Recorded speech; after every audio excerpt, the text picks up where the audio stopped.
Warning, names will be mispronounced by an idiot. Also, the following programs were originally aired live, long before the advent of high fidelity, and they were duplicated using a variety of means, from direct audio capture onto glass records or wire recorders, to simply placing the microphone of a tape recorder in front of a radio playing the program. I hope, however, that any variance in audio quality will not take away from your pleasure in listening to these, some of the all-time favorite shows. The following program is brought to you in living color on NBC.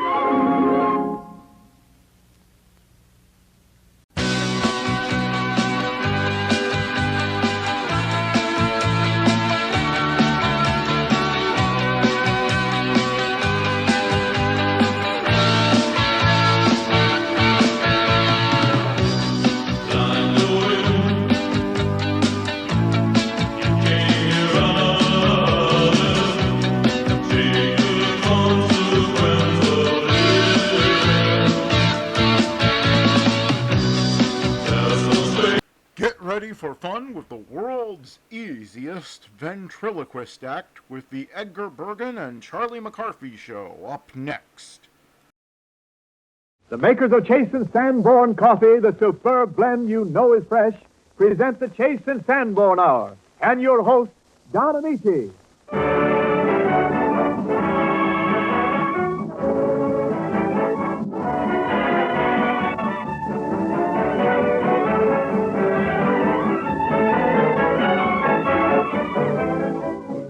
This is Don Amici putting out the welcome sign for another Chase and Sanborn Hour with Nelson Eddy, Edgar Bergen and Charlie McCarthy, Dorothy Lamour, the Stroud twins, and Robert Armbruster. May I add a hearty welcome to our new listeners in Canada, the Dominion-wide radio audience of the Canadian Broadcasting Corporation's English network, whose 29 stations have now joined our network. We trust that you'll be listening at this hour every Sunday, and that we can count you all as our friends and, of course, friends of Chase and Sanborn. Oh, Mr. Amici. Yes, Charlie? Since Canada joins us tonight, I feel I must recite. Well, Charlie, I can see your point. If you must recite, you must. Yeah, there's no use fighting it, no.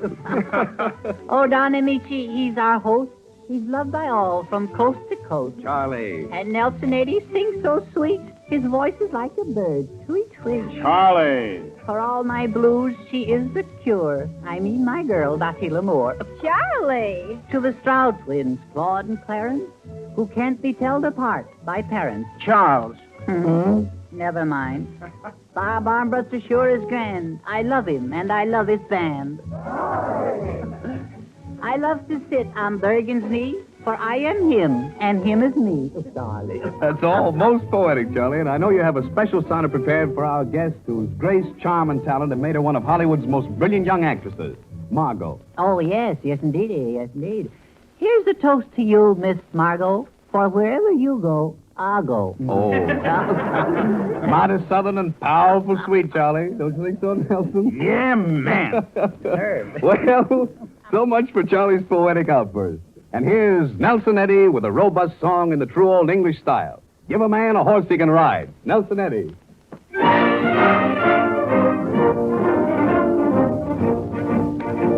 Give a man a horse he can ride, give a man a boat he can sail, and his rank and wealth, his strength and health, on sea nor shore shall fail.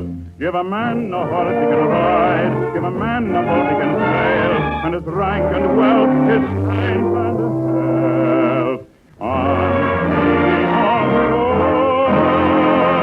shall fail. Give a man a pipe he can smoke, give a man a book he can read, and his home is bright with a calm delight, though the room be poor indeed. Give a man a pipe he can smoke, give a man a book he can read, and his home is bright with a calm delight,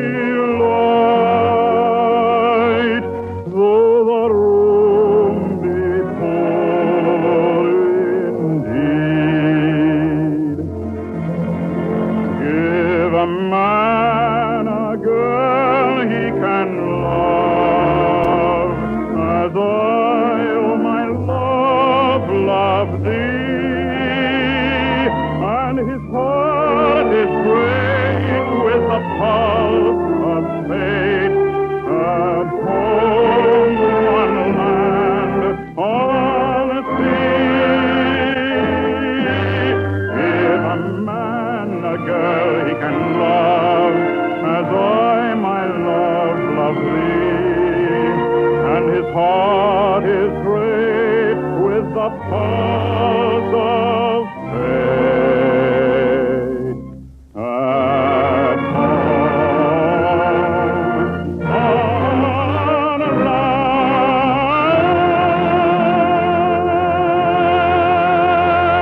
land, on sea.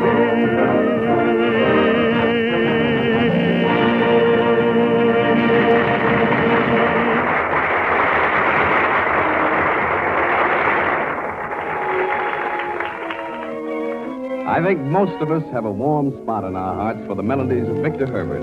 And from the operetta Eileen comes one of the loveliest of them. Nelson Eddy singing Thine Alone.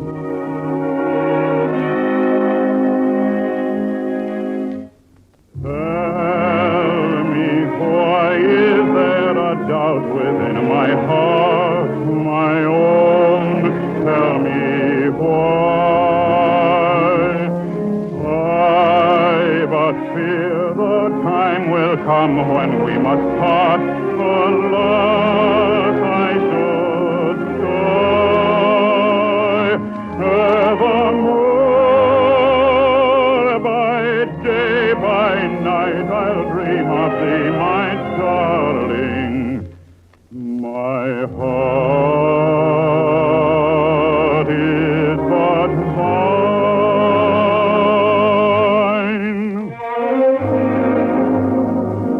thine alone, thine alone. In thine arms enfold me, my beloved. Let thine eyes look fondly into mine. For thy love bears a spell, all too wondrous to tell. 'Tis a rapture that's undivine.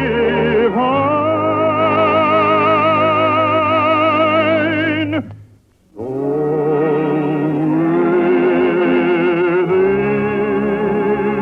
thy tender arms enfold me, for thy loss the world could not atone.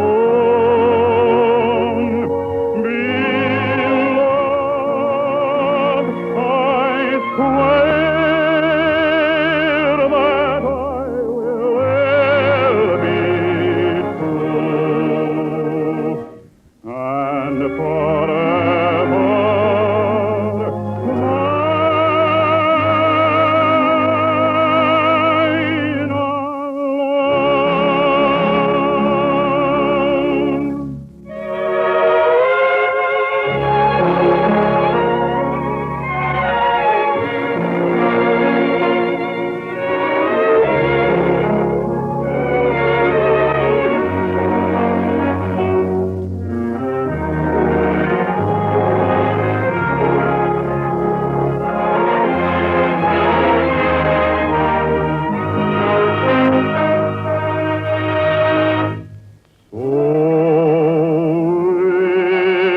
Within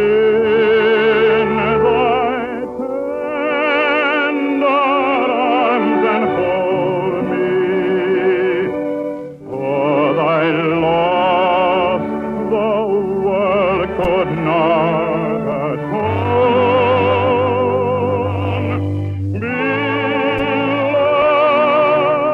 Beloved, I swear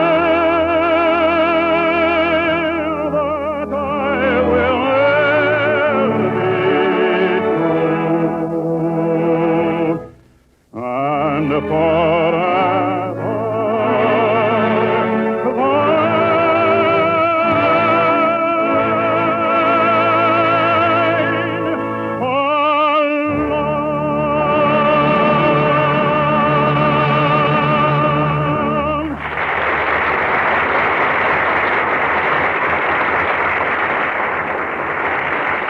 Well, Nelson, that's certainly a fine send-off for the new year.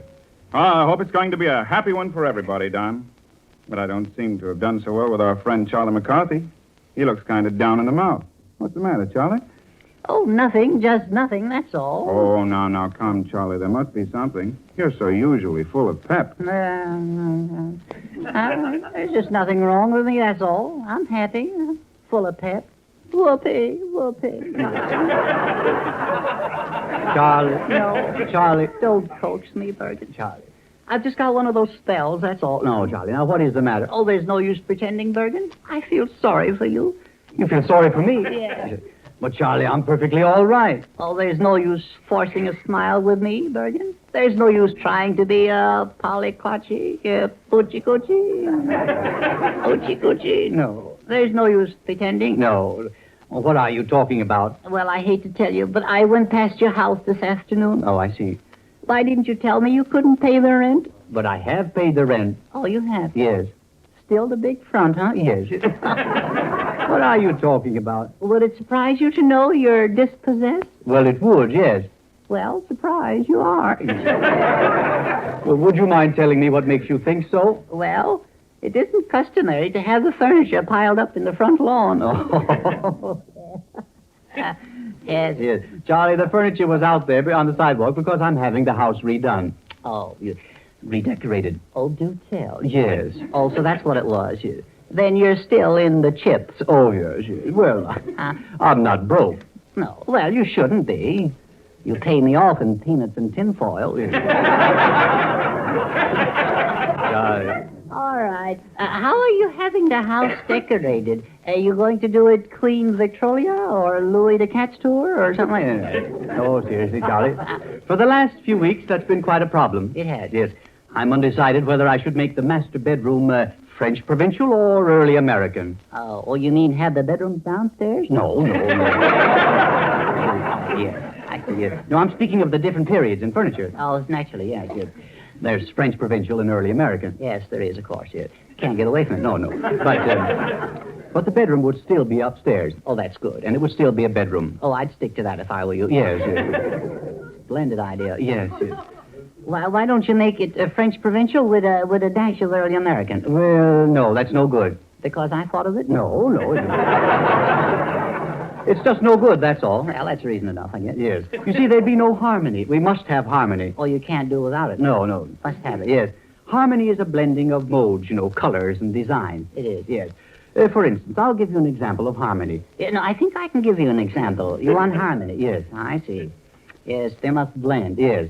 How about this? A spotted leopard chasing a freckle-faced girl in a polka dot dress. Well, that's fine. I think that'll do it. Yes, I think so. Oh, I've decided, Charlie. I am going to make my bedroom early American. Uh-huh. But I have 2 chairs that I'm keeping for sentimental reasons. Oh, you are? Yes. Unfortunately, they're made of bird's eye maple.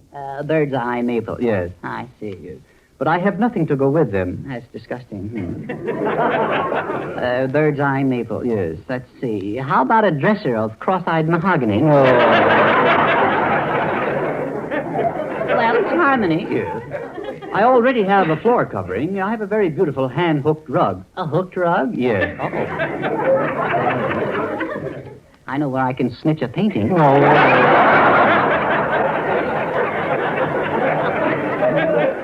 I'm a willing worker. Yes, sir. I don't want anything in my room unless it fits in with my scheme of early American. Oh, it must be early American. It must be. I see. Well, let me see. Early American. Let's see. How about a stuffed Indian? No.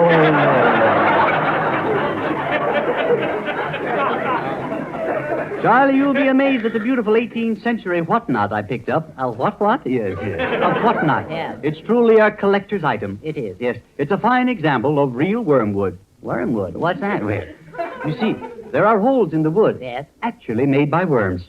Oh, that's good, isn't it? Yes. Oh, that's marvelous. Yes. Yes, I picked it up at a bargain at an auction. You did? Yes, only $3,000. $3,000? Yes. I'll bet that made the worms laugh. Yes. And to think there was another whatnot exactly like it. And that one was only $200. Yeah? One could hardly tell one from the other. Yeah? Well, why didn't you buy the cheaper one? What was the difference? Well, the cheaper one, you see, had imitation wormholes. Imitation? Yes. The wormholes were made by man. Oh, I see. Do you mean to say that men were cheaper than worms?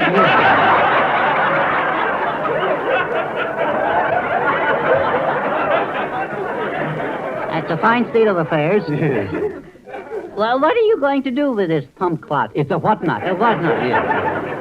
Huh? Well, I'm not going to do anything with it. Oh, No, it's priceless. I'm almost afraid to touch it. Yeah? Yes. You mean a worms might snap at you? No. No, and that's not all, Charlie. I have some other pieces that I'm very proud of. Yes? Yes, I picked up a Duncan fife. Yeah? Can you play it? Well, play what? Drum and fife? No, Duncan fife. That's what I said, drunken fife. Duncan fife. And I have a beautiful vase that would look very nice on the table. A vase on a Duncan fife? Yes. Oh, my dear. Yep. Must be nothing short of a vase. Well, I don't want it to look too formal. No. How about a can of beer? Well, that reminds me, Charlie. I did pick up something at the auction that's really remarkable. Yeah? Yes. What did you get? Well, Charlie, I've got the oldest pewter mug in the country. Yeah.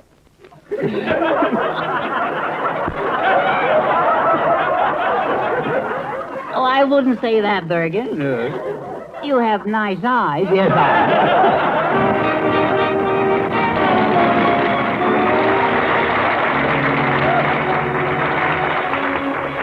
I think we'd better take Charlie's mind off decorating before he decides to redo Edgar himself. So here's a diverting little tune from the new Paramount picture Love on Toast that ought to turn the trick. It's called I Want a New Romance, and Dorothy Lamour sings it for us.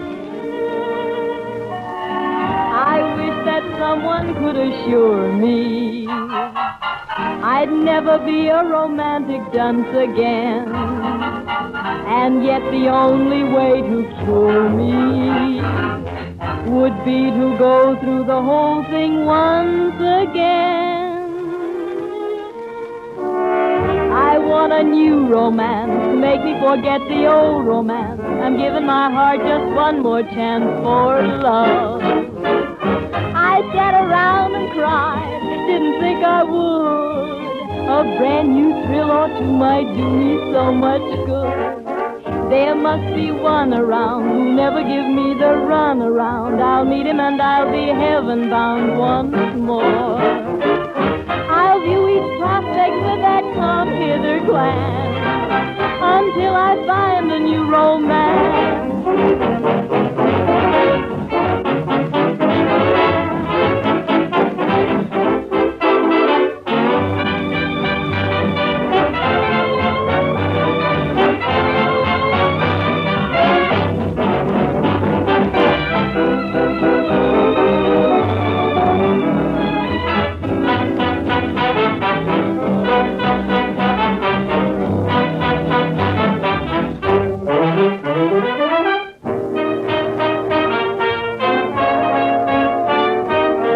I want a new romance. I'm asking one more chance. I sat around and cried until I nearly died. There must be one around who'll never give me the runaround. I'll meet him and I'll be heaven-bound once more. I'll view each prospect with that come-hither glance until I find I want to find I need a new romance.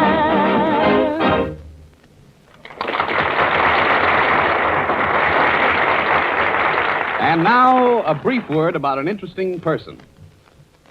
Yes, about Charlie McCarthy and the marvelous big likeness of him that many of your friends and neighbors have already received free. And if you start now, you can have the real likeness of Charlie McCarthy free. He's over 20 inches tall, printed in full color on strong cardboard. His mouth moves, his eyes roll, and he sits on your knee. To get him free, simply mail us 4 bag fronts showing the date from 4 one-pound bags of Chasen's Sanborn dated coffee. Do this before January 31st, and we'll mail Charlie to you free. We're keeping this offer open until January 31st, so you can buy your dated coffee as you need it, 1 pound at a time. Then you're sure of coffee that's fresh, free from the harmful effect stale coffee may have on your system, never stale or rancid tasting. For Chasen's Sanborn dated coffee is guaranteed fresh by our unique dating and rapid delivery system. It's rushed to your grocer, freshly roasted, with a delivery date clearly marked on the money-saving dated bag. you can't buy it stale. Try Dated Coffee. Then mail us 4 bag fronts and send them on or before January 31st, and we'll mail you free the big action likeness of Charlie McCarthy. Now, please remember, your letter must be postmarked not later than January 31st. Our address is Chase and Sanborn, 420 Lexington Avenue. That's 420 Lexington Avenue, New York City. Start getting Charlie before it's too late. Buy Chase and Sanborn Dated Coffee from your grocer tomorrow.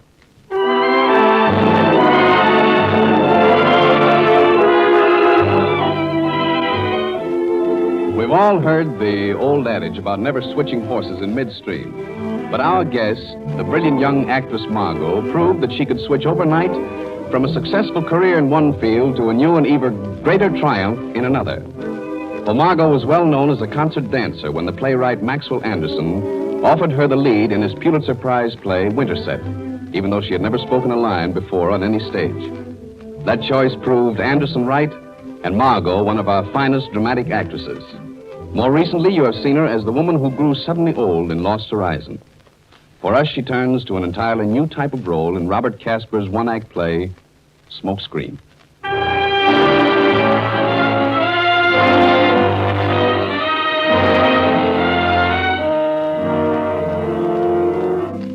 Smokescreen with Margot as Katie and Anamichi as Detective Burns.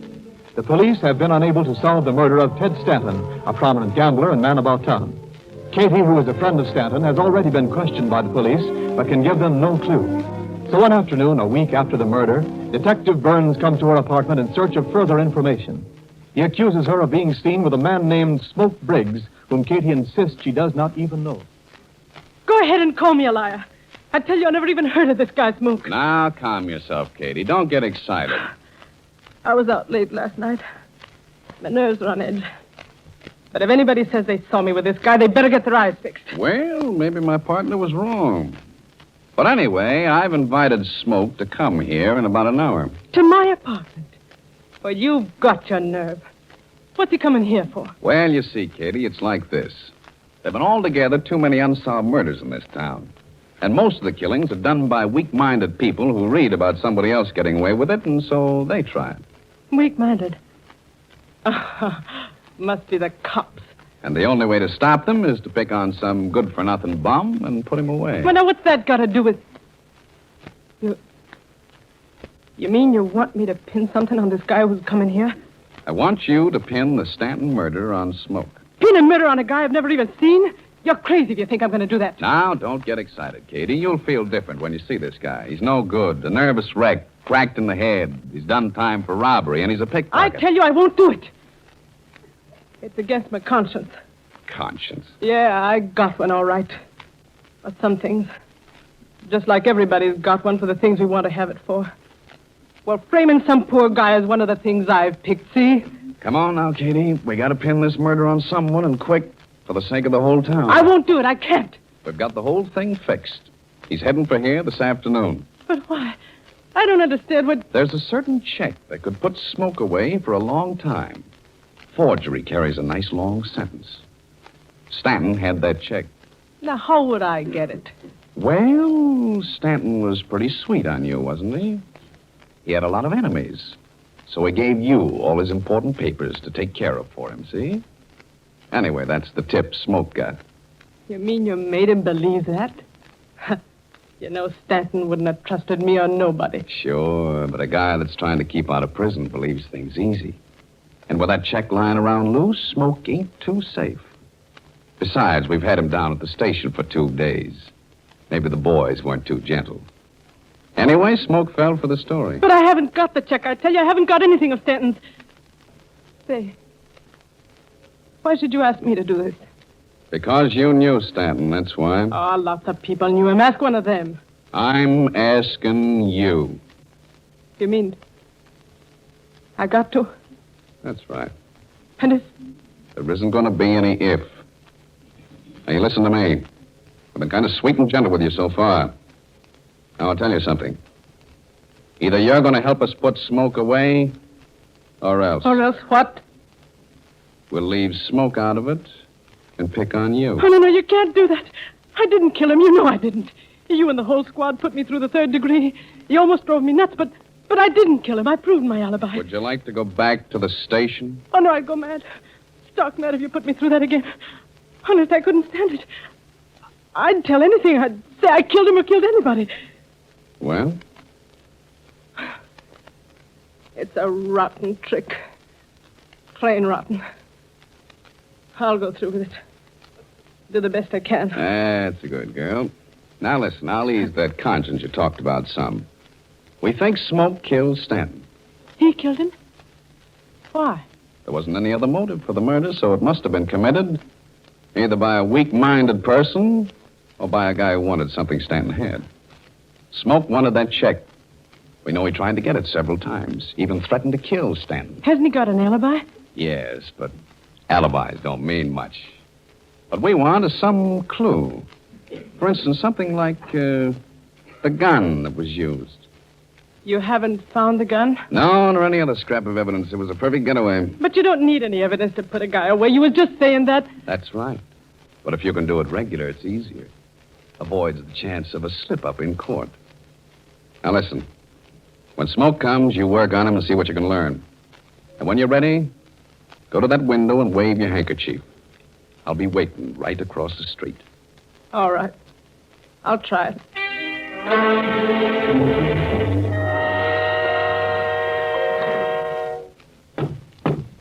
Come in. Say, is your name Bruce? Kitty Bruce? Maybe it is. So what? Well, I was told to see you. Who sent you? Friend of mine, Rosie Bloom.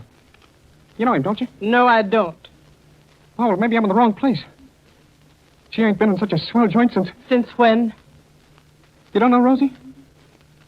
He said he knowed you. Hey, maybe I'm wrong. What was the other swell dump you was in? Stanton's. So what do you ask me that for? Oh, never mind. Say, listen. This ain't no game the Dix is playing on me, is it? I'm gonna get out of here. Hey, come on, just a minute. I knew you was coming. But I gotta be careful, see? Did the Dix have you at the station? Yeah. Yeah, I was there. How long? 2 days, maybe longer. Seemed like years. Look at me. Can't you see it? Seemed like years. I'm all shot. I'm so jumpy I think I'm going nuts. My head's all mixed up. It's pounding like a hammer. You don't know what they do to you down there. They didn't let me sleep. Did they ask you about Stanton? Hey, listen, I'm away from the police. I came here to get something. I want to be friendly, but I'm all right. Can't you see that? I asked you a question, and you gotta come clean quick, see? Yeah, but you be quick. You got Stanton's papers. There's something in them I want. Then I'm going to get out of town in a hurry. How long did you know Stanton? 3 years. Maybe longer. What else? You went to him a couple of times to get a forged check back, and he turned you down. Is that straight? Yeah. What are you getting at? And you threatened to bump him off? No, I told him that a couple of times, but I didn't mean nothing. So what is this? Maybe you ain't got that check, Oh, huh? I got it all right. Oh, that's great. Give it to me, will you? You know what'll happen if the cops get their hands on it? They'll have me for forgery. And if they get me down there again... I can't do it. You can't do it. You can't give me that check? I can't pin the Stanton murder on you. That's what I mean. You're lying. Lying. I'm telling you straight. Now listen to me. Burns came here to fix things so they could put you away for good. With that check, they got a great motive for murder. You're lying. Why did you have me come here? Get out before I turn you in. Turn me in? Maybe you think I got the dough to pay for that check, huh? I got it, see? I got don't it. want your money, and I haven't got the check, I tell you. The Dix made you believe that. They framed you to come here. Can't you get that through your skull? Frame me.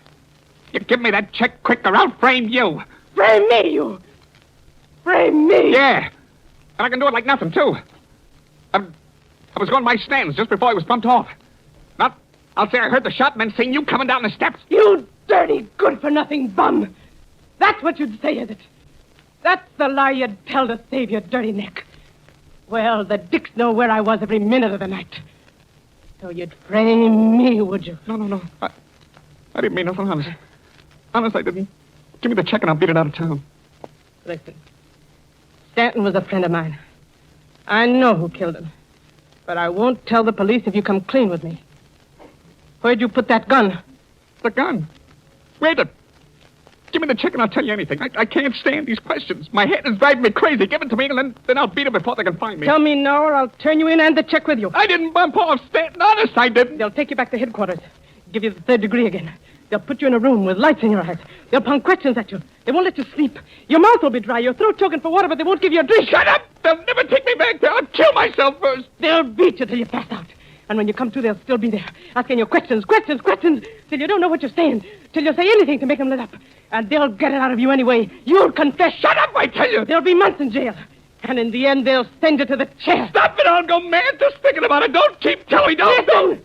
I'm giving you a chance to get away, to be free. A chance to live in your tenement house. No, I ain't.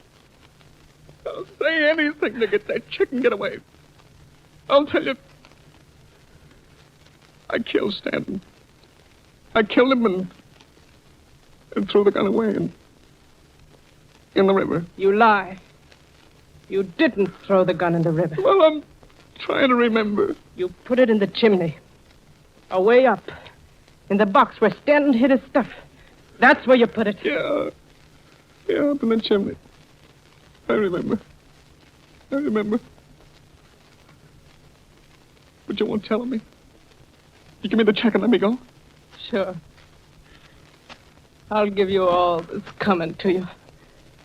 Say, what are you doing at that window? Waving that handkerchief. They double-crossed me, are you? Forget it. Just remember what you put that gun. You put it in the chimney. Way up in the chimney. Yeah, we found the gun, Katie. Ben! You! We just wanted to be sure who hid it. I fell for it. I fell for your dirty trick. You didn't know I used to be on the stage, did you, Katie? Sure, I started out to be a Barrymore. But it comes in handy now and then.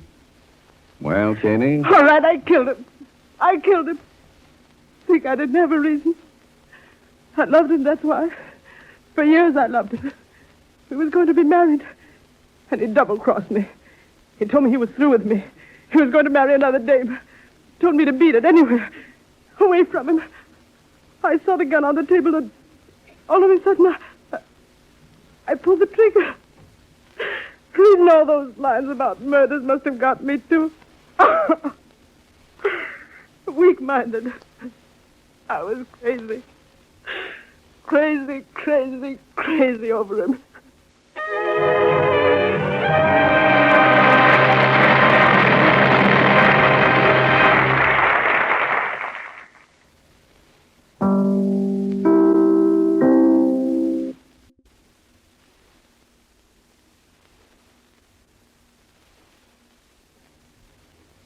She loved him, so she killed him. She killed him because she loved him. Paradoxical, isn't it, Charlie? If she loved him, why did she kill him? Maybe she loved to kill him. Maybe that's I heard you boys talking about that dramatic spot. Did you like the way I played that? Yeah, hanging around for a compliment.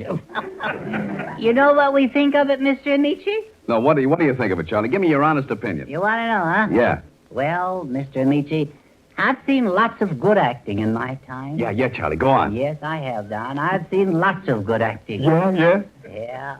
Well, it takes all kind of people to make a world. I should have known better than to ask you, Charlie. All right, Mr. Nietzsche, if I say you were good, will you introduce me to Margot? Well, that can be arranged, yeah. All right, you are swell. Oh, thank you, Charlie. Margot, this is Charlie McCarthy. Hello, Charlie. Oh, hello, Margot. You aren't really a killer, are you? Oh, no, of course not, Charlie. I was just playing a part. Oh. I'm really as gentle as a lamb. Well, Lammy Pie, it certainly takes... It takes a swell actress to play a bad character that good. Listen, I wanted to ask you, Charlie. When they double-crossed me and found me guilty, did you sympathize with me? No, I didn't. I think you got what was coming to you. Oh, I see you believe in capital punishment. Yes, I do, if it isn't too severe. Yeah. Well, outside of that, what did you think of the play, Charlie? I thought it was good. Yes, really good. In fact, so good I wrote a better one. Uh-oh. I see. Well, what do you call your play? I call it Smokescreen. Oh, but Charlie, dear, you can't do that. No? No, you can't. The author of the original play wouldn't like it. Oh, he wouldn't? No. He's sensitive, huh? Oh, very. All right. Then I'll call mine Smudge Pot. I think you've got something there, Charlie. Really, I do. Are you going to play the two parts like Don Amici did? No, why should I wear myself out? Nelson Eddy's going to help me. And who's going to portray the girl? Dorothy L'Amour. You see, it's like this. I'm Detective Burns, see? And by my side is Nelson Eddy, the inspector. One of the brightest men on the force. Aren't you, Inspector? Oh, shucks. That's what they say about me. Well,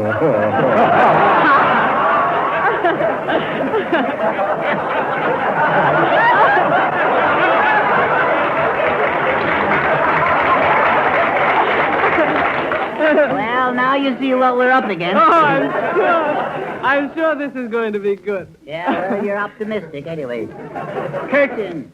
Action. Jiggers, the police. Oh, I forgot. I am the police. Yeah, isn't that silly? Let's go on. Yeah. Who is it? Open the door in the name of the law. Say, what do you guys want? We want to give you the 3rd degree. You can't do that to me. Well, there's no harm in asking. Who are you two mugs? Oh, she knows us, huh? I'm Detective Burns, and this is my partner, Inspector. Inspector, Inspector, what is your last name, Inspector? It's, slipped my mind. Shucks, I know it swells no my own name.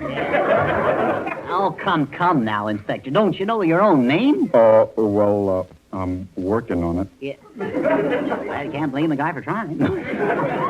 Well, what do you want with me? Oh, you don't know, eh? Well, we want to talk to you about that man who was shot. How about it, Inspector? I'm innocent. I know you are. But somebody's guilty. You're wasting your time. I didn't do it. You admit it, eh? I admit nothing. Did you hear that, Inspector? She admits nothing. Well, don't worry. I'm working on it. Yeah. Say, how'd that lug ever get to be a detective? Well, he's more of a Secret Service man. Anything that happens is a secret to him. Isn't it, Inspector? Yeah. But I'm working on it. That's enough. Keep fighting.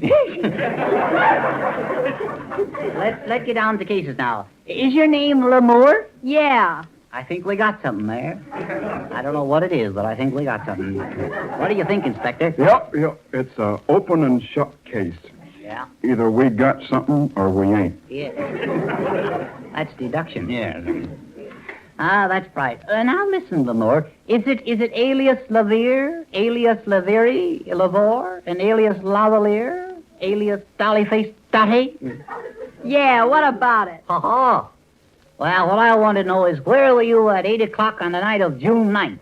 And also, where were you at 9 o'clock on the night of June 8th? Or better still, what are you doing tonight?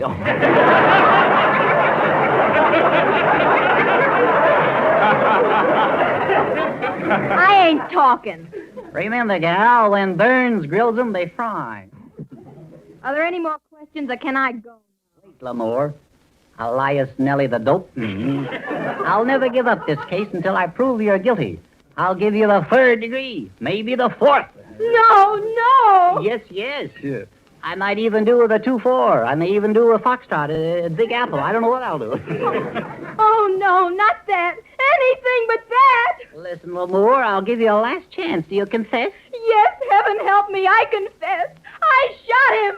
Well, you're a naughty girl. It really isn't cricket, you know. Stop it. I'd rather go to the gallows. The man's a fiend. You see, Inspector, it works every time. Yeah, don't it? I did it because I loved him. I'm crazy about him. I'd kill for him. In fact, I'd kill you. One murder at a time now. L'Amour, the truth is, no crime was committed. I was merely proving to the inspector that my 3rd degree methods could even make an innocent girl confess. That's me, Detective Burns. The boys call me 3rd degree Burns. What? No one's been shot? No crime has been committed? Is this true, Inspector? Oh, yeah. But don't worry. I'm working on it.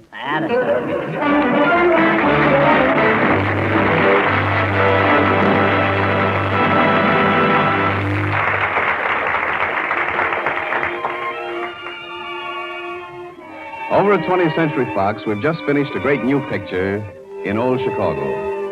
One of the songs Gordon and Revel wrote for it sort of got in my ears, and I found myself humming it on the set for days after I first heard it. I hope you like it, too. It's titled, I've Taken a Fancy to You. For every girl there is a certain boy. Together they know happiness and joy.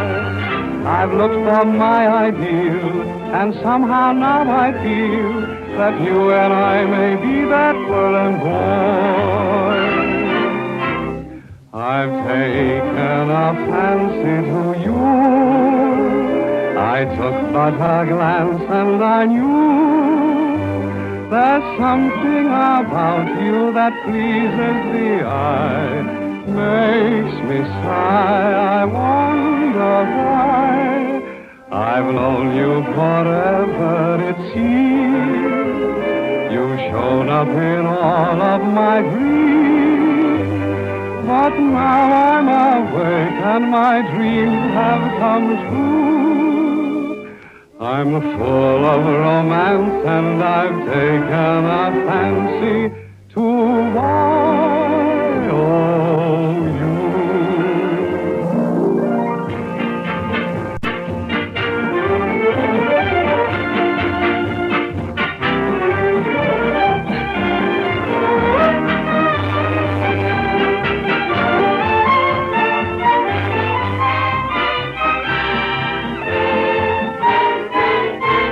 I've taken a fancy to you. I took but a glance and I knew there's something about you that pleases the eye, makes me sigh. I wonder why. I've known you forever, it seems. You've shown up in all of my dreams. But now I'm awake and my dreams have come true. I'm full of romance and I've taken a fancy to one of you.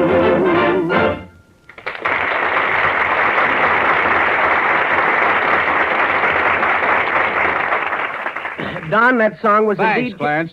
Say, Nelson, that's a mighty good-looking suit you're wearing today. Is it a new one? Oh, Don, it's just an old rag I had made up last week. Glad you like it. And I might add that in my opinion... Thanks, Clarence. Say, if you really like it, Don, I could give you the name of my tailor. Say, that's a swell idea. I shouldn't pass up a good chance to add to my wardrobe. That's quite true, Yes, Don. it is, isn't it? Did you hear what Clarence said, Nelson? Yes, it was quite brilliant. But I hadn't concluded my Hello, remarks. Claude. How's the world been treating you? Claude has been devoting... Nelson's got a new suit, Claude. Doesn't he look like something in it? He looks like something, yeah. You know, Don, Claude has been working... Well, what's wrong with Nelson's suit? He imported it from England. You ought to send it back. Claude has been working... Say, Clarence, what's the matter with you? You just stand around and hardly say a word. Well, Yes, you are quiet. Aren't you worried about him, Claude? This is the happiest moment of my life. He's happy about the whole thing. Well, I don't want to see... Gee whiz, son, you make us feel right mean when you talk that away. Shucks, partner, Wins ain't meant no harm. He can speak all he's wishful, can't he, Don? Yes, indeed, he sure can. Couple of hellbillies. All joking aside, Clarence, I feel that we've been somewhat rude to you. That's all right, Don. I realize... Yes, we certainly should apologize to you, Clarence. I understood all the time, Nelson. I knew it was not your intention. Of course not. So long. I knew it was not Certainly not. So long. Awfully nice fellas. Yes, I'm surrounded by good friends. You're surrounded, all right. Well, that's of relative unimportance. My main interest is centered upon your movie scenario, and in your behalf, I have enlisted the interest of Margot. Hugo? Margot. Garbo? Margot. Just let it go. Of course, you know who Margot is. She's a splendid actress with many successes to her credit, and I think it quite a tribute to my powers of persuasion to have succeeded in having her consider the role of the heroine. Don't you think so? Not particularly, no. Margot, my brother, has peculiar ways of expressing his enthusiasm. I hope you won't misunderstand. Oh, you don't have to worry about that, Clarence. I've just been talking to Nelson Eddy and Don Amici, and they explained everything about Claude. I'm ruined. You know, Claude, it was very kind of you to make me the offer of playing the leading role in your moving picture, but I wonder if I'm suited to the part. What does the heroine do? She goes to the West Indies. Oh, she travels. She goes to the West Indies. Jamaica? No, she wanted to go, so all night. Margot, I don't believe that my brother is giving you much of an insight into his artistic efforts. I suggest that you tell Margot about the story of your picture, Claude. Yes, do. Tell me, Claude, is it a love story? Is your hero young, strong, handsome? Yes. Ah. Now tell me, whom did you have in mind to play the part? Me. Oh, I see a character role. How can you flagrantly announce your readiness to assume the role of the hero when you can't even read lines? Can you read? I certainly can, and to prove my point, I shall quote from Shakespeare, the immortal bard. Life is but a walking shadow, a poor player that struts and frets his hour upon the stage. Monotonous. And then is heard no more. Terrible. It is a tale told by an idiot. You're getting closer. Full of sound and fury, signifying nothing. How true. You see, Claude, that's how I get to my audience. How do you get away from them? Well, I'm reasonably sure that Margot appreciated the earnest attempts of a struggling amateur. I should love to hear you read that passage, Margot. Be a nice change for me. Well, after Clarence, in shadow. A poor player, I really don't know if I dare, but I'll try. Life is but a walking shadow, a poor player that struts and frets his hour upon the stage, and then is heard no more. It is a tale told by an idiot, full of sound and fury, signifying nothing. You crying yet? Say the same words that he said? Yep. Yes, sir. Well, I'd never believe it. Margot, if you were to make one criticism of my rendition, what would you say? Rotten. Well, no. I don't think I would say exactly that, but... She's a lady. Well, Clarence, I would have made the entire passage more soft and delicate. Oh, I see what you mean. I should have become lighter, more dulcet. I should have dropped my tone. Should have dropped the whole thing. Gentlemen, in the words of Shakespeare, parting is such sweet sorrow that I shall say good night till it be morrow. So long, fellows. Well, I really think she walked out on us. What makes you doubt it? Claude, I am inclined to believe that your scenario will never amount to much unless you interest some competent actor. Why not offer the part of the hero to Don Amici? Can he act? He has won the acclaim of thousands of discerning theater-goers. His diction is superb. His sense of the dramatic is infallible. His characterizations are crystalline. He runs the gamut of the emotions. Yeah, but can he act? Of course he can. Don, would you care to play the hero in Claude's picture? Well, what sort of a part is it? What does the hero do, Claude? Well, I don't know. Well, don't you even suspect anything? The hero must do something, Claude. Is he a lawyer? Is he a surgeon? Is he a general? Is he an admiral? Is he a cowboy? Please, Claude, we're asking the questions. Can't I play, too? Of course, Claude. Is he a scientist? Is he an artist? Is he a musician? Yes, he's a musician. Yeah, game's over, fellas. It was a lot of fun. Yes, it was. You have written a story about one of the great musicians. What is his name? His first name or his last name? Either name. I don't remember. Perhaps it is one of the great French composers. Gounod, Saint-Saëns, Debussy. Debussy? Debussy. Ah, Debussy, c'est magnifique, c'est marvelous, but certainement, that part I will play to perfection. I play music in my home, maison, alone, non, alone. He has adenoids, hasn't he? Don is demonstrating how your hero would sound if he were a Frenchman. Do you like it? No.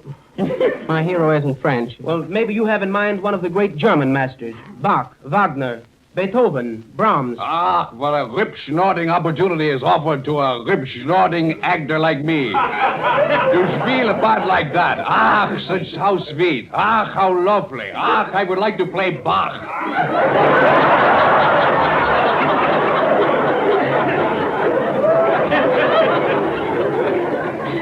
Got tonsils, too. Let us not dally. Claude, do you wish to avail yourself of Don's Teutonic interpretation or to reject it? Is it in or out? It's out. Well, we must narrow down the possibilities. What kind of a musician is he, Claude? He's an organist. Oh, an organist. Yeah. There's a monkey with him. Oh, that's fine. You mean the hand organ? You wanted for me to take it apart with the organ and grind it with the monkey. Oh, I'm a bust out of my chest with a great big pride. He ought to be quarantined. Quando è stupido questo qua è pazza. Gets upset, doesn't he? Don is a true artist. Although the part is a trivial one, he is presenting it in its natural dialect. Look, Claudia, I tell you what we do. We're going to make a big success. You and me, we're going to be partners. I'm going to play the organ grinder, you're going to play the monkey. Everything is just going to be monkey doodle.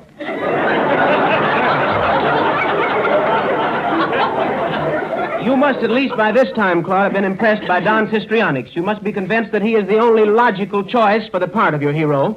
I don't want him. But I'm sure you'll never find a more suitable or more finished actor. He's finished. Well, you do applaud his technique. You do admire his work. Please take him away. Well, I'm sorry, Don, but apparently Claude is obdurate. I hope that he has not wounded your sensibilities or hurt your pride. And the pasta, I'm happy about the whole cuckoo bunch.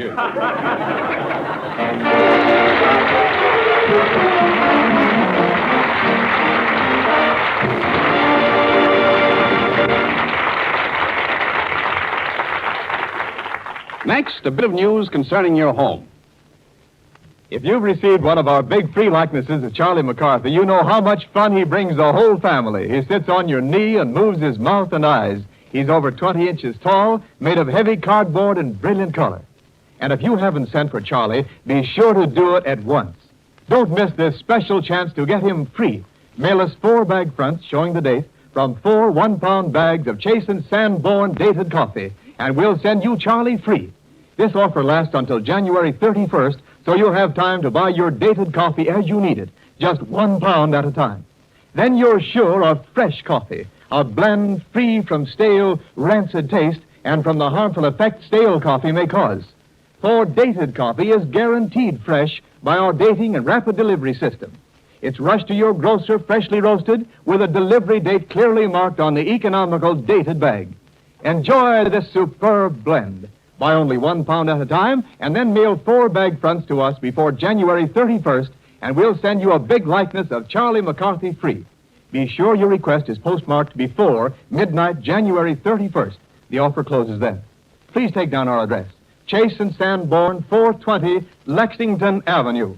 420 Lexington Avenue, New York City. Start getting Charlie free. Don't delay. Buy a pound of Chase and Sanborn dated coffee from your grocer tomorrow.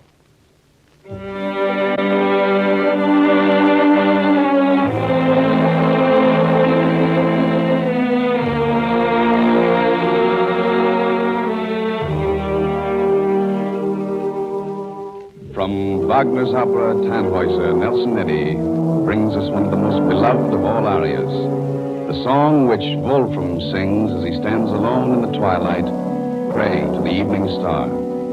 Nelson Eddy.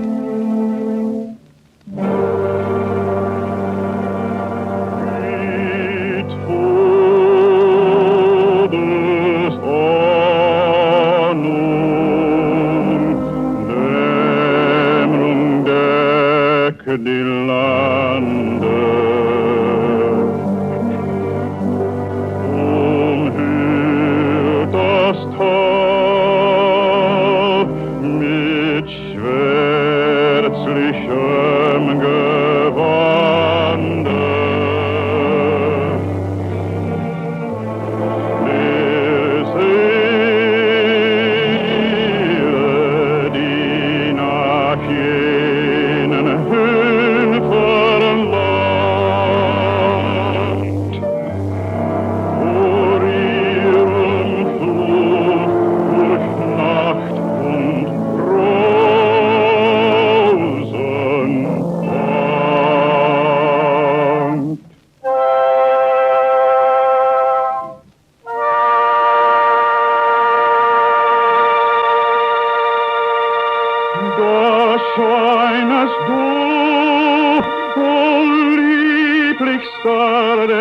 Ferne, dein sanftes Licht entsendest du der Ferne.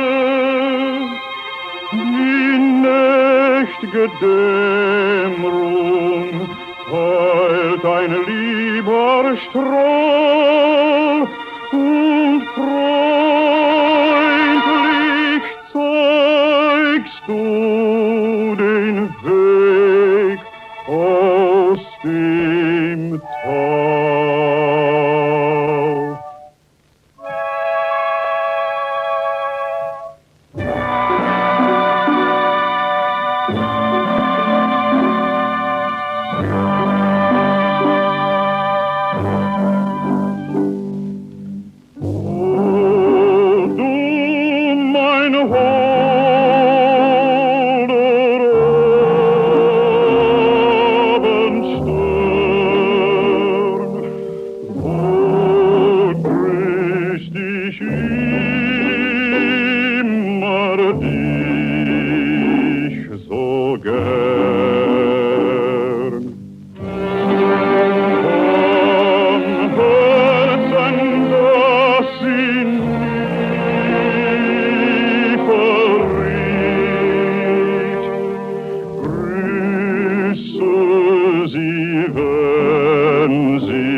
Next week, we'll all be back again with Ned Sparks and Margaret Sullivan as our special guests.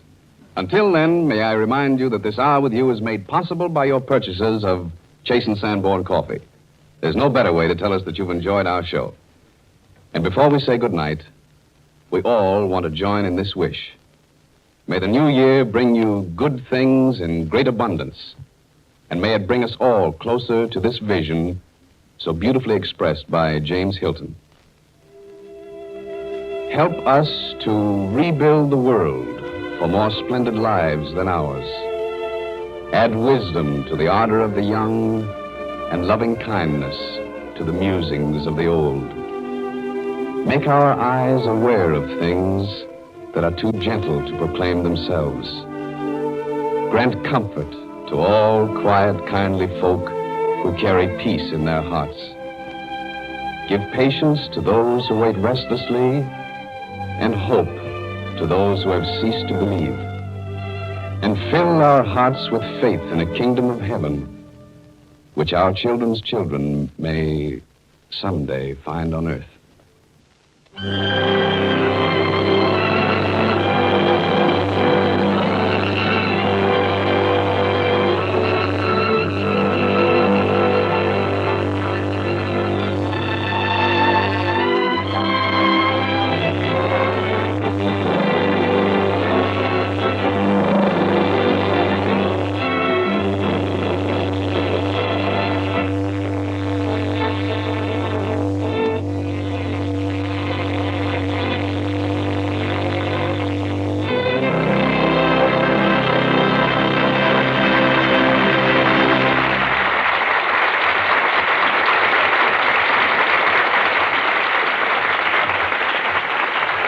Wendell Niles speaking for Chase and Sanborn, and this is the Red Network of the National Broadcasting Company.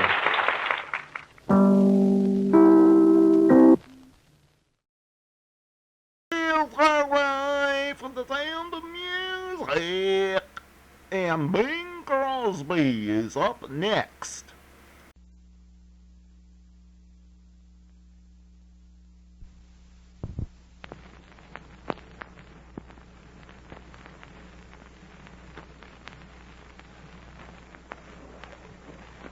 The Crst Music Hall, starring Don Amici with Connie Boswell, John Scott Trotter and his orchestra, the Music Maids, and Jerry Lester. I always just get in there at the end. That's right. Don's special guests for this evening include Melvin Douglas. Oh, yeah, know them both well, Melvin and Douglas. As our second guest, the lovely concert star, Florence George. Oh, yeah, know them both well, Florence and George. And one of our favorite young cinema stars, Jackie Cooper.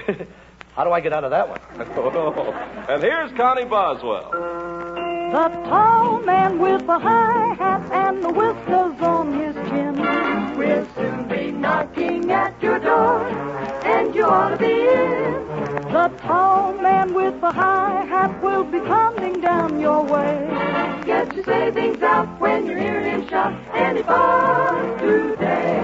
Any bonds today. Bonds of freedom, that's what I'm selling. Any bonds today. Scrape up the most you can.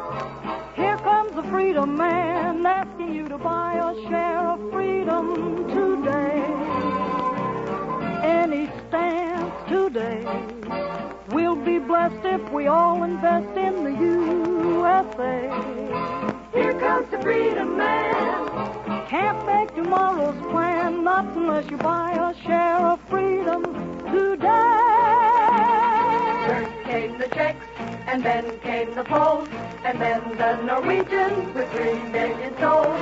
Then came the Dutch, the Belgians, and French, then all of the Balkans with hardly a chance. It's all in the book, if you only look. It's there if you read the text. They fell everyone at the point of a gun. America mustn't be next. Any stand, any bond today. All you do will be spent to live in the Yankee way. Scrape up the most you can. Here comes the freedom man asking you to buy a share of freedom today.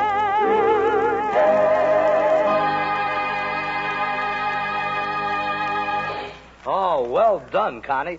But I've got the short version. Yeah, you would have the short version. Listen, Amici, the best things come in little packages. How's your version go, Jerry? Well, here it is. If of Uncle Sam you're fond, buy yourself a savings bond. If you think he is a champ, get yourself a savings stamp. Say, Jerry, that's kind of cute. What there is of it. Oh, you like it, Connie? I made it up out of my own head. Well, that's kind of cute, too, what there is of it. Oh, well, don't worry. I'm correcting that. I'm taking care of myself. Taking care of yourself? What became of the fellow in the white coat who used to take care of you? He talked too much, just like you, so he became a barber, smarty. Well, look, are you really taking care of yourself, Jer? I mean, were you on the level about that exercising last week? Oh, yeah. And am I watching my diet, Ken? So? Oh, yeah. You should see the raw salads I eat. Nothing like a good raw salad to make you healthy. Raw carrots, raw peas, raw string beans, raw cabbage. Well, really? Do you eat everything raw? No, I usually dress for dinner. I suppose that's because you can't stand to eat your meat raw. Who can't? At the restaurant where I eat, that's the only way they'll serve it. Oh, now, Jer, don't tell me they serve meat that's actually raw. Well, maybe it's not actually raw, but out on the plains, they cook beef more than that when they brand it. Recommend vegetable juice. I take that myself. That's no recommendation. No, seriously, Jer, you ought to do something about your nerves. When we were having lunch this noon, I noticed you seemed nervous and jumpy. It was that coffee we had. The coffee? Well, that's silly. Mine didn't affect me that way. I wasn't jumpy. No, but yours didn't spill in your lap. Well, I still think it wouldn't do you any harm to take some celery juice to strengthen your nerves. You know, celery is a great nerve tonic. Oh, sure. I know all about how good celery is for the nerves. Why, on the last job I had, before asking the boss for a raise, I ate a large stalk of celery. Yeah, what happened? He threw me out. He had eaten 2 stalks. Well, of course, you should eat other kinds of green vegetables, too. Oh, I do, Don. I'm keen for greens. I eat all kinds of vegetables, even artichokes. Even artichokes? Well, artichokes are a great delicacy. I don't like them. They're too tantalizing. Well, you mean the flavor's tantalizing? Nah. The artichoke is tantalizing, like a striptease. Well, an old artichoke man, you know. Well, what kind of vegetables do you like? I mean, are you, for instance, partial to stewed tomatoes? Oh, Pa's not. No stewed tomatoes for me. Well, why not? They step on my feet when we dance.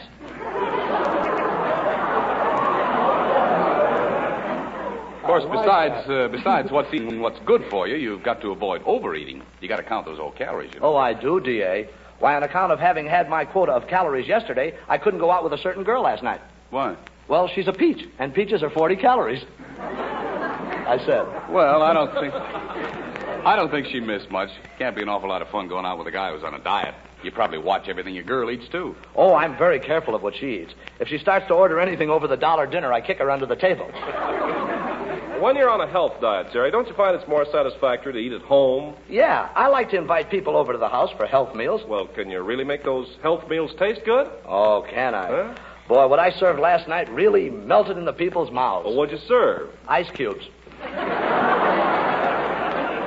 Ah, he's just modest, Ken. As a matter of fact, Jerry's a pretty good cook. Oh, what did you tell him for, you snitcher? No, wait a minute. That's a wonderful gift, Jerry, being able to cook. When you want something special, all you have to do is to go into the kitchen and make it and eat it. Oh, not me, Ken. I make it, but I don't eat it.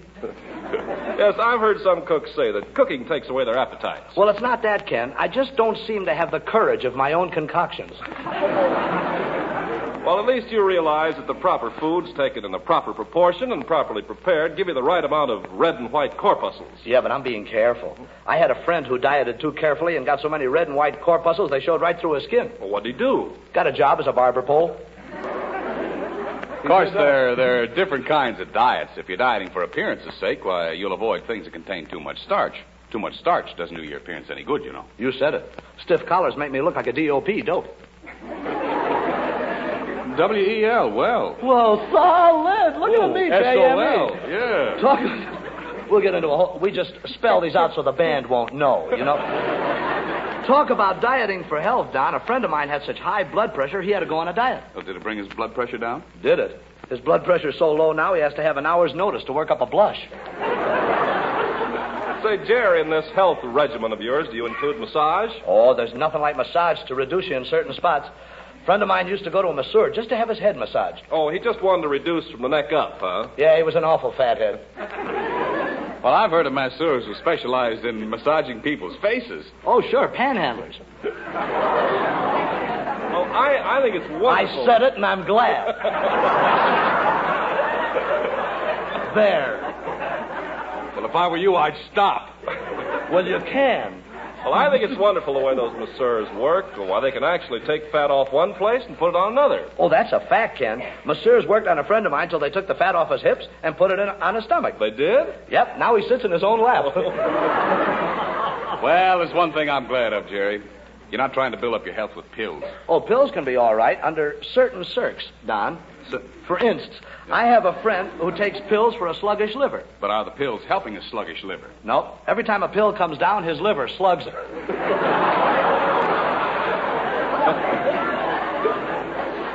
Are you taking any vitamin pills, Jerry? Oh, B1. What else? Oh, are those B1 pills the same vitamin pills that John Scott Trotter's getting a lift out of? Oh, no, Ken.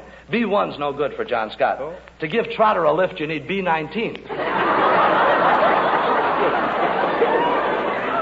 Did your dietitian tell you to eat foods containing plenty of iodine? Uh-huh. But I don't like iodine, so instead I take a little mercurochrome. You rub it on your steak, I suppose. Yeah, there's nothing like good red meat. Meat's great, Jer. But you know, you don't have to eat meat to get the proper amount of protein in your diet. As if I didn't know, Donzo. Oh, you know, huh? As if I hadn't made a study of it. Oh, yeah? As if I weren't aware that cheese is a very effective substitute for meat. Yeah, well, do you like cheese, Jer? Are you kidding? I think he's on the level, Jer. Well, Ken, we'd better do something. So. We'd better talk to him. Anything I can do to help him in? Well, you might do a couple of choruses of Maria Elena, Connie, while Ken and I take Don aside. Okay, men. You ready, John Scott?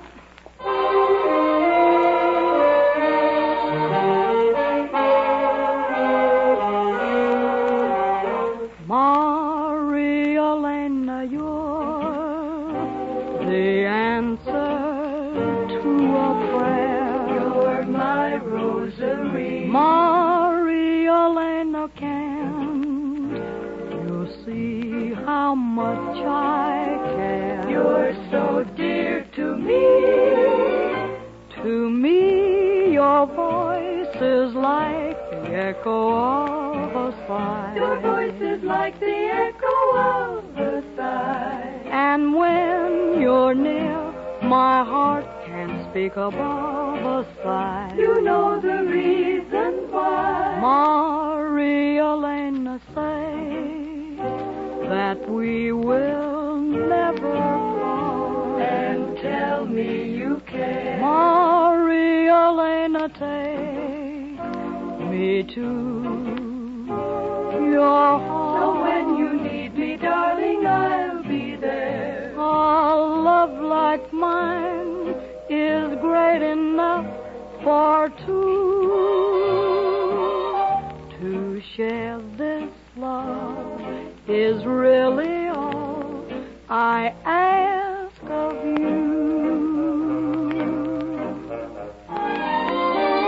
Maria Elena, you're the answer to a prayer. Maria Elena, can't you see how much I care? To me, your voice is like the echo of a sigh. And when you're near, my heart can't speak above a sigh. Maria Elena, Maria Elena, say that we will never part. Maria Elena, Maria Elena, Elena, take me to your heart. A love like mine is great enough for two. To share this love, to share all this love, is all I ask of you, Maria Elena. Oh, that is really, really swell, Connie. Ain't it the truth, Don? Gee, Connie could teach anybody the ABCs of singing.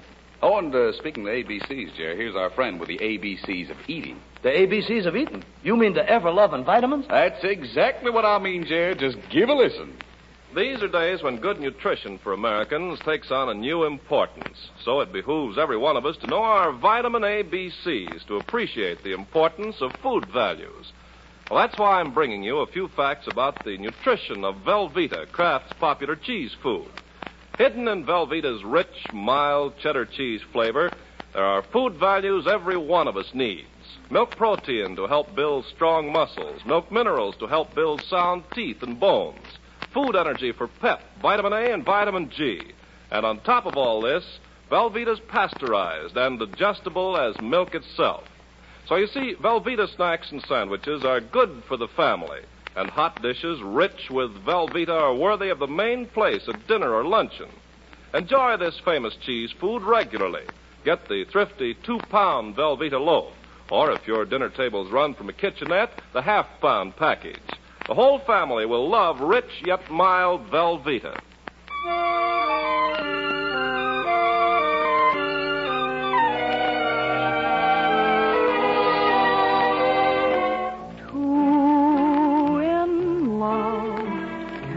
Face the world together. Hearts that cuddle up will muddle through. The world may rock and rumble, crowds may groan and grumble, wrongs may even tumble too. Darling, face the stormy weather, laugh aloud at every cloud apart, and so we'll show them all what love can do, for you and I are two in love.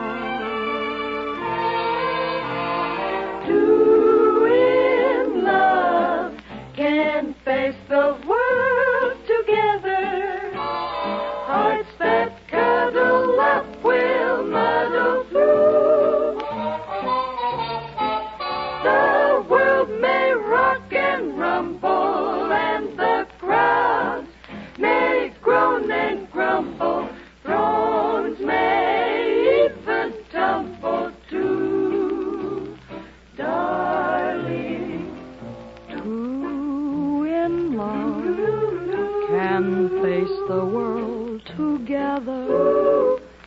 laugh at every cloud that rolls above,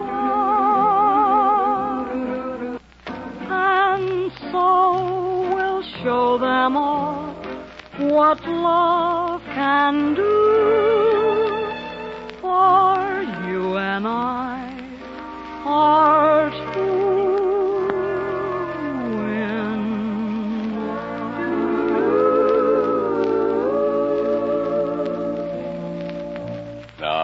Very, very nice, Connie. In fact, Two in Love might very well be the theme song of Melvin Douglas's new Metro-Goldwyn-Mayer picture, The Two-Faced Woman. Say, Mel, is that the one in which both faces are Greta Garbo? That's the one, Connie. Imagine being in a picture with two Garbos. Gee, that must be swell, Mel. Yeah, Jar. Just goes to show, I thought Melvin Douglas had gone as far as anybody could go in pictures when he was in Ninotchka, struggling along with only one Garbo. Imagine, two Garbos. Now I understand, Melvin, why my girl calls you Douglas DC-2. Yeah, Douglas DC-2. Meaning, I presume, that I'm out of date. Oh, no, she was out of date. You see, she was introduced to you one night at Ciro's, and she asked you to phone her. Oh, then she doesn't think I'm obsolete, huh? Oh, no. And she didn't plan to go hugless, Douglas. So, a week later, she accidentally ran into you on purpose at Macombo, and again she asked you to phone her. Well, I still don't understand why she calls me Douglas DC-2. Douglas didn't call twice. You know, it's funny, but I don't seem to place this girl you're talking about, Jerry. Is she pretty? Is she pretty? Yeah. You know those beautiful girls that swam in the World's Fair Aquacade? Yeah. Well, when they were finished, she mopped up the pool. Oh, I see. She was on the Aquacade scrub team, huh? Yeah. Why do you suppose she wanted me to phone her? Well, she thinks your voice sounds like one of those guys on the radio who gives out advice on human relations. Oh, does she really? Yeah. Oh, that's very interesting. I wouldn't have thought she had any relations who were human. Yeah.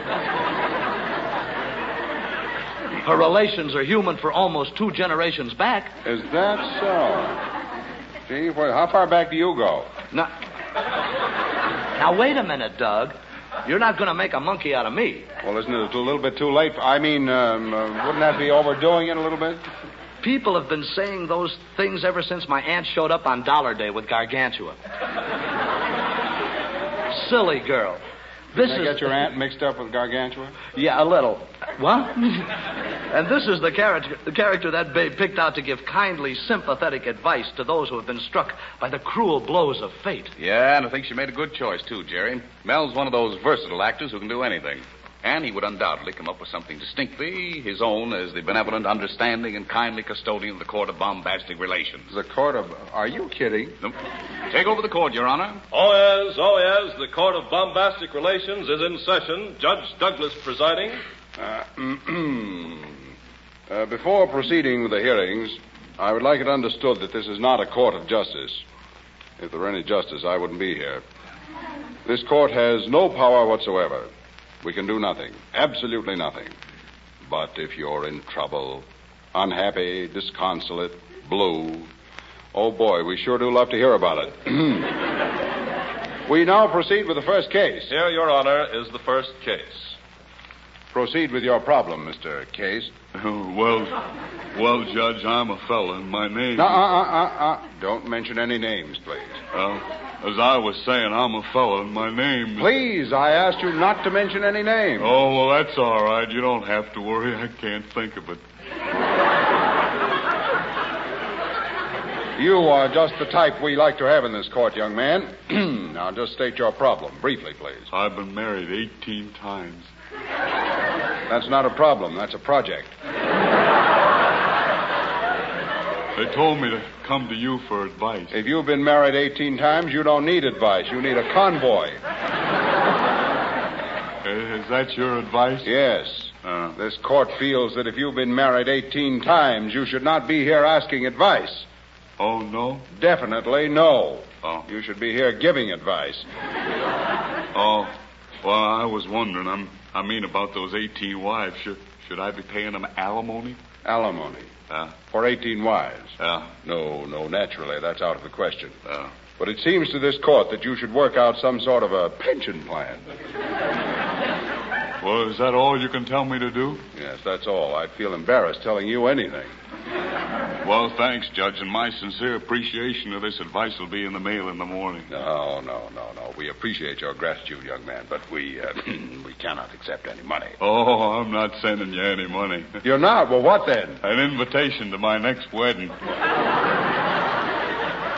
They never learn. Before proceeding with the next case, this court wishes to remind you that we have no power whatever to do anything at all about anything. We're merely listening to the troubles of the world for our own amusement. Next case. Here, Your Honor, is the second case. Oh, proceed, Miss Case. Oh, Judgy, a man owes me a lot of money, and I thought maybe you could help me.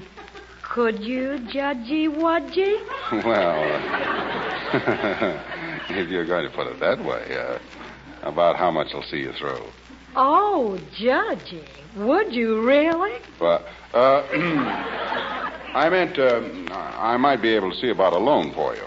Honest to goodness, Judgy, would you really do something about getting a loan for poor little me? Why, yes, of course I would. How would you like it if I planned to get you a loan this evening? Oh, Judgy. Oh, Judgy, about what time?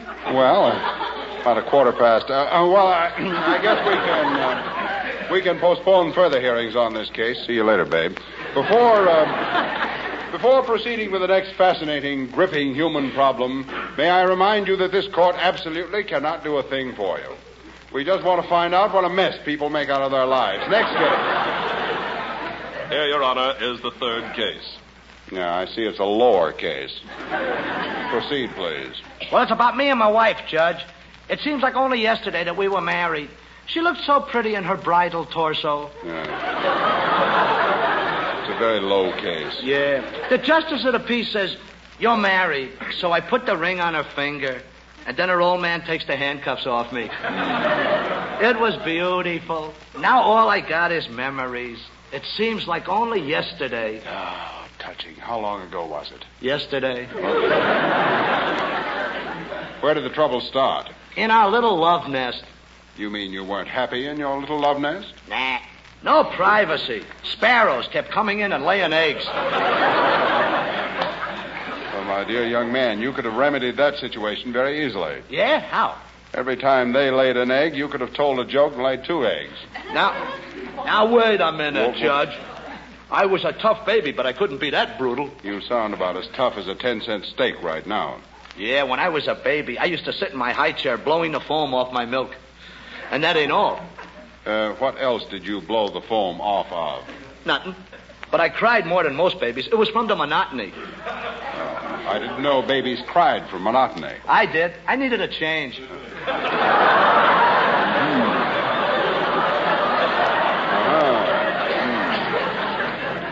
So much for your infancy. Too bad you never grew up. You might have been sent to school. Oh, yeah, I was sent once for 2 years and once for 4 years. Got 3 months off for good behavior. Where did you learn anything about good behavior? Oh, from my wife. What a doll. I met her at reform school. It was co-educational. Must have been love at first sight. Yeah, I admired her professionally. She could pick my pocket faster than I could snatch her purse. In that case, this court feels that you and your wife have very common interests in common and recommends that you try to make a go of it. For if you do, your life together, I'm sure, will be just one grand larceny.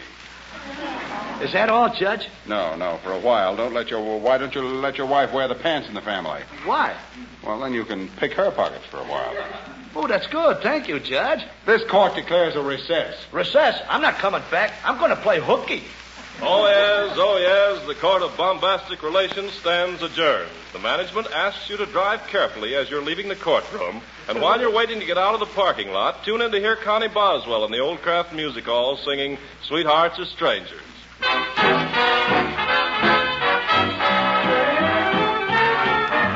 Sweethearts are strangers, it makes no difference now. I'll leave it up to you. Sweethearts are strangers, I'll get along somehow. What do you want to do? I guess I'll always love you, no matter what you say. By all the stars above you, we can't go on this way. Sweethearts are strangers, how do we go from here? Sweethearts are strangers here. Sweethearts are strangers, it makes no difference now. I leave it up to you. Sweethearts are strangers, I'll get along somehow. What do you want to do? I guess I'll always love you, no matter what you say. By all the stars above you, we can't go on this way. Sweethearts are strangers, how do we go from here?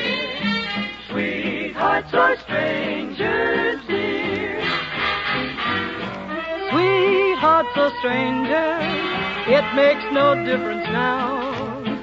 I'll leave it up to you. Sweethearts are strangers, I'll get along somehow. What do you want to do? I guess I'll always love you, no matter what you say. By all the stars above you, we can't go on this way. Sweethearts are strangers, how do we go from here? Sweethearts are strangers, dear. Ah, solid, Connie. S-O-L. Well, thanks, Jer. But if you think that was solid, S-O-L, listen here, E-A-R. Well. Mother, if you have trouble getting a family to eat all the vegetables they should have day after day, lend us your ears right now. Kraft has a solution to your problem. It's a delicious cheese sauce made the easy way with Velveeta, Kraft's smooth melting cheese food. You pour this golden Velveeta sauce over string beans, cauliflower, broiled tomatoes, eggplant, cabbage, broccoli, spinach, or onions.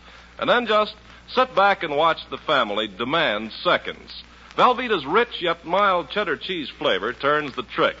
And the beauty of it is, with Velveeta, smooth cheese sauce is a cinch to make. In the top of a double boiler, you just melt 1/2 pound of this cheese food, and then stir in 1/3 cup of milk. And your sauce is all ready to glorify those everyday vegetables and delight the family. And isn't it nice to know that Velveeta adds fine food value as well as flavor? Milk protein, milk minerals, food energy, vitamins A and G. This pasteurized cheese food supplies all of these. And Velveeta is digestible as milk, too. You'd better get a 1/2 pound package or a 2-pound loaf of Velveeta tomorrow. And try this easy cheese sauce that makes vegetables go like magic at the dinner table. Remember, it's smooth melting Velveeta you must ask for.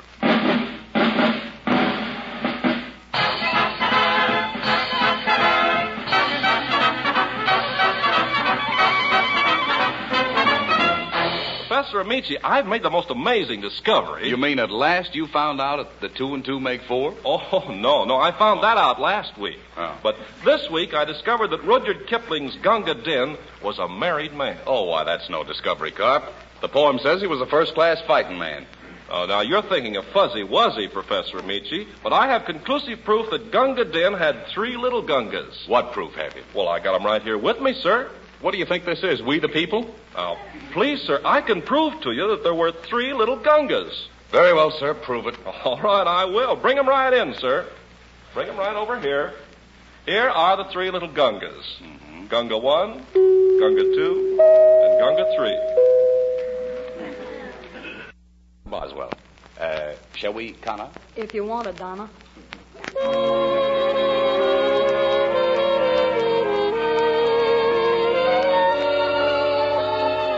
Time was when we had fun on the schoolyard swing. When we exchanged graduation rings, one lovely yesterday. Time was when we wrote love letters in the sand, or lingered over our coffee and dreaming the time away. Picnics and hay rides, midwinter sleigh rides, and never apart. Hikes in the country, and there's more than one tree on which I've a place in your heart. Darling, every tomorrow will be complete if all our moments are half as sweet as all our time was then.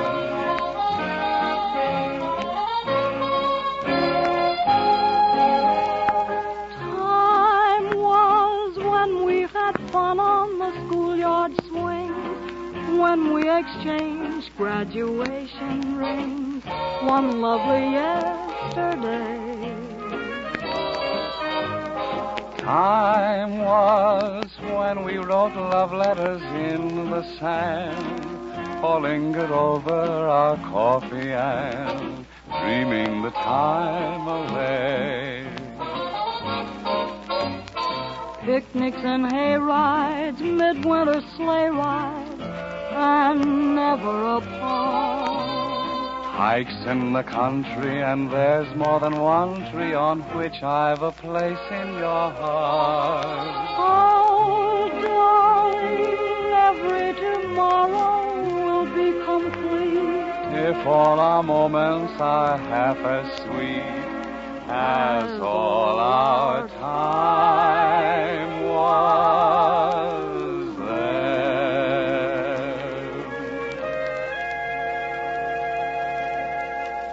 You know, that's a nice thought, Connie. Time was. Time was when you were singing with the Boswell sisters. Yeah, and time was when Jerry Lester was just a little shaver who came up to his mother's knee. Yeah, and stayed there. Next time you want to borrow a bob, Carp, remember, I'm a little short. Oh, I wouldn't worry about your heights, Jerry. Just look at Jackie Cooper. Time was when he was just a sprout in Paramount's picture Skippy. Now he's 19 years old, playing the title role in Paramount's picture Glamour Boy. And old enough for college, too. Oh, Jackie's got plenty of time for college, Donzo. You know, you're never too old for the ever-loving Alma. Just look at some of the boys on the college football teams. Oh, you mean they're overage? Overage, Donzie. I knew one player who had so many lines on his face, the team used it as a practice field. You shouldn't kid about college, Jerry. You've been all through it at Northwestern. You know what fraternity life is. The fellowship, the fun, the good times, the give and take. Uh-huh. You give and your fraternity brother takes. Oh, I guess there's nothing in the world like hearing a fraternity brother give you that warm, friendly greeting you can always count on. I can almost hear... Hey, Satch! Can I borrow your socks? Sorry, I'm wearing them. Stingy. Oh, gee whiz, everybody takes my stuff. Last week I lost a set of Stanford shoulder pads, a UCLA sweatshirt, a USC blanket, a University of Michigan co-ed. Somebody in this fraternity house isn't honest. Well, don't look at me. I gotta have socks for tonight. I'm going formal. Hey, that's right. Tonight's night you have a date with that girl I fixed you up with. Girl, he says. What's the matter? I got that pigeon just for you, Jer. Well, you can take that pigeon and put her back in the coop, Coop. No, she's not so bad, Jerry. Maybe a little thin, but... Thin? She's the only girl I ever met who can do the conga in a phone booth. But I thought you wanted a girl who didn't eat much. After all, you got to put out for everything she puts in. Yeah, that ostrich put away so much the last time I took her out, I had to write home for more money. Quote, Dear Dad, no mun, no fun, your son. What was his answer? How sad, too bad, you're dead. Well, you can always make out a check. Yeah, I can make it out, but where can I cash it? I can't think of a single place where nobody knows me. Look, Coop, maybe you can help me out. After all, I'm your fraternity brother. When we're out on the campus in the middle of a rush, my arm is always over your shoulder. When we line up on the football field, my arm is always over your shoulder. When we're in the classroom in the middle of an examination... Your eyes are always over my shoulder. Stick around me, kid, and I'll show you a few things. No, I'm sorry, Jerry, but I'm leaving the old college and the fraternity. Leaving good old demented state? I don't want to, Jerry, but if the dean doesn't take back what he said to me this morning, I'm going to leave college. Oh, don't be a stoop, Coop. Leaving college just because of some trivial remark the dean made. What did he say? He told me to leave college. Look. Here comes Professor Magee, and he's got Dean Douglas with him. Quick, take a powder or we'll be chowdered. We can't run out, Jerry. It's not sporting. It's not the manly thing to do. Besides, they're already here. Oh, good evening, Dean, and welcome to our fraternity. Moo, moo, moo. I beg your pardon. What did you say? Moo, moo, moo. No use passing up a good thing, Professor Magee. Run back and get a pail. Everybody pulls for moo, moo, moo. Cooper and Lester, Professor Magee and I are not at all satisfied with your marks. Isn't that a coincidence, sir? We've already complained about the very same thing. We told Professor Magee that if we were the dean here... Cooper, you're not the dean here. No, sir. Then don't talk like an idiot. Lester, just what were you doing all vacation? I was working in my father's office. And you, Cooper? I was loafing, too. Aha, you see? That explains why your examination papers were so very difficult to read. Your work should be written so that it can be understood by even the most ignorant person. Well, what part of it didn't you get, sir? Well, on page 3... Never mind that, young man. Never mind that. You boys will have a chance to improve your marks when the makeup test is given next week. The examination papers are already in the hands of the printer. Now, do you boys have any questions at all? Yeah. Who is the printer? Cooper! I'm surprised at you. You're here to study, to work. Why do you suppose parents send their sons to college? Gee, Dean, don't you know either? No. You must realize, young man, that this isn't high school. There are certain changes that must be made, many problems you've got to solve. Oh, yes, that's right, Dean. Tell the boys what you think was the hardest thing you had to learn in college, will you? How to open bottles with $50. No. As I was saying, young man, I want to help you boys. After all, we of the faculty realize you're still beginners. You're still youngsters. You're still cubs. But in all my years as dean here, I'm proud to say I have always been for the Cubs. Yeah, and I had to pick the Yankees today. Murder! And you'll learn that college isn't all play. The best part of it is, Dean. And Lester, can you give me one reason why you put the lights out in those 3 sorority houses? Delta Psi, Delta Lambda, and Delta Mu. Oh, you can have a lot of fun when it's darkness on the Delta. Hey, Dean, remember? Yes, indeed. No, of course I Well, make up your mind, do you or don't you? We don't mean to cause any trouble, Dean Douglas, but every fraternity has its little quirks. We certainly do. What did you say? Quirks. Oh, we got those, too. Yes, well, now, you two young quirks, there's just one more thing I want to say. I've received a number of complaints about your drumming, Cooper. What's the matter, sir? Isn't it hot enough? No, I understand, my boy. I understand how fond you are of music. When I was in college, I played a musical instrument myself. Well, what's that got to do with him? He beats the skins. Well, I played the zither rather well. There used to be an expression on the campus. When Douglas plays his zither, the quad is all a dither. Yeah? How do you like that? A hep Dean. Mm-hmm. Well, now they say when Cooper gets a thumping, he's got the joint a jumping. Is this true, Cooper? True. He's so hep, Buddy Pepper and Inez James wrote a ditty about him. It's called Rooty Zooty, Mac's Son Jackson. Get a load of this, Dean. This'll send you solid. Beat it, Coop, and we'll all follow you.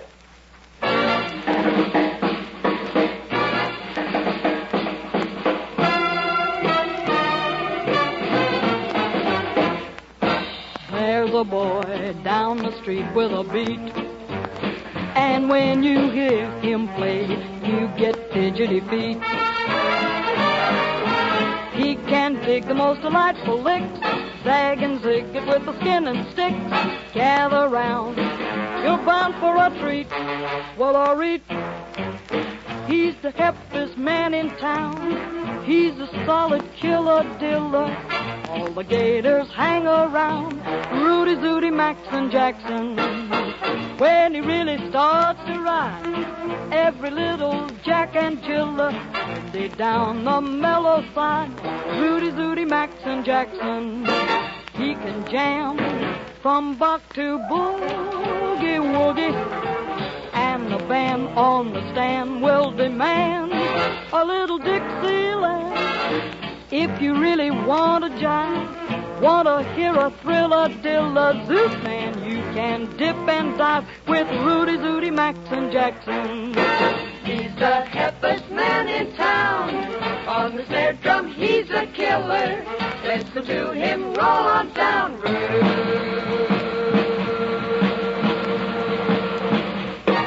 When he really starts to ride, starts to dig it deep and mellow, strictly on the cymbal side.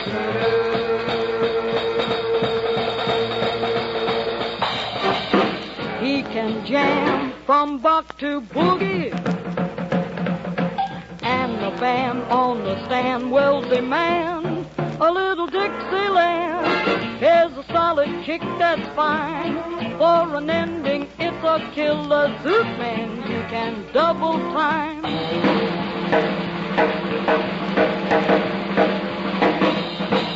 Rudy Zooty Mason Jackson. Well, Dean, that's the way it sounded to us. How did it sound to you? Hit me with a hot note and watch me bounce. Oh, keen, Dean. Keen. You know, we of the faculty are musically inclined, too. I almost forgot Professor Amici sings a bit, too. Really? Well, make us know it, Prof.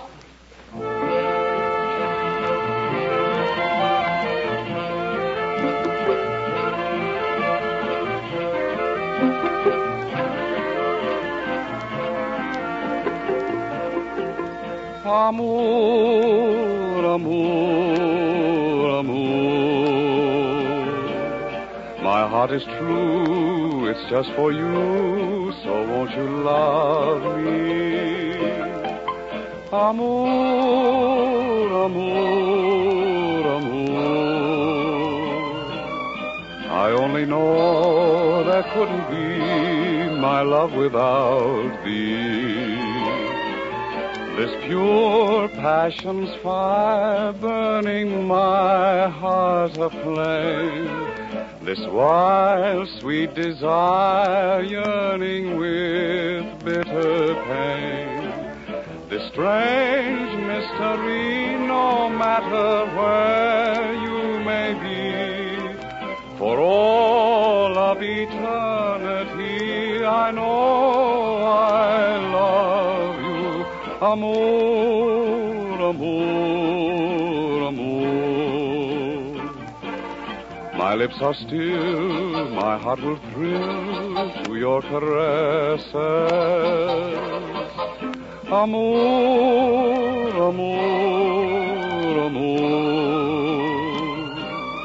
My love is thine, tell me you're mine, and end my loneliness. My love is thine, tell me you're mine, and end my loneliness. Amour, amour.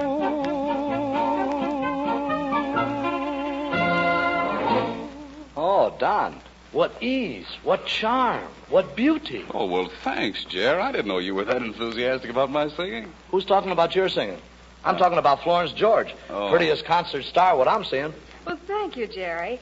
But don't you think it would be better to wait until after I finish singing to say such things? Oh, after you finish singing, Flossie, I have other plans for us. Well, that'd be right after Florence finishes singing the lovely waltz from Gounod's opera, Romeo and Juliet, accompanied by Homer Samuels. Miss Florence George.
really, really beautiful, Florence. She sure is. Sings a nice song, too.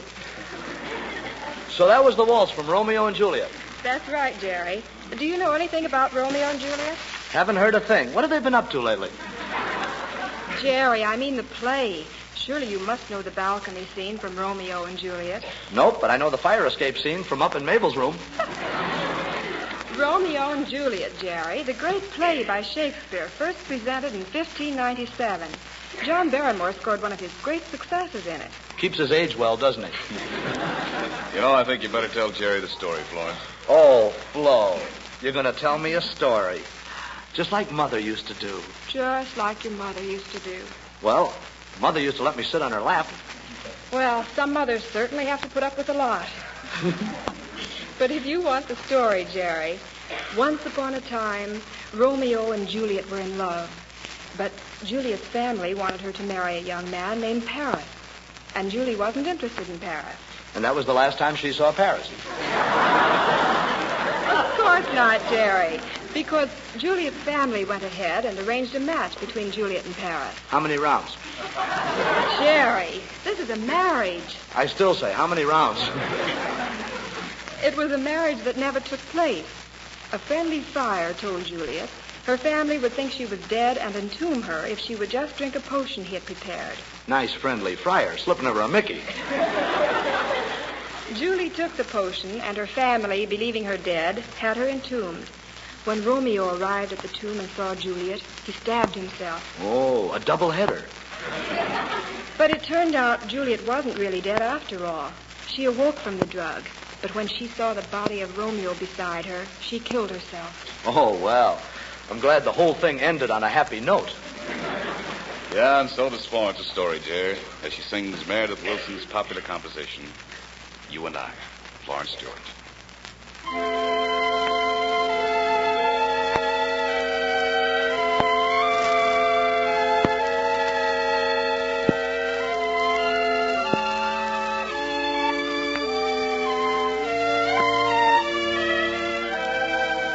Darling, you and I know the reason why a summer sky is blue, and we know why birds in the trees sing melodies true,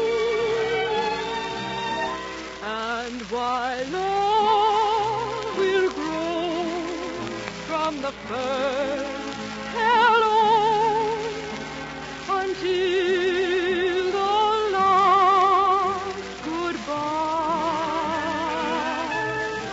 So to sweet romance, there is just one answer: you and I. Darling, you and I know the reason why a summer sky is blue, and we know why birds in the trees sing melodies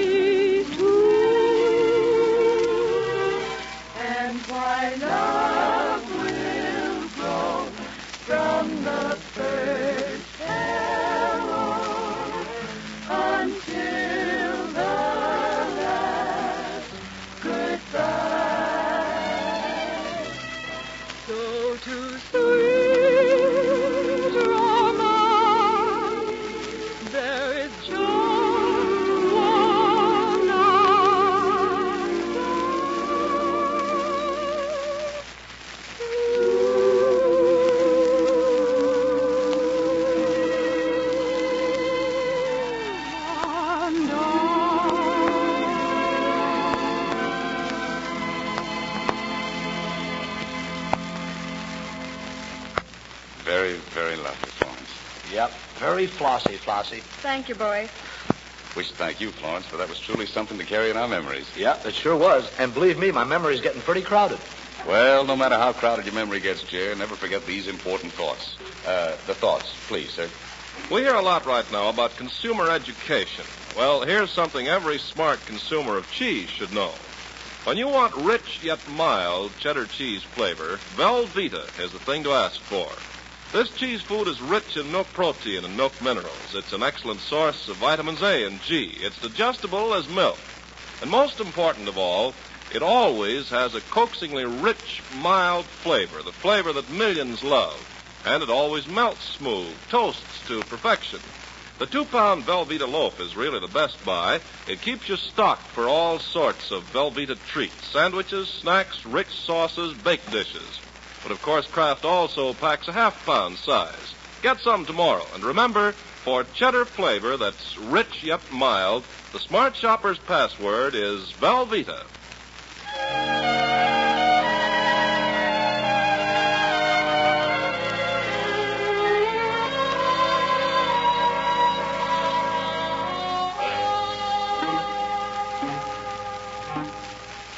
Why am I sitting alone tonight when I could be out where lights are bright? It's all because of Jim.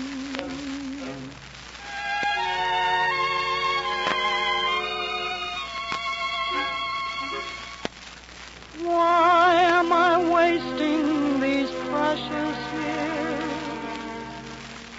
Why am I crying these bitter tears? It's all because of Jim. It's all because of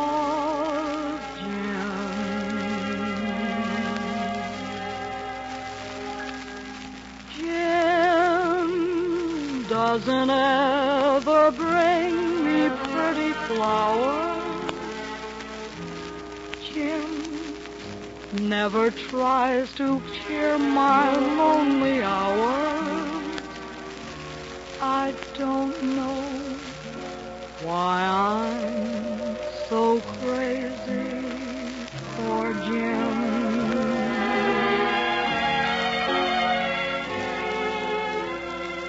Jim never tells me I'm his heart's desire. I never seem to set his heart afire. Gone are the years I've wasted on him.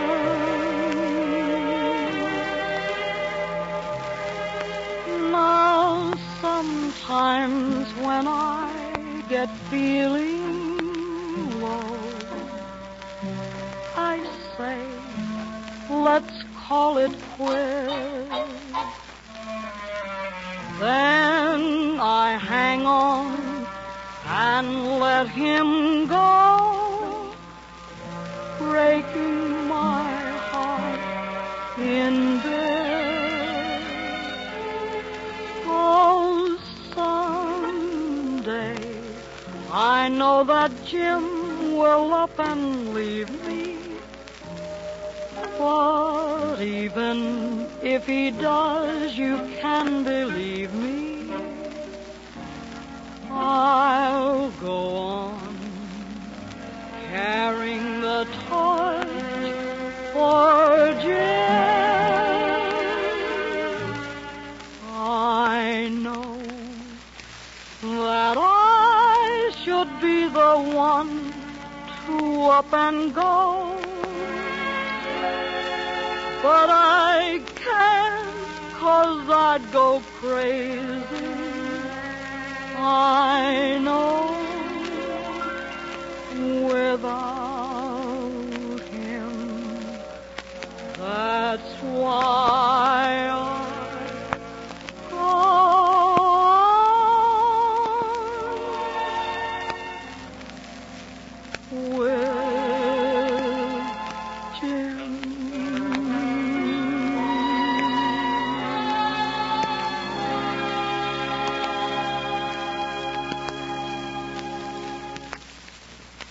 with that touching ballad by Connie Boswell, we close the old Kraft Music Hall until next Thursday evening, same time we got started tonight, when we'll have with us such Kraft Music Hall alumni as Doug Fairbanks, Jr., Duke Ellington, and Robert Coote of the RCAF.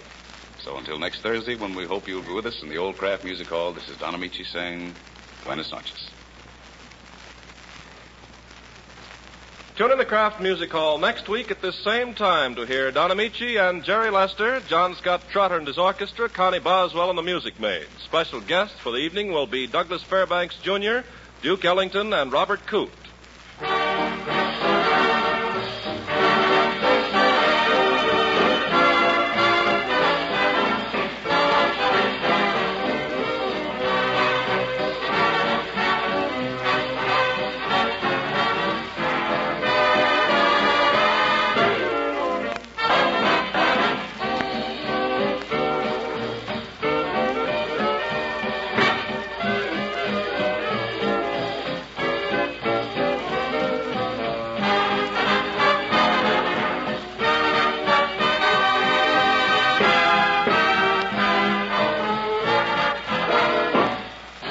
Kraft Music Hall comes to you from Hollywood's Radio City.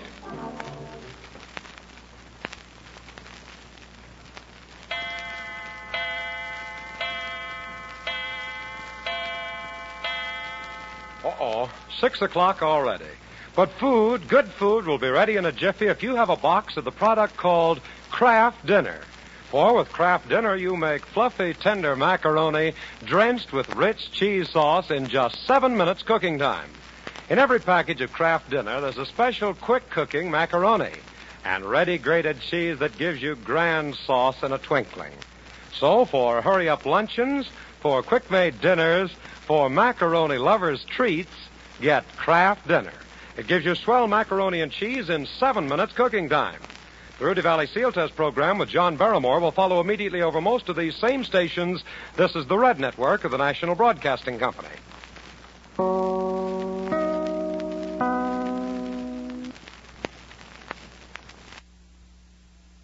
One of old-time radio's longest-running and most popular programs, CBS Mystery Theater, is up next. Now, Mystery Theater.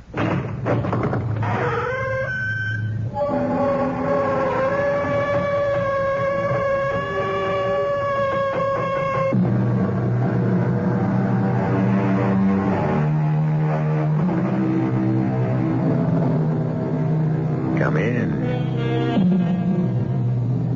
Welcome. I'm E.G. Marshall. I would like to ask a question to which I tell you in advance I expect no answer. What is genius, and where did it come from? Genius is very rare, that much we do know. It is elusive and not immediately recognizable. It cannot be purchased, nor can it be cultivated. So, rare, intangible, and not to be acquired by any means, then when is it, and what is its source? Aware that I have asked the unanswerable, I present you now with the words of the Roman writer Plutarch, half a century before Christ. Genius is a deity. Where is my angel, Doctor? Your what? My angel. I'm lost without my angel. I don't think I quite understand. I thought I saw her sitting on my typewriter. But when I sat down to work, Doctor, she wasn't there at all.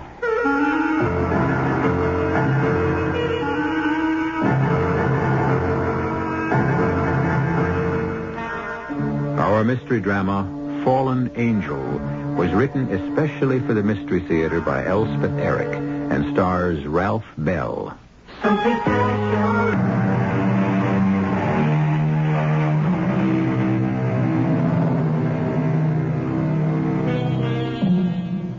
Our story concerns a writer. His name is Lawrence Maitland. Many think he's a genius. He thinks so himself. But genius or no, at the moment Lawrence Maitland is in serious trouble. What went wrong? Something went wrong. What? What am I doing here? What kind of a place is this? How did I get here? I can't remember a thing. Oh, good Lord. What's happened to my memory? I can't live if anything's happened to my memory. Yes, come in, please. Dr. Kramer? Yes? I'm Jack Brody. Oh, yes, Mr. Brody, come in. You wanted to talk to me about Mr. Maitland? Yeah. Well, it all started my place, you know, and Mr. Maitland ain't just a customer. He's like a friend, too. Mm-hmm. Did he come to your place often, Mr. Brody? Yeah, all the time. He never went no place else. When I say all the time, I mean when he was drinking, you know. But he wasn't always drinking. But there was months at a time he didn't drink at all. A periodic drinker. Yeah, well, he went on benders, you know, 2, 3, maybe 4 times a year. And always at your place? Yeah, right. Well, why was that, do you suppose? Well, I don't know. He wouldn't be recognized there. Not very likely. It's near the waterfront, you know. We don't get people from Mr. Maitland's kind of background as a rule. Mm-hmm. Well, him and I got to be what you might call friends. I mean, he knew I'd look after him. How? Well, when he'd get himself really boozed up, I'd call his taxi for him. His taxi? Yeah, it's the same one every time. The driver's a guy named Ivan Kaplan. He was like a friend of Maitland's, too. Ivan would take him home and get him to bed. Lots of times without even waking Mrs. Maitland up. He just knew what to do. Yes, Mrs. Maitland told me. Would you care to tell me just what happened that night? Morning. It was in the morning. About 11 o'clock, that's when I opened up. And, well, the place was empty when he come in. I hadn't seen him in some time, but I wasn't exactly surprised. I knew sooner or later he'd show up. Hi, Jack. Hey, Mr. Maitland. I thought you'd never open up. Well, never before 11, you know that. Well, what's your pleasure? You know damn well what I drink. Make it a double. Right. Water with it? Beer on the side. Well, it's your liver. What's that? Who came in? Customer. Yes, sir? Beer? Jack? Please. Hey, Jack. I need another drink here. Yes, sir. Be right with you, Mr. Maitland. Now. Right now. You want the same? The same exactly. No, wait. I still have some beer left. Double? I said the same, didn't I? Who's that man? Enter the bar with a beer. Him? I think his name is Jones. You know him? Well, just over the bar. He keeps staring at me. Huh? Well, maybe he knows you from someplace.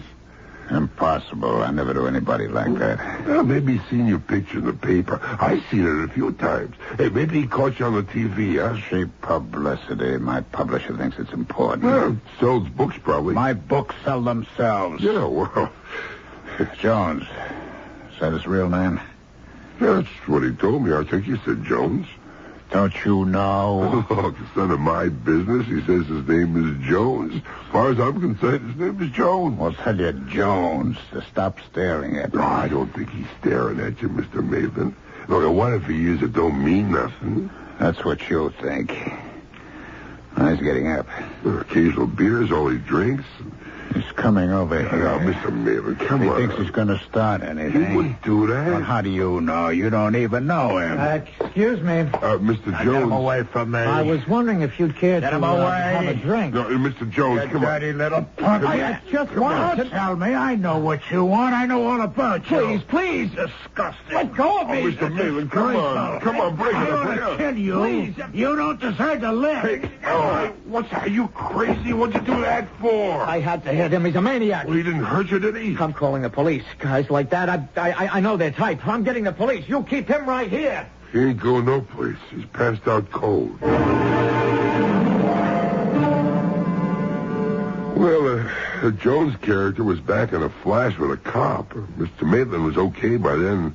Well, pretty okay. Mm-hmm. He'd taken a cockeyed swipe at Jones, and Jones swings back, and he fell and hit his head.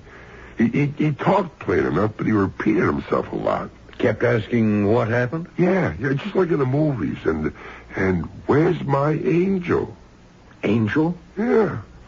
Naturally, I thought he meant his wife, so I went and phoned her. And meanwhile, they booked him at the station house for disorderly conduct, and Jones said he was going to sue for assault and battery. So Mrs. Maitland showed up. I thought she'd take him home, but she didn't. So she brought him to this place. Mm-hmm. Well, I think she did the right thing. Yeah, well, why not a hospital? He doesn't really need a hospital at this point. He's better off here. I can't get over the yellow sheets. Buttercup yellow. And with the sun shining on them, very cheery. Very... It's hard to be depressed on yellow sheets. Is that the idea? Am I in some kind of asylum? A mental institution? Oh, Lord. That'll make some kind of a headline. Lawrence Maitland, America's foremost novelist, confined to a mental institution. But how? Why? Who did it to me? Who put me here? Pauline? Oh, why would Pauline do that? She's got no reason. No reason. Except to get rid of me. Oh, yes, there's always that. That would be the reason. Yes? Who is it? Good morning, Mr. Maitland. Who are you? I'm Dr. Kramer. Max Kramer. How are you feeling? I feel fine. What is this place? Some kind of a nut house? Who put me here? It's a sanitarium. Your wife brought you here after a minor fracas in a barroom and a brief appearance in front of a judge. I've been in jail? Only very briefly. For what? Oh, creating a disturbance and assaulting a man who threatens to sue you. What man? I only know his name is Jones. How do you know that much? The bartender told me. Jack Brody, you talked to Jack? He seems to know you quite well. I do all my drinking at Jack's. Why? There are more attractive places. Jack's my friend. He looks after me. Why should anyone have to look after you? Sometimes I drink too much. Not often, but sometimes. Rest of the time, I don't drink at all. I'm not an alcoholic, in case that's what you're kicking around in that candy little brain of yours. I do not have a drinking problem. It's just that once I take a drink, I can't stop. Oh, I see. What are you smiling at? Well, you've just handed me an accurate description of an alcoholic. One for whom a single drink is too much and 100 not enough. Well, that about sums it up, I guess. Well, go ahead, ask me. Ask you what? Why do you drink, Mr. Maitland? You who have everything, talent, even genius, success, acclaim, looks, charm. Do you have charm? Well, a certain amount. Don't I? Well, women seem to think so. That must be very gratifying. Not that I take advantage of it. I don't. Because I happen to have a very beautiful, very exceptional wife. You'll see when you meet her. Mrs. Maitland and I have already met. You have? Yes. She's the one who put up bail for you and brought you here. She's been here every day. Well? Well, what? Isn't she everything I said? And very clever, besides? Well, we've only talked, she and I, half a dozen times, and mainly about you.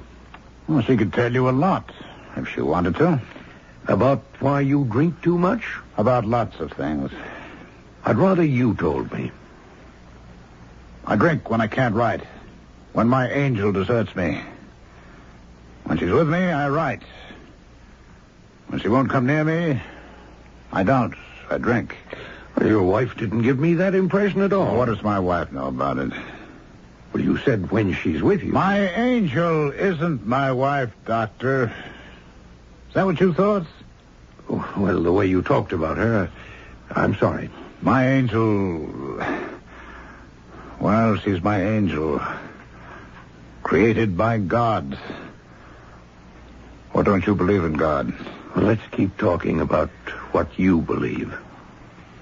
Well, angels are not necessarily created by God. Actually, I doubt that mine was. Some angels are beings elevated to their celestial status by their intelligence. With extraordinary intelligence. But they are composed of heavenly matter. There's no doubt about that. They mediate, at least mine does, between me and the God force. I do believe in the God force. Don't you? And my angel puts me in contact with the God force. And I write. I write like an angel. You've probably heard that said of me. Or read it someplace. I don't do a lot of reading outside my own specialty. And what specialty is that, pray tell? Psychiatry. Oh. Would you like to analyze me, Dr. Kramer? Would you be interested in being psychoanalyzed? Not if it would take away my genius. I don't think it would do that. Well, it's supposed to make you normal, adjusted, able to integrate with the group. Isn't that the idea?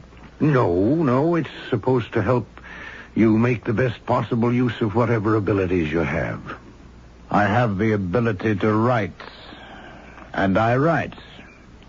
Like an angel. Sometimes. When my angel is with me. Other times you drink to excess. And you think you could find out why I do that? I think together we might be able to find out. I'll think about it. If it worked, I wouldn't need my angel anymore. Perhaps not. Or perhaps you'd give her another name. I'd like to be able to write whenever I felt like it. Write well, I mean. Would you like to have a typewriter sent up to your room? What good would a typewriter do till my angel comes back? Well, perhaps I should have one sent up anyway, just in case. If you want to. No. By the way. Yes? You said my wife had been to see me? Yes, every day. Today? She's downstairs right now. Would you like to see her? I think so. Well, I'll ask her to come up. Oh, doctor. Yes? Are you in love with my wife? Am I what? It's a simple question. Are you in love with Pauline? That's my wife's name, Pauline. Are you in love with her? I'll ask her to come up. He is, of course. But is Pauline in love with him?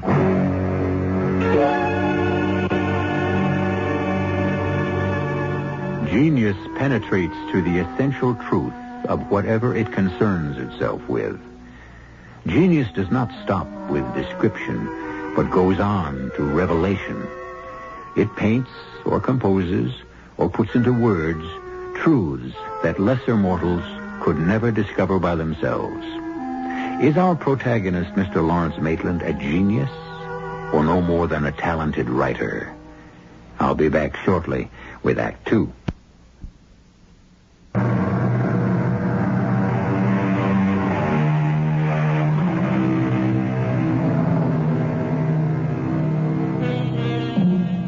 Mr. Lawrence Maitland, you may remember, discovered himself in a large, airy room not his own, which he rightly deduced to be one of many in a mental institution to which he had been brought after assaulting a stranger in a bar.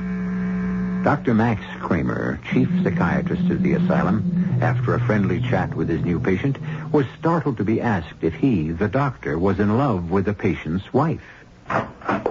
Doctor. Mrs. Maitland? How is Lawrence today? Better. Much better. Oh, I'm so glad. He can go home if he wants to. Really? Only I hope he doesn't want to. Why do you say that? Because I couldn't guarantee that what happened in Jack's bar wouldn't happen again. And perhaps again. But why did it happen? I mean, to hit a man who'd never done him any harm, a man he didn't even know. Mrs. Maitland, there are no easy answers. Oh, I know that. Everybody says I know that, but everybody goes on looking for easy answers. Yes, I'm sure that's true, but still But still, you'd like an easy answer. You're reading my mind, Doctor. Is your mind so different from other minds? No. But his is, Dr. Kramer. Lawrence has a mind that is, well, it's quite different. He knows things that other people don't know. Like what? Haven't you read his books? Well, I have meant to, but there's so much reading I must do. I haven't got around to it. Oh, but you must. They're like revealed truth. Like the best parts of the Bible, if I'm not being profane. Not to me, you're not. Well, I'd read all his books before I met him. All those that had been published up to that time. And then when I met him, I felt like a schoolgirl sitting at the feet of a master. Just to be near him was to be near the fount of all wisdom, all truth. How old are you, Mrs. Maitland? Why, I'm 37. How long have you and Mr. Maitland been married? 10 years. And do you still feel like a schoolgirl? Are you still sitting at the feet of the master? Well, yes, I do. I am. I don't think that's a very healthy way for a woman of 37 to feel. I think a woman of 37 should have formulated her own thoughts about wisdom and truth. Well, I never thought I never tried. I mean, I don't really know anything. You know a great deal. I don't know why you say that. Really, Because everyone knows a great deal. I'm not trying to flatter you. Everyone knows a great deal until he or she starts taking the word of someone else on faith. That's when the intelligence falters, when we start believing what's told us instead of what we feel to be true. Right. I think I see what you mean. Well, now, we were talking about your husband, weren't we? He can go home if he wants to. Does he want to? He seems somewhat interested in being psychoanalyzed. Really? We've never been interested before. Quite the contrary. Well, I can't say how serious he is about it now. But the incident in the bar, the fact that the man, Jones, I think his name is suing him for assault and battery, it puts a different light on things. Or it should. Of course, he has something the rest of us don't have. He has his angel. He told you about that? Oh, yes. It seems his angel has temporarily deserted him. Oh, it's Lawrence's way of talking. I don't think so. I think he believes he has an angel, a real angel. You and I perhaps would call it his ability to write. But if he wants to call it his angel, well, you know, at first I thought he meant you, Mrs. Maitland. Oh, for heaven's sakes, why would you think that? I don't know. I just did. Well, perhaps I'd better go up and see him now, if you say it's all right. Yes. Quite all right.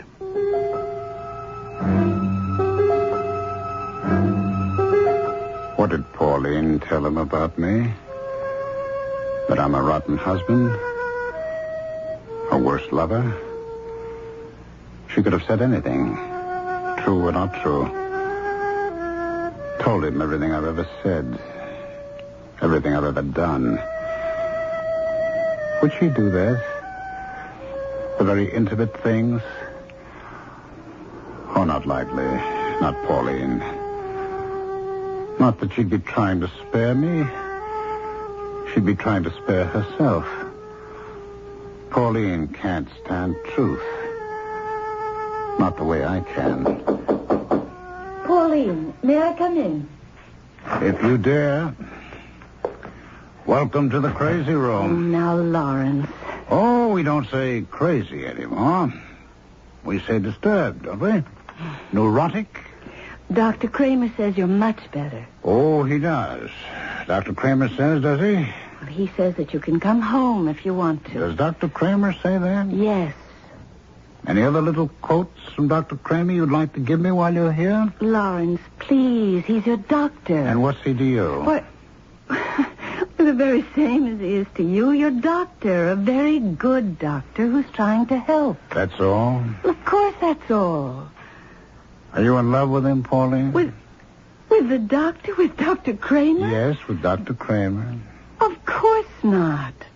I already know that he's in love with you. But you don't know anything of the sort. But I can't tell if you're in love with him until I see you together. Then I'll know. Well, I can tell you right now. Maitland? Yes, what? It's me, Jack Brody. What do you want, Jack? I got something for you. What? The doctor asked me whether to bring it up. What is it? Lawrence, ask him to come in. He's heavy. Can I come in? Okay, come in. He weighs a ton. What? It's a typewriter. Where should I put it? Here, this bureau ought to hold it. Okay. The doctor said take it right out of his own office. It's his. There you are. Wasn't that nice of the doctor? I'm Mrs. Maitland. Oh, I'm Jack Brody, a friend of your husband's. A very good friend, I know. Yeah, well, you think maybe you'll write something, Mr. Maitland? Well, it might be the best thing in the world for you, darling. You knock off a masterpiece, huh? Could happen. Maybe we ought to leave the room, Mr. Brody. Yeah, maybe we ought to. Nice to have met you, Mrs. Maitland. Well, I'm very glad to have met you, Mr. Brody. Yeah, unfortunate circumstances and all that. You coming too, Miss Maitland? I might as well. Now, Pauline, wait. Don't go. Well, all right, dear. This is for you. You want me to read it now? Take it. Well, as a rule, he never wants me to read anything until it's finished. It's finished. Take it. Lawrence! What's the matter, Miss Maitland? You didn't... Well, you couldn't have written this, not you. You couldn't have. I won't believe it. Let me see it. Don't tear it up. Let me see it. You've never written like this before, never. We were standing right here. This is... You wrote this stuff for your wife? This is gutter stuff. He couldn't have meant it. It's disgusting. It's vile. I never read anything so repulsive. It's not like him. He's sick. He's worse than sick. He's rotten. He's decayed. No, he's ill. Whatever. Listen, Mr. Maitland, let me tell you something. Don't you ever set your foot inside my bar again. You hear me? You understand what I'm saying? I don't want you in my place ever again. You don't mean that, Jack. I mean it. You show your face and I'll smash it in. You're my friend, Jack. No more. I was your friend, but no more. Now, you stay away from me. Well, where am I supposed to go? You really want to know? Huh? I have to go someplace. I have to have some... Now, Jack, don't turn against me. Don't stop being my friend. I already stopped. Any man can write that rotten stuff and show it to his wife. Boy, and you call yourself a genius? Well, what am I supposed to do? Who's going to help me? There's only just one. And she won't. Darling, I'm going to get Dr. Kramer. He'll know what to do. I'll be right back. Where's my angel? Where did she go? She left me. And now they're all leaving me. All against me. All hating me. Why do they hate me so much? Because I have genius and they haven't? But that's not my fault. I didn't ask to be the way I am. It's not my fault that everyone's against me. Pauline's gone. Jack's gone. Everyone's gone. I'm alone. All alone. And my angel... Will I ever see her again? Now, who's that? May I come in? No. No one may come in. It's Pauline. It's Dr. Kramer, Mr. Maitland. Pauline, I want to explain to you about what I wrote on that piece of paper. Don't hate me for it.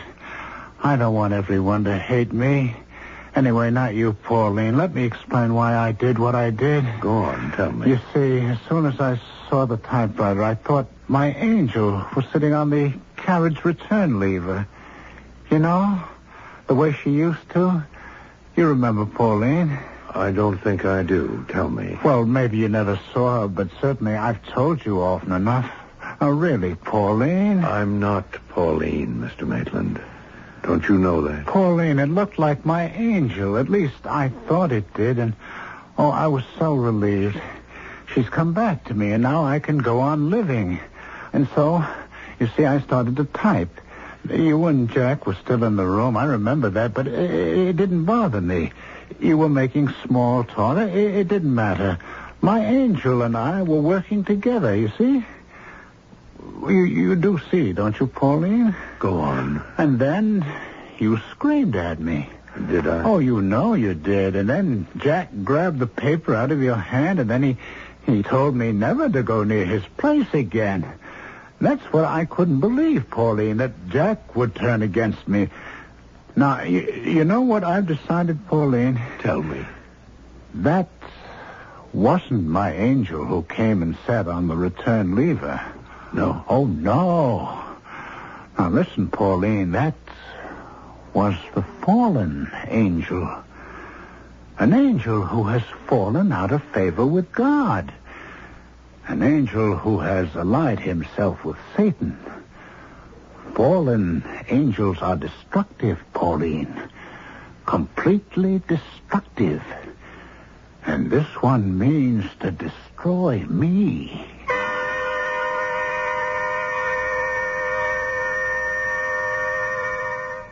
How is one to tell a true angel from one who has fallen from grace? Since both have miraculous powers, how is one to accept the ministrations of the one and resist the machinations of the other? Speaking for myself, I find myself modestly grateful that I have never been visited by any angel whatsoever of either kind. I'll be back shortly with Act 3.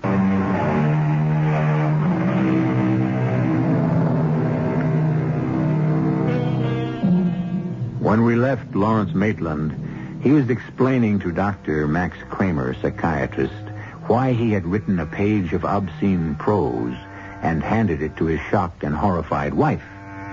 While his explanation may have sounded bizarre to the psychiatrist's ear, no less bizarre was Maitland's conviction that he was talking not to his doctor, but to his wife.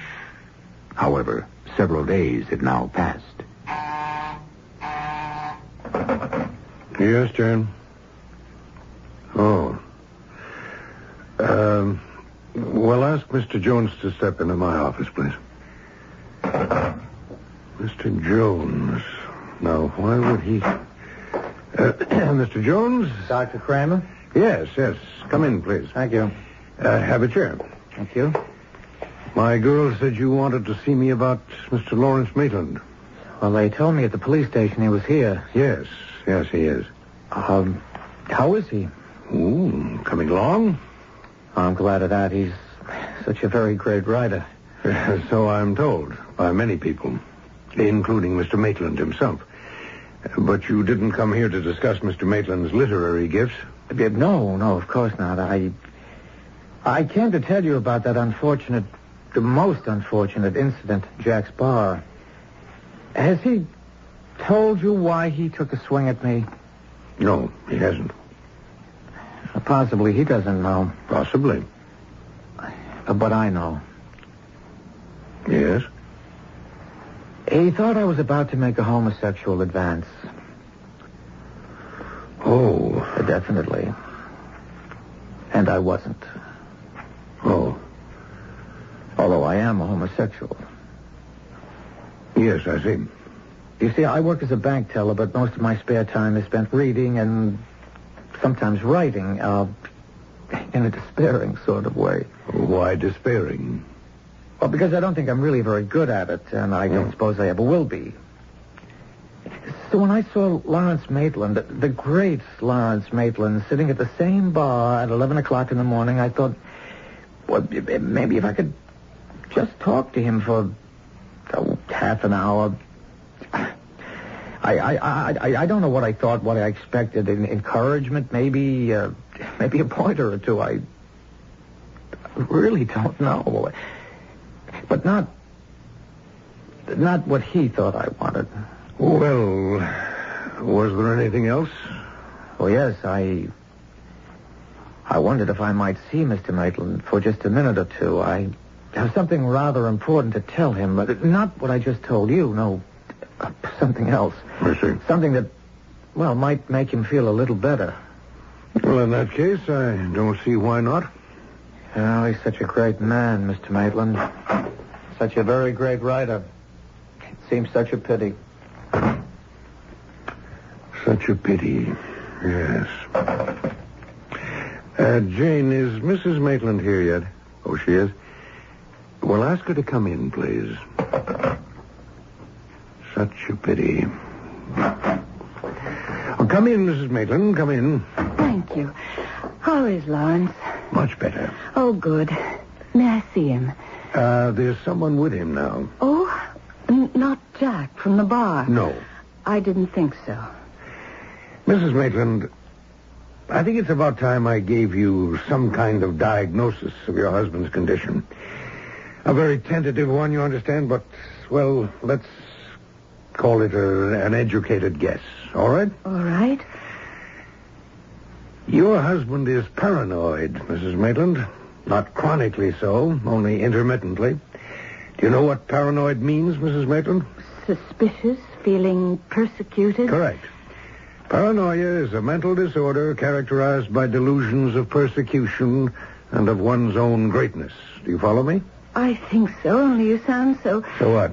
So severe. I'm not used to... Well, never mind. I don't mean to sound severe. It's all right. But, Dr. Kramer, Lawrence is a great man. That's not a delusion. No one knows with exactitude what a great man is. Well, what's to be done, Doctor? I can't just abandon him. Well, psychoanalysis might help. Would he do that, do you think? He might. Should I talk to him about it? It's better that I should. I wouldn't know what to say, really. I'll talk to him as soon as his present visitor leaves. Well, you never told me who his visitor is. I can't imagine who'd come to see him. Who'd even know that he's here? It's the man Jones. The man he tried to knock down in Jack's bar. Who is it? May I come in, Mr. Maitland? Who are you? I'm Jason Jones, Mr. Maitland. Who? From the other night, a couple of weeks ago. Jack's bar? I took a swing at you. Yes, you did. I must have been drunk. Not so very. Well, sit down if you want to. Well, thank you. What can I do for you? Well, I don't know exactly. Teach me how to write? In one afternoon? I was only kidding. Not in a lifetime. Matter of fact, I'm having a little trouble right now with my own writing. You see, my angel's gone away. Who? Who's gone away? My angel. The one who sits on my typewriter. Oh. You want to write? Get yourself an angel. And how do I go about doing that? Lord knows. They come when they please. And they go when they please. Mine has gone. I've dropped the charges against you for assault and battery. I'm not going to bring suit. Well, That's damn nice of you, Jones. Thank you. I don't think a man of your greatness should be dragged into court. I quite agree. So, well, that's about all. I just wanted you to know. I don't want to tire you. It's quite all right. Come back again sometime. Thank you. Mr. Maitland, if I might make a suggestion? Yes, go right ahead. Don't be afraid of people like me. I mean, if we want to buy you a drink in a bar or talk to you, don't be afraid. Afraid? What's he talking about? Afraid of what? Afraid of somebody like him? People like him? Well, what's there to be afraid of? Now, who is it? Dr. Kramer. Oh, you. Come on in. You, talked to Jones? Yeah. He's dropping charges against me. Very nice of him. I thought so. I thanked him. Next time, the man you hit may not be so obliging or so admiring. What next time? It may very well happen again. It never happened before. The disease hadn't progressed that far. What disease? Paranoia. A progressive disease. You mean it gets worse? Inevitably. Well, what do I do about it? Well, there are various things, but in your case, I believe I'd suggest psychoanalysis. We talked about that before. I think it might help you a great deal. Okay. When do we start? We? You and I. When do we start analyzing why I do the things I do? Not you and I, Mr. Maitland. Why not?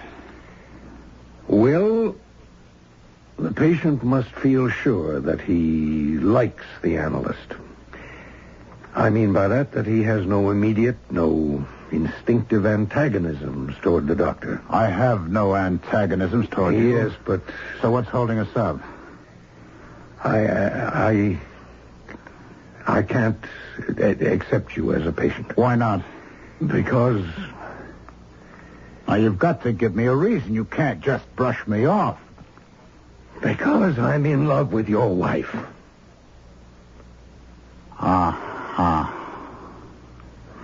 I don't know how or when or why it happened, but it happened.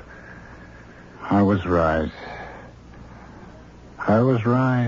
When you asked me, did I love your wife, it was not true then. It came later. It was true then. I knew because I am Lawrence Maitland, and I know these things. Doctor, I'd like to be alone for a while, if you don't mind. Of course. We'll talk more later. Perhaps we will. Perhaps. Goodbye, Doctor. Goodbye. If you need to talk to me... I don't think so. Well, in that case... What was that? What was what? I thought I heard something. Oh, did you hear her, too? Her? My angel. She's back. She is? Can't you see her? She's sitting on the typewriter. I can't say that I do see her. Not really. No. I don't suppose you can. Be so good as to close the door behind you, Doctor. I really have to get to work.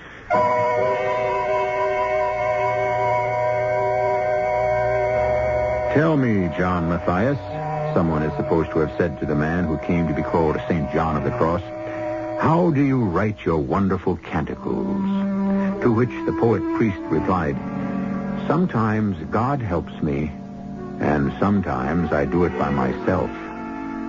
If the true men of genius can give no more satisfactory answer than that, what in the name of heaven can you expect of me? I'll be back shortly. The entire production was under the direction of Hyman Brown. This is E.G. Marshall inviting you to return to our Mystery Theater for another adventure in the macabre. Until next time, pleasant dreams.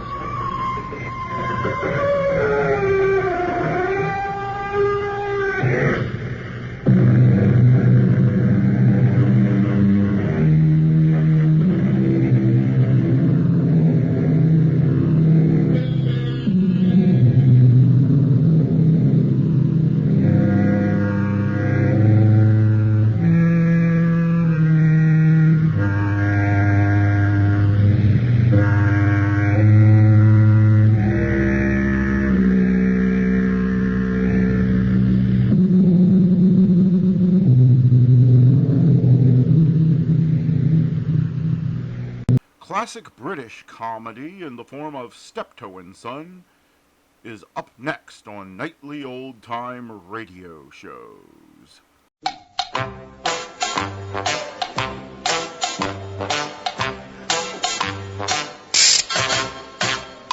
We now present another episode in a radio series based on the world-famous BBC comedy success, Steptoe and Son.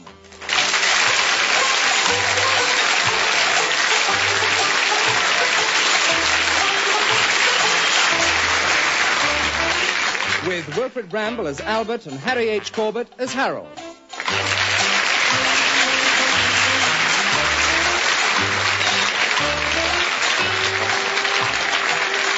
This week, Loathe Story.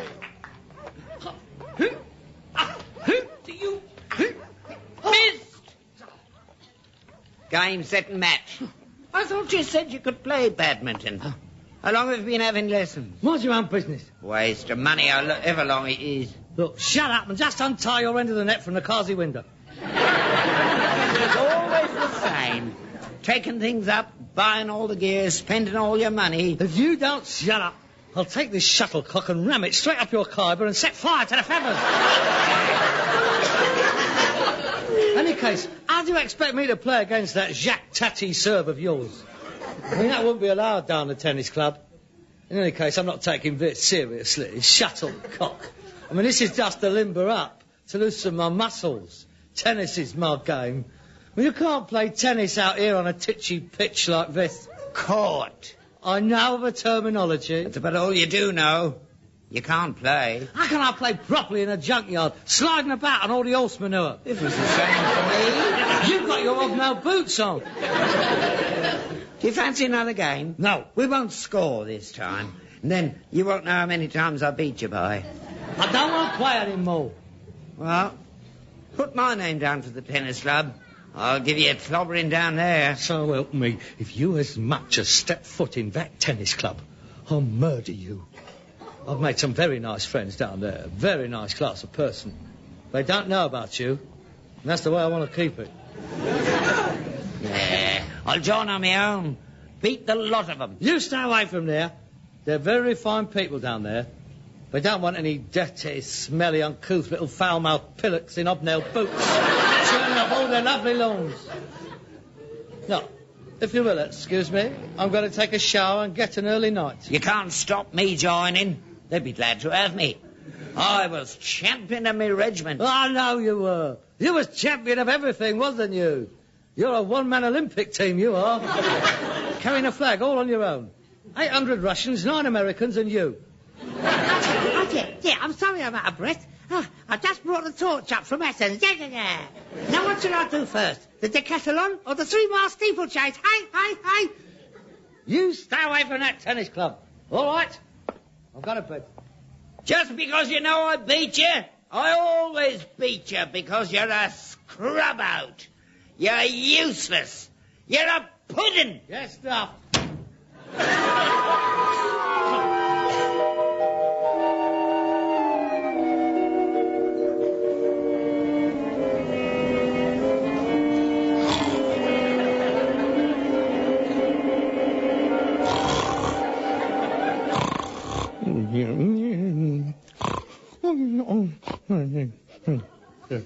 you. I'll beat you. Game, start a match. Beat you.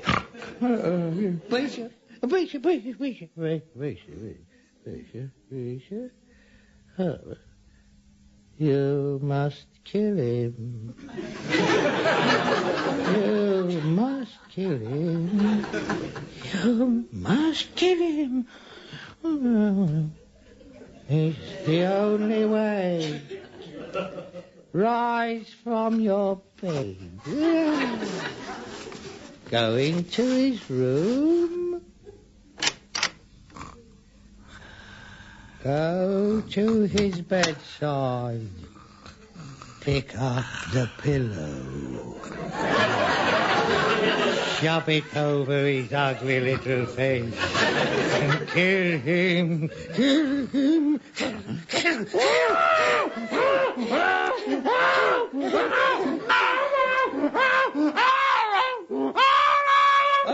What? You said what? It's you. You're mad. You potty. The pillow. Yeah, what about it? You had it over my face. I didn't. You've gone off your nuts. Oh, my God. What's happening to me? You're potty. Potty. Potty.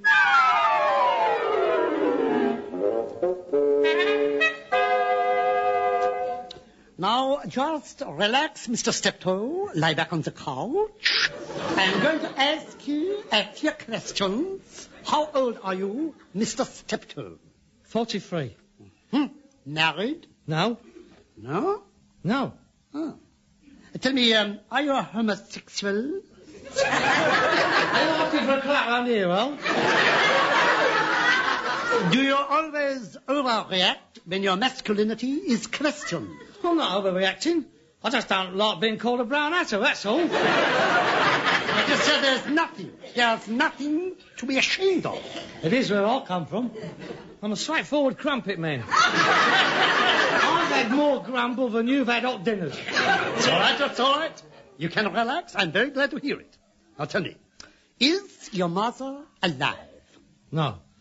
She died when I was 6. See? And you have lived alone with your father ever since? Yes. Mm-hmm. And last night you woke up to find yourself standing over him, preparing to smother him with the pillow. Yes, I've got to kill him. I've got to kill him with my own...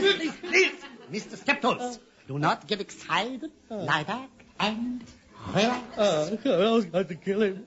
If I hadn't woken up, I would have done him in. That is not necessarily true. You were asleep, you had had a nightmare. We seldom do things contrary to our natures under these circumstances. They are fantasies, but we are acting out. See? I mean, sometimes I dream. I dream that I am running down the street naked. Yes. Don't you? No. Well, I mean, it's a very common dream. I mean, I'm surprised you have not experienced it. I mean, tell me, did you love your mother? Oh, yes. Yes, I did. Very much. And do you love your father? No, I don't. How long have you not liked your father? I've never liked him. And tell me, have you ever thought about murdering him before? Every day, whenever I see him. But I've never tried it. I mean, it's not natural. You can't go out murdering people just because you don't like them. I mean, that's why I've come to you. I want you to help me. Help me. Oi. Oh, you carry on, please. I am listening. Yeah. Carry on what? Let me see. Yes. Now, tell me, were you rejected as a child? Not by my mother. Tell me something. Were you breastfed? Well, yes. As it happens, I was. Well, we couldn't afford proper milk. Did your mother have a large bosom or a small bosom? Well, it was a fair size as far as I remember. Large? Yeah. Inordinately large or just large? Well, They seemed quite large at the time. I can't be precise. It was. What's the size of my mum's bristles got to do with it? Mr. Steptoe, I am just trying to find out whether you miss the security, the comfort of your mother's bosom. The warm, soft, all-enveloping protection of those two beautiful, large... Hang on.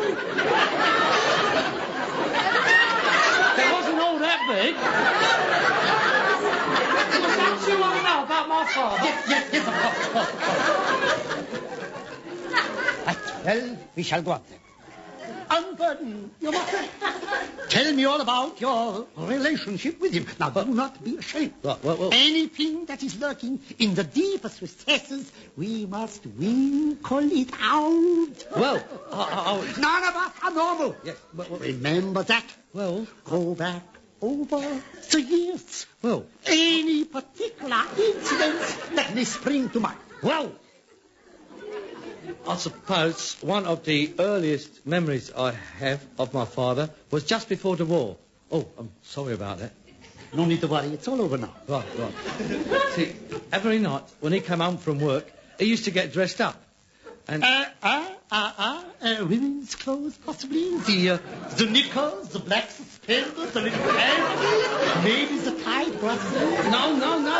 That was just his Sunday best. See, now we'd go out on the Olsen cart. He'd pull up outside the Skinner's Arms, go in, and leave me outside. I used to sit outside there all night with a bottle of lemonade and an arrowroot biscuit. I used to sit there for hours on end. The wind used to whistle right up my ear. Oh, pathetic it was. I'm 10 years old, and I already had a touch of the farmers. The farmers? The Farmer Giles. I thought he was disgraceful. I mean, I wouldn't see him again until chucking out time. Then his friends would carry him out, sling him on the back of the cart, and I'd have to take him home. Oh, night after night that happened. I never got to bed before 12. Up at 6 to do me paper round. He never spent any money on me. He wouldn't even let me go to the barber's and have a decent haircut. He used to put a pudding basin over my head and do it himself. I had the worst haircut in the district. The teacher used to let me keep my hat on in class. I was known as Geronimo till I was 23. Another time, I remember, I was 14 and I brought my first girlfriend home and we were standing outside the front door and I was just going to give her a little kiss and he threw a bucket of water over us. That's how it's always been. Doctor? The doctor? Yes, of course. That was all very, very interesting. Yes, please carry on. Do not stop. Well, he made me leave school at 14, and I went straight out to work on the cart. He paid me 30 bob a week. I didn't get a raise till I was 26. Oh, that's very interesting. Please carry on. But when I was 18, I went into the army, and I spent 2 years in Malaya. Oh, that is the happiest 2 years of my life, because I was away from him. Everything I've ever wanted to do in life, he's frustrated. Everything I take up, he's better at it than I am. Every time I threaten to leave home, he has an heart attack. He's had 15 heart attacks, to my knowledge. And that was only in 1 week. I put him in an old people's home once, but he was only there 3 days and everybody left. Take him home. Well, that's why I never got married. See, every girl I've ever had, he's messed it up. I remember one occasion... Oh, God, I'll never forgive him for that. I'd met this girl. Oh, we was very keen on each other. At that time, she was the most beautiful girl I'd ever seen. Did she have a large bosom? I don't know. I never saw them. Never? No. They felt average. Average? Tell me, was it average large or average small? Just average. But are you interested in my case as it stands or not? She was the poshest bird I've ever met. Oh, such breeding. She was the first girl I'd known who ate her peas with the back of her fork. Oh, very impressed with that I was. She was rich as well. Loud did her family were. And it was only her and the old lady. The old man was killed in the war. Oh, I'm sorry about that again. Sorry. As I said, it's all over now. But I could have had the lot. Anyway, I couldn't put it off any longer. See, her mother insisted on coming out to meet my family. Him. So I arranged for them to call on to us for tea. I got home early that afternoon. I got washed, dressed, and I went downstairs to the lounge.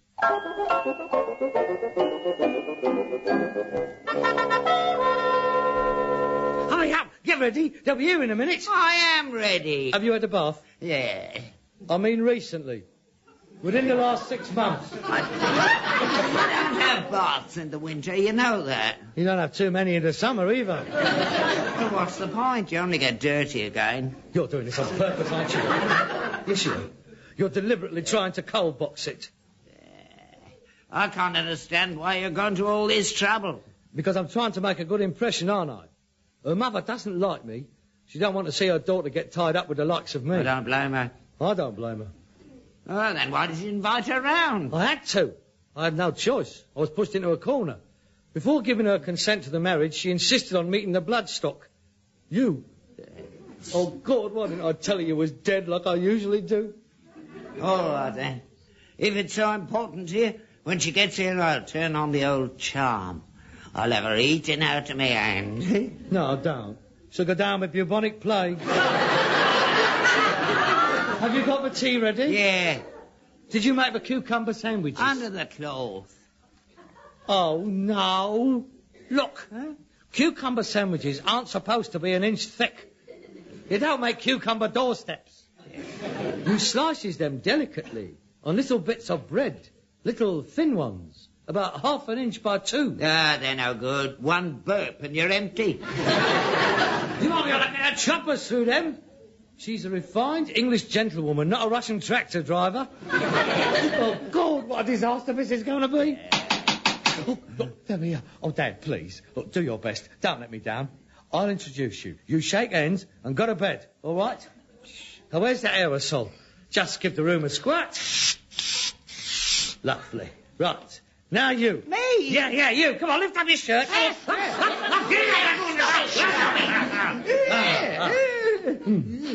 Yes, that's better. You smell almost as good as the horse now.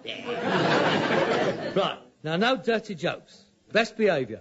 No effing and blinding. And don't get too near them. Hello, Harold. Bunty, darling. Harold. Oh, darling. Oh, and Mrs. Kennington Stride. Oh, how delightful to see you again.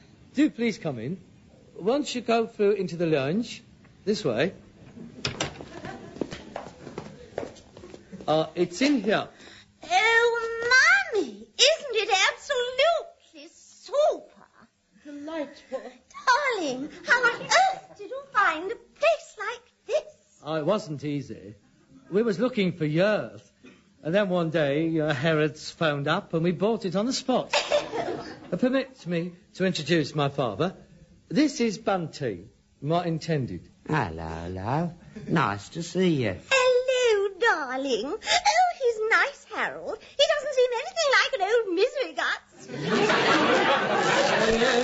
This is Bunty's mother. Charmed, I'm sure. It's a great pleasure to make your acquaintance, Mom. Well, I expect you'll be wanting to go to bed now, Father. Just one moment. Am I to take it you actually live here? Yeah, all my life. It seems that I've been somewhat misled. I understood your son to tell me that you were a horse owner and lived next door to the stables near Ascot. Ah, no, Mrs. He meant Acton. I saw you. I had no intention of deliberately misleading you, Mrs. Kennington Stride. We do, in fact, own a horse. And, you see, we've got... May I divest you of your outer garment? My outer... no, thank you. I have no intention of stopping. Perhaps she's a bit parky. Shall I put the other bar on? Oh, don't be such a bore, Mother. We've only just arrived. Perhaps I may proffer you a little sherry to mitigate the ardour of the vexing journey you entailed getting here. Are you English, Mr. Steptoe? Yes, darling. We would love some sherry. Oh, that's good. Because I have recently, of late, been fortunate enough to procure from my purveyor... There he goes again. Young man, if you mean you've got some sherry, then say so, simply. Yes, I have half a bottle. Father, would you bring the sherry glasses? Yeah. And the dry Orson Welles? There we are. What are they? They were a job lot from the local hospital. They are specimen glasses. Well, there's nothing wrong with them. I washed them out. No, Daddy, not them. I told you never to use them in company. I do beg your pardon. We do have some apposite drinking vessels, and we keep them for best. I don't think we'll bother. I think it's time we were leaving. No, don't go. You haven't had your tea. I've got it all ready. The cold collation, cucumber sandwiches, fairy cakes, French cream sandwich. Tin of biscuits. Shut up. Please, sit down. Father, show Mrs. Stroud a chair. Oh, look, over there. That's a chair. Oh, he's so amusing, is he not? Convey her to it, Pater. Oh, I do beg your pardon. May I escort you to a chair? Allow me to thump it for you. It's the cement dust from when they was building the flyover. Gets everywhere. Don't worry, it'll soon settle. Oh, Bunty, it's all going wrong. Don't worry. Just be yourself and stop acting. Some tea? Thank you.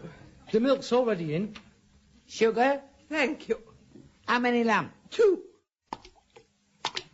Tongues, Father, not your fingers. Well, I suck them clean first. Well, this is nice. Father, please, not out of the saucer. Sorry, but the spoon keeps digging in my eye. Then take it out. Sunningdale must be looking rather lovely at this time of the year. You really ought to see their house, Father. The rhododendrons is quite splendid. How many gardeners do you have, Bunty? Oh, I don't know. 7 or 8. Oh, imagine that, Father. 7 gardeners. Bunty's mother has 7 gardeners. Huh? Hey, missus, ask them if they want any horse dung. Isn't he a card? Oh, the house is quite delightful, too. It's Tudor, isn't it? Ah! What's the matter? Something just leapt onto the table. Where? Oh, there's another one. What is it? Where? There, on the table. A microscopic animal. Oh, God, no, not fleas. It's all right. There's nothing to worry about. They're probably off the horse. I shouldn't think for a moment they're human fleas. How could you bring me to a house with fleas? If there's any fleas in this house, missus, you brought them in. In that tatty old lump of rabbit you bought. How dare you? What? I've been bitten. Look, don't panic, don't. He'll be all right. Look, I've got some DDT. Just squirt it down the front of your blouse. No, Mrs. Stroud, come back. I'm coming. Don't go, Bunty. Coming, Mother. Bunty. Goodbye. Bunty. Does this mean it's all off? Bunty. You know what I reckon? I reckon it was that mattress I bought yesterday. I didn't like the look of the bloke. I thought he looked a bit cootie. What's the matter? You're giving it to me now. I'm covered in the food. Get up.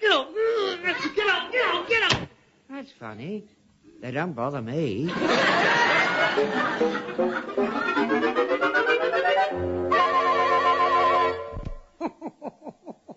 I must say that was jolly amusing. How you must have laughed. No, we didn't. That was all over me. I had to have all my hair shaved off. I never went out of the house for a month. Bald as a coot, I was. Yes, that was most distressing. Now, come to think of it, it's a wonder I haven't tried to kill him before. Shall I carry on? No, thank you. No, I've lots more to tell you. That is all we have time for now. No, I could go on forever. I have another patient, and she has very big gums. Yeah, well, what do you think, Doctor, please? Am I going off with my chump? Heavens, no. There is nothing whatever to worry about.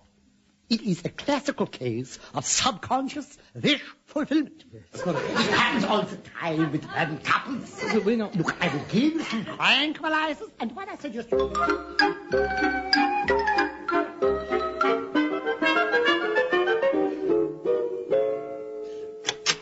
Dad, I'm back. Keep away from me! Don't touch me! And they'll soon find out you've escaped. The van will be here in a minute.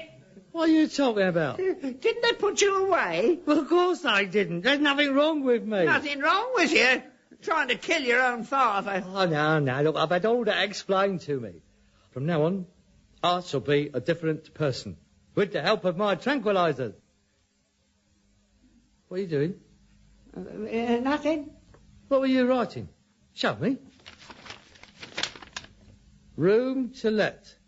Whose room? Yours. Mine? Oh, I took it for granted they'd bung you straight in the nut house. I've got to have some source of income, haven't I? You cursed little... I've been out of the house 3 hours, and you want to let my room. I've never... No. No, I'm not going to let you get on top of me again. Yes. I can see your point of view. Old man, no income. Yes. Oh, it's very reasonable. No, it's all changed. There's nothing you can ever do again that will ever upset me. I shall see you later. Where are you going? I'm going down to the tennis club. There's a very lovely girl gets down there on Thursdays. I think she fancies me. She's an extremely good player. With a bit of luck, I might be able to get a game with her. What's her name? Christine. Not the blonde with the big bristles. Yes. You're too late, mate. I'm playing her at 4:30. I beg your pardon? Yeah. I joined this morning. Smashing club, ain't it? No, hold on. I'll kill him! I'll murder you! I'll put that knife down! I'll kill you! I don't care what happens to me! I'll take you!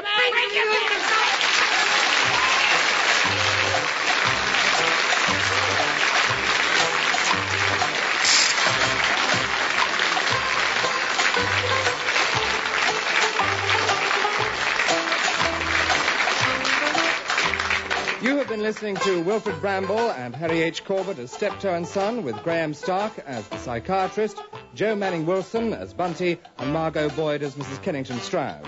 The program was written and adapted for radio by Ray Galton and Alan Simpson, and produced by Bobby J.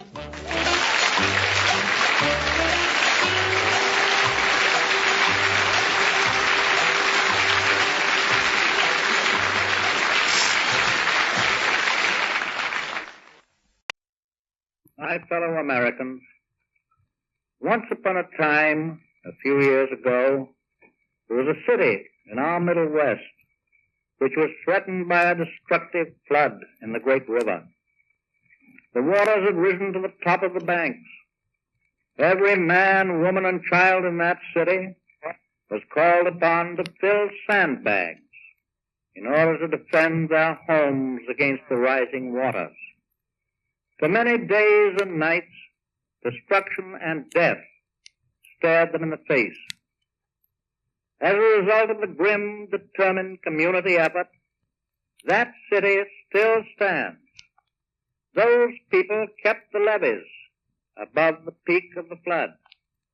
All of them joined together in the desperate job that had to be done. Businessmen, workers, farmers and doctors and preachers, people of all races.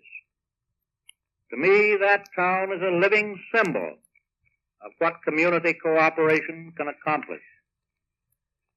Today, in the same kind of community effort, only very much larger, the United Nations and their peoples have kept the levees of civilization high enough to prevent the floods of aggression and barbarism and wholesale murder from engulfing us all.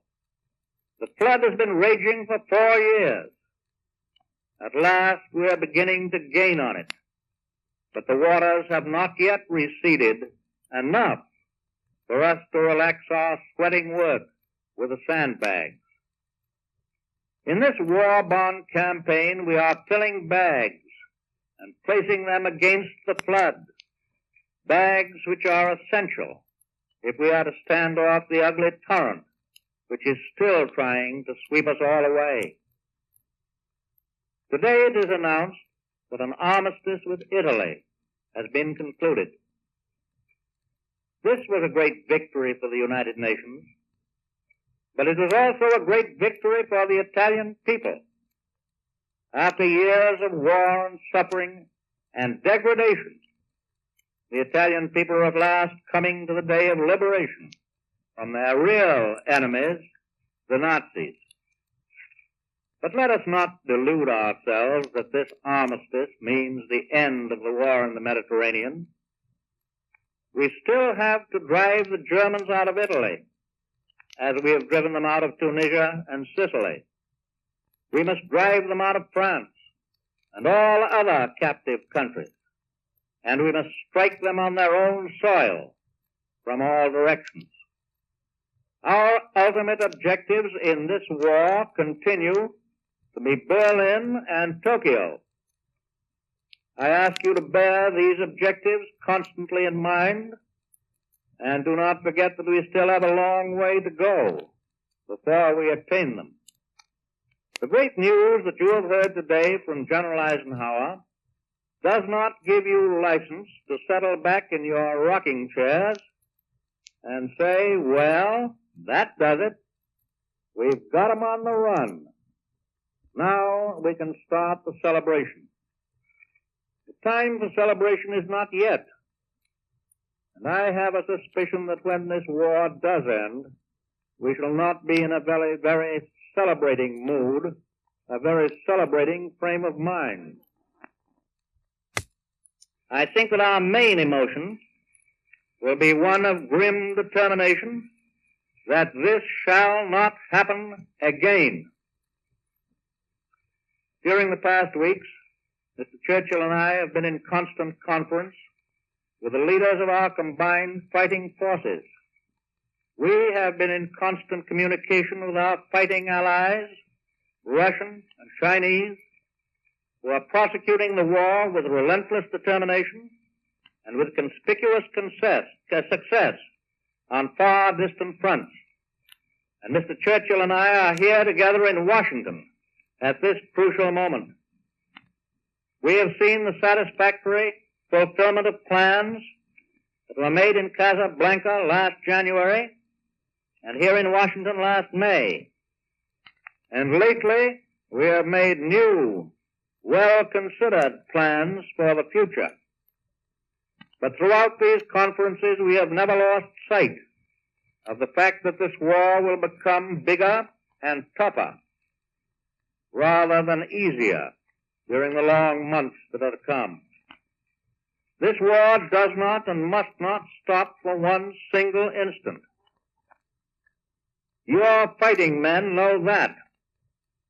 Those of them who are moving forward through jungles against lurking Japs, those who are landing at this moment in barges moving through the dawn up the strange enemy coasts, those who are diving their bombers down on the target at rooftop level at this moment, every one of these men knows that this war is a full-time job and that it will continue to be that until total victory is won.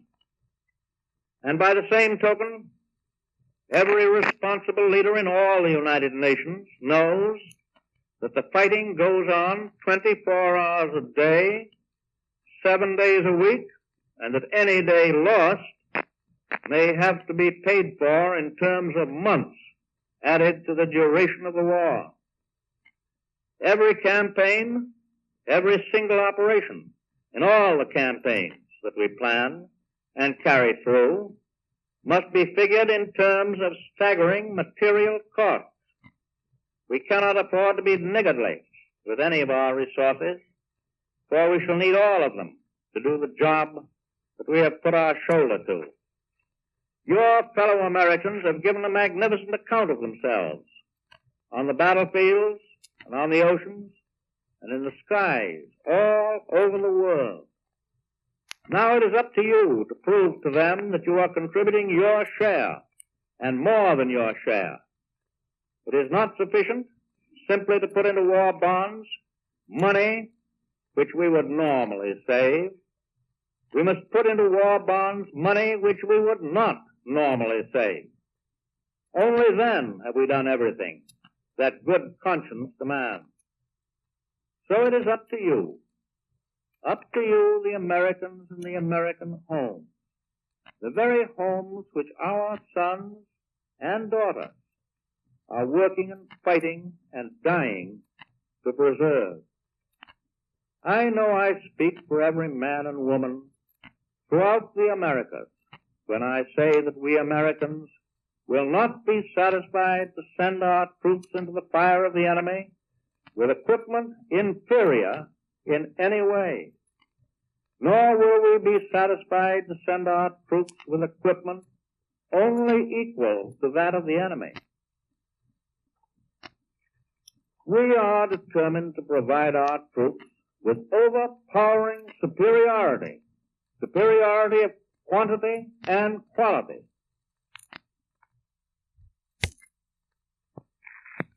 In any and every category of armaments that they may conceivably need. And where does this our dominating power come from? Why, it can come only from you.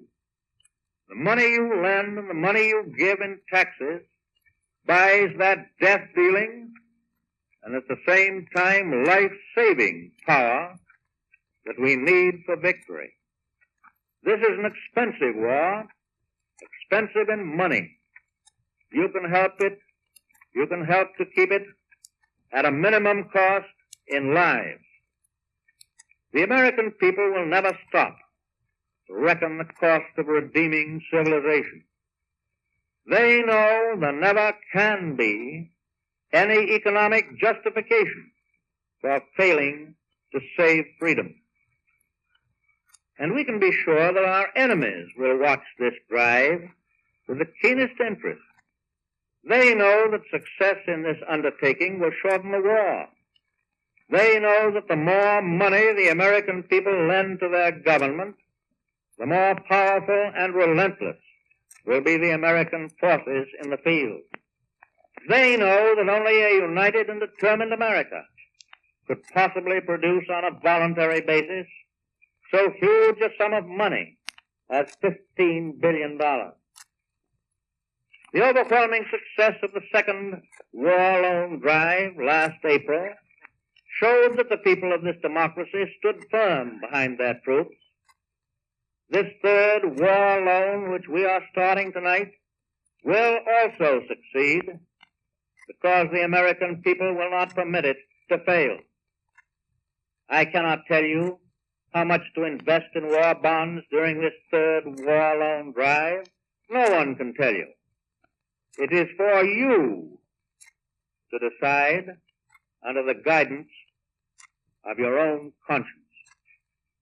I will say this, however, because the nation's needs are greater than ever before, our sacrifices, too, must be greater than they have ever been before. Nobody knows when total victory will come, but we do know that the harder we fight now, the more might and power we direct at the enemy now, the shorter the war will be and the smaller the sum total of sacrifice.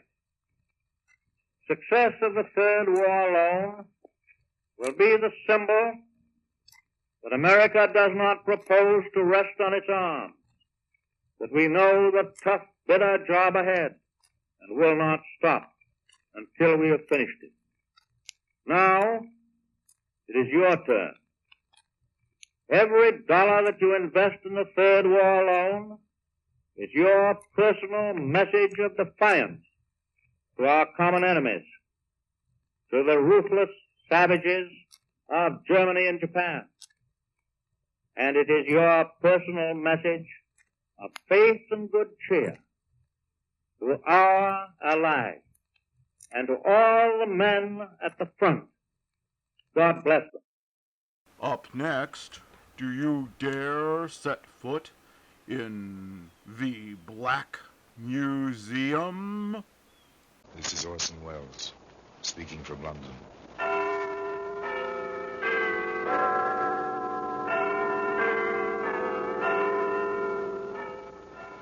Museum. A repository of death, a repertorium of violence.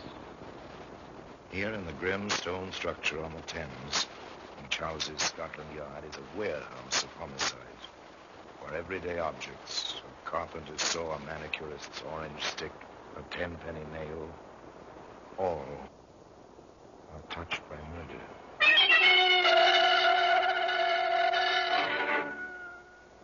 Now this sheath knife. It's a familiar object. Maybe your son, if he's an outdoor sort of kid, has one. You may have one. If you enjoy wood carving at odd moments, it's a handy tool, a sheath knife. Handy for sailors or truckmen or killers. Nasty wound. Eh, Doctor? Very nasty, Inspector. 6 of them. Any one could have been fatal. All very deep through clothing and overcoat. Then we're looking for a man, Doctor. A man with a lot of strength and a knife. Well, today you can find that sheath knife, among other honored exhibits, in the Black Museum.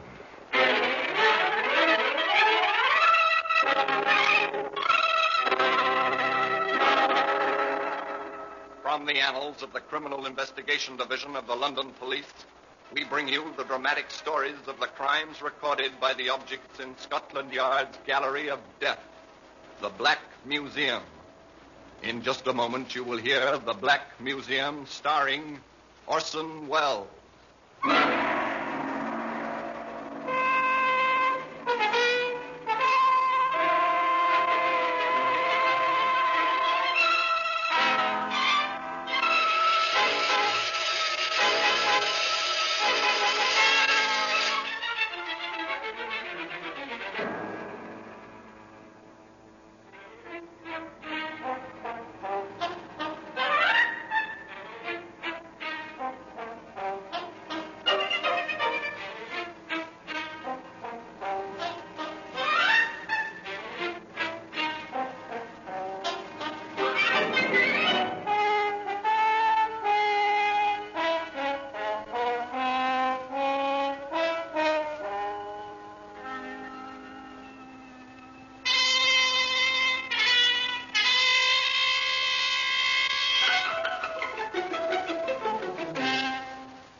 Now, The Black Museum, starring Orson Welles.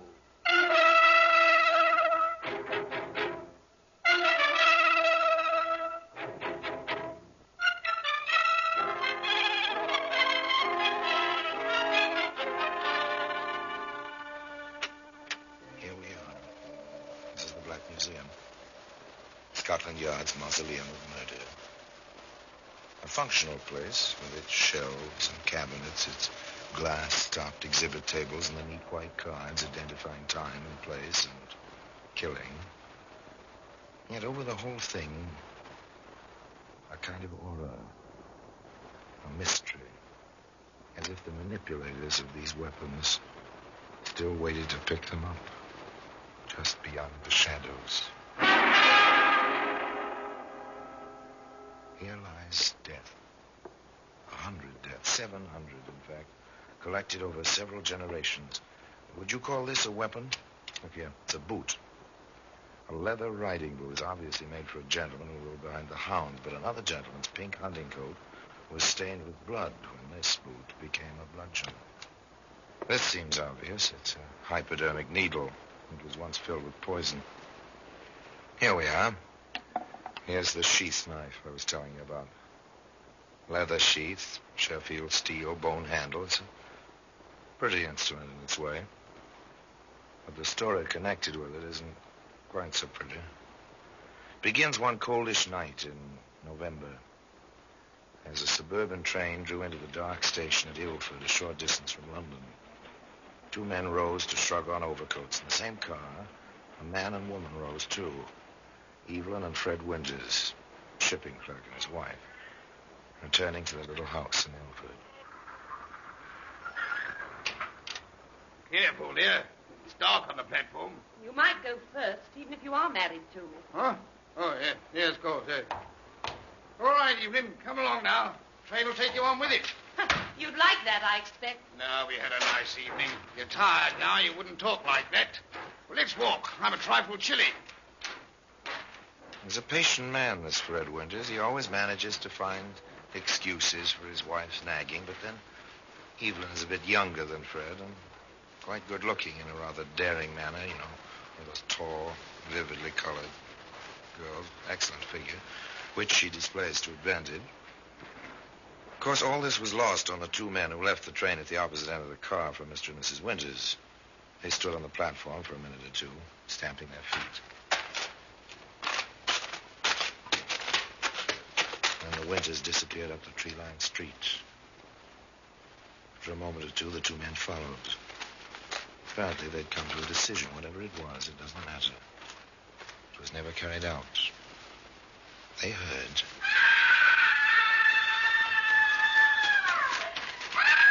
And they ran up the street in the dark, past a single streetlight to where Evelyn Winters stood and Fred Winters lay.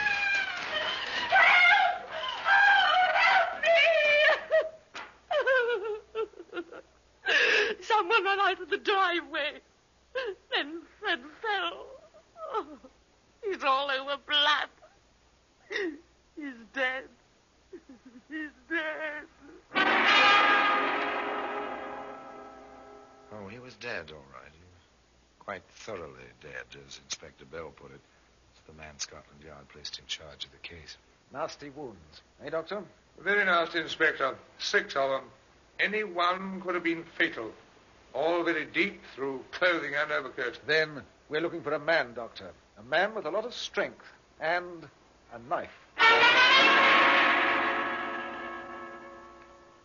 Now it begins. The long, slow, painstaking piecing together of the puzzle. Someone with a good deal of strength wielded the 6-inch knife. Step 1. So far, so good. Step 2. Yes? I'm Inspector Bell, Mrs. Winters. We met last night near the station. Yes, I remember. Come in, won't you? I expect you want to ask some questions. The questions. They all begin as soon as the widow and the detective inspector are seated in the tiny front room of a shabby little semi-detached house. The inspector glances around, sees no wealth here, that's certain. Dismissed money is the motive. What did your husband do, Mrs. Winters? Do? Oh, I see. He was a shipping clerk. How old was he? He said 48. I think he was closer to 52. Did he see service? Home guard. He was too old for the ground troops, and he had no skills for any of the technical services. Did Mr. Winters have any enemies that you know of? Freddie? Enemies? Oh, of course not. He never hurt a fly. An excellent quality. Gentleness. Gentleness? Oh, no, Inspector. Fred was meek. Meek and mild, as the old saying goes. Well, he loved me in his way. There was more of the same, lots more, but nothing to indicate a reason for willful murder. Finally, the inspector decided to call it a day. Well, I won't bother you any longer today. Oh, yes. If you decide to go away, or anything like that, let us know when and where, won't you, Mrs. Winters? A considerate man, Inspector Bell, and wise. He had long experience. He never rushed a case or a situation. He knew well that there wasn't any use in that. He returned to the local police station, and there he found a woman and a man waiting for him. The murder took place right in front of my house, sir. Did you see anything, ma'am? No, it was too dark. Our street is very badly lighted. But I heard running in my driveway. Then it sounded like scuffling out front. I went to the window and heard a woman, well, half whisper, "Don't. Oh, don't." Then she was frightened? No, sir. How's that? It wasn't fright, sir. It was like she was begging someone she knew not to do something. Then I heard running away again, going away. And after that, the screaming. You're certain the woman was not frightened? I'm positive, sir. If I'd felt she was. A tiny bit of testimony, very tiny. Would it stand up in court? How would it impress a jury? What would a good defense counsel do with it on cross-examination?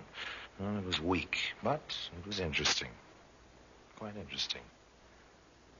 And there was a man waiting at the station house for Inspector Bell with the woman Man introduced himself. I'm Stanley Winters, Inspector. Fred was my brother. I don't want to get anybody into trouble, sir, but there are a few facts my sister-in-law may forget to mention. Women are like that at times. Facts? Such as, Mr. Winters? There's a man who disliked my brother intensely. A ship's steward, James Davis. And the cause of this dislike? My brother threw him out of the house. For what reason? Fred thought that this Davis was, well, making passes at Evelyn. Fred mentioned it to me once or twice. Your brother must have been fairly sure to take such action. Incidentally, what was this Davis doing in the house in the first place? We knew Evelyn's family as a boy. He was quite friendly with Fred and Evelyn at first. Went off on a holiday with them to Brighton. Between sailings it was. Then he moved in. Fred had a spare room and could use the money. But after a while, Fred didn't like Davis's attitude towards Evelyn, so he threw him out. Is there anything else, Mr. Winters? Nothing I can think of, sir. This was just a point I thought you ought to know. Thank you, Mr. Winters. We'll probably be in touch with you. Good night. Good night. Sergeant? Yes, sir. Pick up order, Sergeant, for James Davis, ship's steward. Check crew lists of all lines carrying passengers or using stewards. And don't let Mrs. Winters learn that we know about this Davis. Not yet, at any rate. Beg pardon. You James Davis, steward aboard the Morania? I am. So what? I'm from Scotland Yard. My credentials. What do you want with me? I'd like to have a talk with you before your ship sails. Sailing date's 3 days off, we understand. That's right. What do you want to talk with me for? A friend of yours has been killed. Name of Fred Winters. What? Freddie dead? How? Where? The inspector will tell you all that. Shall we go now, Davis? I've seen your first officer already. He knows what's going on.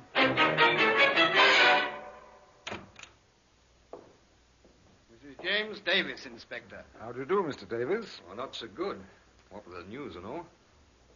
Who killed Freddie, Inspector? We'd like to find out. Perhaps you can help us. Sit down, won't you? Thanks. Yes, Sergeant, take care of Mr. Davis' overcoat.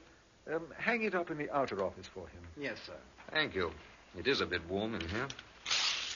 And, Sergeant, deliver this note to Dr. Arnold, will you? Yes, sir. Now then, Mr. Davis, perhaps you'll tell Yes, Mr. Davis, perhaps you will tell us where you were last night between 10 p.m. and 2 a.m. I was with Evelyn Winters' family.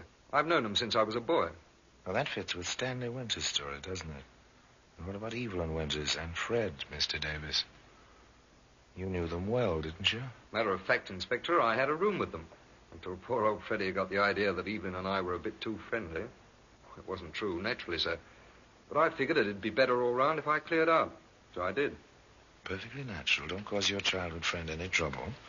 If her husband is jealous, live somewhere else. So simple, so proper. It was just about then that the telephone on the inspector's desk added its voice to the situation. Inspector Bell here? Arnold speaking.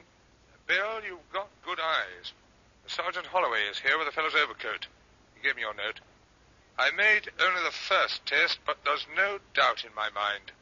That stain you spotted on the sleeve, it's blood, all right. No question about it. Well, today you can find that sheath knife, among other honored exhibits, in the Black Museum. In just a moment, we will continue with The Black Museum, starring Orson Welles.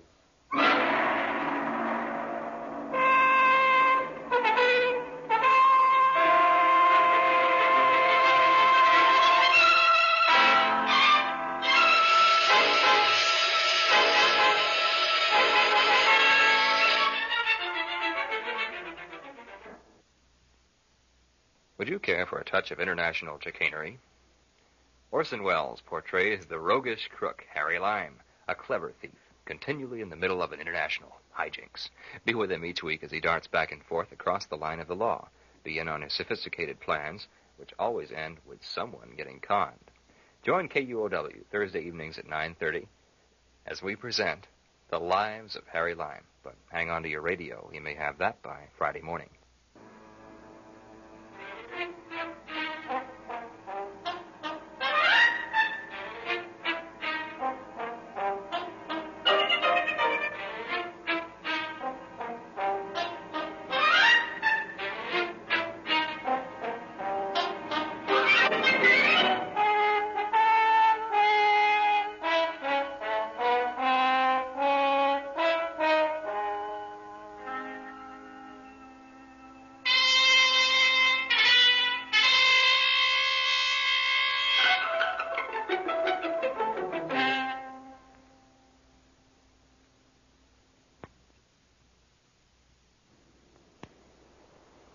Now we continue with The Black Museum, starring Orson Welles. They kept what they knew from Jimmy Davis and from Evelyn Winters. Scotland Yard has a habit of not breaking news until they're certain of the facts. And blood on the cuff of an overcoat is only one fact. The rest was guessing. That's not enough. They drew other items from Jimmy Davis that day before they finished with his overcoat and with him. As I said, Inspector, I spent the evening with Evelyn's family. I've been doing that during my time ashore for years. I left them about 11 o'clock. It was something of a problem getting back to London. The trains out Manor Parkway aren't very frequent after 11. When I finally made it back to Victoria Station, the last train out my way was gone. I didn't have the cab fare, so I walked all the way home. Didn't get in until after 2 in the morning.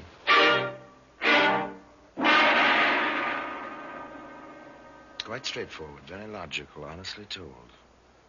To Inspector Bell, it seemed, well, just a little too honest. He asked Jimmy Davis to wait around a bit, and then he consulted with Sergeant Holloway. A railway map, Sergeant. Here's the line that runs out to Manor Park. He was there, sir. Mrs. Winter's family confirmed that. And the time Davies says he left them. If there were anything to our idea, he'd never tell us about it if they couldn't confirm it. But he must have known it was a problem, as he said, to get back to London. Well, how does that fit, sir? He could have left a little earlier, but he didn't. Now, look here, on the map. Yes, look closely, Sergeant. What do you see? The inspector's pointing. Ilford. The next stop after Manor Park, going toward London. I see what you mean, Inspector. It might be quite simple. Board a train at Manor Park with a ticket for London, hop off the next stop, Ilford, knowing that Fred and Evelyn Winters will be on the midnight train down from London, wait in a dark driveway. Yes, it might be quite simple. The inspector thinks so, too. I think we'll ask Davis to stay here a day or two. His ship doesn't sail until day after tomorrow. Meanwhile, Sergeant, we'll get ourselves a warrant, and you can give his lodgings a thorough going over.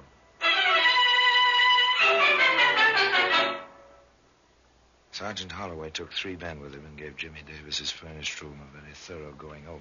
Take everything apart, men. Put it all back together again so the fellow won't know we've been here. We're looking for any article of clothing with a trace of blood on it. And for a knife about 6 inches long. Also, watch for evidence of Davis's associations with women. 3 points. Blood, a knife, and women. On point 1... Everything's clean. He must have missed the stain the inspector spotted on his overcoat. On point 2... Nothing. Absolutely nothing to indicate the man ever touched a knife. And as for point 3... It's a gold mine, Inspector. Davis had a special box full of letters. I didn't take the time to read them. One look at the signature on all of them was enough. Ever yours, Evelyn.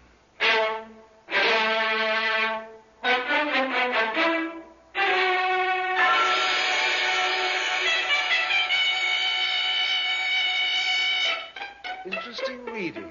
Not nice, but interesting. Darlingest, I can't explain it.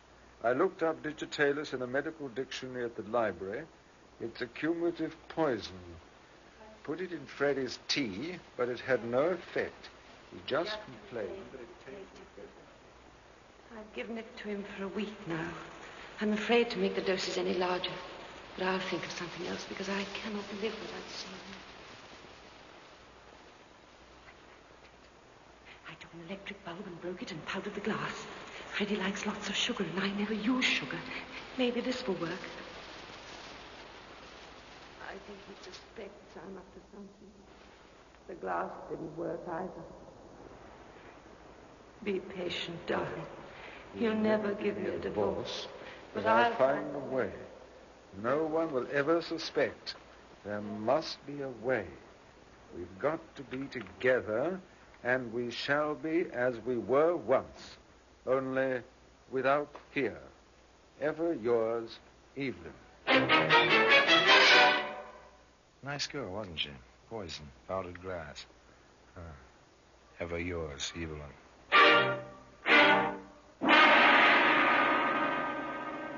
Inspector Bell called in Sergeant Holloway. Yes, sir? The letters. They'll go fine in court after we put the two of them together someplace and after we've found the weapon. Davis says he hasn't seen her in months, and she insists on the same thing. In one of the letters, she mentions meeting him at a tea room in the city. I'll cover that. You get down to Southampton to the Morania. Talk to the crew. Get everything you can on Davis. Check? Yes, sir. Check. In the tea room, Inspector Bell found an obliging waitress with an excellent memory. Tall, you say, sir? Auburn hair? Greenish eyes? Well, now, let me think a minute, sir. Yes, there was a woman comes in here, very good looking, if you like that kind of colouring. Many men do. Well, one man does. The one that comes in here with this woman. Afternoons mostly, for an early tea. He's young. Oh, younger than she is, that's my guess. Very nice looking. Have you heard any names? Once, it was... Yes, once I heard her call him Jimmy, darling. I see. Tell me, have they been in here recently? Say, in the last day or so? Oh, I think so. I seem to remember... Yes, the day before yesterday it was. Do you think you'd know them again? In a crowd, perhaps? Yes, sir. I'm sure now.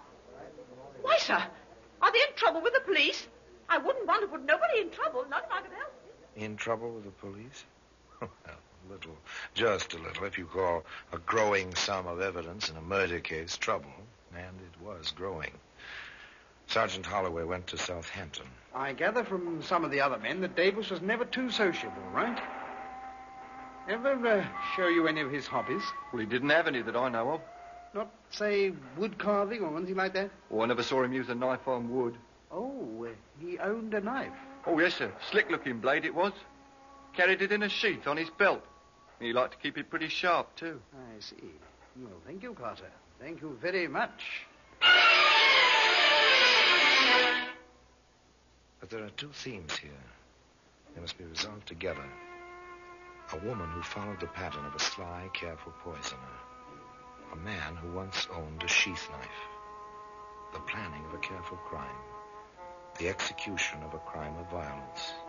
Did the two themes come together on that midnight street in Ilford? Was Jimmy Davis waiting behind the hedges? Did Evelyn Winters know he was there? Know that she was leading her husband to his death? There were answers to these questions somewhere. Inspector Bell went quietly and methodically about the business of getting those answers. I'm glad you could come in to see us, Mrs. Winters. I've been hoping you'd be able to help us. Oh, is that so, Inspector? I wish I could help you. My office is just along this hall. Yes, we're rather up a tree. A most difficult kind of case. Unless we can find someone with a motive somewhere, it may go unsolved. Oh, there's Sergeant Holloway. Sergeant Holloway? Yes, you remember him. He's working with me. He may have a question or two. There he is, in this office with the glass panel door, talking to someone. Oh, no. Jimmy. And what time did you actually... Come in a minute, Mrs. Winters. No. No, I won't. I know the man Sergeant Holloway is talking to. He knows me. Yes, Mrs. Winters? We know he knows you. Jimmy told you? I asked the question, Mrs. Winters. Are you in love with Jimmy Davis? Did you plan to kill your husband that night in Ilford? Oh. We know a lot, Mrs. Winters. We want to know.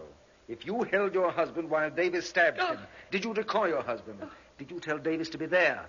How long have you been in love with him? How long have you tried to... Questions. They came thick and fast. Now the inspector took her into his office. The stenographer waited. She was warned, and the questions poured out around her as she sat there, pinioned by the inspector's quiet voice. Until... All right, I'll tell you. I was in love with Jimmy, but I didn't plan the murder. Jimmy did that. He did it on his own. He jumped out of the driveway and struggled with poor Freddie. Fred fell down. Jimmy ran away. I had nothing to do with it. Nothing. A nice girl, a really nice girl with willpower. They showed her the letters in her own handwriting, but she stuck to her story. I had nothing to do with it. Nothing. And Jimmy Davis was still in love with this woman. Jimmy denied the letters, too. Evelyn didn't know a thing. I waited for them. I wanted to make Fred give her a divorce. He tried to hit me, and we fought. I used the knife. It was self-defense, but I got scared. I threw the knife into the sewer grating and ran away. Evelyn didn't know a thing. We didn't see each other for months.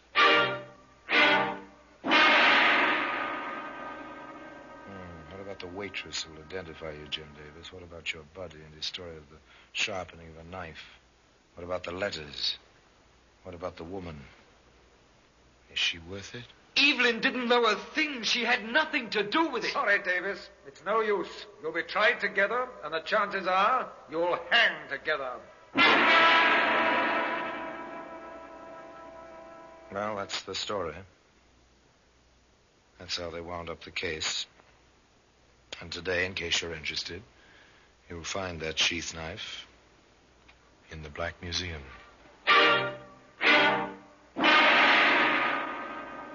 Orson Welles will be back with you in just a moment.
Now here in person is Orson Welles. Murder is always ugly. And in this case, the motive was heedless, reckless passion. And the ugliness was amplified by the long planning, the cruelty, and finally, by the end of the story, Evelyn Winters died badly, unable even to manage the numbness of fatality which comes to so many murderers on the scaffold. She collapsed, had to be carried to the gallows, supported there by 2 jailers. The hangman, by the way, resigned his job shortly afterwards. And to the end, despite the letters, despite the evidence, Jim Davis tried to take all the blame on himself. But justice and death both were equal in this case. And the sheath knife remains in its customary place. In Scotland Yard. In the Black Museum. Now, until next time, till another story about the Black Museum, I remain, as always, obediently yours.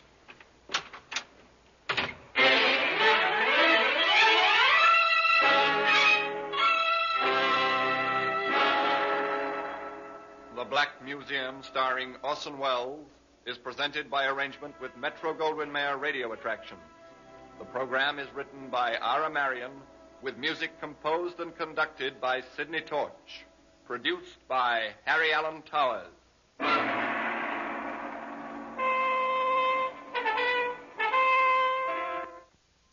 Join one of fiction's most famous detectives for adventure with The Adventures of Sam Spade, coming up next. The National Broadcasting Company presents The Adventures of Sam Spade, Detective.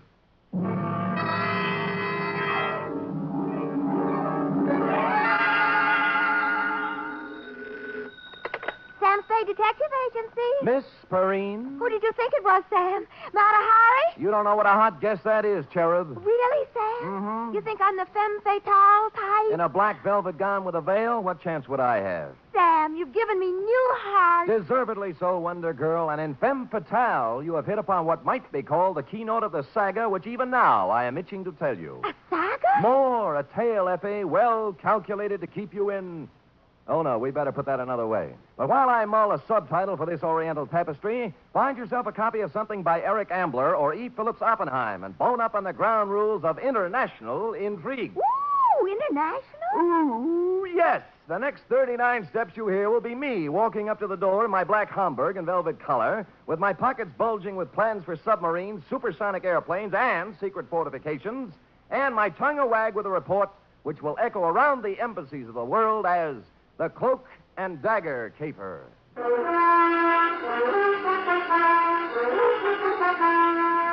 For NBC, William Spear, radio's outstanding producer, director of mystery and crime drama, brings you the greatest private detective of them all in The Adventures of Sam Spade. Sam? Who else? Sam, I thought you were kidding. About what? The black Homburg and velvet-colored overcoat. Yeah. But underneath the overcoat, Same old Sam. with the same old suit and the same old shreds. Who did it this time? Thereby hangs the tale. Huh?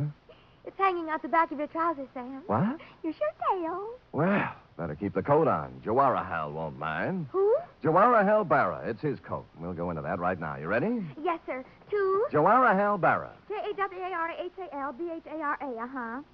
Well, speaking. From Samuel Spade, license number 127596. Subject? The Cloak and Dagger Caper. Dear Jawaharlal.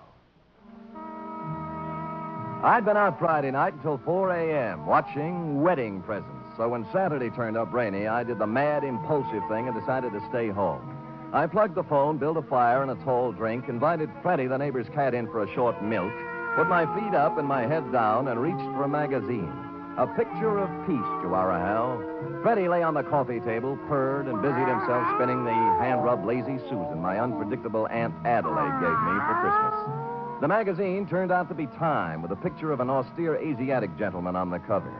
2 pages, and I had the kind of headache you can only get from reading the news these days, so I turned it in on a slick pulp with a breathless yarn about an international gumshoe and a satin-lined cloak who kept running into women with bosoms full of papers.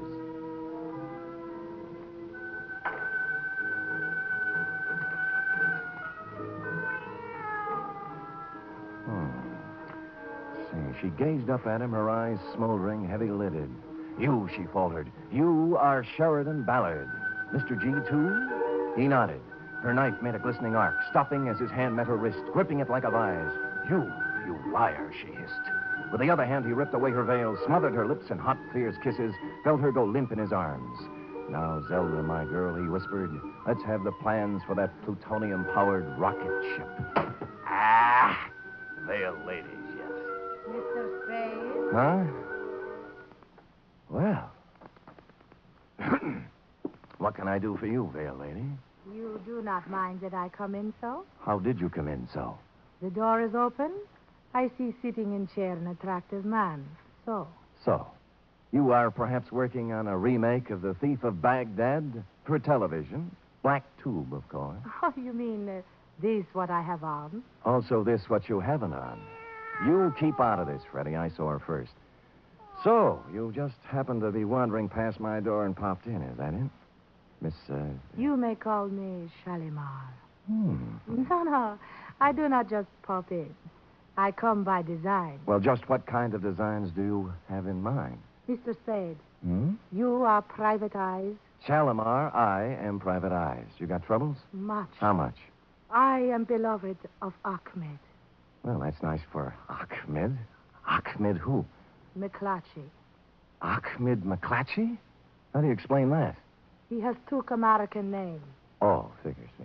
You are a friend of Ahmed, too? Never heard of him. Oh, perhaps, Mr. Spade, perhaps you forget. Ahmed McClatchy? No. No? Never forget a face.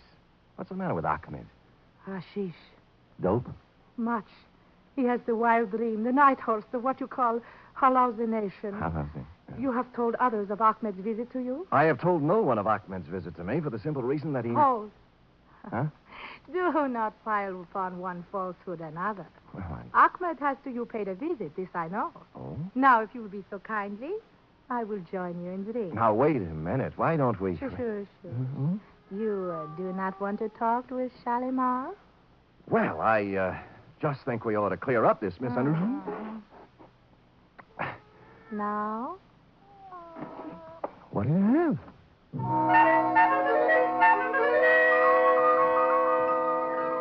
Had I been the Sultan and she Scheherazade, the book would have gone on for 20 more volumes. It was all there, the veil below the eyes, the jacket and long satin pants, plus a superabundance of what sultans look for when they are employing a harem. I fumbled around putting I don't know what into a couple of martinis, found more milk for Freddie's saucer, and then set all three between us on Aunt Adelaide's Lazy Susan. This I like, Mr. Spade. Fine. Now we talk? Drink your milk, Freddie. Now we talk. Yeah. You have match? Oh, my purse. Oh, I'll get it for you. Don't move now. You're almost stepping on it. Oh, so clumsy. The lipsticks are on the chair. Yeah, I see it. There we are. Thank you. No trouble. Now, the light? Got it? Uh-huh. Now, Mr. Spade, before we talk of Ahmed, let us drink to him, huh? Right. To Ahmed? To Ahmed. Oh, what's the matter, Freddie? Oh. Cat? Yeah, look, the milk's on the wrong side. He did it again. Did what? Well, he likes to spin the Lazy Susan. Lazy Susan. What did he do? Now, take it easy, honey. The thing spins. See, you got my drink, I got yours, and Freddie got left out. No. Oh, no. Daryl. You Look, Daryl. baby, please, don't go off the deep end. Take it easy. What's the matter with you? Huh? Shalimar. Oh, Shalimar, baby. Come out of it now, will you? Where's the glass? Oh. Cyanate.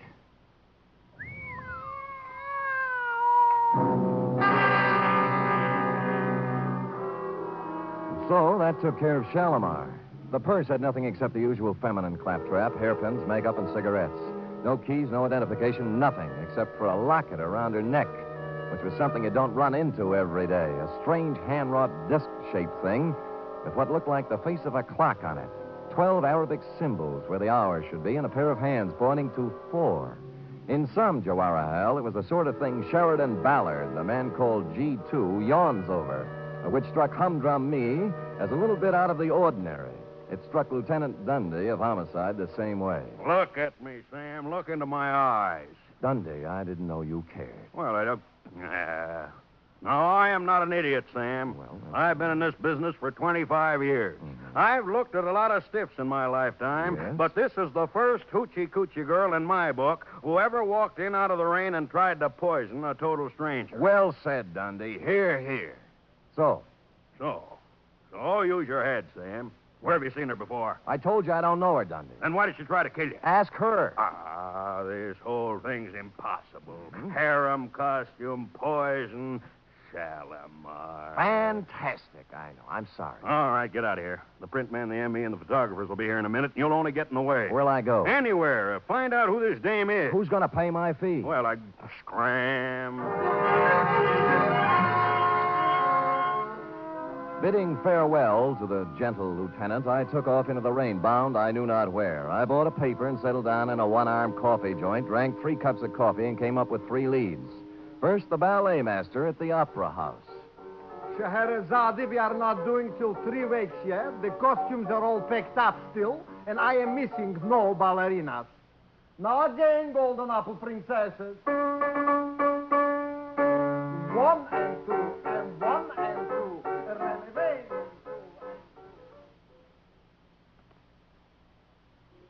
As she wiggles and waggles, she shimmies and shakes. You never saw anything like this, folks. So hurry. Direct from a Turkish harem, little Fatima, the girl with the double-jointed... Jack. Yeah, Jack? You're sure she's in there, Jack? Wait a minute, Jack. Yeah, she's in there, man. Thanks, man. All right, folks, step in a little closer. She shakes. Sorry, bud, can't help you a bit. This here Turkish bat is 100% stag. Homeward bound, I was walking down Grant Avenue when I passed a little shop near Pine Street. Gold lettering on one corner of the window spelled out, Hatchadurian J. Pappas, importer, curios. How do you do, sir? Hatchadurian J. Pappas? You get the pleasure. What's the J for? Never mind, kiddo. You can pronounce it. I accept your apology. Now, will you take a look at this? Huh? Oh, locket, huh? Uh-huh. Yes, locket it is. Where do you get this locket, sir? I found it. I thought you might recognize it. Hey, I think I do. Good. You know, strange you should have come here. And yet not so strange either, if you want to look on it. Well, which is it? Sure. I'm perhaps the only fella in town who might have dealt in this kind of stuff here. He's quite genuine. Oh, you mean you sold this? Probably. Sure. Who to? I'm trying to remember. A girl? A girl. Or was it a fella? A young fella? Or old fella?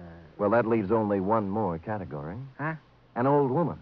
Oh, you know her then? No, I don't know her, no. I wish I could remember to whom I sold it to. Yes. It's been such a long time.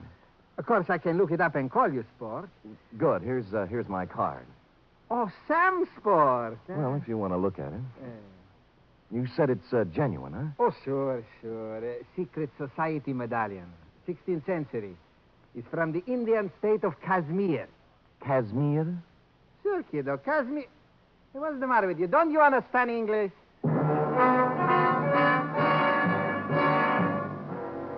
Kashmir. A typical Spade blunder. All I could think of was the girl on the cigarette package, thereby confining my operations to Turkey. But this opened new doors. The first, the most obvious, and ultimately the correct choice was a flossy nightclub known to the town's well-heeled party folk as the Vale of Kashmir. It was dark when I got there, but the front doors hadn't opened yet. Around at the side, an alley led up to the trade entrance, next to which stood a huge, wedge-shaped character with a swarthy complexion marred by a scar down one cheek. And to make him even more Oppenheimish, he was wrapped in a black, tent-sized opera cloak. I nodded politely, he spat, and I went inside. The Vale of Kashmir is a sumptuous bistro even on ordinary nights, and this night was obviously to be more than ordinary. The table across the end of the floor was banquet-sized. The place was hung with Kashmiri flags, and the picture of an old man who looked familiar was hung from the middle of one wall. The maitre d' was talking to an important-looking gent near the long table, and I walked over to them, pausing only to note one of the dancing girls practicing in a corner in her Shalimar-type costume. Felt like I was close to home. And the curry, you understand? Not too hot, yes, Excellency. It shall be as you wish. The florist will be here promptly with the flowers. I trust you will be prepared to take care of them. Excuse me, gentlemen. My name is Spade. Rajput Singh, sir, at your service. Please, Mr. Spade, we have... No, not at all, my good man. What is it, Mr. Spade? Are you in charge here?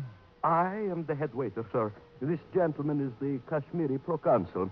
Oh, forgive me, Your Excellency, but... Yeah, sorry. Not at all. Do you have a dancing girl here named Shalimar? Shalimar? No, what? Probably used another name. How about Ahmed? McClatchy. Right, where is he? A former employee as of this afternoon is Ahmed McClatchy. Who is this? My chef. Today, of all times, he does not show up. You know where he lives? Oh, I can look it up, but... Please, sir, the proconsul and I, the banquet tonight, the arrangements, the Prime Minister himself is our guest. Sure. Just one more thing. A proconsul. Have you ever seen one of these before? What is it? A secret society medallion, they tell me.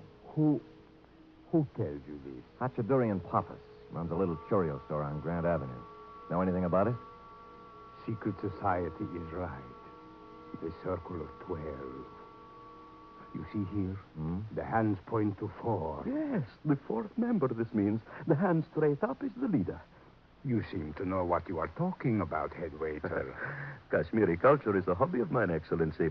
This is an ancient, subversive organization dating from the time of the Mughal conquest of the 16th century. Very interesting, but of little significance now. The Circle of 12 has been dead for 3 centuries. If you will excuse me, Excellency, I'll get for Mr. Spade Ahmed's address, and then I will... Hold it. Ahmed!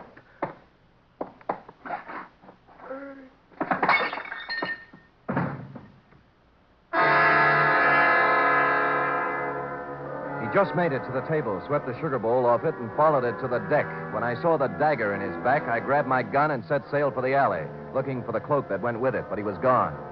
So was Ahmed. I bent down over him, took a closer look, and saw why he spilled the sugar. With his finger, he traced a design in it, a round design, the Circle of 12.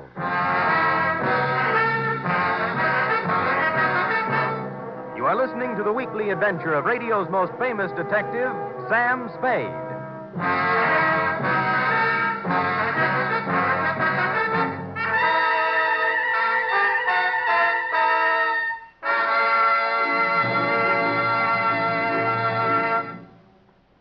There's a bright newcomer to your NBC Sunday lineup starting this Sunday. It's Mr. and Mrs. Blandings. Now you can follow the further delightful adventures of the beleaguered Blandings in their famous dream house every Sunday. Starring as Mr. and Mrs. Blandings will be Cary Grant and his charming wife, Betsy Drake. Mr. and Mrs. Blandings is followed over most of these NBC stations by The Big Show. And this Sunday, hostess Tallulah Bankhead will present such bright stars as Fred Allen, Judy Holliday, Patrice Munsell, Gypsy Rose Lee, Vaughn Monroe, and many, many more. The chimes are your invitation.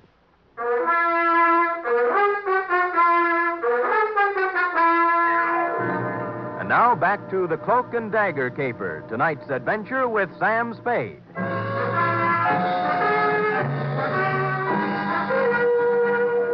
Well, Jawara, all the ingredients of a first-class international goulash were here. The cloak, the dagger, the man with a scar on his face, the lady with a veil over hers, and 2 corpses.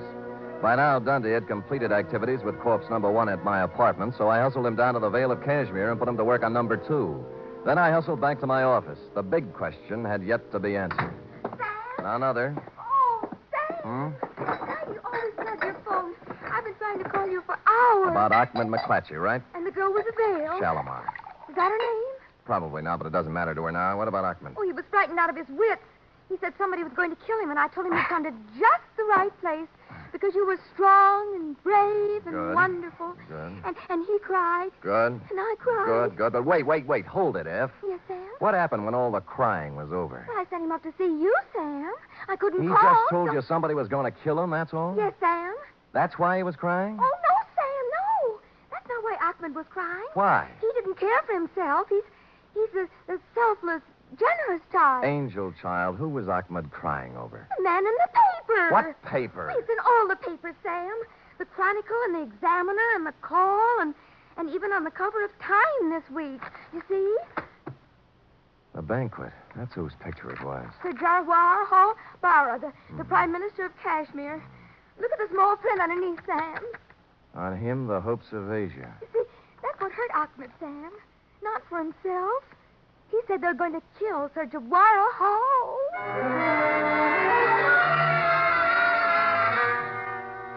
2 paragraphs later, my taciturn secretary let slip the information that Shalimar had arrived at the office 5 minutes after Ahmed left and departed for my home and hearth loaded for bear. The hullabaloo over you, Jawara Hall, was due to the fact that you were at this moment arriving on the steamer Pacifica, en route to Washington with, as the article put it, the destiny of the Middle East in your briefcase. 10 minutes later, I was fighting my way through the mob at Pier 42. Not just a mob, mind you, but an assortment of bands, a Hindu delegation, the full membership of the Sanskrit Society at the University of California with a huge banner reading, Jawara Hal, we're with you, and an overripe soprano on a pedestal singing, Pale Hands I Love. I struggled through this to the curb just in time to see you pull away in your special limousine, then climbed over some more backs to a phone booth. Pale hands I love you. I'm Shalimar. Kashmiri Consulate. Rajput Singh speaks. Look, this is Sam Spade, Mr. Singh. Oh, yes. Has the Prime Minister arrived there yet? He's due any minute. Why? Well, you better call out the guard. They're going to try to assassinate him tonight. My good man, do you realize My what... good man, I know whereof I speak. The cook at the restaurant. Ahmed. That is what... Yes, you're getting the idea, all right. It's the old Circle of 12 with a brand new paint job. Now get on it. My next move may sound to you like a combination of negligence, indolence, and ennui, Jawara Hal, but I must remind you that I was not employed on this caper, was receiving no stipend for risking my ever-loving neck, and had added up the figures in the problem of primary interest to me, namely, the lady who tried to kill me on page 2. I therefore entrusted responsibility for your health and that of the Middle East to the proconsul, made my way home, put on my slippers, and set the lazy Susan on the floor this time for Freddie to play with. Let me see now, where was I? Oh, yeah. Now, Zelda, my girl, he whispered, let's have the plans for that plutonium-powered rocket ship. Somehow, this all seems logical now. Never, she breathed. Rather death, Mr. G2, than to betray my country. Quiet, Freddie. Oh, no, not the buzzing now. Mr. Spade. Oh, hello, proconsul. May I? Do. I have taken every precaution. The Prime Minister, he's on his way to the banquet now. Good. There's one thing I must ask of you. Oh? Absolute secrecy. Yeah. The mere knowledge of that such an organization as this... Circle of 12? Yes, exists would give added strength to a disloyal opposition in our country that may express itself in a manner disastrous to our purposes in sending Jawaharlal to Washington. You understand? Well, it's taken me a while to learn the ground rules in the International League, but I get the general idea. You have spoken of this to no one. No? Oh, excuse me. Hello?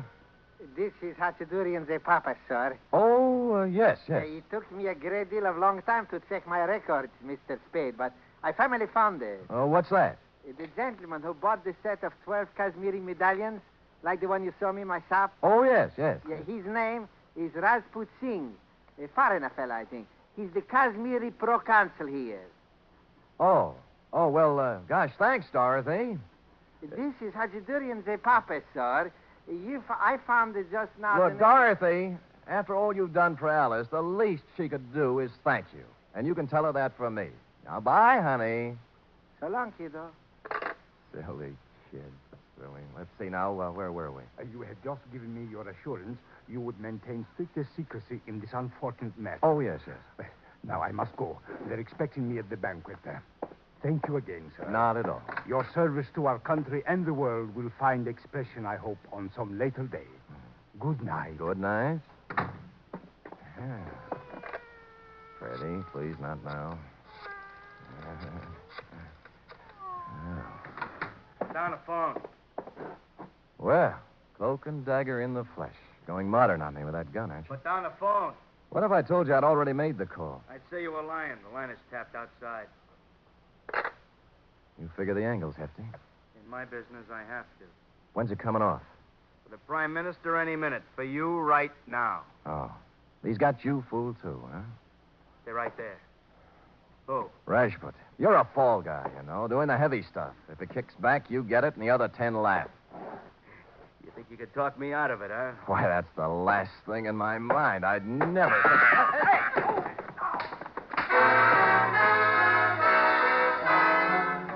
Everything happened at once. As near as I can recall, it began when Cloak and Dagger backed onto Freddie's tail. Freddie yowled, spun like a top, and C&D off balance, put his other foot on Aunt Adelaide's Lazy Susan. Hardly a place for a big off-balance man to place his only remaining foot. About then, I kicked him in the stomach, grabbed at the gun, which skidded into a corner, and we went over and over for a while. C&D tore at my suit with his claws and teeth. I beat his head with an ashtray, and Freddie sat quietly in a corner and washed himself. At length, tiring of the ashtray, I beat his head on the radiator. And dear Cloak and Dagger gave it up with a long, unhappy sigh.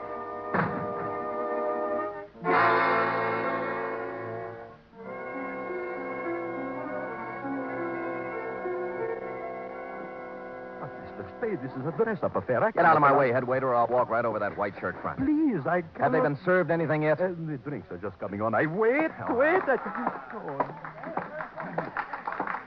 And now, my countrymen, before we introduce our guest of honor, Sir Jawaharlal Bara, our beloved Prime Minister, I suggest we rise and toast our country. To Kashmir, may she... Go ahead, Proconsul. Don't let me interrupt. Please, not here. The standard remark is, what is the meaning of this? Aren't you going to ask me? I'm supposed to be dead. Is that what's throwing you? Mr. Spade, please, a toast is about to be drunk. Where's my drink, Proconsul? Gentlemen, there was at one time a custom in our country for the host to exchange glasses with the guest of honor. Permit me, Jawaharlal. To Kashmir.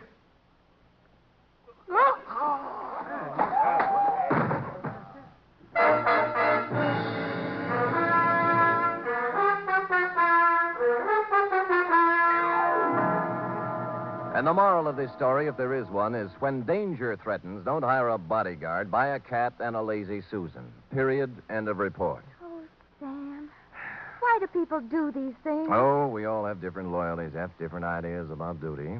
Yes? My duty, for instance, is to pick up a knot in my head and a suit full of holes once a week, while your duty You don't need to draw a diagram, Sam. I can take a hint. Scoot.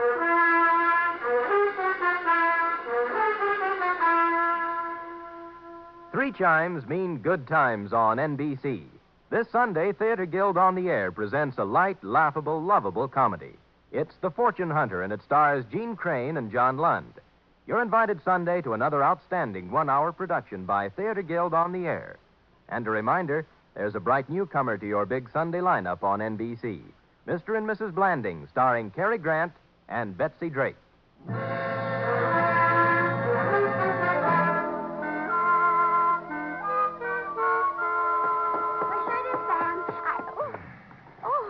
What are you reading? How can I do this? Something wrong? Wrong, the papers. The plutonium-powered rocket ship? What else? A dumper if I ever read one, F. The plans turned out sour. Oh, what were they? The Vale lady had entered a breakfast cereal contest. Well, that's life, little one. We struggle, we strive, we think we have success in our grasp, and it turns out dross. Oh, that reminds me. Hmm? How do you like it? What? My new dross. And that concludes the dialogue for tonight. Except for one thing, of course. Oh, I'm ready, Sam. Who wants to be the man called X? He has a different one every week. I am the man called Spade. Constant, faithful, semper fidelis. That's me. Good night, Mr. Fidelis. Good night, sweetheart.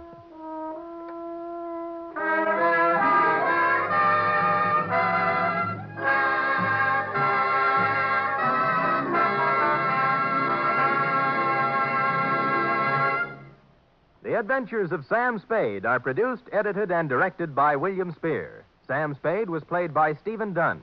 Lorene Tuttle is Effie. Script for tonight's adventure by Harold Swanton. Musical scoring by Lud Gluskin, conducted by Robert Armbruster.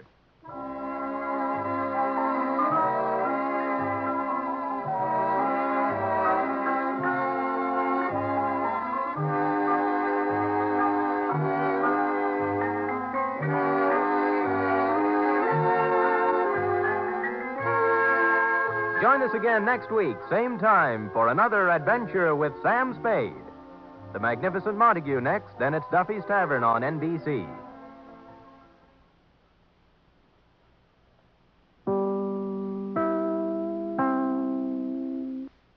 Hey, man, how about we check in with Fibber, McGee, and Molly next? That sounds good to me.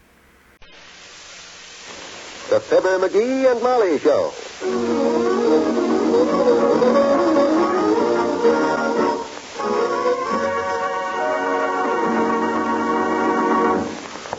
I find the reason so many people go broke in business these days, Wimp, is on account because they don't make any money. See? That sounds quite reasonable, yes. But the money is there, boy. Just waiting to be made. Where? Well, wherever you make it. Oh. Sure, there's plenty of chances to make money if you just keep a sharp lookout. Keep your eyes wide open and... What's the matter? I had my eyes too wide open, I guess. I got a cinder in it. Give me your handkerchief. Oh, never mind. I'll blink it out. I don't think it was a cinder. It was probably brick dust. Brick dust? From what? Well, they're tearing down this old building, see? Huh? Oh, my gosh. I didn't notice that. Oh, sure. Let's watch them a while, huh? Hey, there's the kind of an opportunity I mean, Wimp. You see that sign? Use bricks while they last. $20 a thousand. Is that a bargain? That's it. There's an opportunity staring us right in the face, Wimp. Really? Where? Them bricks. Why, a guy could start out with 1,000 of them bricks, and by using his head, he could work his way up to $1 million. What on earth would anybody do with $1 million bricks? I mean $1 million bucks. Here, I'll throw you an idea, boy. Door stops. How was that? Door stops. Look, suppose you take a brick, cost 2 cents, cover it with a piece of old carpet, cost about a nickel, add another 3 cents for labor, total cost a dime. Peddle them around town for $1 a piece. Simple door stop. My goodness, that would be 90 cents a piece profit. Well, there you are. I just invented a brand new business. Would you be interested? Oh, yes, indeed, I would. That's the spirit. I'd buy 2 of them. One for the front door and one for the back door. No. I meant for you to go into the doorstop racket yourself. No. Why not? Well, I'm allergic to carpet. Oh. Well, I got a better idea. You could paint the bricks instead of putting carpet on them. Hey, you could gild them with gold paint. Be beautiful. Gold bricks? Oh, no, Mr. McGee. I'm afraid everybody is under that game. No. I mean for souvenirs, that's all. Like people collect Confederate money or paper their den with worthless oil stock.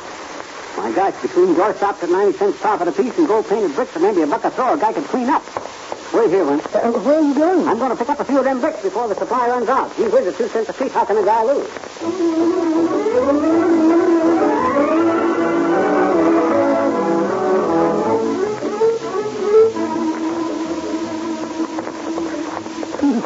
Don't walk so fast, Mr. McGee. I can't keep up with you. You got to keep on your toes if you want to get anyplace, Win. Here I am stuck with 1,000 bricks, and I got to figure out a quick turnover. It's too bad about the doorstop idea. Well, how was I to know that the Ladies' Aid Society had the same idea and flooded the town with them last year? Maybe if I put them... I'm terribly afraid you've made a bad investment, Mr. McGee. Yeah. But can't you just charge it off this time to profit and loss? Or maybe just loss? Doggone it, Wimp, it's not that simple. 1,000 bricks are going to be delivered to my house this afternoon. And I got a very strong feeling I better have a reason for Molly. Oh, I see what you mean. Hey, I got it. I'm going to build something we needed for a long time, Wimp. A brick driveway? A new flower bed? No, sir. Guess again. I'll give you a clue, though. Look, how would you like to walk into my backyard next week and see a big thing sitting there about, say 6 foot high, 4 foot wide, and solid brick? And you hear a gentle sizzling noise and puffs of steam and little sparks come flying from it. And you... Oh, no, thank you. Huh? I have one of those. Yes? I married it. And if I don't hurry on home right now, she's hating me. Goodbye.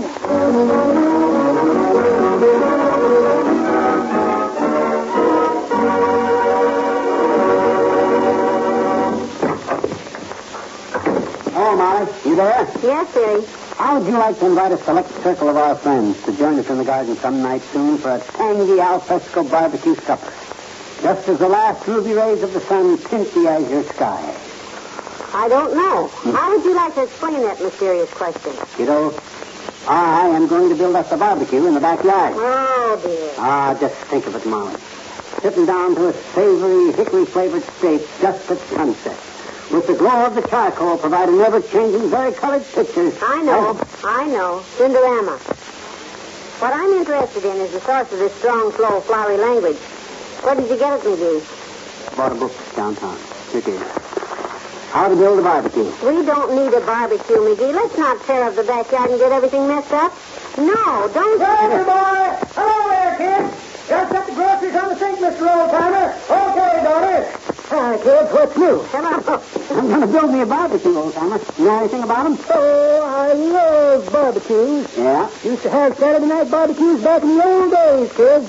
When I used to run around with that old gang of mine. Your old gang? Yep. I'll give the world to see that old gang of mine. I'll go for the way the groceries. Howard. That was a great old gang, Johnny. That old gang of mine. Yeah? There was Orville and Clyde, and Norval and Snide. There was Eddie and Don, and Freddie and Jezebel Cropplug. Jezebel Cropplug? How'd she get in the gang? Answered an ad, Johnny. He run a ad in the paper one time that says, wanted to rent house and lady with large back porch. And Jezebel answered it. She had the largest back porch of any house in town. We held our meetings back there. That sounds very cozy. Used to have a barbecue in the backyard every Saturday night. And then, one night, it happened. What happened? Get too much garlic in the barbecue sauce? Nope. He was having a hard time getting the fire going, son. Yeah? Common complaint with homemade barbecues, and Jezebel got mad. Got mad, did she? Lost her temper like a 10-cent chisel. I'll get that fire started if it's the last thing I do, she says. Turned out it was, too. What happened? She run in the house and grabbed a bucket full of gasoline and come running back out. Yeah? The rest of the gang had their heads in the barbecue pit, rolling on the coals to get them started, when Jezebel sprang the gasoline in and busted up that old gang of mine. Hey, but I'll give the world to see that long son. Oh, yeah. Oh, let's see. Oh, boy, I just can't wait to get started building that backyard beauty of ours. Let me see what the instructions in this book says. First, you need... Building a barbecue is a terrible lot of work, you know. Oh, I don't mind. Think of the fun we'll have with it, Molly. First, you need a good, solid foundation. 6-inch concrete slab is recommended. That concrete, huh? Don't you have to be a professional bricklayer to build a good barbecue, dearie? Oh, I can handle it, don't you worry. For a concrete slab, mix 2 sacks of cement, 6 cubic feet of sand, 4 cubic feet of gravel. Wow. It's so complicated. I suppose it would be nice to have our friends over for a barbecue supper this summer, wouldn't it? Yeah, it is a lot of trouble to build, all right. It'll be worth it, though. Ought to set in the fire door, clean out door for ashes. Badly mixed mortar will cause chimney to collapse. Maybe I'd like to get the whole idea. You know, now that I think of it, sweetheart, I'm just tickled to death with the barbecue idea. Well, gee whiz, it would mess up the backyard, of course. Have to dig a big hole back there and put in a concrete slab. I'm not worried. Monica Miller carries on something awful about that little old rock garden she has in her backyard when she has us girls over for tea. Oh, wait till she sees our barbecue. Yeah, but, gee whiz, it's pretty complicated building a barbecue. Frankly, Molly, I just made a decision. You've been nice about this thing, but gee whiz, I've just come to the... For goodness sake, what's that truck driving in here for? Huh? Let me see this. Oh! I said, what on earth is that truck driving? Heavenly days, McGee, it sounded like someone dropped a ton of bricks. That's just what it was, kiddo. You know why? On account of because I've decided to build you a beautiful big barbecue. Good night. Good night, all.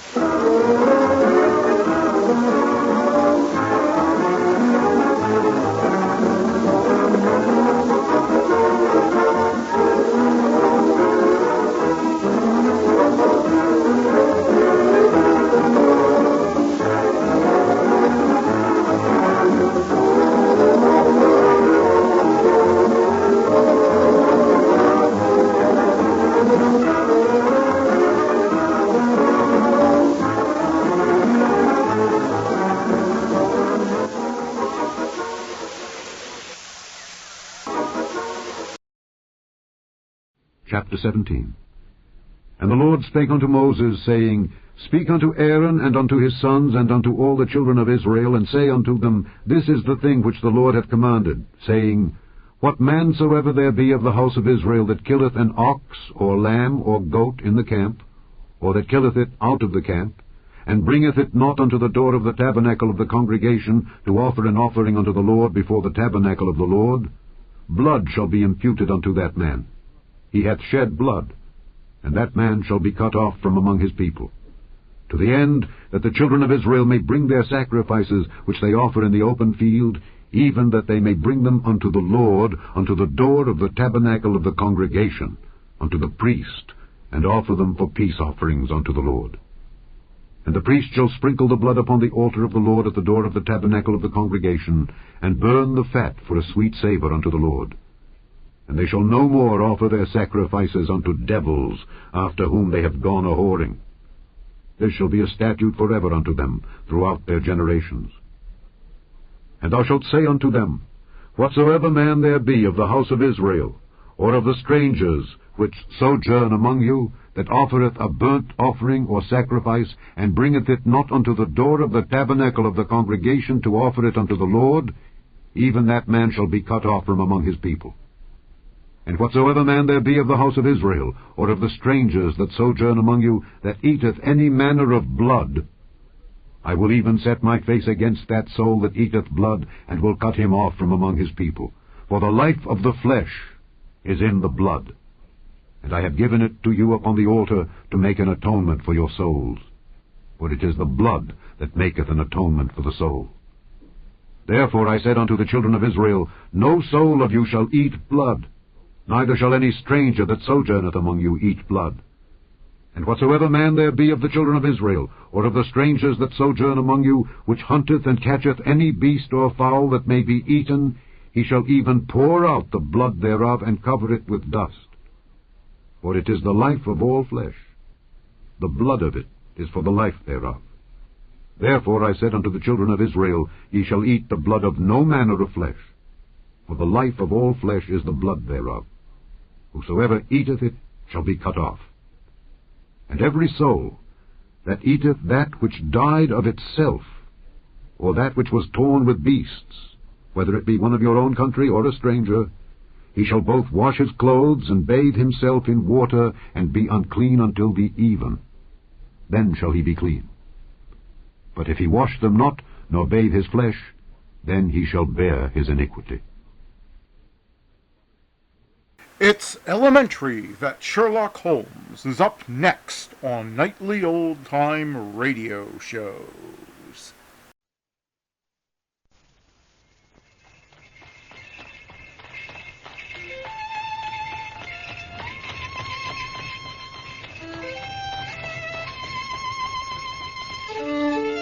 The Adventures of Sherlock Holmes, the original and immortal stories of Sir Arthur Conan Doyle, dramatized anew, with Sir Ralph Richardson as Dr. Watson and Sir John Gielgud in the role of Sherlock Holmes.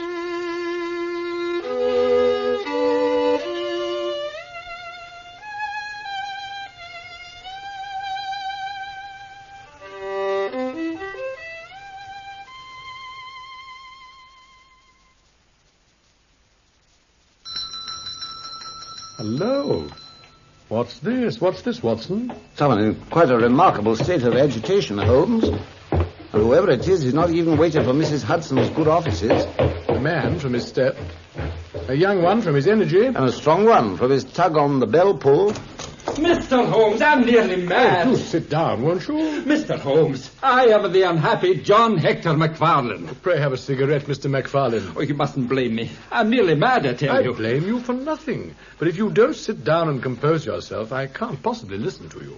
Well? I'm sorry. Yes, of course.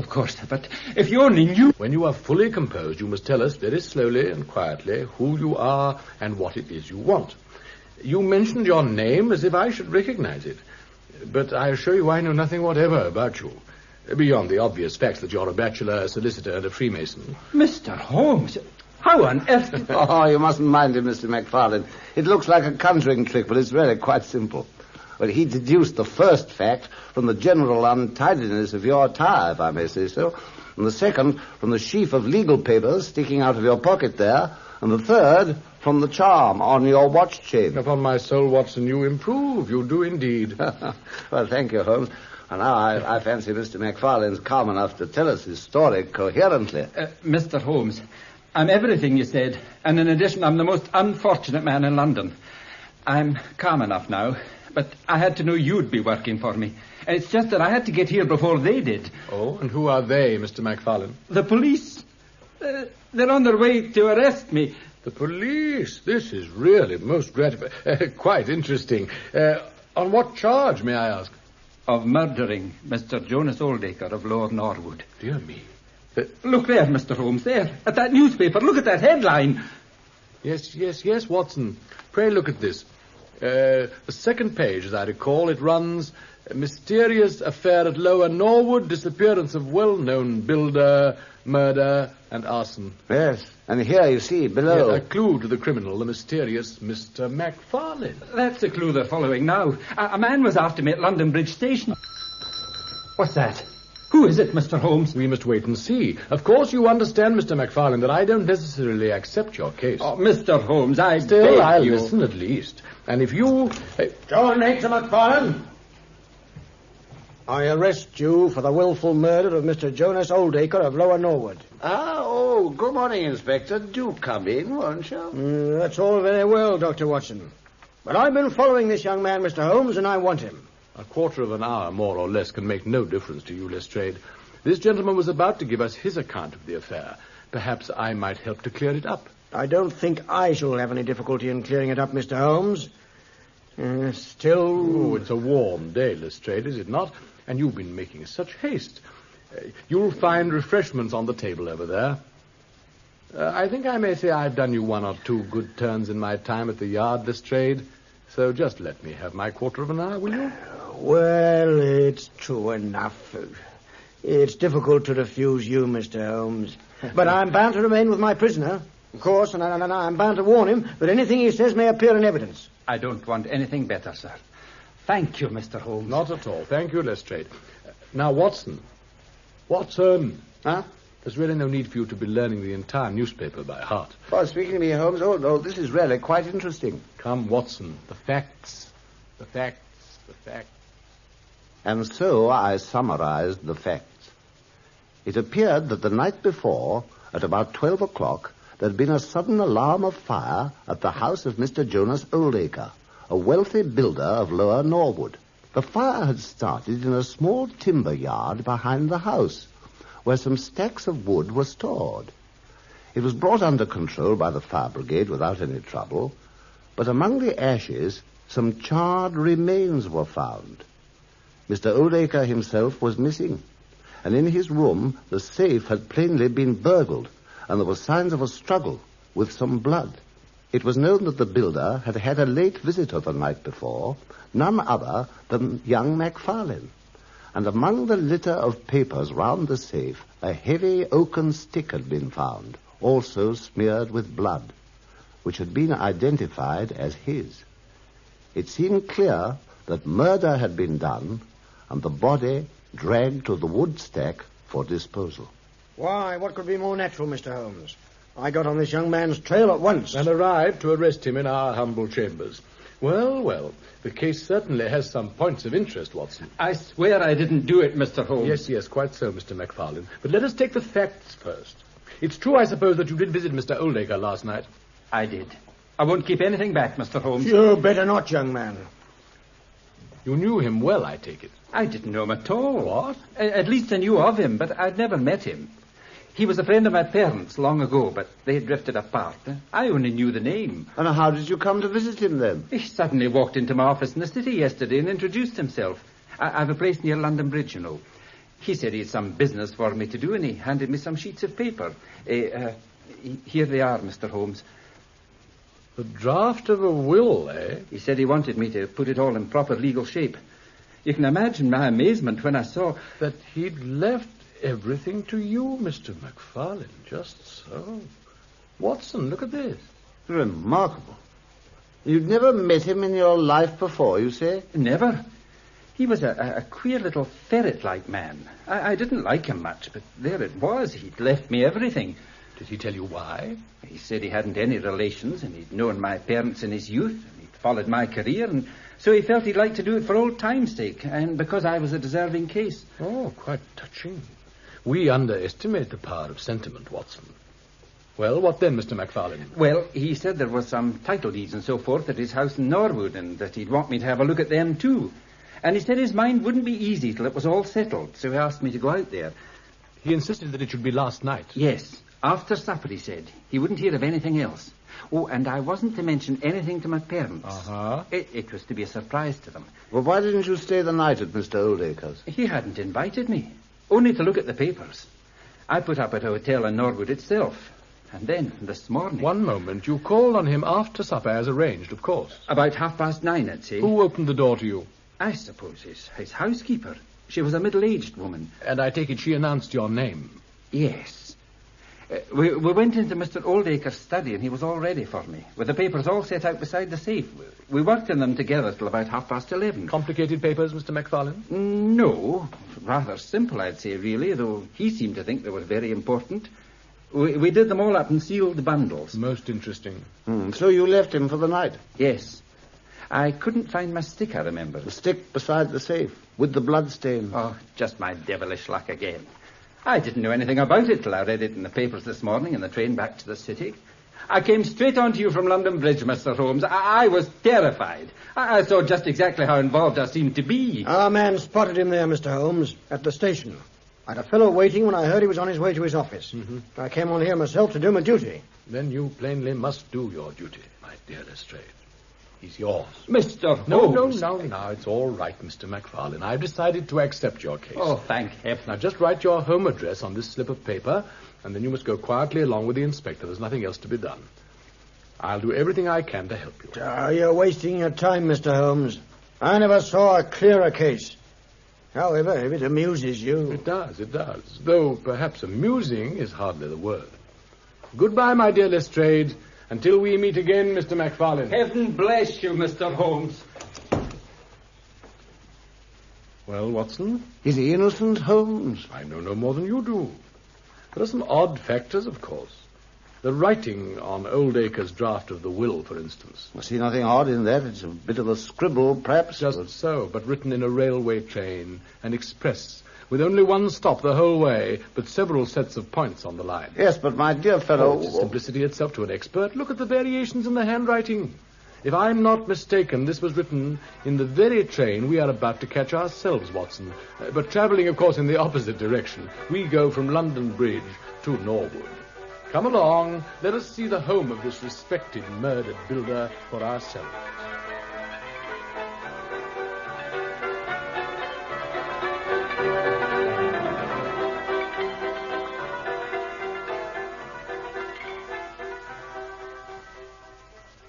The house was a modern villa of staring red brick. We found a group of Lestrade's men routing among the ashes of the timber stack, and at the very moment of our arrival, they struck treasure trove, a few discolored metal discs. There was no doubt that they were trouser buttons. We looked in the builder's study, saw the signs of a struggle, the bloodstains, the trail of a heavy object dragged from the ground floor window to the timber yard. It seemed only too clear that Lestrade had a case. There were no other footprints but our clients and the builder's. After one quick glance through the papers scattered from the safe, it was with a furrowed brow that Holmes returned at last to Baker Street. All the rest of that close, thundery day, he moped and pondered. Next day, it was hotter still.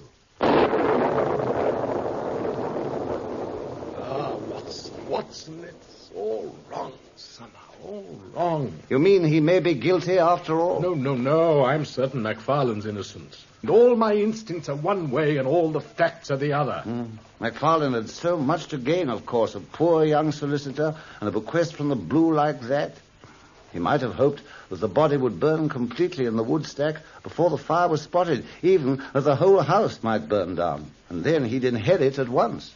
And yet he chose the worst night in the world for it. A night when the housekeeper knew that he was there. She knew his name, even. You heard me ask him if she'd announced him. And then there's the will itself. That odd writing on it. Written in the train by Oldacre, you mean? You still hark back to that? Yes, on his way to see McFarlane, scribbled almost illegibly in a swaying railway carriage, and at the last moment... Extraordinary that a man should draw up so important a document so casually. It suggests he might not have thought it very important. It suggests, Watson... Oh, see who that is, my dear fellow. Oh, this heat, this wretched, wretched heat. It's a telegram, Holmes. Oh? Shall I open it? Yes, of course. It's from Lestrade. Important, fresh evidence to hand. Advise you abandon case. Oh, very kind of him. Wait, there's more. McFarlane's fingerprint in blood found on wall beside hat stand. Lestrade. What's that? Watson! Watson! We're done for, Holmes. He must be guilty. Fingerprints can't lie. You know that. It's the latest science. Of course they can't lie, thank heaven. And this one means one thing and one thing only, Watson. McFarlane's guilt. McFarlane's innocence. Get your hat, Watson. We've another journey before us. My dear Holmes, to Norwood again in this heat? Blackheath this time. McFarlane's an innocent man. There's mercy still in heaven.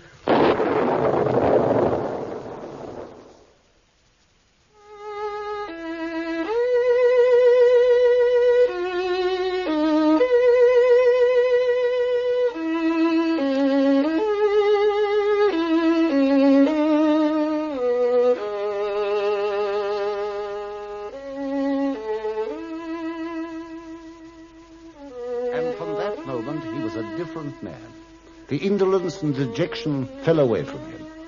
Sherlock Holmes was seldom, perhaps, jocose, but when he talked blithely of Lestrade's little crow of victory in the telegram, he was as near to chirruping as I ever saw him.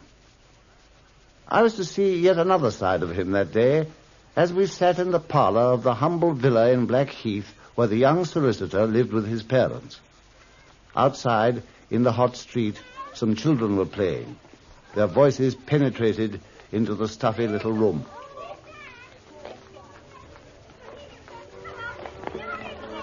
McFarlane's father was away at work. And Holmes listened to the mother with a quiet sympathy. You must save him, Mr. Holmes. I've heard so much about you and how you help people. You must save him. Well, I think I can almost promise that, ma'am. There are only a few remaining points to be cleared up. John would never do such a thing. I just know he wouldn't. And so do I.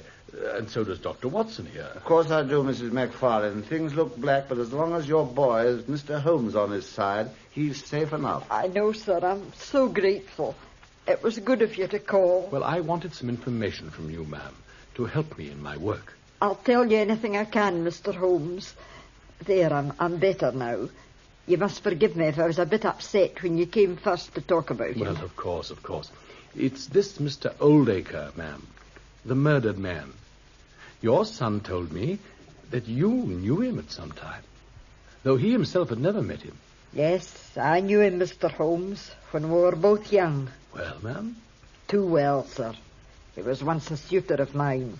Thank heaven I discovered his character in time. Oh, really? In what way, Mrs. McFarlane? His cruelty, sir. He was more like a beast than a human being. Oh, indeed? Oh, I've no sorrow that Jonas Oldacre's dead, Dr. Watson. Only that my boy's been blamed for it. Your son knew nothing about this old acquaintanceship.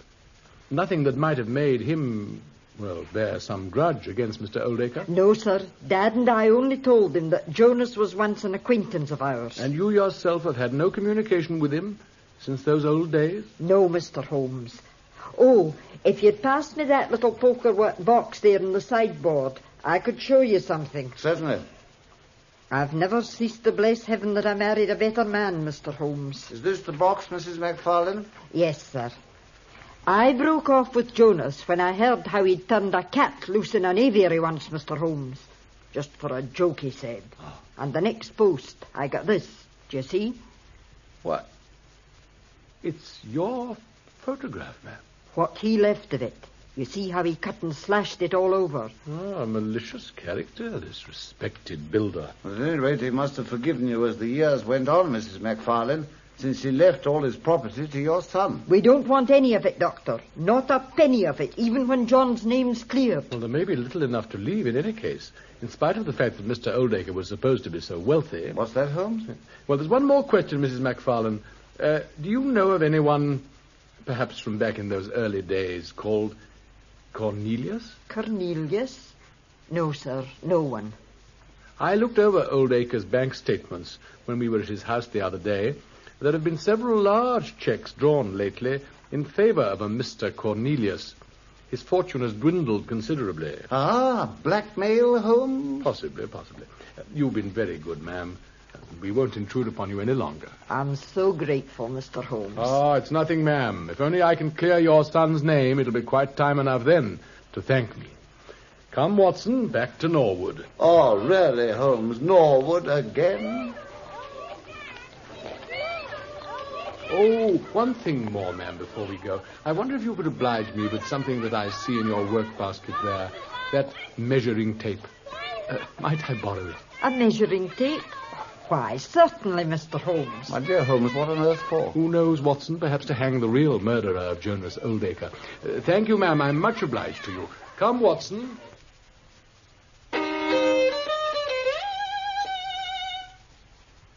Now, Watson, will you please take the other end? Yes, right into the corner. What do you make it? 7'6½". Excellent. Mr. Holmes, Mr. Holmes, I've got you this time, I think. Have you, Lestrade? 7'6½", Watson? Mr. Holmes, this is important. Doctor, will you look? On the whitewash there by the hat stand. The thumbprint in blood as McFarlane took his hat that night. Yes, it's very clear, I'm afraid. You can fiddle with that tape measure of yours as much as you like, Mr. Holmes, but you know as well as I do that no two thumb marks are alike. What? Oh, yes, I've certainly heard something of the kind. Then will you please compare that print with this wax impression of young McFarlane's right thumb, taken by my orders in his cell this morning? I really don't need to, Lestrade. I take your word. But what a providential thing that this young man should press his right thumb against the wall when he was taking his hat from the peg. Such a very natural action when you come to think of it. Well, he might have slipped or stumbled, Holmes. Yes, of course. And who discovered this significant mark, Lestrade? Mrs. Lexington, the housekeeper, this morning. Oh, not the police. Why didn't any of you notice it yesterday? Well, we'd no particular reason to examine the hall very carefully. Quite so. I must even have missed it myself. However, if you'll forgive us, Lestrade, Watson and I must go on with our measuring. You beat me, Mr. Holmes, you really do. Here you are measuring a lot of corridors when the case is watertight. And all I have to do is write my report. Oh, I wouldn't write it yet, you know. Not quite yet, Lestrade. By the way, how many constables have you here on duty? 3. I wonder if one of them would perhaps kindly fetch me in some straw from the outhouse. Straw? I saw some there. Yes, and perhaps you'd ask another to bring a couple of buckets of water. Then all of you meet me on the top landing, say in 5 minutes. I've just one final measurement to make on the floor below. Oh, come. Another conjuring trick, Mr. Holmes. Just so, to produce a rabbit. But not out of my deer stalker, you'll be surprised to hear. Will you do it, Lestrade? Well, if you insist. I never can resist you, Mr. Holmes. 5 minutes, you said? 5 minutes. On the upstairs landing? Exactly. Straw and buckets of water. Well. Oh, my dear Holmes, poor Lestrade. You are enjoying yourself, aren't you? Am I, Watson? Well, at least he's quite right that fingerprints never lie. That's why I knew the case was virtually solved when I heard of the appearance of this one. Solved, Holmes? How? Because I know it wasn't there yesterday, and John Hector McFarlane's been in the jail all night. You know my methods, Watson. I examined every inch of the place. Come now, upstairs. Splendid, Lestrade. Yes, that's right, Constable. You just lay the straw there and put down the buckets beside it. Now, Watson, will you kindly open the window so as to drive a draft along down to the end of the corridor? Mr. Holmes, you really go too far. I assure you I have an excellent reason for everything I'm doing, Lestrade. Thank you, Watson, so much. You have a match? Yes, I think so. Well, then set light to the straw, will you? What's this? Set light to it? More smoke than fire, Lestrade. Now, gentlemen, if you will all join me in a shout of fire when I give the word... Fire, Holmes? Are you all ready? Fire! Fire! Fire! Thank you so much. Once again, if you please. Fire!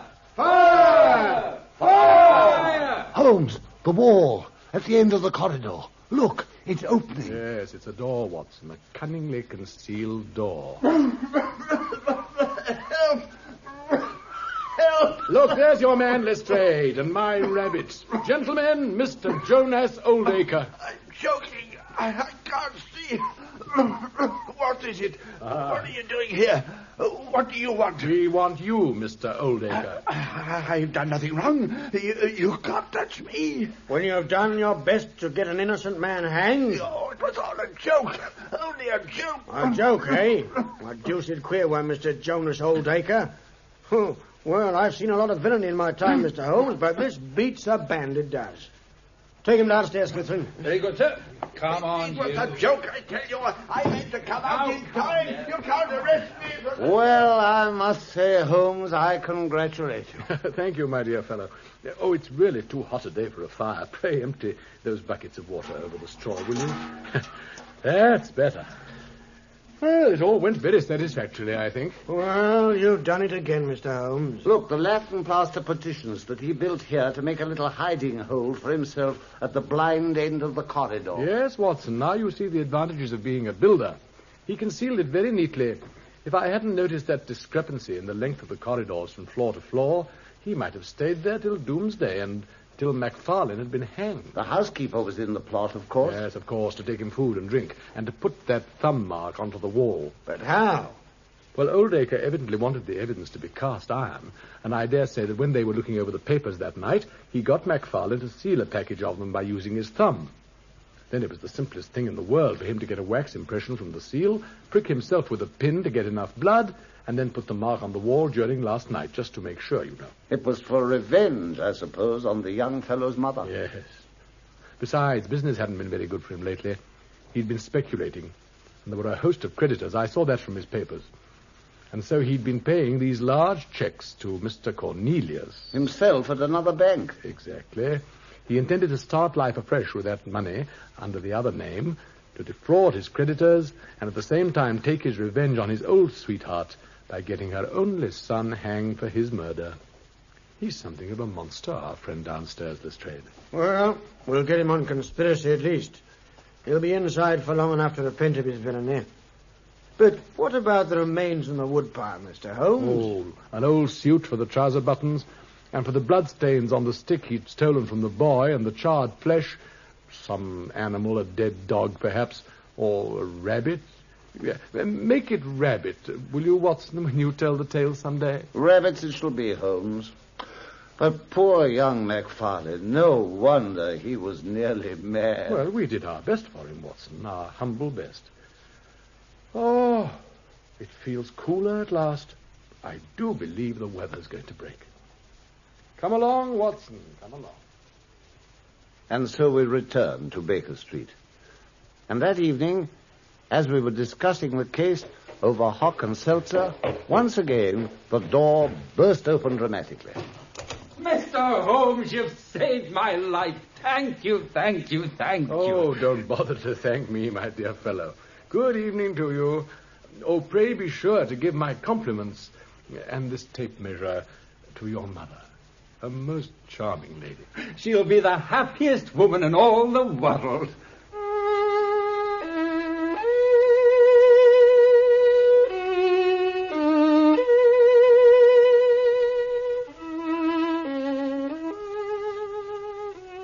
Yes, yes.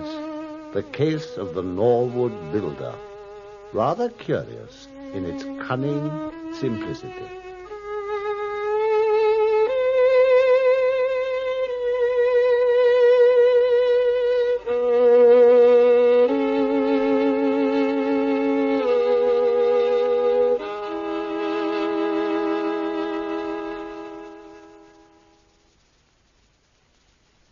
The Adventures of Sherlock Holmes, based on the original stories of Sir Arthur Conan Doyle, have been dramatized anew with original music composed by Sidney Torch. Sir Ralph Richardson played the part of Dr. Watson, and Sir John Gielgud that of Sherlock Holmes. The program was produced by Harry Allen Towers.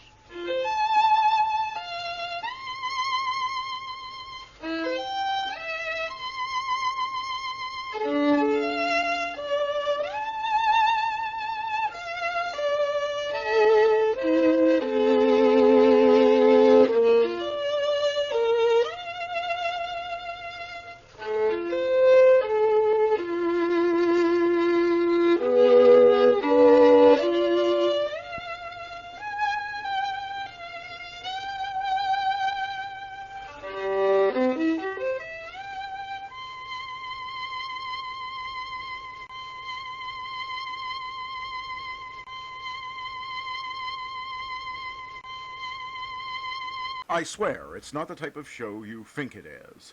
The Goon Show is up next. This is the BBC. We commence with a flourishing chorus of the Gallant Huzzah by Fotheringay's Singing Midgets.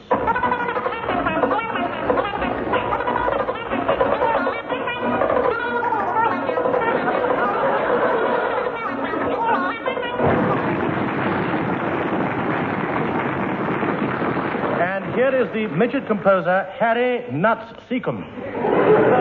Oh, and let me inform you, Wallace, that no midget composer am I. Hello, Hooks.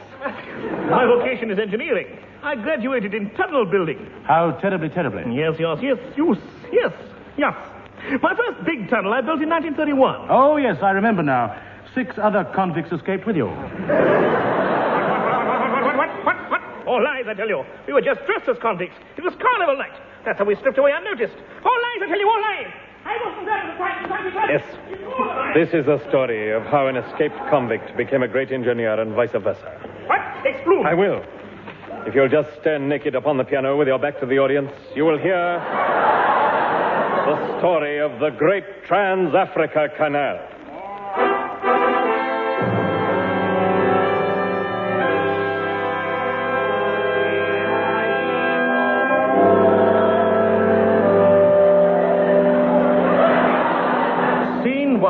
That well-known variety theatre, the House of Commons.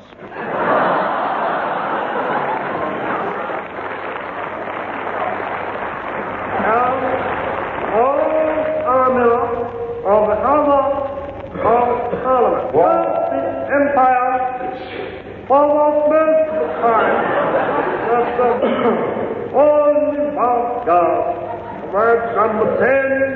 down street. Hello, folks. On that fateful day in Parliament, two sinister figures were present. Hello, folks. It was us. We were camping in the lobby, an al fresco mode forced on us by the dreaded Rent Act. I refer, of course, to the Rent Act of 1831, which introduced rent. Hello, folks! Shut up, you la grip-ridden, steaming French nit. I only wanted to go ow. You fool. Anyone found going ow in the lobby can be charged with felo de se. Not that. And don't forget, when the honourable ministers finish this speech, we put forward our plan. A plan? Oh, what a plan that will be, I tell you. Yes, Mr. Minister. Speak up. What? Speak up. What about the suffragette you? With the closing of the canal, our ships have been forced to travel round the Cape. Oh. Just a minute. Couldn't they travel overland? Yes, well, we tried that, but it ruins the bottoms of the ship.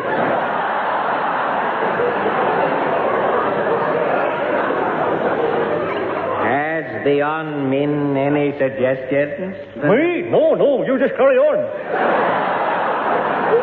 You just forget I'm here. I got other things. Excuse me, Mr. Minister. Yes, my good man. A blonde suffragette chained to the railings outside number 10, sir. I know, I chained her there. Oh, dear, I'm no fool. What? What's this? What's that? What's that? What? The voice came from a man in the Distinguished Visitors Gallery who lowered himself into the chamber on a rope attached to a distinguished visitor. Hello, folks. I've just come from France. Down the rope? I always travel by rope. It's cheaper. Hello, folks. Wait a minute. Will the hello folks intruder kindly explain why he's disguised as Ferdinand the Lesseps? Yes. Ferdinand the Lesseps. I thought I'd get that in. Yes. My other suits are the cleaners. Hello, folks. Gentlemen, you realize, of course, that due to the canal closing, British airplanes are forced to fly around the Cape.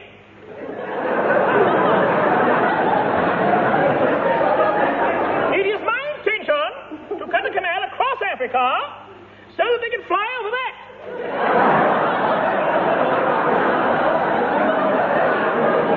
Fly over a canal? But if they crash, they'll all drown. Don't worry, folks. Hello, folks. All airplanes will be fitted with the new wooden lifeboats. Yes, but even lifeboats can sink. They can't get this canal. There's not going to be any water in it. Oh, you are cleverer than I am, you know. Come to think of it, anybody's cleverer than I am. Here you go. Oh, ma'am. You would have guessed, of course, from my ragged clothes, that this canal is going to cost you a lot of money. Money? Oh, but you'll have to see the Chancellor of the Exchequer about that, won't you? But you're the Chancellor of the Exchequer. Oh, am I? Lend us a couple of quid, will you, boy? Gentlemen. No, please, quiet, please. Gentlemen, this idea of a dry canal for airplanes is brilliant. Brilliant, I say. I think Mr. Seagon Ferdinand de Lesseps Mark II should receive some kind of support and wear it at all times.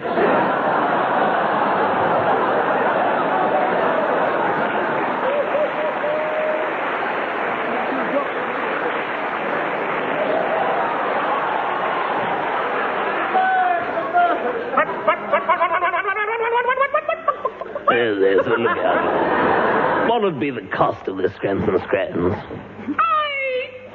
Would like to say.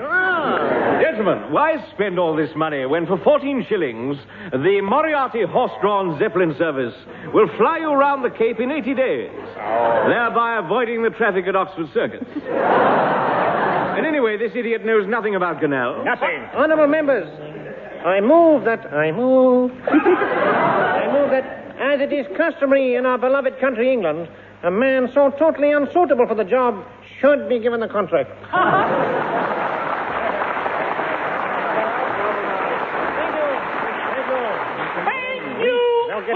Thank you. I'll start work right away. Hold my coat. Gas, great pipe. He's got the contract. But not for long. Get my lawyer, Max Gildersleeve, on the blower. Right. Shall we dance, Moriarty? Oh, the leaping divide and the modern melodies in the... Come on, you know.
The well-known Trans-Africa Aeroplane Canal, Park Dirks.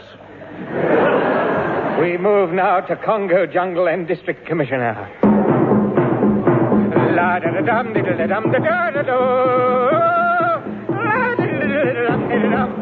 Oh. Well, that saved paying for an orchestration anyway.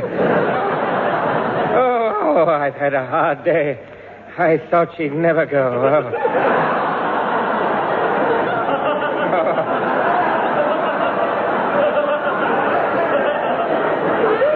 Ellington, take my boots off, will you? And don't you let me catch you wearing them again. Go,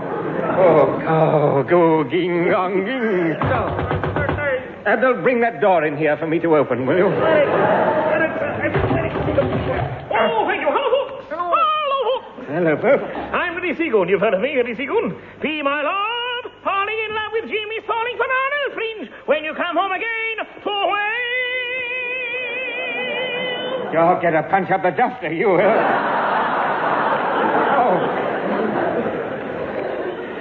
And Major, I've come to inform you that we're building a canal, and I'm afraid it's going to cut right through your heart.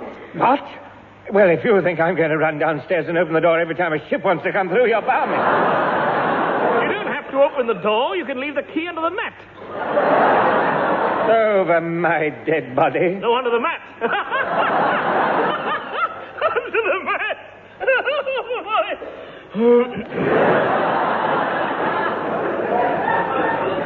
Are you sure it was a prison you escaped from? Lies,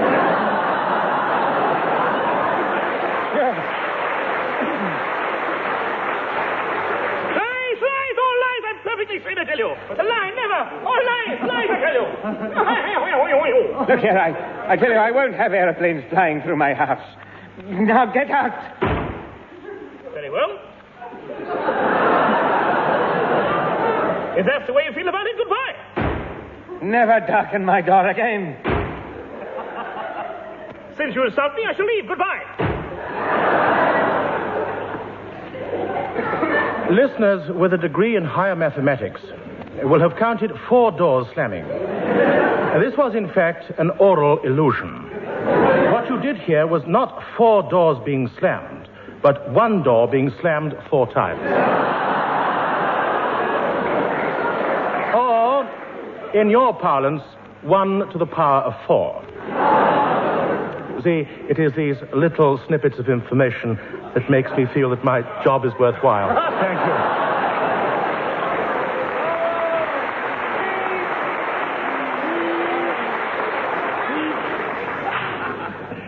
Are you done?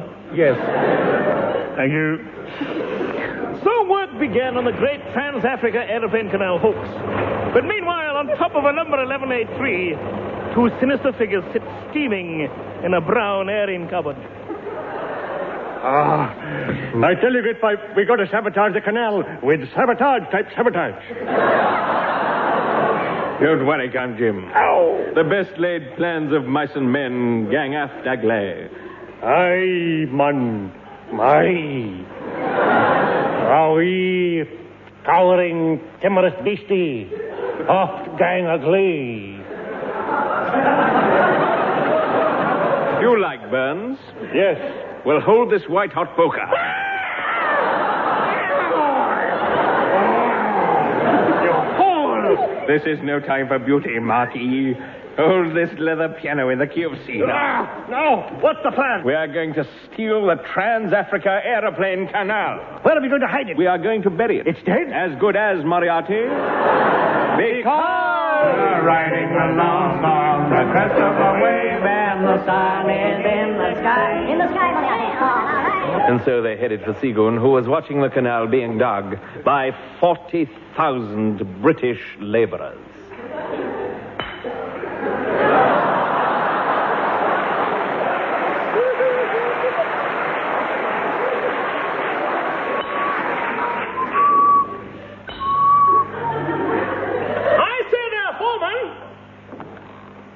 Hello, mate. Why are you the only one working? Well, all the men are on strike, mate. What for? Well, we can't think of anything yet. But, we'll think of something. And what are they doing here this morning? They come along for the tea break.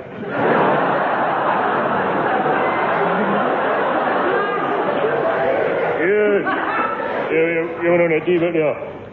Oh, the legend button full children now. What you want is, what all legend here, what is 15 man a week now. 15 man a week. We are doing with a 15 man a week now. What is it, 15 pounds. That was the head striker, that was. He says what they strict for is £15 a week. All right, I'll pay them £15 a week.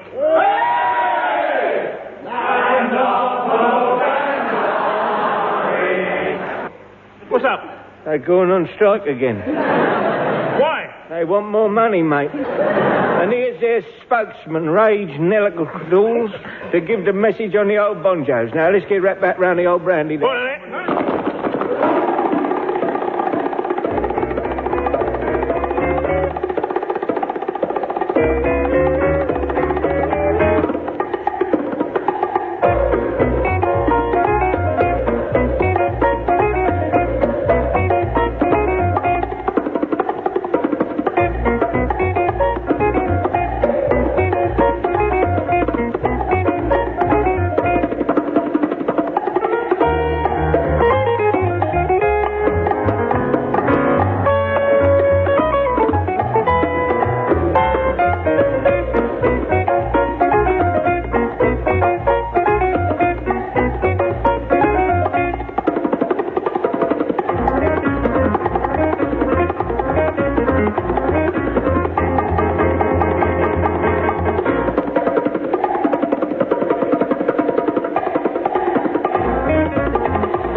the Trans-Africa Aeroplane Canal, part the decks.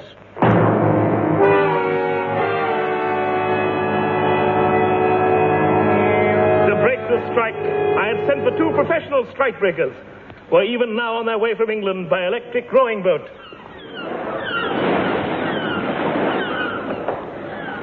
Peckers?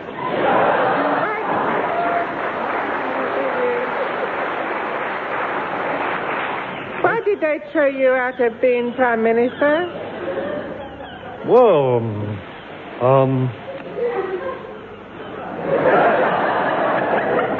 anybody listening? Yes, me. Oh. Well, then. Now then, Bottle, you remember that blonde suffragette chained to the railings outside number 2? Yes, yes. Well, I chained myself to her. Oh, that was naughty, that was, Edgar. Oh, yeah? Was that naughty? Yes, it was. Oh. I never did that when I was Prime Minister, you know. Do you know what I did, my good man? What did you do, my fellow? Well, then, when I found a lady who was chained to the railing... Yup. In a flash, I whipped out my Boy Scout knife. Oh. And in a flash, I removed a stone from her hoof.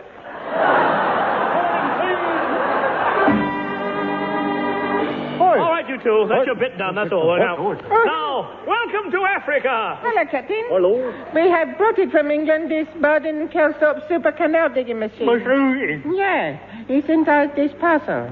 Inside the parcel? What a neat idea. Yes, it is a neat idea. Yes. Oh, save the brown paper, Eccles. I need a new suit. Oh. Now, Captain, let us demonstrate this machine. Do you know that it can dig up 4 tons of earth in 3 seconds? Hooks. I will time it with my watch.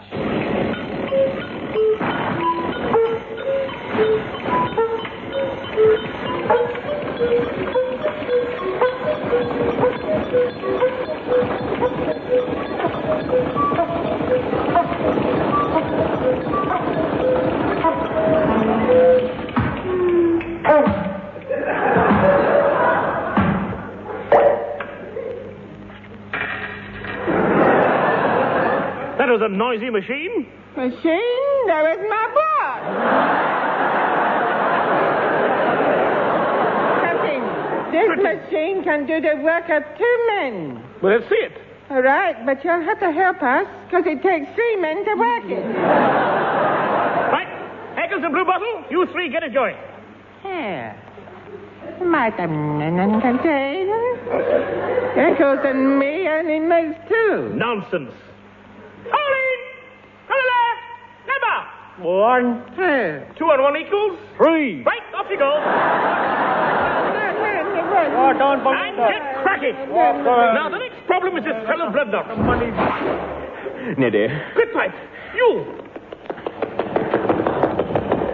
What's this? My legs, I thought they'd never get here.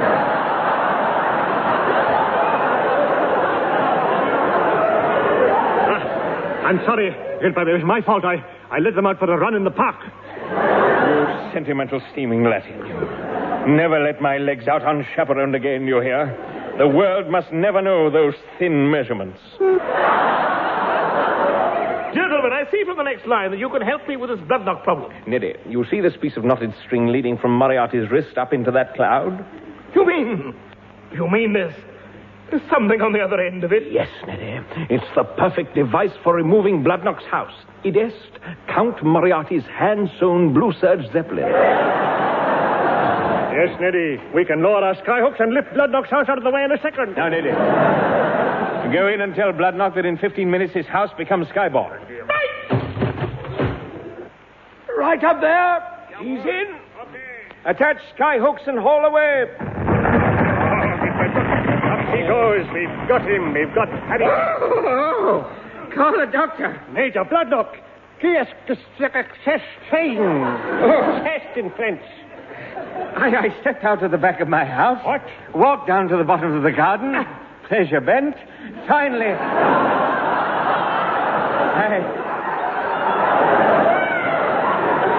turned around, and to my building society's horror, my house had vanished. There was nothing there. Nothing there? You must have been seeing things. Moriarty, never mind that man of no fixed abode. I've got great news. Great news? I've bribed the workmen to fill in the canal. Splendid. Answer that door. Hello, yes? Hello, Gridpipe. I'm speaking from Bloodlock's house, and he's not here. Oh, Neddy, don't wait any longer. You come out, lad. Right. Moriarty, quick, put that fire bucket over there. Right. How's that? A little bit more to the right. That's it. Right.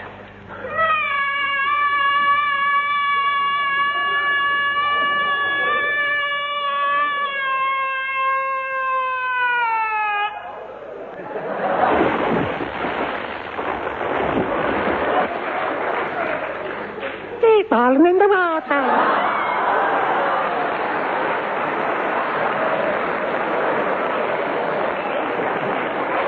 Thank you, little Jim, for telling us where he is. Thank heaven for the water. It broke my fall and my neck. But wait! The canal! Where is it? It's gone, Neddy. And the Moriarty Zeppelin service is back in operation. Good devils of green. Now, Neddy, we're still good friends, aren't we? Why? Because...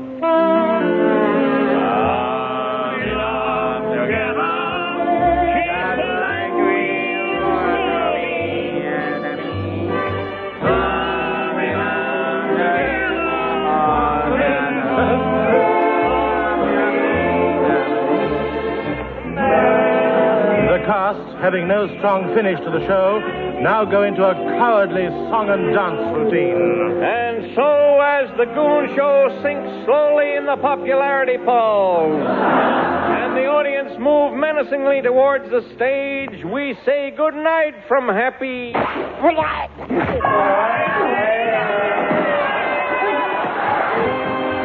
There he goes. He's almost there.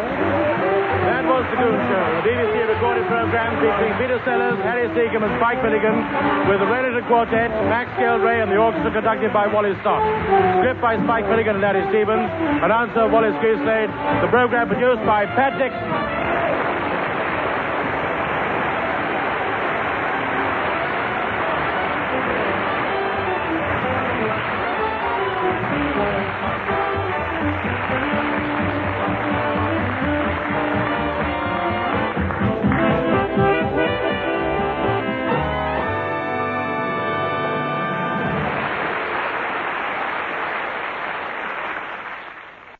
Our next guest will give you the laughs, just don't ask him to lend you money.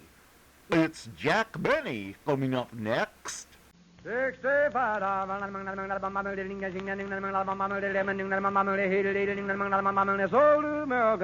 Jack Benny Program, presented by Lucky Strike. Be happy, go lucky, be happy, go lucky strike, be happy, go lucky strike today. Now I sell Luckies to the fans, yes, that's the smoke to get. They've mildness and a richer taste in one great cigarette.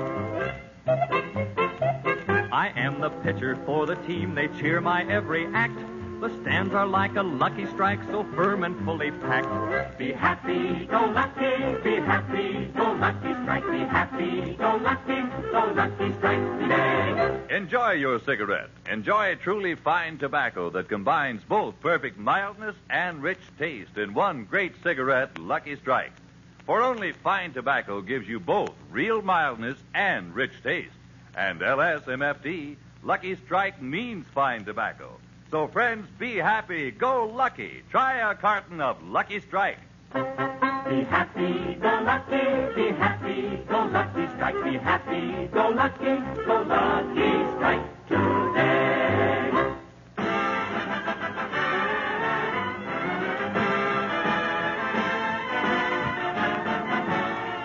The Lucky Strike program starring Jack Benny with Barry Livingston, Phil Harris, Rochester, Dennis Day, and yours truly, Don Wilson.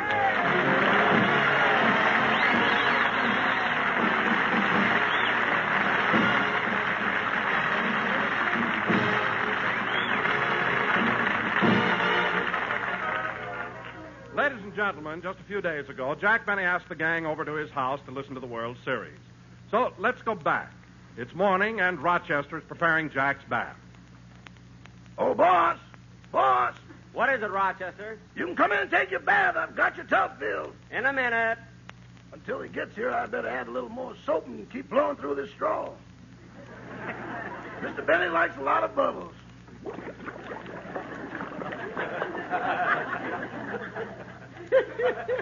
Look at those bubbles. Once I blew some big ones and he did a dance for me.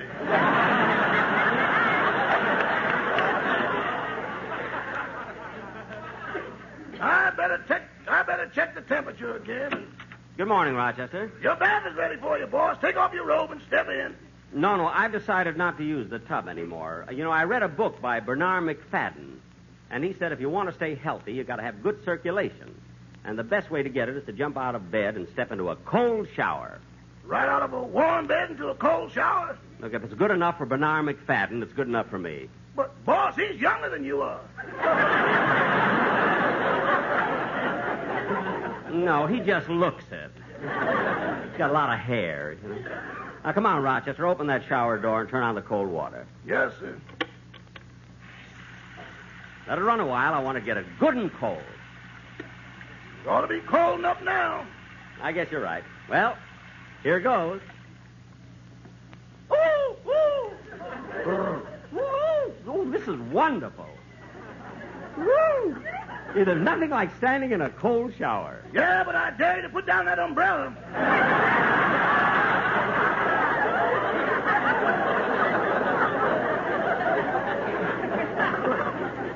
Are you crazy? You have to do these things gradually. Now, hand me the soap. Here you are, boy. Thanks. Now, hold the umbrella while I scrub my back. Yes, sir. This is a light. Rochester, why do you keep moving the umbrella? It's either you or me, and I've got my clothes on. Get out of the shower. I want help, not company.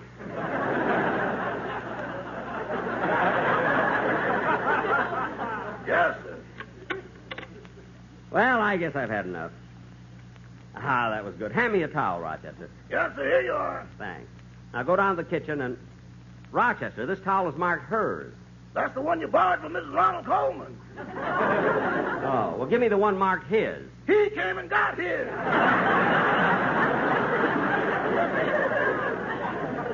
Oh, well, hand me one of my own. And, Rochester, get out my slippers. The ones with the pom-poms on them?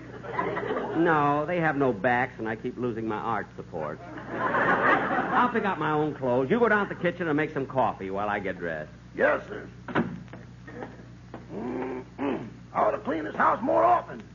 Look at that dust on the piano. And somebody wrote his name in it. Kenny Baker.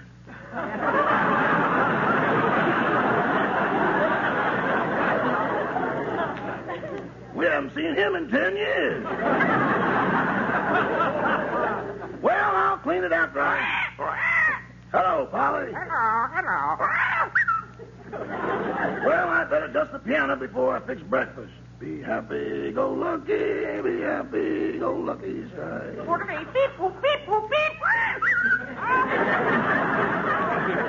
You better learn the words, Polly. Coming! Oh, hello, Miss Livingston. Come on in. Hello, Rochester. Mr. Benny home? He's getting dressed. He'll be down in a minute. You know, Miss Livingston, he started a new health fad by taking a cold shower this morning. Oh, him and his health fads.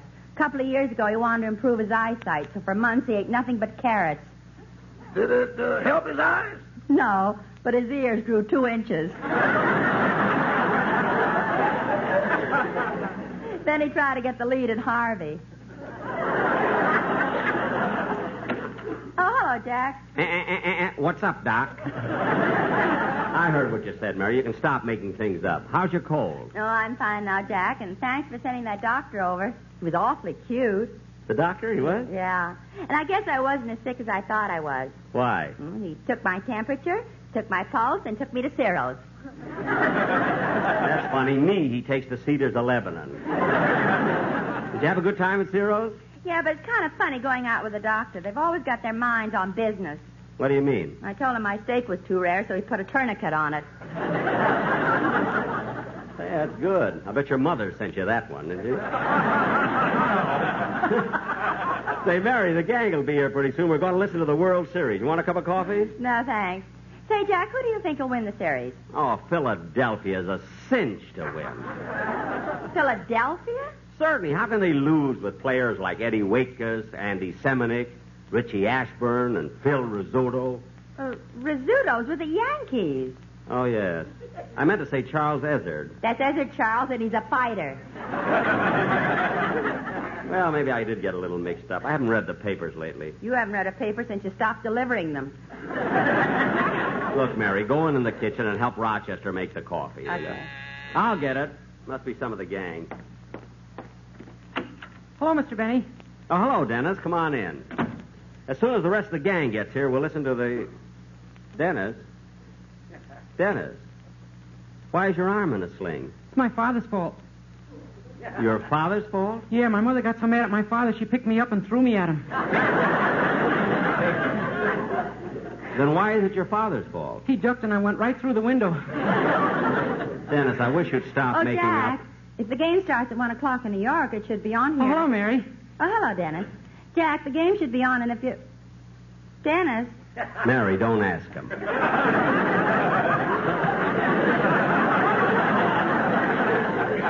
Jack, I want to know what happened to him. Dennis, what's wrong with your arm? Nothing. Nothing? You told me you went through a window. Well, that's how I hurt my leg.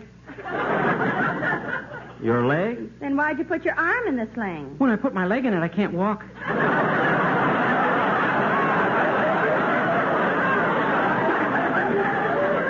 You see, Mary? You see, you wouldn't listen to me, would you? You wouldn't listen to me, would you? Now, look, Dennis, I want to ask you one simple question. Uh-huh. I'm silly, but I'm going to ask it. I have no business to ask. Look, you're wearing a sling and there's nothing wrong with your arm. That I can understand. But why is the sling black? Notre Dame lost.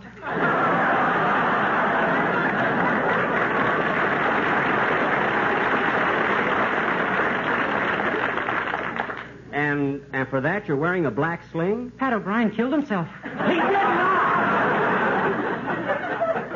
Now, look, kid, before the gang gets here, let's hear the song you're going to do on the show. Yes, sir. Hold my sling. Hold it yourself.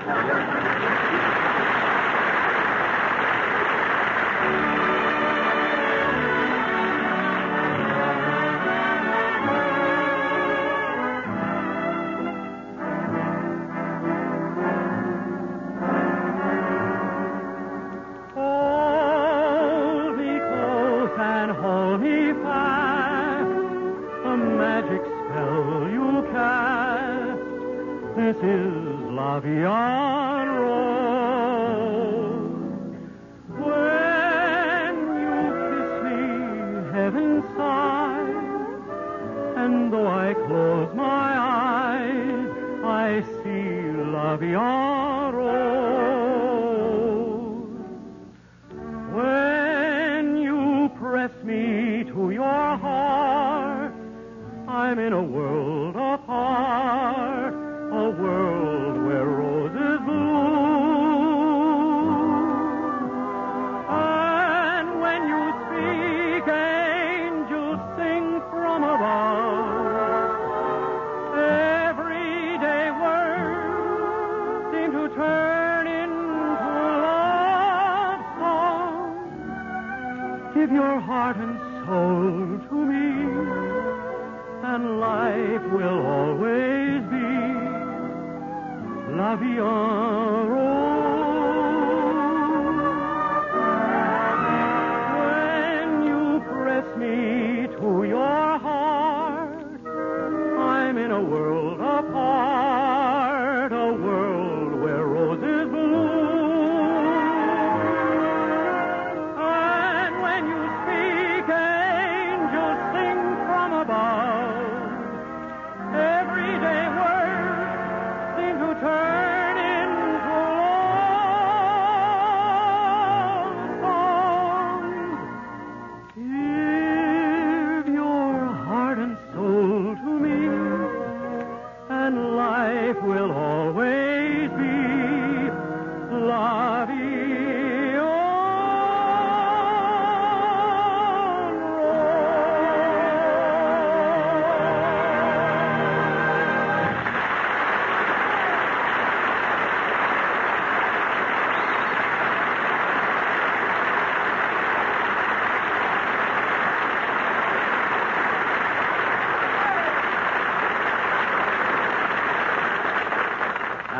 good, Dennis. Very good. Gee, I wish I could sing like you do. What?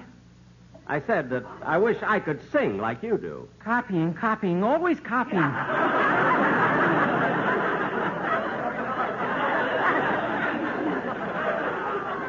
Huh? First you wanted to dress like Phil. Look, Dennis. Now you want to sing like me. Dennis. You already walk like Mary.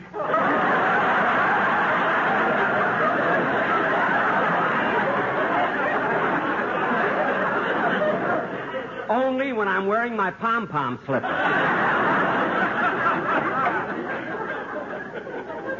Now, let's not have any more of...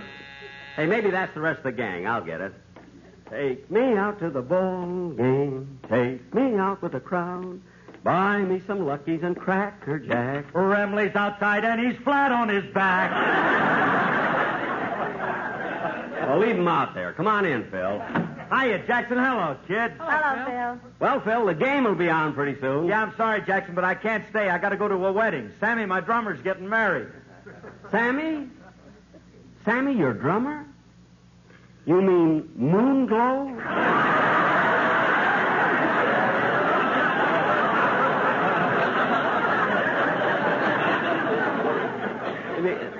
Sammy's getting married? Yep, he's going to marry the little girl who used to play harp in my band. Gee, imagine Sammy getting married. I didn't know they were serious. I knew he went out with her once. That's what did it. When he brought her home, her father was standing on the front porch with a clarinet, and Sammy thought it was a shotgun. Well, that's a logical mistake. Anyway, Jackson, even though I can't stay to hear the game, our bet's still on. It's on, it's on. How much is the bet, Jack? Oh, it isn't money. What? That's right, Liv. Jack has Philadelphia, I have the Yankees, and the winner gets to kiss Betty Grable. What about the loser? He holds Harry James.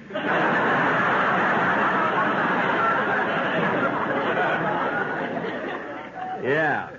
Well, if Jack wins, who's going to hold Betty Grable?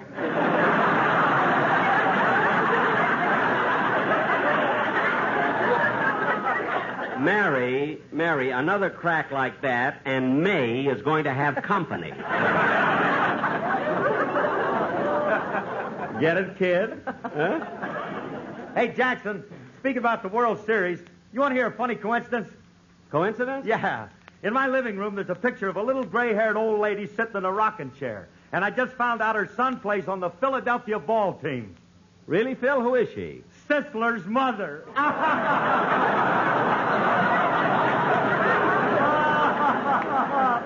Oh, Harris, you may not be pitching, but you threw that one by the old man.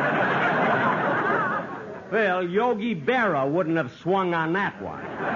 Well, look, Jackson, I got to run along. See you later. So long. So long, so long. All right, Remley, we're leaving. Get up, will you, please? Let's get some action. Let's get the... Come on, Remley. What a guy.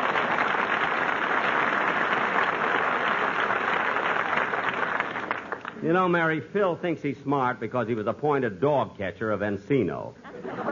I wouldn't appoint him ambassador to Moscow.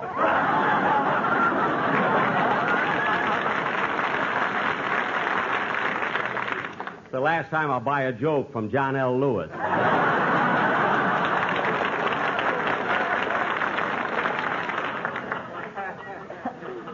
Jack. What? I ad-libbed that one in the middle there. I had it ad-libbed for about 12 minutes. I had it written in there already. I wrote it in with pencil so you wouldn't know that. I'm an ad-libbing fool, you know. Jack. What? Why don't you stop picking on Phil? I think he's pretty smart. Smart? Yeah, he's a lot smarter than you are. Smarter than me? Dennis, name me one smart thing that Phil Harris ever did. He didn't ask me why my arm is in a sling. Dennis, that isn't being smart. That's self-defense. Anybody who's foolish enough to ask you, come in. Oh, hello, Don. Hello, Jack. Hi, kids. Hello, Don. Hope I haven't missed too much of the ball game. No, Don. We still have a few minutes. The game doesn't start till 10 o'clock. Well, look, I've got 11:15. Oh, for heaven's sake, Don. How can a man of your age and dignity wear a Mickey Mouse wristwatch? You gave it to me for Christmas. Oh, did that go to you? Yeah, I meant it for Phil. He can't tell time, so I thought he'd enjoy the pictures. Jack, if you want to hear the game, you better turn on the radio. Yeah, come on, let's go in the den. Oh, by the way, Mary, you all over your cold? Yes, Don, thank you. Well, I hope being off the program last week hasn't set you back too much financially. No, Don, I pay insurance premiums every week, and any time I'm sick and stay off the show, I collect half salary. Gee, I'd like to get that kind of insurance. Jack, here's another customer for you. Thanks. Don, you'll find an application on the piano there. Well, sit down, everybody. I'm going to put on the radio now. Here goes the old ball game. Ladies, does your husband talk in his sleep? He does?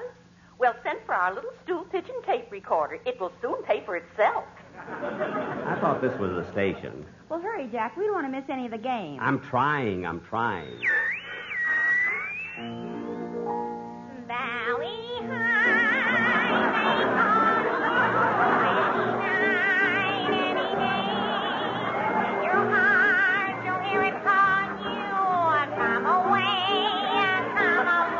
Isn't that awful? I can't get the station here.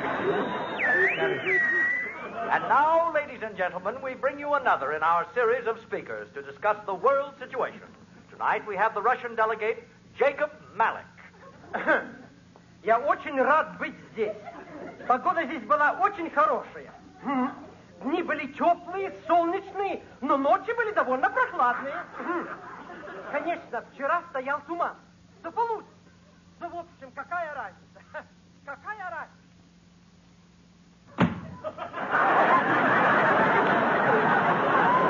How do you like that? He walked out on himself.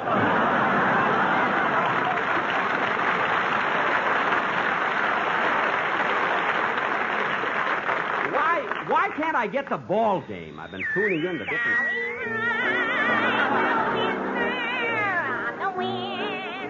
Oh, her again. I don't want that. And now for our next contestant. Your name, sir?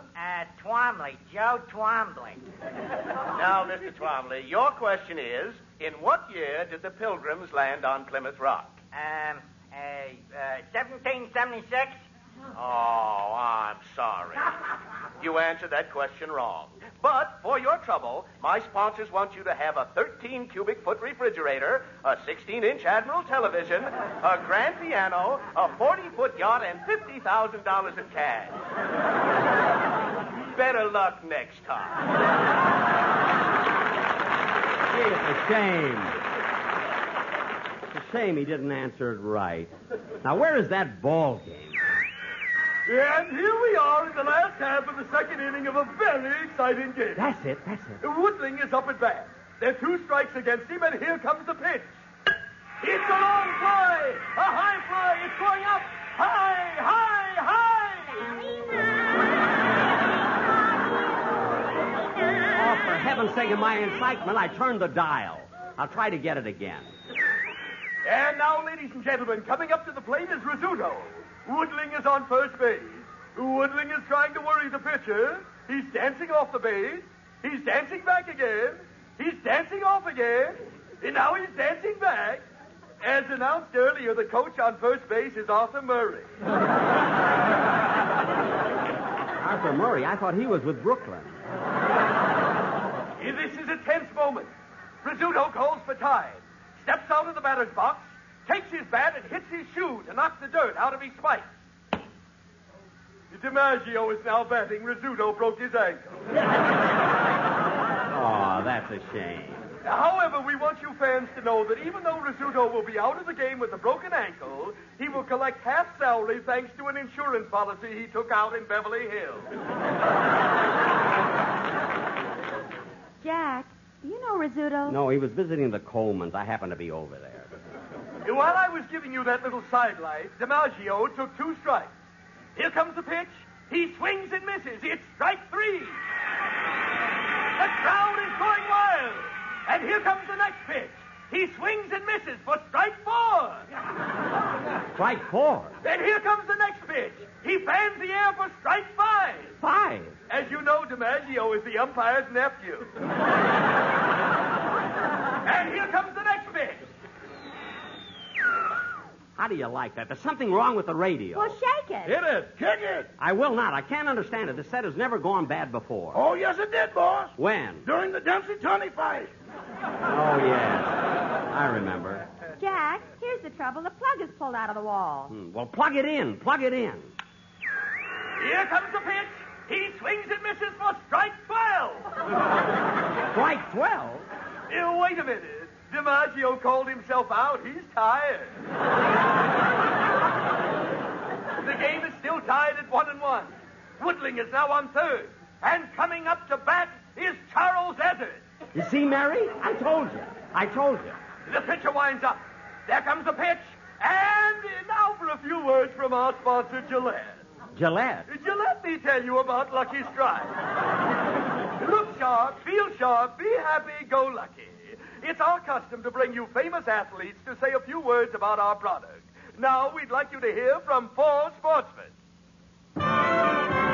Take me out to the ball game. Take me out with the crowd.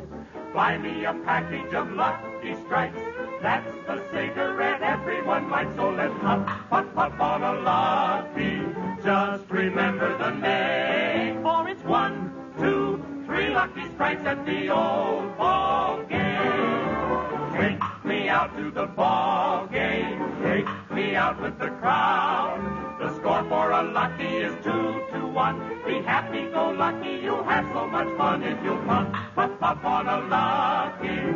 Just remember the name. For it's LSMFFT at the old ball game. Look sharp, feel sharp, be sharp, smoke a Lucky Strike.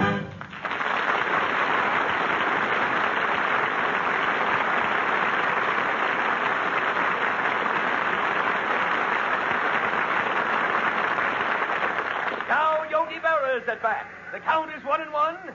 Here comes the pitch, and it's a ball knee high. Here comes the windup, and the pitch, and it's ball 3. That one was shoulder high. Here comes the windup again, and it's a strike right across the middle. It was Valley High. Why doesn't she keep out of it? That was strike 2 on Barra, and here comes the next pitch. What a wallop! Sonny is down. Yes, he's down. And the referee is waving Dempsey to a neutral corner. Gee, that must have been stuck in there. Shake it, boss. Shake it. I am. There, I think it's fixed now. The score is tied 1-1. Barra's on second, and Mize comes up to bat. It's a crucial moment. The pitcher is winding up, and he's ready to... Oh, boy, I'll have a hot dog. Thank you. The pitcher throws the ball... Mize hits the ball, and it's a long, long fly.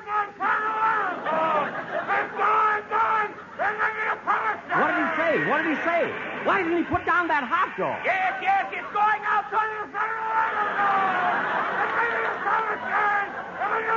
Stop eating already. Why doesn't he stop eating? Well, that's the end of the ninth. And won the game!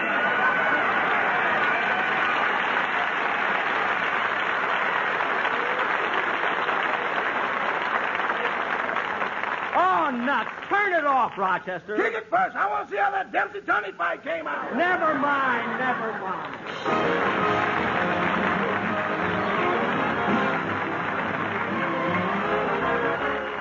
Ladies and gentlemen, stop fires, save jobs. Remember, the jobs as well as buildings go up in smoke. Fire destroys foodstuffs and materials we need to raise our production higher than ever before. Heed all fire regulations. Put out burning matches and cigarettes before discarding them. Thank you. Jack will be back in just a moment, but first... Be happy, go lucky, be happy, go lucky strike, be happy, go lucky strike today. So round, so firm, so fully packed, they're made without a flaw. That's why you find that Luckies are so easy on the draw. I'll eat hot dogs or steak or fish, but only smoke one brand. Those milder, richer Lucky Strikes, the smoothest in the land. Be happy, go lucky, be happy, go lucky strike, be happy, go lucky strike today. Yes, friends, be happy, go lucky. Enjoy your cigarette. For Lucky's always give you perfect mildness. In fact, scientific tests confirmed by 3 independent consulting laboratories prove Lucky Strike is milder than any other principal brand. And together with mildness, you always get rich taste, too. All the deep-down smoking enjoyment that comes from truly fine tobacco. For LSMFT, Lucky Strike means fine tobacco. So, friends, be happy. Go lucky. Try a carton of Lucky Strike. Be happy, go lucky, be happy, go lucky strike, be happy, go lucky strike today. Well, there's nothing else on the radio, kids. Let's see what's on television. Valley That's the trouble with television. You can see them, too. Well, I think I'll go outside and get the evening paper.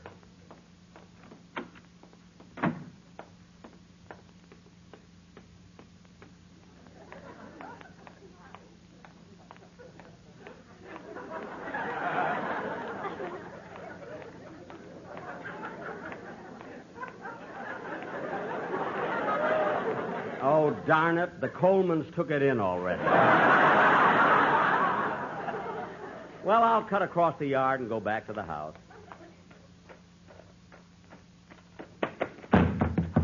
Oh, for heaven's sake, Remley, why don't you get up and go home? Be sure to hear Dennis Day and A Day in the Life of Dennis Day. Stay tuned to the Amos Natalie Show, which follows immediately. This is CBS, the Columbia Broadcasting System.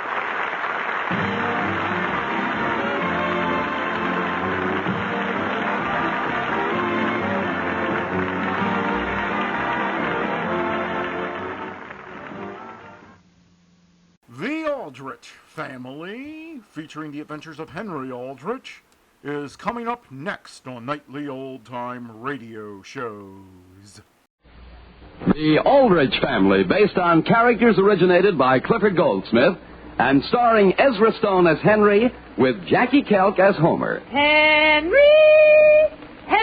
Aldrich. Coming, Mother.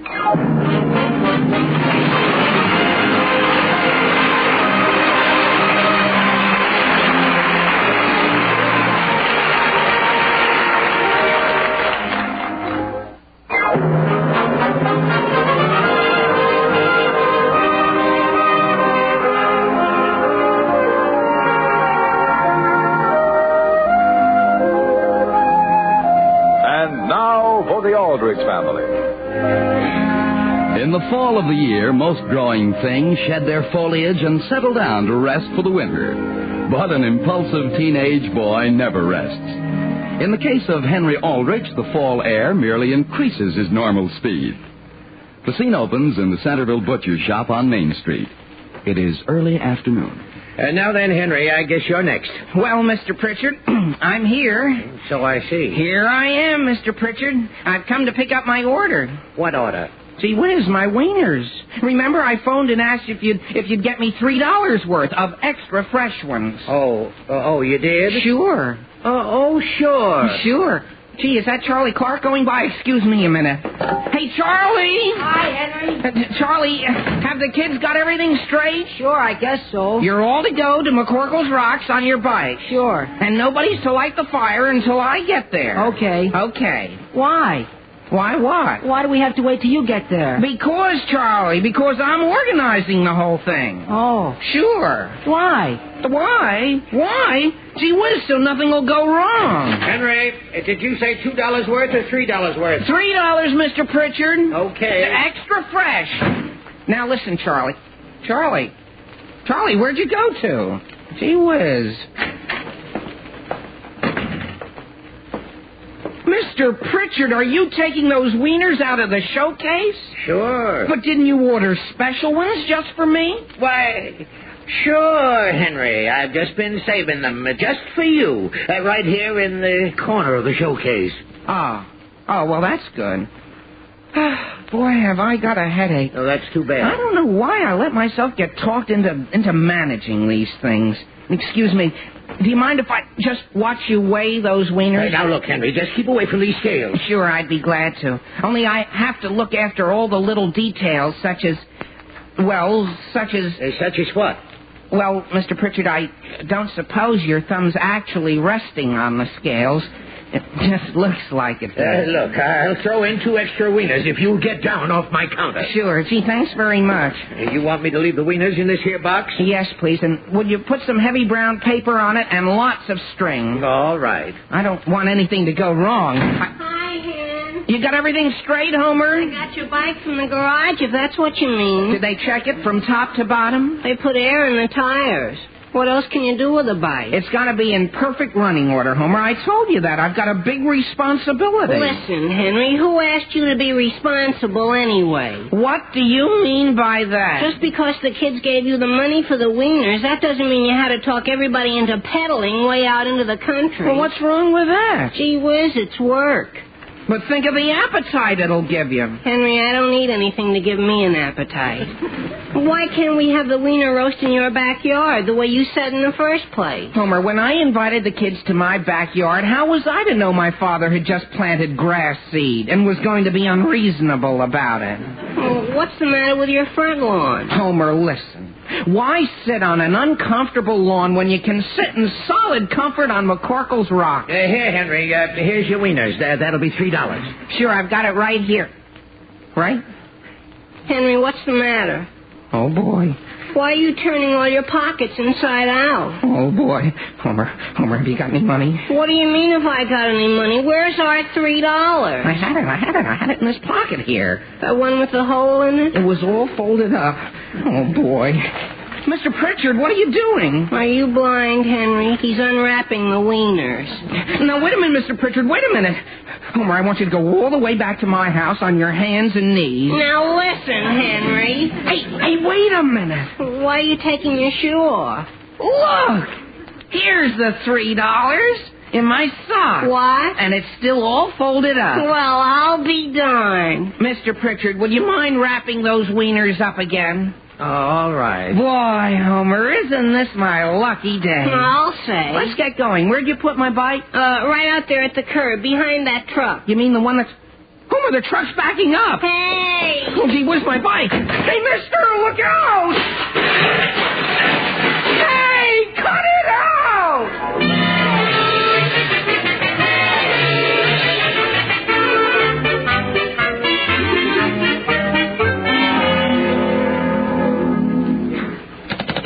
Hello? Hello, is that you, Charlie? Sure, who's this? It's Henry. Hiya, Charlie, old kid. How's the kid? What kid? Look, Charlie, you know what I've been doing? I've been thinking. You have, Henry, again? What do you mean by a statement like that? Well, you did some thinking yesterday, Henry, and all I did was get confused. What's confusing about it, Charlie? Instead of sitting around and being bored in my backyard, we're having a swell wiener roast in the open air at McCorkle's Rocks. What's so confusing about that? Nothing, I guess. Except you keep changing your mind all the time. No, I don't. Okay. We're all going out to McCorkle's Rocks on our bikes. That's final. Well, look, Charlie, that's what I've been thinking about. We're just letting ourselves in for a lot of trouble going on bikes. We are? Why? Well, for one thing, they're tearing up a piece of the road out there. And, boy, there are ruts all over the place. Yeah? Sure, and detours. Well, it's a regular booby trap, Charlie. Gee whiz. So, look, why don't we get all the kids to get their father's cars and drive out there in solid comfort? Through all those ruts? Well, Charlie, look, you go through a rut on a bike and you're up a tree. What? But you go through a rut in a car and where are you? Where? Gee whiz, in a rut.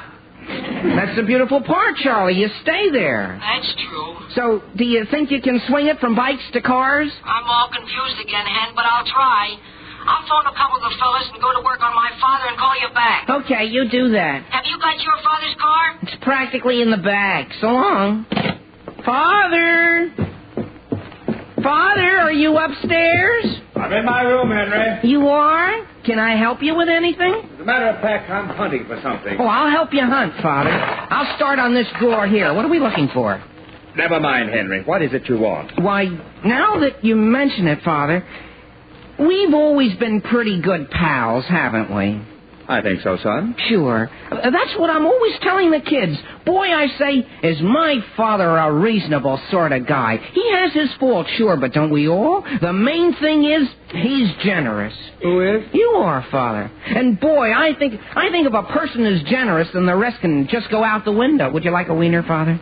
You're throwing them out the window? No, gee whiz, I'm just not letting them out of my sight. Father, I'll get right to the point. I'm glad to hear it. I'll ask you straight from the shoulder. You know your car? Pretty well. I've been on intimate terms with it for 10 years. Well, sure, that's my point. What is? Father, you remember the other night you said you didn't feel you should get a new car until this one was worn out? Yes, I believe I said that. Well, don't you agree that the only way to wear it out is to use it? I do use it. Sure, Father, but I don't. Henry, I don't want it worn out that quickly. Well, Father, if you just lend it to me tonight, I give you my word you'll never know it had been in a rush. What's that? Oh, I mean, well, it's a matter of life and death, Father, and all the other kids are getting cars, I think. Henry, if you want to borrow my car this evening, why don't you come right out and ask for it? You mean I can have it? Well, if you can show me a good reason why you need it. Oh, I can, Father. I can dig up as many reasons as you want. Henry! Yes, Mother? You want it on the phone. Oh, boy, that'll be Charlie. I'll be right back, Father, with my reasons. Thanks, Mother. Henry, slow down. My goodness, Sam, what's the matter with Henry? Well, that's a pretty involved subject, Alice.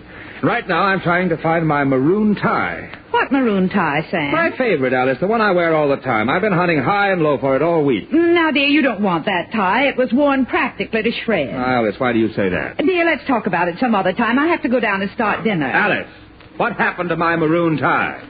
Very well, Sam. To be perfectly frank, Henry borrowed it. What? Now, dear, before you lose your temper, try to think of all the nice things he does. Henry! Sam, there's no use asking him for it. Why not?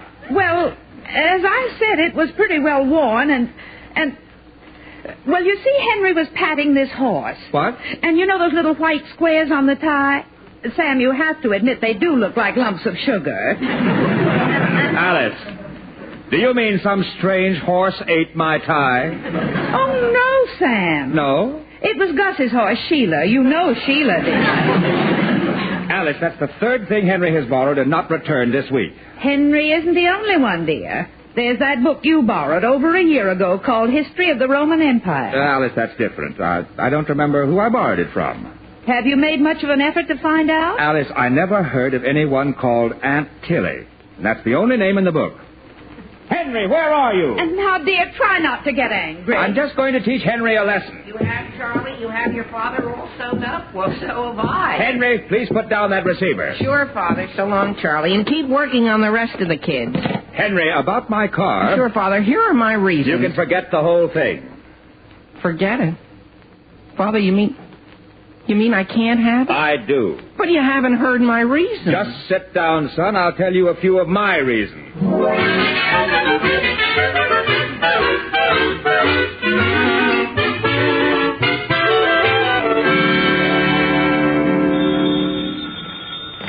Hello? Hi, Homer, old-timer. How are tricks? Is that you, Hen? Sure. I was just going to phone you. My father finally forked over his car. We're all set. We are? Well, look, Homer, I've been thinking, and did I come up with a swell idea? Yeah. Sure, it's so good I don't know why I didn't think of it before. Look, why don't we all chip in and take a couple of taxis out to McCorkle's Rocks? A taxi? Sure, and ride out in solid comfort. Well, Henry, you take a taxi and I'll go in my father's car. But wouldn't it be more fun if we all went together? And then besides, if we all chip in, it'll be cheaper. What do you mean cheaper? It won't cost me a cent to go in my car. But think of the repairs. What repairs? Homer, that road is full of ruts. Why, some of them are this deep. They are? As deep as that?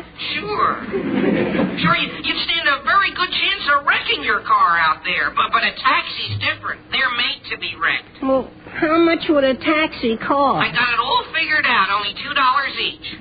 Henry, that's $2 more than I've got. All you gotta do is work on your father. You've got a golden tongue, Homer. A what? A golden tongue, a golden tongue. I have? And I'll phone the other kids and get the wheels rolling.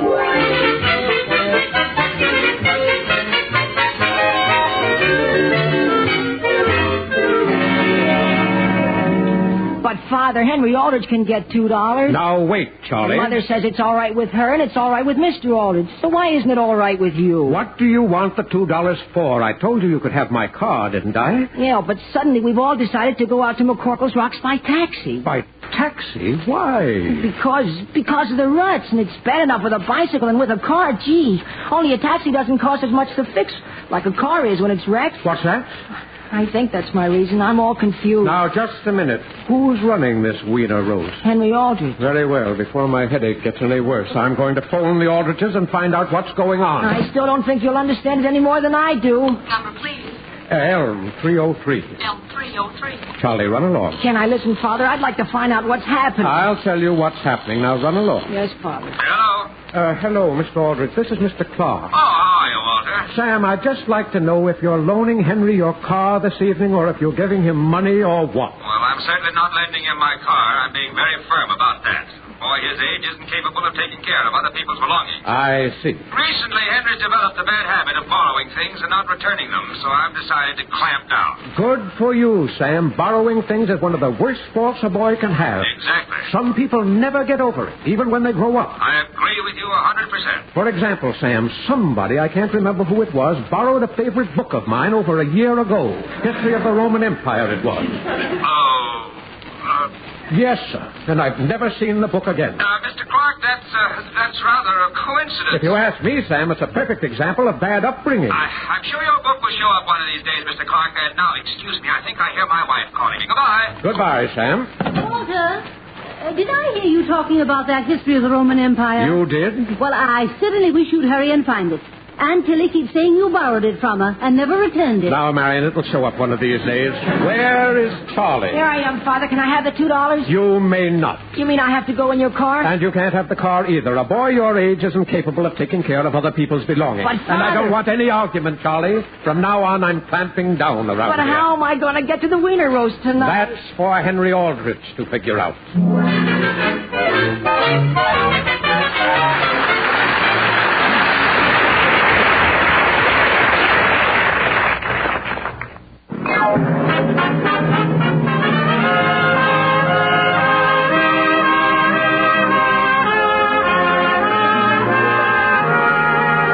Now getting back to the troubles of Henry Aldrich. Henry has undertaken the management of a wiener roast at McCorkle's Rocks. And when a truck ran over his bicycle, he swung the boys around to going in cars. Now Henry can't get a car, and his attempts to raise money for taxis seem to have backfired. The scene opens in the Aldrich living room. It is 6 o'clock the same night. Homer, what do you mean by that? Lock the doors, Henry. Lock the doors. Why? Gee whiz. The kids are all on their way over here to your house, and boy, are they mad. What are they coming over here for? They're all going to punch you in the nose and take their wieners over to Willie's backyard and eat them. But I thought everybody was getting money for taxis. Oh, they were. Only everybody got confused, and our fathers started phoning each other, and now they've all decided to clamp down. But why? Well, as near as I can figure out, it's because your father says boys our age shouldn't borrow anything. Oh, boy. Well, frankly, Homer, I'm kind of tired. I don't mind a bit having the whole thing over at Willie's. The trouble is, Hen. What? You're not invited. I'm not invited? After all I've done? That's why you're not invited. Well, gee, that's the thanks you get. Well, then, wait a minute. Homer, listen, I just got an idea. Henry, take my advice and forget it. Look, when the kids get here, you stall them, see? Don't let them get near the wieners. And in exactly half an hour, they're going to get the biggest surprise of their life.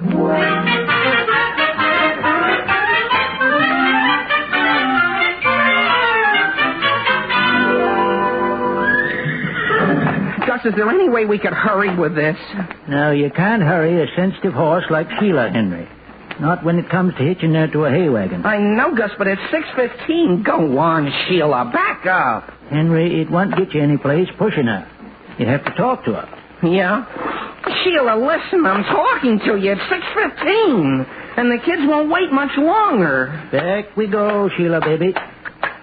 Back up to the nice wagon. I sure appreciate your doing this for me, Gus. Boy, wait till the kids hear they're having a hayride out to McCorkle's Rocks. But I'm not the one doing you a favor, Henry. It's Sheila. It is? Yeah. You don't know what this is costing her. She's allergic to hay, you know. Is that right? Yeah. Poor baby, she's got hay fever. There you go, Sheila. Now let Gus put your harness on. Well, could I be taking care of this? Yeah. That's the bit, Henry. It goes in her mouth. Oh, yeah, sure. Here, Sheila. Open your mouth. You'll have to drive her real careful, Henry. She's a regular bundle of nerves tonight. She is? Yeah. Well, if she seems unhappy, I brought something along to give her. Something she loves. What is it? The other half of my father's maroon tie.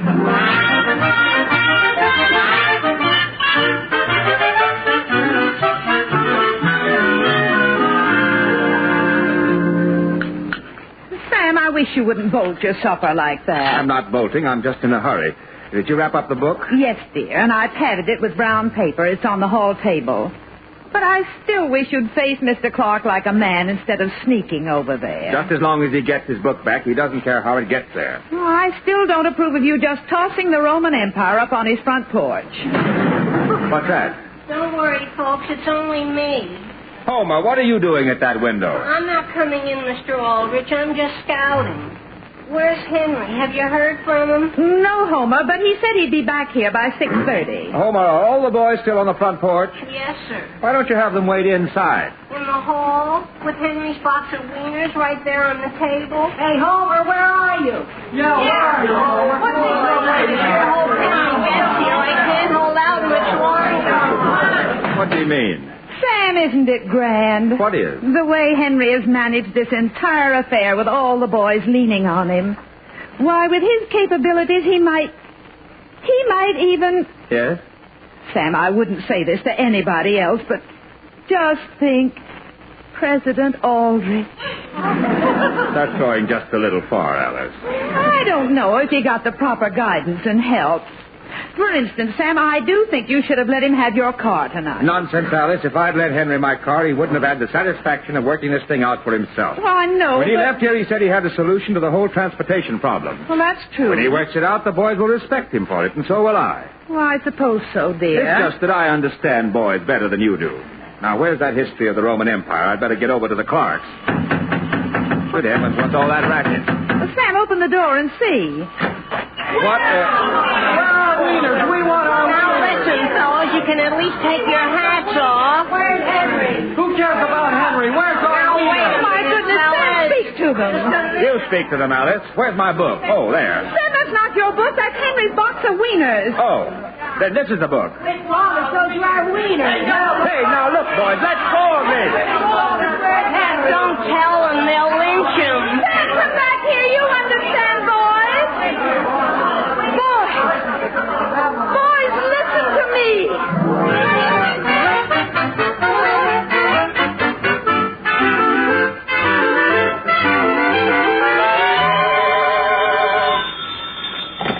Hello? Is that you, Mother? Henry, what on earth happened to you? Oh, boy, everything. All the boys are right here in the living room waiting for you. They are? Oh, gee whiz. I explained to them that you were working out a way to get them all out to McCorkle's Rocks. And, dear, they were so excited they forgave you for everything. Mother, that's the whole trouble. They were going to have a hayride, only now they're not. Why not? Well, I was driving Sheila down Walnut Street, and she was as peaceful as can be when, bang.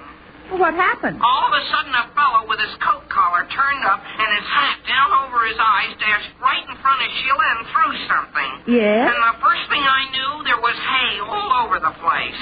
I was in the gutter, and Sheila was headed for home. Oh, my goodness. And, look, Mother, would you mind packing a suitcase and sending it over to Aunt Harriet's?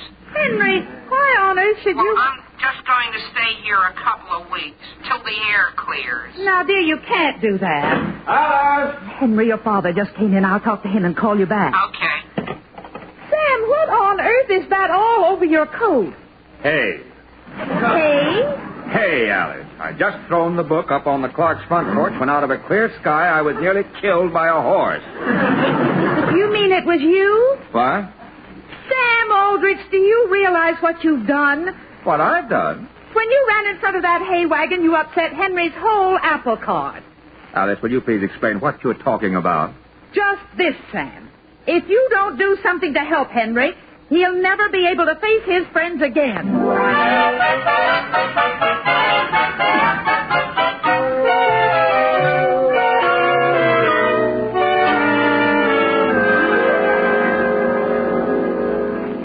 Alice, I'm exhausted. Here you are, dear. I brought your slippers down for you.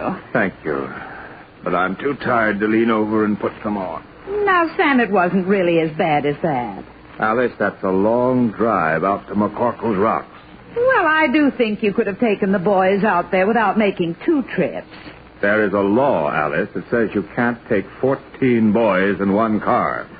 Well, they aren't very big boys. Now, Alice. Well, the main thing is that Henry and his wieners and his friends are all out at McCorkle's Rocks.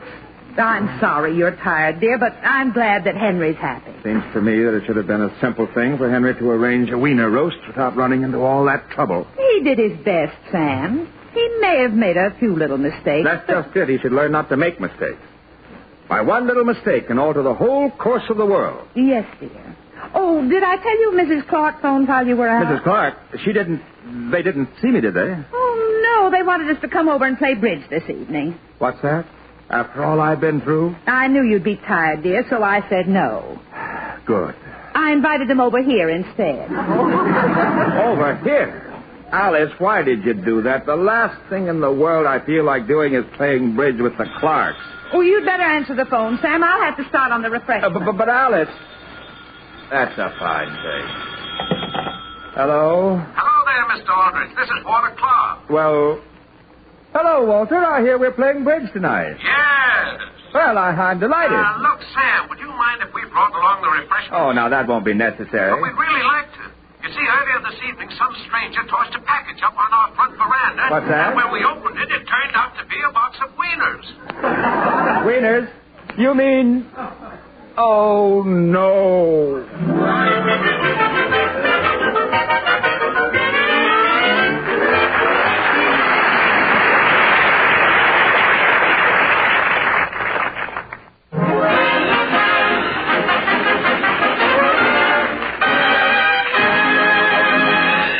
Listen again next week, same time, same station, for another sparkling half hour with your favorite youngster, his family, and his pals. The Aldrich Family, starring Ezra Stone, is written by Clifford Goldsmith.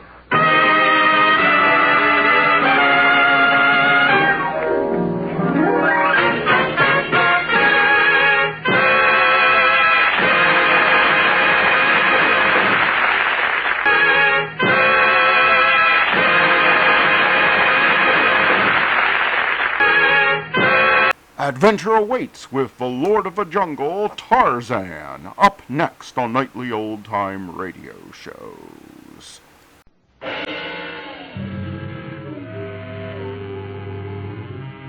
Tarzan and the Diamond of Asher.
Tarzan and his friends are being held in the city of Asher.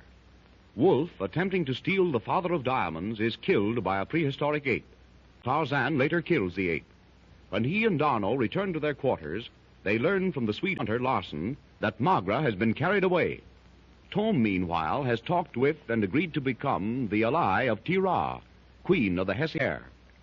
Magra is taken to Atef Suten's palatial quarters in the great temple of Ma'at Shu, where she finds Helen Gregory, a prisoner, in a lavishly barbaric apartment. King Suten and Hakeru take the two young women to a secret chamber where they find Helen's brother, Brian, apparently dead. Margaret, do you hear me? Brian is dead. Control yourself, Helen, dear. It will not help to act like this. No, I've controlled myself long enough. First father is killed back there in the jungle, and then I'm captured and kept prisoner here, and now I find my brother like this. Cease, Helen Gregory. I command thee. Oh, what does your command mean to me? Oh, I pray God will punish you for what you've done. I pray whatever God you worship here in this unspeakable place, I pray they curse you until your dying day. Oh, I pray they make your life as unhappy as you've made mine. Quick, Hakeru. She has fainted. A moment. I shall bring water. Helen. Here, bathe her brow. There, Helen. No. You will feel better now. Oh, see, her eyes are opening. Oh, what happened? Oh, yes, I know. I'm sorry I fainted, Margaret. Both of ye be seated. What is thy will, O Atef? We shall make clear to the maid the cause for her brother's punishment. Helen Gregory, why came thy brother to the city of Asher? In the interest of scientific research. Had it been so, he would even now be free to come or go in our city, an honored guest. Nay, Brian Gregory lied to me. Oh, I don't believe that. It is true, Helen Gregory. Silence, Hakeru. And thou, Helen Gregory, thy brother swore that he had no wish to possess the great diamond of the Hesse Heer. Then, by a trick, he entered the great ceremonial chamber alone at night. The talking ape on guard sprang at him. Brian Gregory pointed a thumbstick. It spoke, and the guardian ape fell dead. Well, then he killed to save his own life. Hear me out.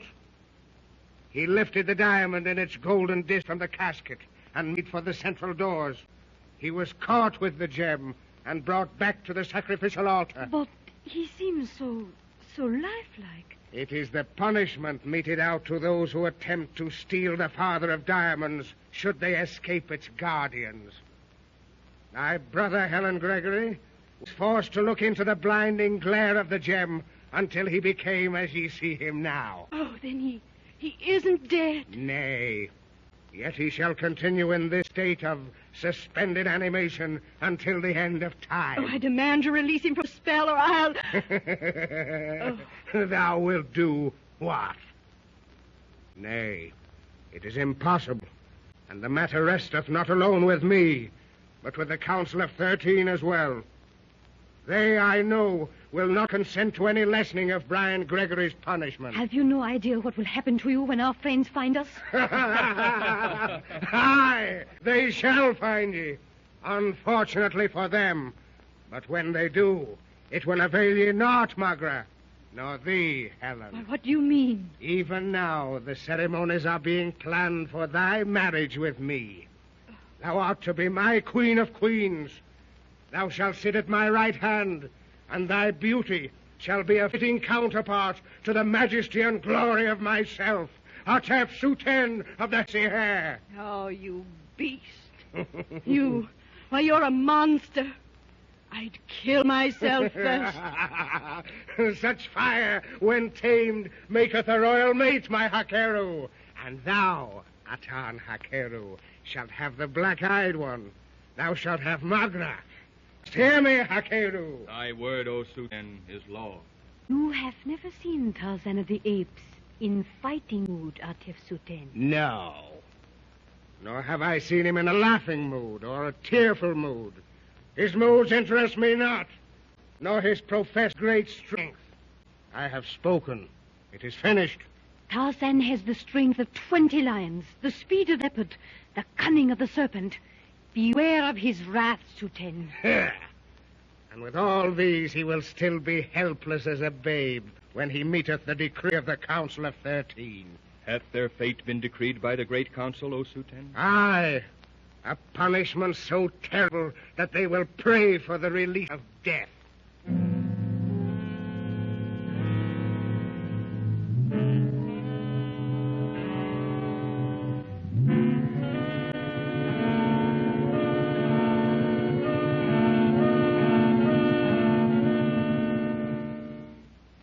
Meanwhile, Tarzan, Darno, Tome, and Larson continue their council of war. The Swede Natan Tome lies sprawled upon a fur-covered bench. Darno paces up and down with short, quick steps. Tarzan leans against the wall, unperturbed and calm, his brow slightly wrinkled in serious thought. I tell you, Tarzan, the lieutenant's right. You know how to get through the doors. We all know you've been a friend of nothing. What we been going to do when we get out of this room? I can't tell you from here, but I'll find something to do. Mais Tarzan, I repeat, Akiro said he would return to us, and think of Magra, alone, somewhere in the city. But to rush out now is to strike blindly. Very well. If Akiro does not return within an hour or two, I'm going out to find Magra. And if Akiro will not speak, leave him to me. I know a method which will loosen his tongue. Quiet. Someone is coming. The Hessians. You don't know what he means, but he is pointing at you, Tarzan. Darno, have you or Tome any idea what he wants? Non, mon vieux, pas du tout. I don't understand you, my friend. What do you want? I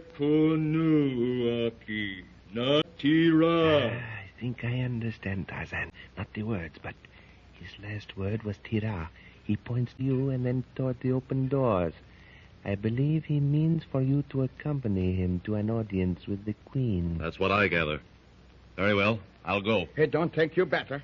That tira, she's got an awful cold eye. Nevertheless, if I were Tarzan, I would accept the royal invitation. She may have something to offer which will be helpful to us. Thomas raison, Tarzan. But I insist absolument that I go with you. I'm going alone. This is my... Let the lieutenant go with you, Tarzan. Sometimes two heads been better than one. Right. Come on, Darno, let's go.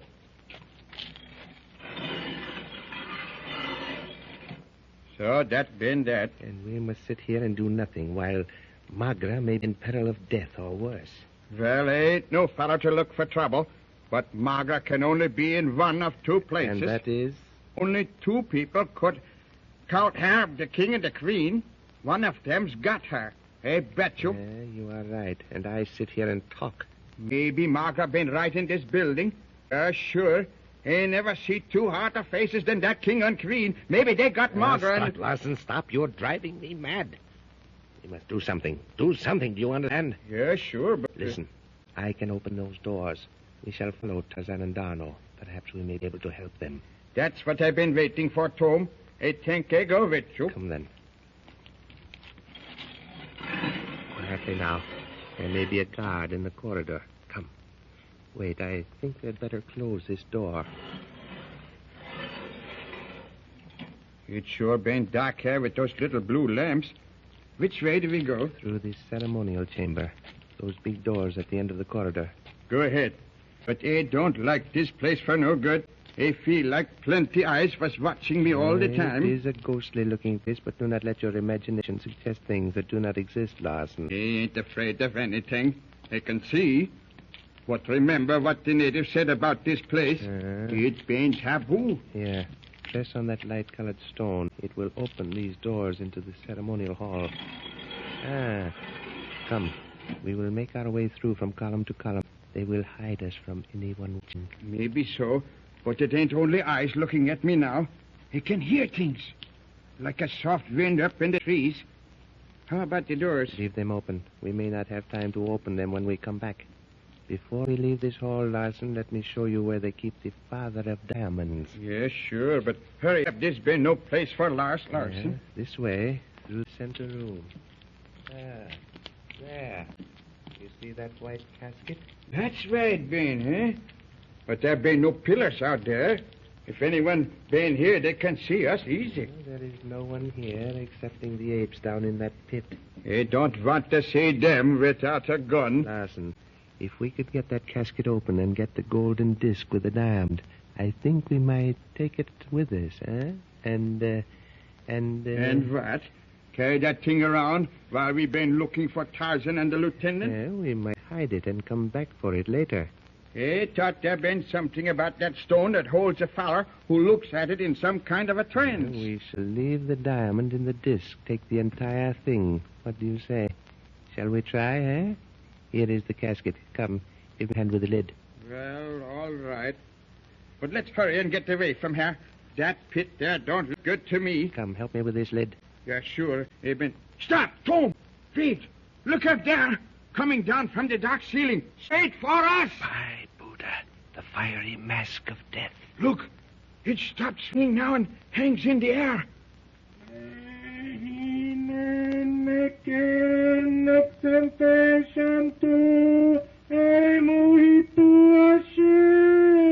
You hear that, Tom?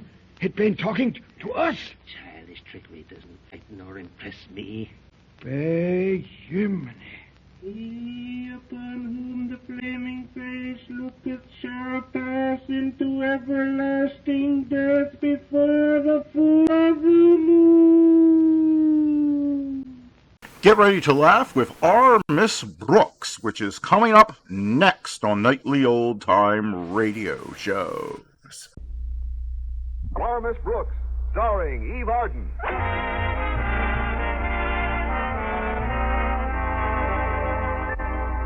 Well, in the years our Miss Brooks has been teaching English at Madison High School, her principal, Osgood Conklin, has made his own appraisal of her worth.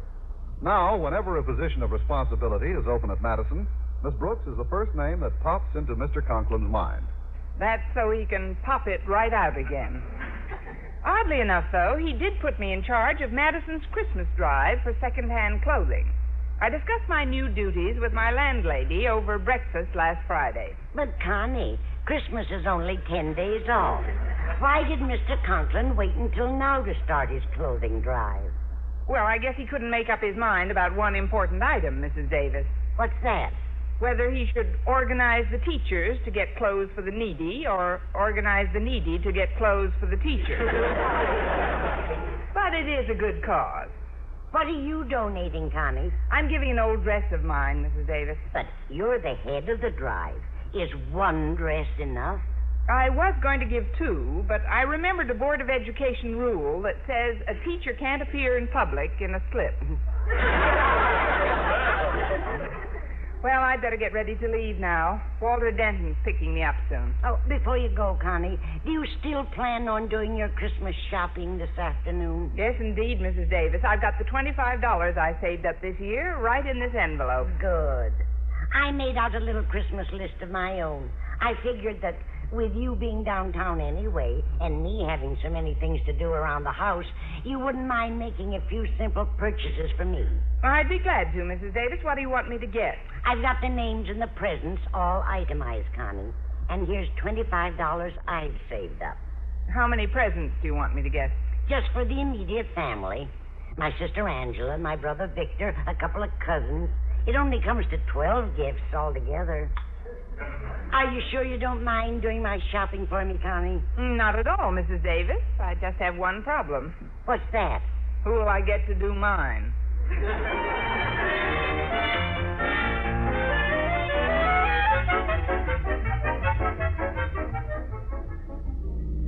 It was very nice of you to secure those old clothes from your friends and neighbors, Walter.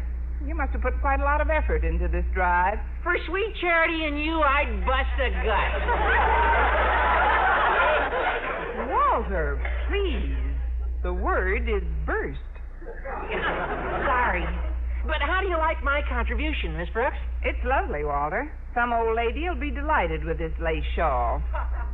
That's my old sweatshirt. I guess some moths took a taste of it. Some moths left a taste of it. But I appreciate your interest in this drive, and if there's ever anything I can do to reciprocate... Well, there is, Miss Brooks. Since I heard you were going shopping today anyway, I can't think of anyone I'd rather have select presents for Harriet and my mother. And while you're there, you can get my father's present, too. Why, Walter, you're implying that I know men and their desires. Do you know men? Oh, Miss Brooks, when it comes to men, no one even comes near you. Don't rub it in. Yeah, here, Miss Brooks, take this $5 bill and put it in your bag. All right, Walter. Oh, dear, I forgot my bag. I'll just put it in this envelope with the other money. I'm sure grateful for this favor, Miss Brooks. I know you wouldn't do this for just anybody. You're right. This year, I'm doing it for just everybody.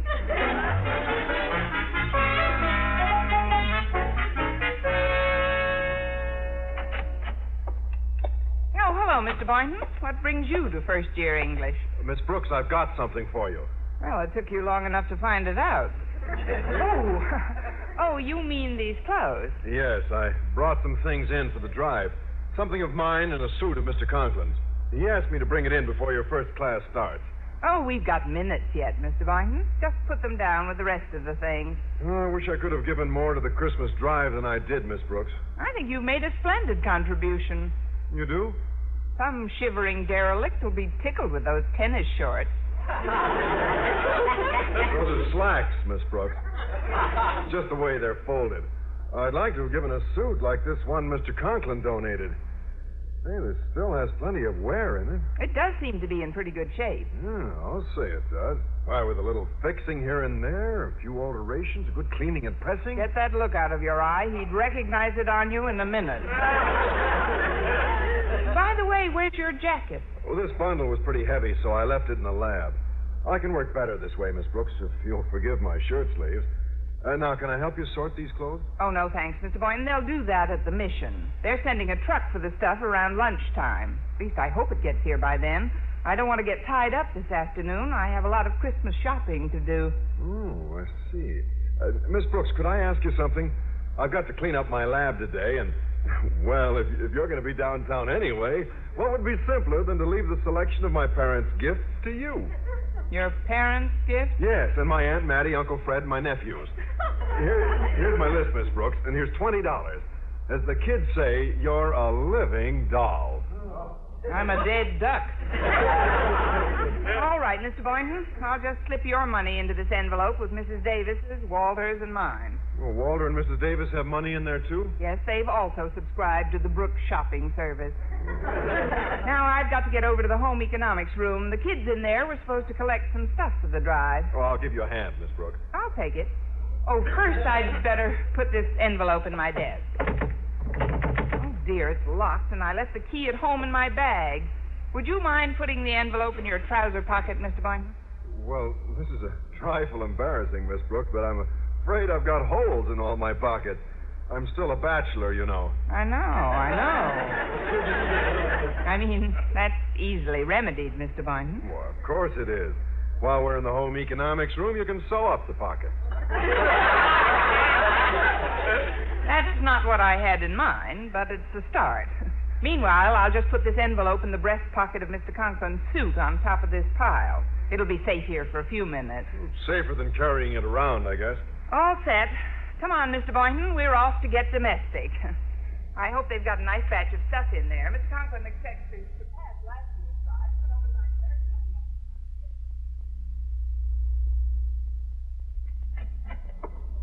Well, here are the bundles, Harriet. But there's no sign of Miss Brooks. I guess the people from the mission got here sooner than she expected. Come on, let's haul this stuff out to their truck. Okay, but, Walter, don't you think we should consult Miss Brooks before we take it? Why bother her about it? She knows where it's going.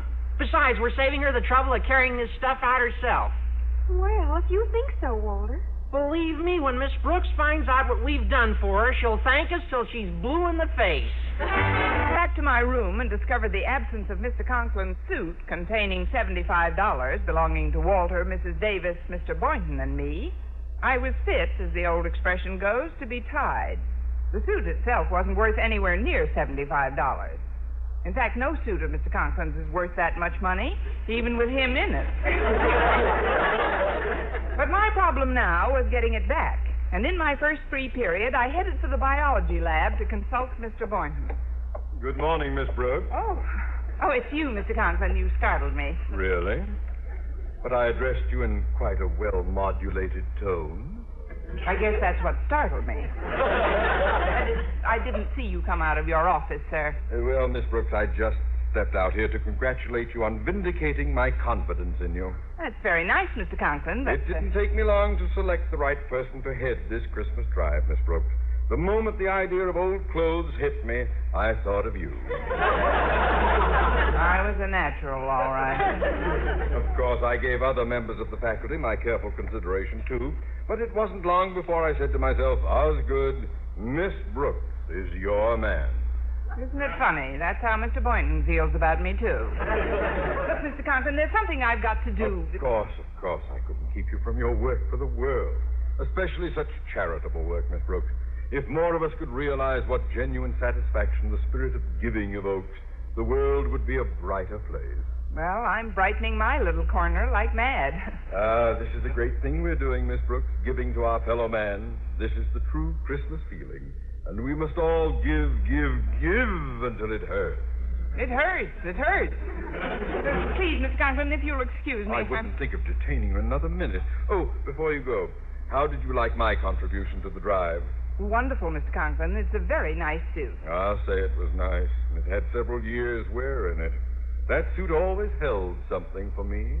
It's loaded for me. That's what I've got to find out about, Mr. Conklin. You see, I left something in the pocket, and, well, I've just got to get back that suit. Oh, but you can't do that, Miss Brooks. Once I've made a donation, I never take it back.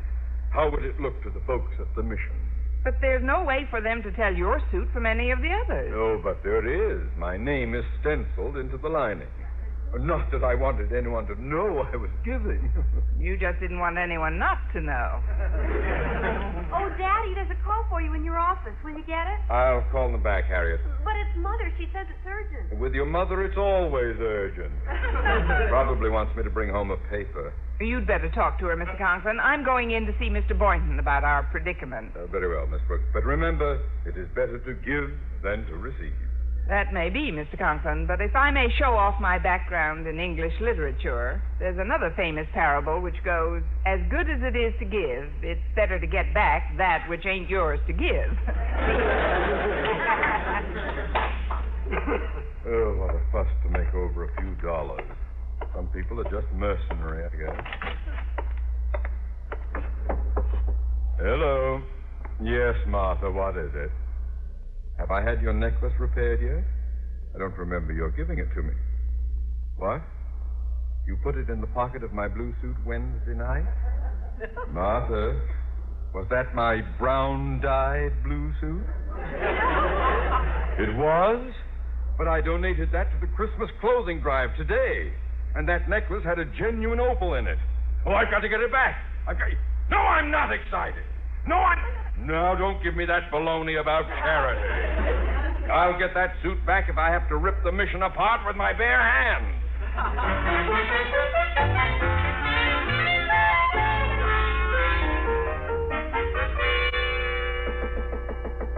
Come in. Oh, I'm glad I caught you before you went to lunch, Mr. Boynton. I was just cleaning up the lab, Miss Brooks. What's the trouble? Mr. Conklin's suit has been picked up and delivered to the mission. Well, that's nothing to get excited about. It's supposed to go there, isn't it? Yes, but the money is still in it. I don't know what to do. Now, take it easy, Miss Brooks. What money is still in it? The shopping money. Mine, Mrs. Davis's, Walter's, and yours. Mr. Boynton. I must have tripped over this stool. What time are they going to distribute this clothing, Miss Brooks? This afternoon. We've got to get down to that mission and get the suit back. Well, are you sure you could identify Mr. Conklin's suit? With the things I've spilled on it, if I can't identify it, it'll identify me. How are we going to go about getting it? Well, we'll simply park outside the mission and watch every person who leaves the premises. In that way, we're bound to see who walks out with Mr. Conklin's suit on. The rest is up to you. What do I do? Pick his pocket while he waits for a bus? Now, please, Miss Brooks, we'll devise some sort of a scheme on the way downtown. Meanwhile, let's be calm about it. It isn't the end of the world, even if we fail to recover the money. Heaven forfend. Amen. That afternoon, a little after 3, Mr. Boynton and I were stationed at the mission window, waiting to catch a glimpse of Mr. Conklin's suit. Miss Brooks, have you seen Mr. Conklin's suit yet? No, but I spotted the dress I donated, and I've been following its progress. Well, what's happened to it? It's been rejected 3 times. Say, isn't that Mr. Conklin's suit heading for the door? Alone? Oh, you mean on the man with the glasses? Yes, I think it is.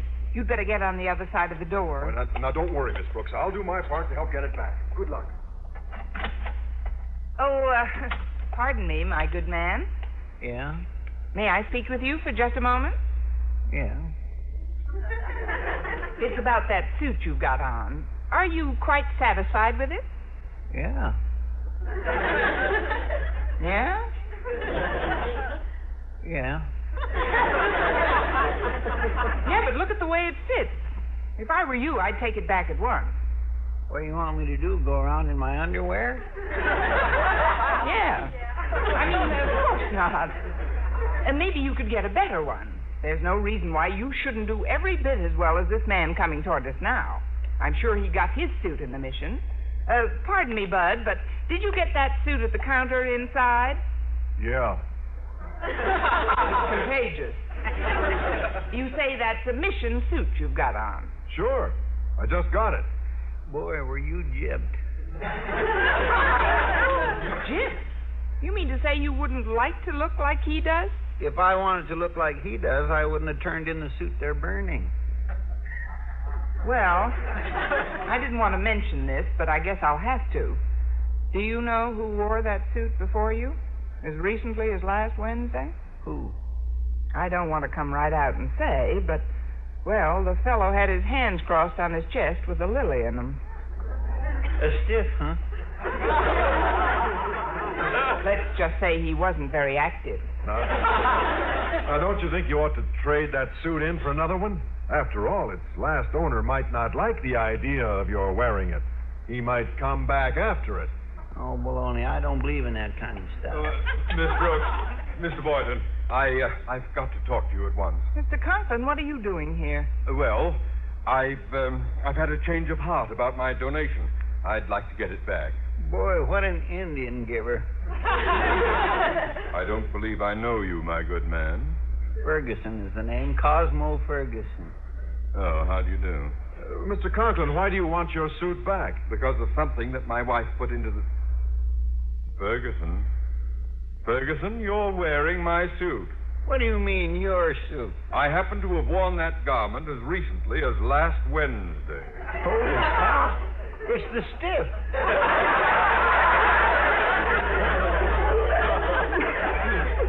What's that? This lady said the suit was on a dead guy last Wednesday. I must have caught you while you were dozing, Mr. Conklin. Now, look, I've just got to have that suit back. It has a sentimental attraction for me. Now, be a good fellow and return it. Nothing doing. I was handed this suit and told it was mine to keep. Now I'm leaving. Wait. I'll get you another suit. Please, Mr. Ferguson, be reasonable. No. Oh, come on, Cosmo. You don't want that old suit. Of course you don't. Give it here. Take your hands off of me, Pompous, or there'll be trouble. That's the idea. You and him fight, and I'll hold your coat. I am not going to fight. I'm just going. No. Wait, I'll give you $5 for that suit. I'm staying. I'll give you $6 for it. Miss Brooks, why are you bidding for this suit? It's got a sentimental attraction for me, too. I've spilled more on that suit than any of your others. Good. I'll give you $10. 12. 18. 19. Gee, and I always thought they just sang songs at mission. Now, just a minute. I'll give you $25 and the suit I've got on for that one. All right, it's a deal. Let's go inside and change. Well, we can do that later. Let's change coats immediately, eh? Okay. You know, I might parlay this mission business into a clothing factory. Hello, Miss Brooks. Hi, everybody. Walter. Well, I'm all through helping out in the mission. How do you like the way I handle things? You were divine, Walter, but I can't talk to you right now. There's a matter of $75 I've got to recover. Mr. Conklin, now that you've changed coats, would you mind looking through the pockets, please? That's just what I am doing, Miss Brooks. I'd better find... It's not here. Put it in the inside breast pocket, Mr. Conklin. It was not. It was in the side pocket. No, you're both wrong. Harriet and I went through the pockets before we turned it into the mission people. We found Mrs. Conklin's necklace and all our shopping money, Miss Brooks. What? Ferguson, give me back that coat. Not a chance. I'm getting out of here. You people are all deaf. But my $25, my new coat. Ferguson, wait. Cosmo! We'll make another deal, Cosmo! Hey, what's the matter with old Marblehead? Mr. Conklin, why'd he run after that bum? You tell him, Miss Brooks. Well, all I can say is it's definitely better to give than to get, especially where Cosmo's going to get it. Others in tonight's cast were Jane Morgan, Dick Crenna, Bob Rockwell, Gloria McMillan, and Parley Bear. The fan favorite character from Fibber, Magee, and Molly, the Great Gildersleeve, is up next. Bertie, have you seen Uncle Mort? He's upstairs getting ready to go to the county fair. He even got him a new suit, binoculars, and a cane. Oh, brother, what a character. Tonight, in the fourth of a new fall and winter series of Wednesday evening broadcasts, the Kraft Foods Company presents Willard Waterman as the Great Gildersleeve.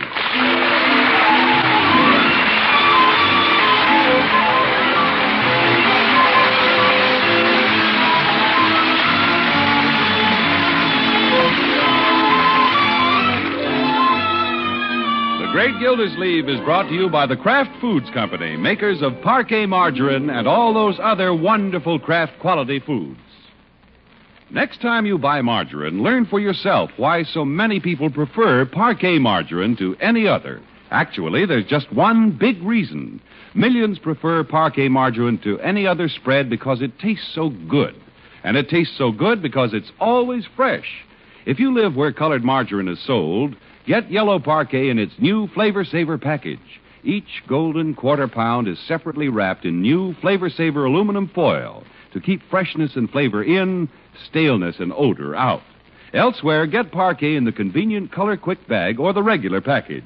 In any package, it's the margarine that tastes so good because it's always fresh. That's Parkay, Parquet margarine made by Kraft. Get some tomorrow.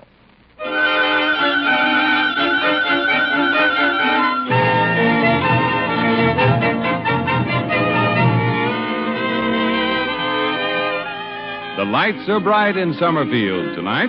Crowds are on the streets. Tomorrow's the big day. It's County Fair. Out at the Great Gildersleeve's house, the water commissioner isn't waiting till tomorrow morning to fit himself out for the fair. He's dressing tonight. Yes, sir. Spent $35 for this suit, and by George, it's worth it. When I go to the fair, I'm representing the city water. I got to sparkle. I wish I had a full-length mirror so I could see the pants. Are you in your room, Unky? Yes, come in, Marjorie. I'm trying on my new suit. Not bad, huh? Oh, that's handsome, Uncle Mort. And a new necktie. Yep, water commissioner necktie. Hand-painted picture of Niagara Falls.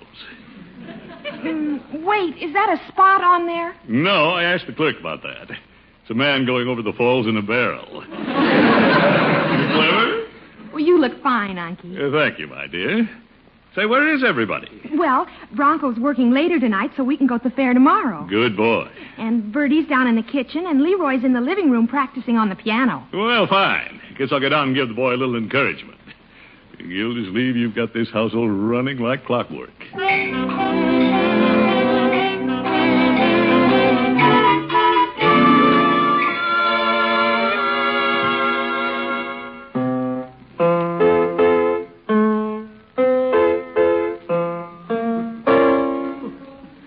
Piano.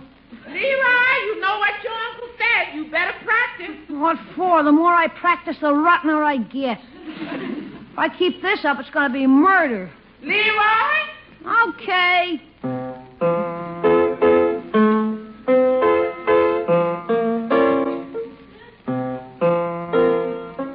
Ah, phooey. It's all right, my boy. All right, just keep it up. I've been upstairs listening. You're doing fine. Are you kidding? Just keep at it, Leroy. Practice makes perfect, you know. Gee, Unc, do I have to practice now? All the other kids are out at the fairground. They're putting up the midway. I'll practice twice as long tomorrow, couldn't I, Unc? Now, my boy, I know it's a big temptation to run out to the fairgrounds, but duty comes first. Do your work, and then play afterwards. Gee whiz, all the other people are out having fun, and I gotta sit here and practice. It's lonely. Leroy, when a person plays the piano, he can never be lonely. The way I play it, he can. Well, you have to keep at it. Okay.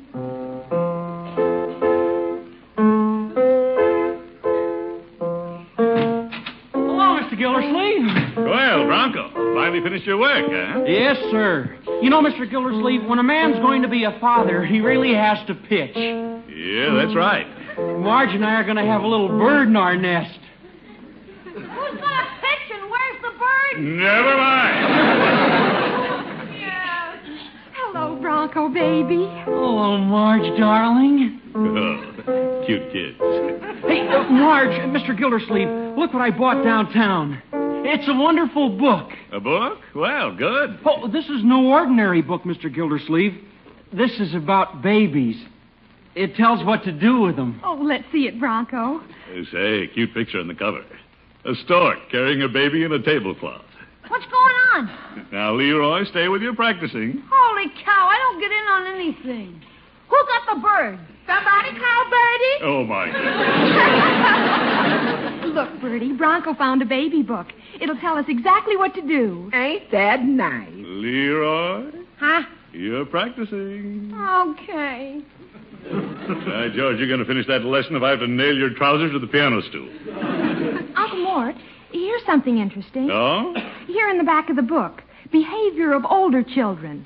It says, do not force the child to obey. Seek his cooperation by being a partner. Join in his activities. Well, that's right. Good advice.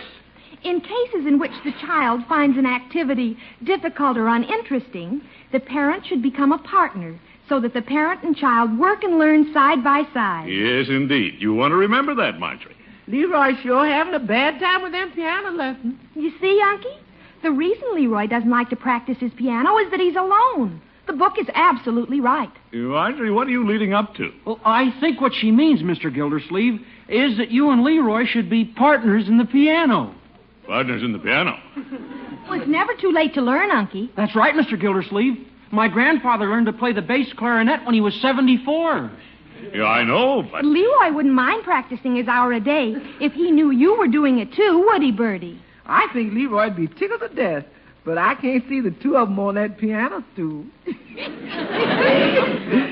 Somebody's going to be sitting on thin air. Well, they wouldn't practice at the same time. Now, Marjorie, you're being carried away with an idea. It wouldn't make a bit of difference to Leroy if I practiced the lessons with him. Not a bit. All right, ask him. Well, Leroy? Okay, I'm practicing. No, come here. What you want? Leroy, how would you, you wouldn't like your piano lessons any better. I mean, it wouldn't be any easier if I practiced along with you, would it? You, Unc? Practicing? It's ridiculous, isn't it? I think it's a keen idea. You do? We'll start tonight, Unc. I'll practice an hour and then you practice an hour, okay? Well... Oh, boy, wait till they hear us play, Unc. It'll be you and me against the world.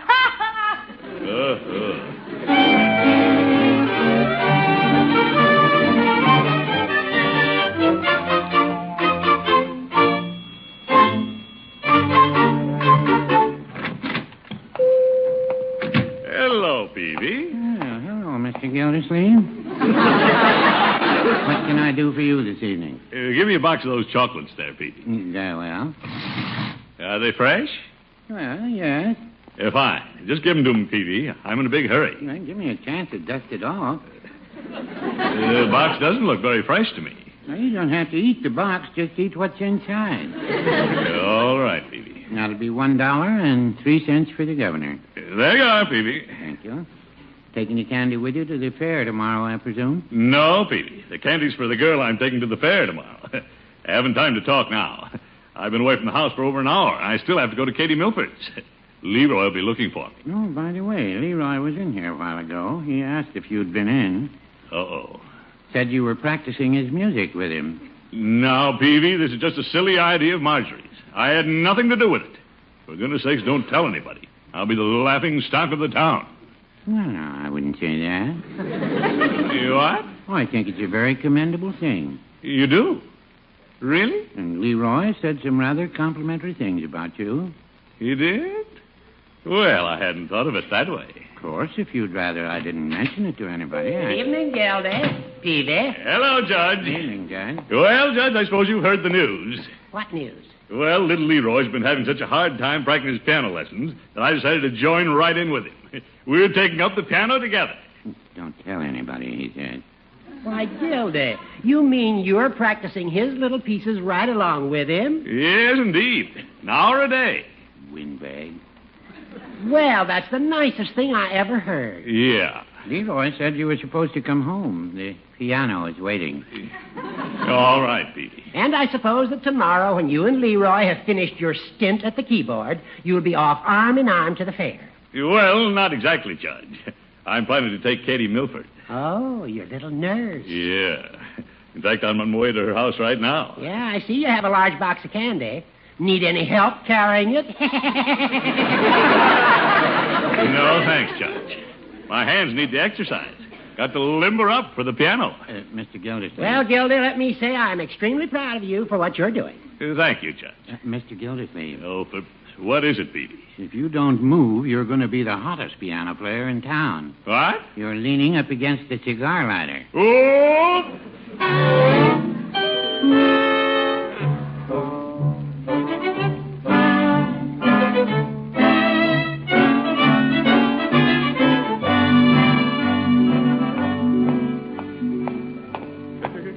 Katie, beautiful Katie. Yeah, there's a light on at Katie's house. It's been a long time since I've seen her. I wonder if she's missed me. Sure she has. How could she help it? 9:30, Gildersleeve. You better shake a leg. There. I'll stand under the porch light so it catches my profile from the top like they do in the movies. I wonder if she's changed.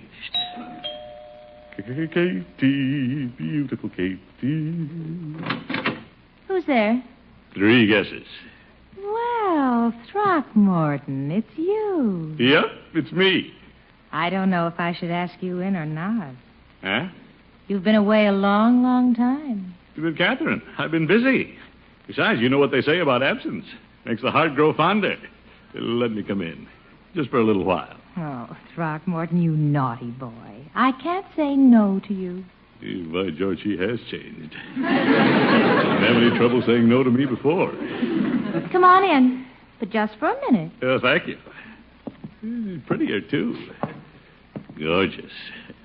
I wonder what she did last summer. Let me look at you, Throckmorton.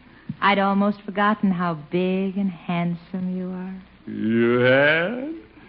Let me unbutton your coat. Oh, brother. Perfume in her hair. Makes me dizzy. Now, come and sit here beside me on the couch. Love to.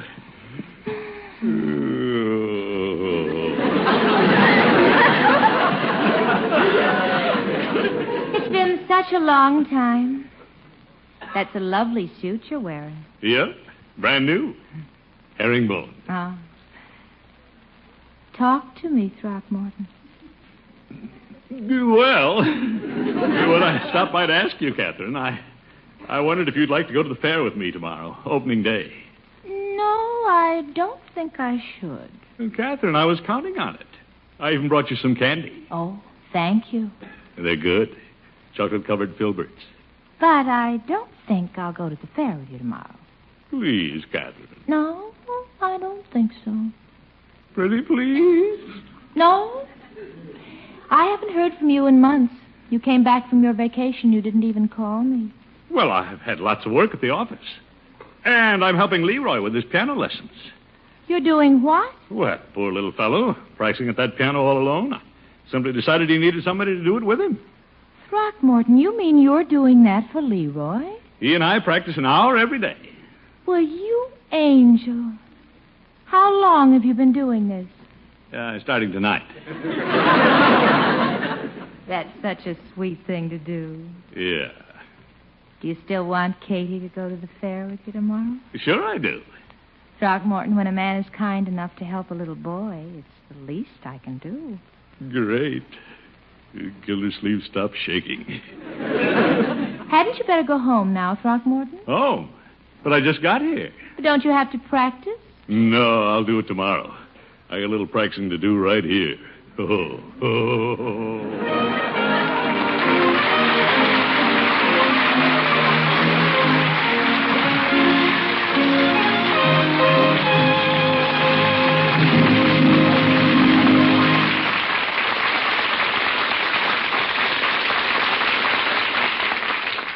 The Great Gildersleeve returns in just a moment.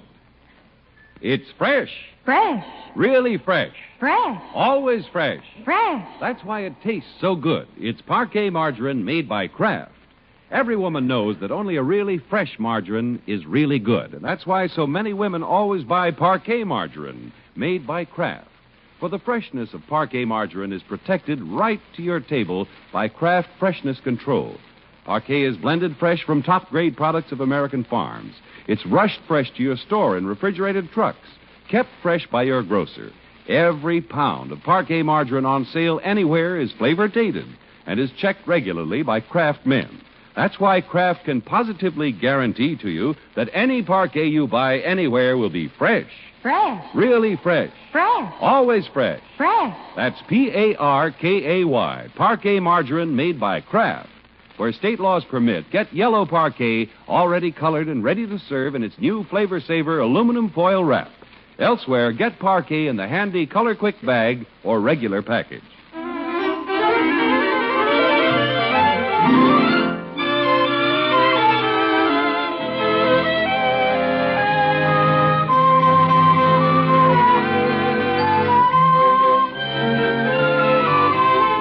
County Fair opens today in Summerfield. It's a beautiful morning, and everybody at the Great Gildersleeve's house is busy getting ready for the big day. But the great man himself is way ahead of them. He's at the fair already, and he isn't even out of bed.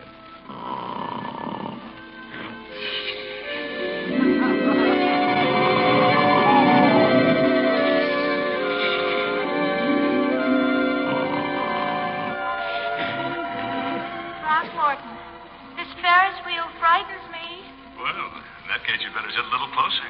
I love going places with you, Throckmorton. Yeah, so do I. Catherine, the Ferris wheel stopped. We're on top. How about a little kiss? Oh, Throckmorton, you're so impulsive. Ooh, somebody rocking the Ferris wheel. Uncle Mort. Uncle Mort, Uncle Mort. What's the matter? Who's shaking the bed? Well, it's me, Unky. Breakfast's ready. Everybody's up but you. They are?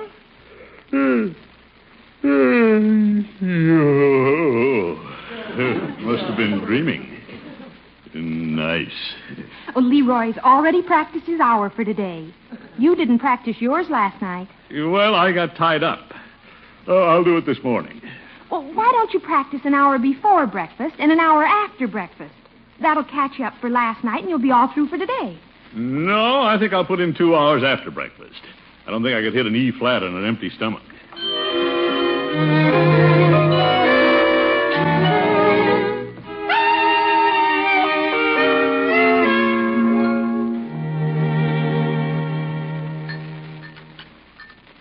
Good breakfast, Bertie. Well, I'm trying, Mr. Gildersleeve. Land, there's so much hurrying around here getting ready for the fair, I don't know which way is up. Well, everybody's busy today, Bertie. Yes, sir, that little Leroy sure is. He's been practicing this morning like a little angel ever since you told him you was going to do it with him. Well, it's my duty, Bertie. Help the boy with his little problems. Yes, sir. Leroy has to learn that when you have a job to do, you do it before you do anything else. Yes, sir. Learning the value of responsibility. That's important. Yes, sir. That's how I got to be water commissioner. Yes, sir. You going to practice the piano this morning, Mr. Gildersleeve? Certainly, Bertie. 2 hours. As soon as I take a look at the morning paper. Unky, it's 10 o'clock. Are you going to the fair? Yes, indeed. I'm taking Miss Milford. Well, you better hurry if you're going to practice 2 hours. All right, my dear. I'm not putting it off. Just want to glance at the paper. Hey, Unc, I'm done with practicing. Well, good. When are you going to start? Right away, my boy. Just want to look at the comics. Come on, Unc. Do your work first and play afterwards. That's what you tell me. All right. Be right there. Unc. All right. I'm coming. So's Christmas. That's what you tell me. I'm coming right now. You're not moving. Leroy. Please. Well? All right. Let's go. Where's the piano? Same place it's always been. Sure. Same piano. Okay, there you are, Unc. Now, here are the teacher's instructions, and here's the piece we're practicing. Oh, what's the piece called? The Happy Farmer. Oh, brother. Let me get the bench over here, huh? Gee, this is keen, you and me beating the piano together, huh, Unc? Yeah, keen.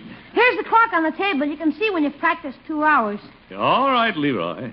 Now run along.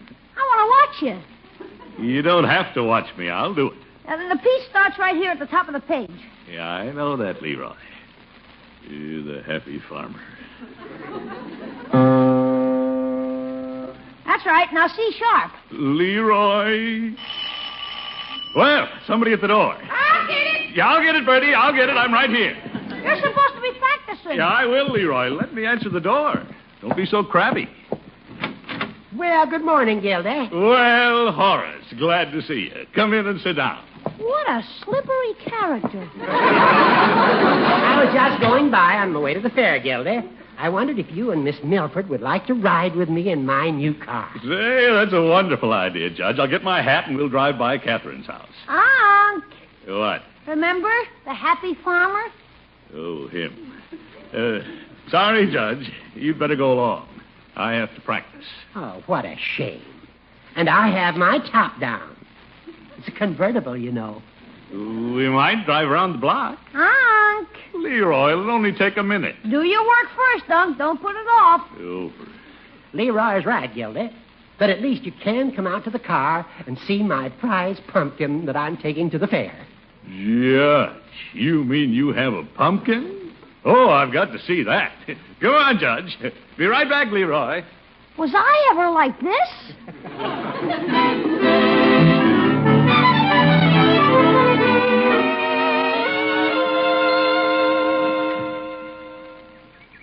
A beautiful pumpkin, Judge. Raise it yourself, huh?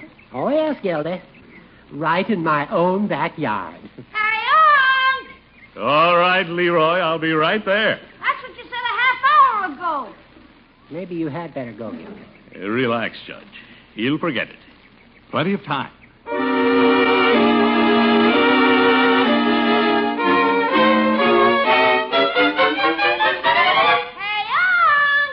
Be there in a minute, Leroy. Gildy, don't you think you better go in? It's getting late. No. Let's talk some more, Judge. Oh, I can't think of anything else to talk about. Well... And I must be running along, Gildy. They'll be opening the fairgrounds in 10 minutes. I want to avoid the crowd.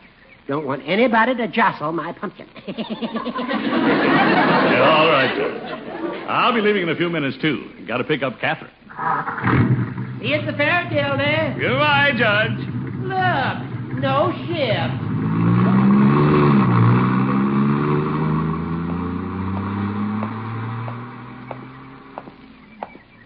Guess I shouldn't have stayed out there so long. Now, if I can just get past Leroy. Don't see him. Sure. He's probably forgotten all about me. Hey, Unc. Oh! Leroy. Where are you going? Well, it's pretty late now, Leroy. Catherine's waiting for me. I practiced an hour last night and an hour this morning. Well, I'm going to do it, too. Later. I'll do it tonight. I'll practice 3 hours tonight. Okay, Unc. Sure. Can't miss the fair, my boy. Okay. You understand, don't you? Sure, I understand. We're going, Unky. See you at the fair. Yeah, I'll see you at the fair, Mr. Gildersleeve. Yeah, goodbye. Leroy, I don't want you to think I'm going back on a promise. No, it's all right. I'm leaving for the fair, Miss Gildersleeve. All right, Bertie. Gee, poor Unc. You go ahead. You don't have to practice. Really? No, by George, I can't do it. I made a promise. Wouldn't have any fun at the fair if I did go. You run along, my boy. Have a good time. Aren't you going? No, I'll stay here. But how about Miss Milford? Well, on your way, stop by her house. Tell her I couldn't make it. Tell her I had to work.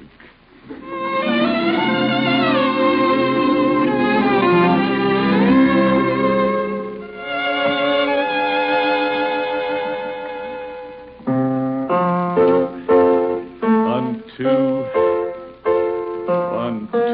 Oh, the happy farmer. Gildersleeve, quit feeling sorry for yourself. It's your own fault. Everybody else is at the fair, having fun. Now I know how Leroy feels, all alone at the piano. Katie, you'll never speak to me again. You wonder what Katie's doing. Hello, Throckmorton. Oh, Catherine, how'd you get in here? I saw you through the window and slipped in. Why didn't you go to the fair? Oh, I couldn't, Throckmorton, not after I found out what had happened. What do you mean? Leroy told me why you didn't come. He did? Mm-hmm.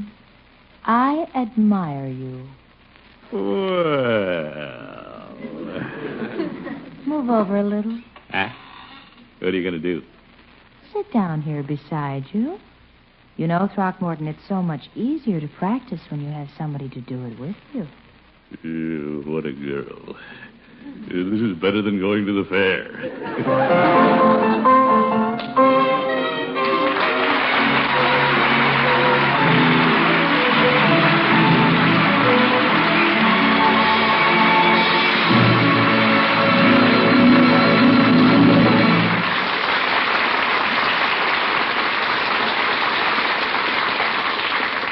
The Great Gildersleeve will be right back.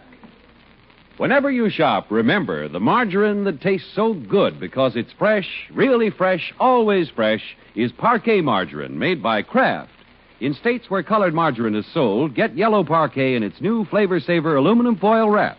Elsewhere, get Parquet in the Color Quick bag or regular package. In any package, Parquet is the margarine that's always good because it's always fresh. That's Parkay, Parquet margarine made by Kraft.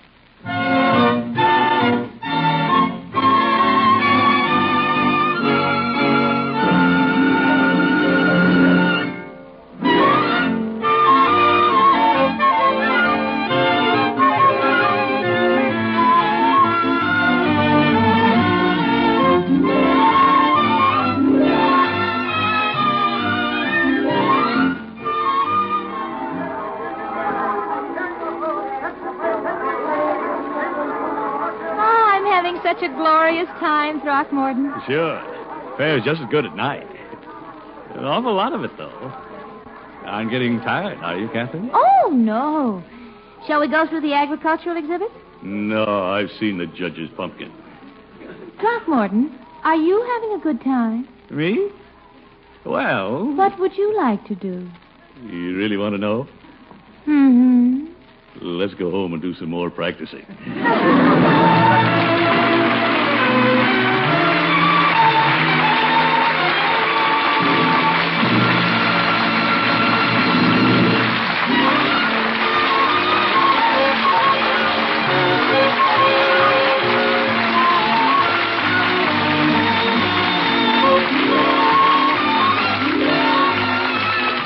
The Great Gildersleeve is played by Willard Waterman. The show is written by Paul West, John Elliott, and Andy White, with music by Robert Armbruster. Included in the cast are Walter Tetley, Mary Lee Robb, Lillian Randolph, Kathy Lewis, Dick Crenna, Earl Ross, and Richard LeGrand.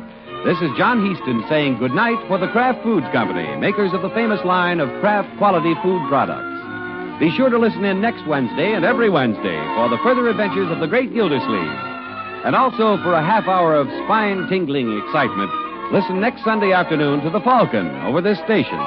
Next Sunday, The Falcon will keep you on the edge of your chair every minute as he solves the case of the talented twins. Be sure to hear The Falcon next Sunday afternoon. Check your newspaper for time of broadcast.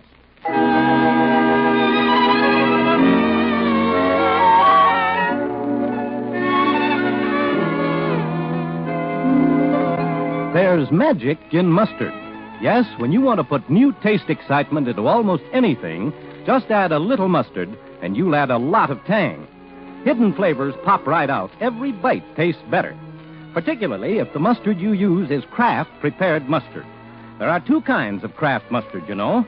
Kraft salad mustard, delicately spiced for those who prefer mustard mild, and Kraft mustard with snappy horseradish added. Get both kinds, for when you add a little mustard, you add a lot of tang. Kraft prepared mustard.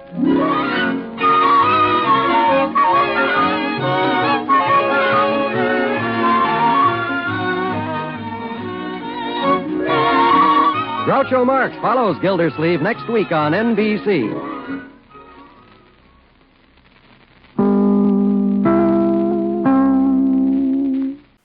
Well, Silver, wait those thrilling days of yesteryear with the Lone Ranger up next.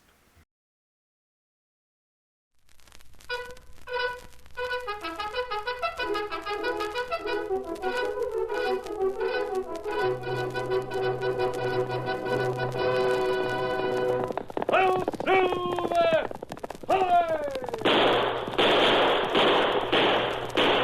A fiery horse with the speed of light, a cloud of dust, and a hearty hi-yo Silver, the Lone Ranger.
During the years of unrest that followed the Civil War, a powerful secret organization called the Legion of the Black Arrow sprang up in the western United States. Its members were to be found everywhere, defying the law or using the law for their own purposes, working toward the ultimate goal of revolt and the foundation of a despotic empire. It was the masked rider of the plains who led the fight against this band of outlaws and traitors. And for once, his great strength and courage, his daring and resourcefulness were taxed to the utmost in the cause of democracy. Return with us now to those thrilling days when the West was young. From out of the past come the thundering hoofbeats of the great horse Silver. The Lone Ranger rides again. Come on, Silver! We're on the trail of the Black Arrow! Oh, Silver!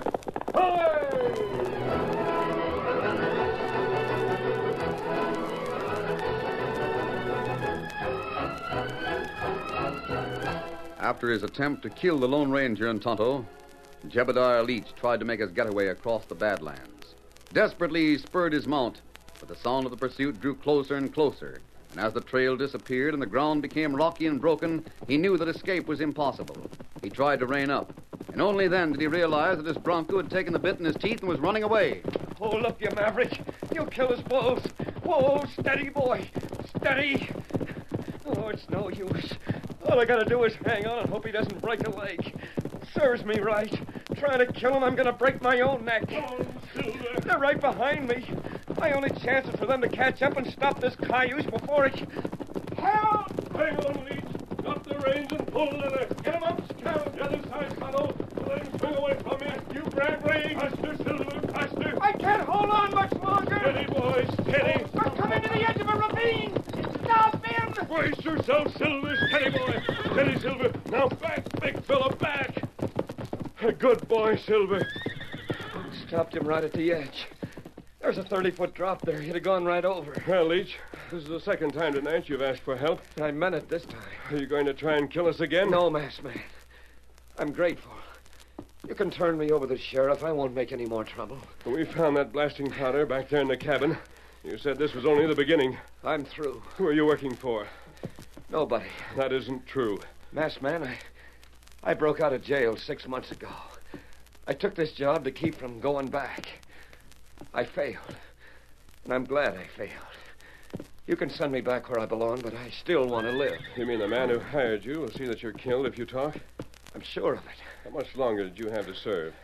3 years. It'll be 23 now. 23? You tried to commit murder. There's only one way you can get off with a lighter sentence, and that's by telling us who hired you. I wasn't hired. Who forced you then? But if I do, if I mention his name... We'll promise that no one will kill you. What good will it do? It's only my word against his. He'll deny it. What's more, the jury will believe him and not me. I'm a jailbird. I got a record. You can leave the matter of proof to us. No, it's no use. I'll make another promise, Leach. We won't turn you over to the law until we have our proof against the other man. You mean that? You have my word. That's good enough for most people out here in the West. I guess it's good enough for me. Well? You'll have to travel beyond the pass to find him. He's in Riverdale. His name? It's Andrew Thompson.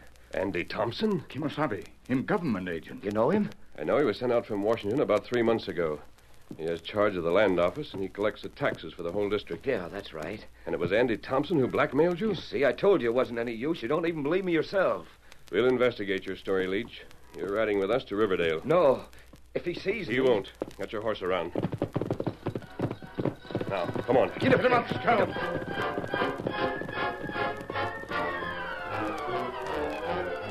The Lone Ranger, Tonto, and Leach skirted the Badlands to the south. They made camp the next night in the foothills, and the following day took them through the pass in spite of the difficulties of the trail. There was no camp made that night. The moon was full, and the trail led straight across the level plain. The night faded into morning. The sun rose, and an hour later, Leach began to recognize landmarks. You'll see the river when we get to the top of the next rise. The town's just beyond it. To the left, into the woods. Get up, boy. We make camp here? Yes, Tonto. They're clearing up ahead. That will do. It gets light plenty soon.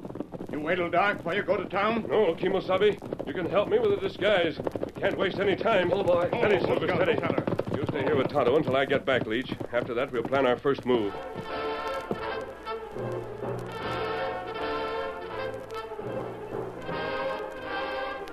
At 10 o'clock that morning, Sally Leonard, pretty, spirited, and just 18, was arguing with a tax collector in the land office.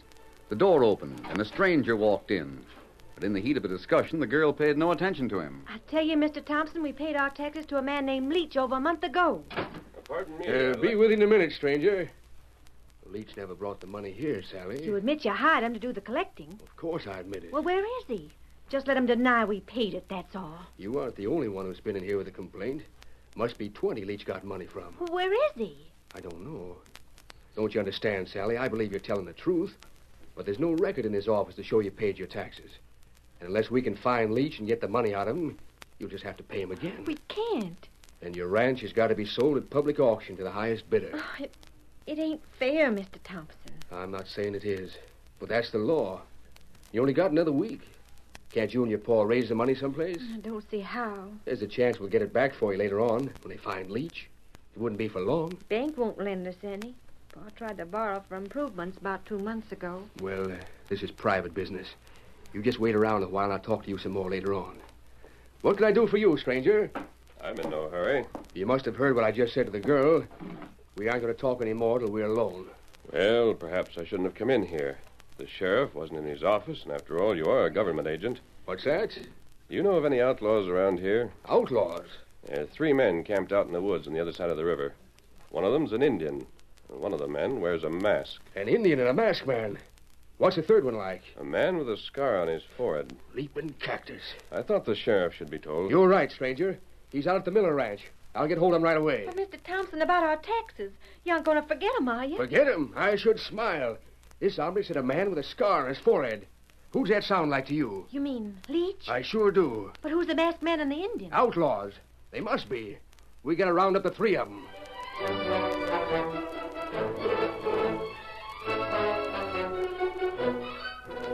When Thompson started for the Miller Ranch to get the sheriff, the Lone Ranger walked to the edge of town where he had left Silver in a grove of cottonwoods. He avoided the bridge and used the ford to cross the river. On the far side, he stopped for a moment to adjust his mask. Then he headed straight for the camp in the forest. Tonto and Leach were on their feet at the sound of approaching hoofbeats, and the Indian greeted him. Aye, Kimasabi. Hey, steady, Silver. Leach, you never mentioned that Thompson hired you to collect taxes for him. Well, no. I got that job before he found out about me. How long did you work at it? Oh, I started just after he got to Riverdale.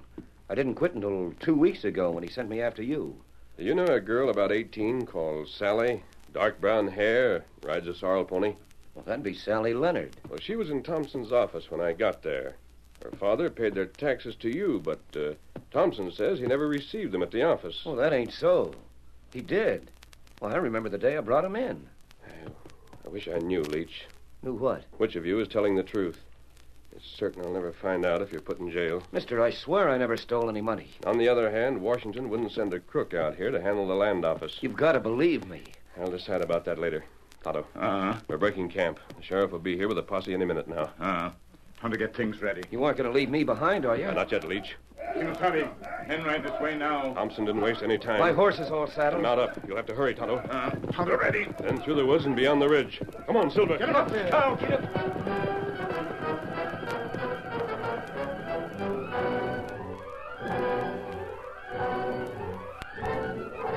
That night, Sally Leonard and her father were alone in the living room of their ranch house.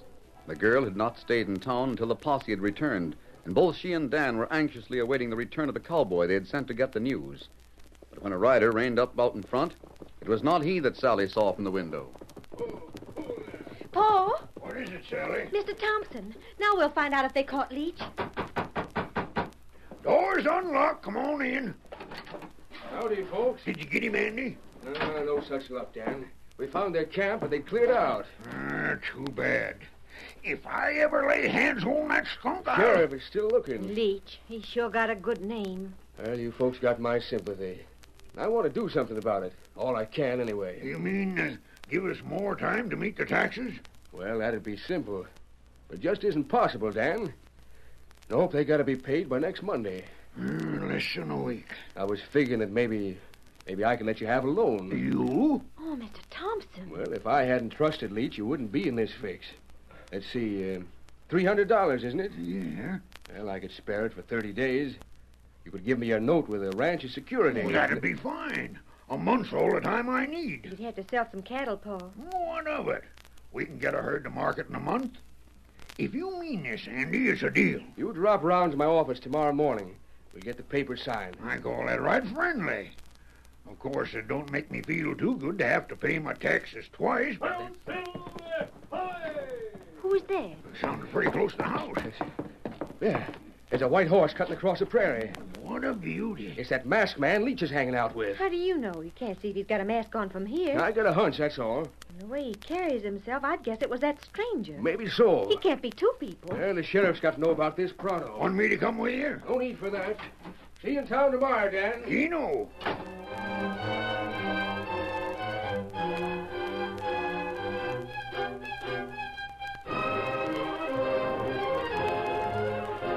After Andy Thompson, Dan Leonard and his daughter had seen the Lone Ranger. The masked man headed east for the river. This time he wasted no time in the ford, but raced across the bridge, counting on Silver's speed in case he was seen. The great horse swept into the forest, on and on through the trees, until at last the masked man reined up in the new camp beyond the ridge. Howdy, masked man. Where's Tonto, Leach? He left camp about 15 minutes ago. He left you here alone? That's right, and I'm still here. Doesn't that prove I'm playing the game with you, masked man? But I don't understand. Why should Tonto leave? What happened? Well, we were sitting here by the campfire, and all of a sudden he jumped to his feet. Said he heard a danger signal. Did you hear anything? Nothing but a bird call. Like this? Yeah. Yeah, it was just like that. Was it you? No, but Tonto may have thought it was. I see that he didn't take scout. Well, the call sounded awful close, not more than a couple hundred feet away. May have been a trap. You going after him? Yes. Tie! That's him, ain't it? Tonto! Time to come back. Leach told me about the signal, Kimosabe. You followed it? That's right. Me find track a horse out there. Bird call sound further on. Tonto not stop. Someone was trying to lead you away from the camp. Lead Tonto maybe half mile. That way. And then what? And lead me to clearing. There note on tree. A note? Where is it? Here. Tonto come back here to get scout. Maybe follow trail. You want me do that? No, Kimosabe. The note was written by a friend. You sure? It's in the same handwriting as the one that warned us about Leach. Can I have a look at it, masked man? Yes, here. You recognize the handwriting? No. Awful neat and small. Did you see a girl around that cabin where you tried to kill us? A girl? I'm sure a girl wrote that note. Golly. Do you see what it says? Yes, Leach. Be sure to follow Thompson the next time he leaves town. We're going to follow instructions, Tonto. But that ain't all. Yes, I know. A murder has been committed.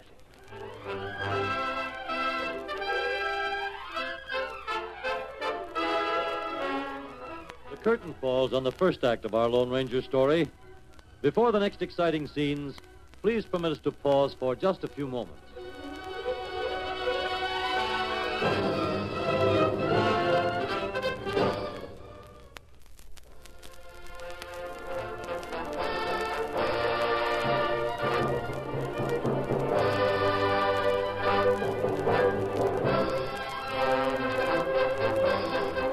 Now to continue our story. On the morning after the Lone Ranger received the note from the girl, Dan Leonard and Sally rode into town bright and early. As they reined up in front of the land office... Whoa. Nobody up and around yet, Sally. Is the office locked? Looks to be. You should have waited another hour. Folks don't get up at daybreak when they live in town. Well, you can't blame me for wanting to get this tax business settled. And I wanted to find out about that man on the white horse, too. Wonder if the posse picked up his trail last night. I still say it was a stranger. His shoulders were so broad, and he sat up so straight. You couldn't help remembering. Miss Sally. What, Pa? There's a piece of paper tacked up on the door. Might be a notice. Yeah. It might be a message for us. I'm taking a look.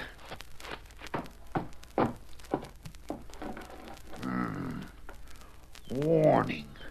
The masked man's found where he's buried. What? What's the matter, Paul? Sally, you know where Thompson lives? It's down at the end of the street. That's where we're going. Get up there. Get up there. Get along now.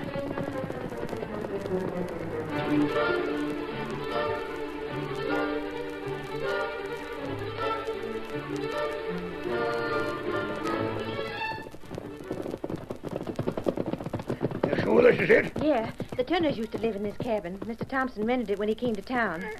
You wait here. I don't see why you can't tell me what it's all about, Paul. I don't know what it's about. This note mentions the masked man. Wake up, Thompson! Wake up! What's going on here? Oh, I thought you were still asleep. Just out in the kitchen making me some coffee. You're kind of early, aren't you? I guess you didn't catch up with that hombre on the white horse last night. Nope. You and Sally want to... I figured not. He must have been up to more of his crooked work. Huh? Just read this. Where'd it come from, Dan? Where'd you find it? Well, it was tacked on the front door of your office. Yeah? No name signed or anything. And that arrow at the bottom, what does that mean? Nothing. It's private business. You want me to get the sheriff? No, I tell you it's private. Just do me a favor, Dan, and don't say nothing about it. I'll take care of your business when I get back. When you get back? Yeah. I'm leaving town for a few hours. I'll be back by noon.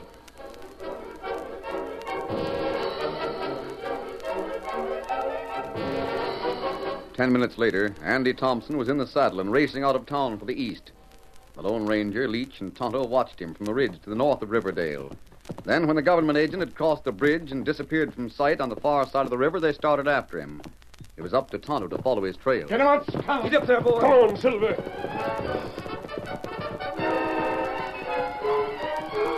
10 miles from town, it cut away from the main trail toward the south. Here the country was rough, and the Indian found it harder to read the signs Thompson left behind him. At last he raised his arm in a signal to stop. Steady, Silver. Whoa. What's the matter, Kimosabe? You haven't lost it, have you? No. Him ride that way into valley. Yes? You look. Valley not big. There rim rock on 3 sides. He can't get any farther, you mean? That's right. You want to look down in valley, ride that way. Along the edge of the rim rock. Now keep back from edge so him not see. You hear, Leach? Be careful. Don't worry. Come on, Silver. Get him up, Scout.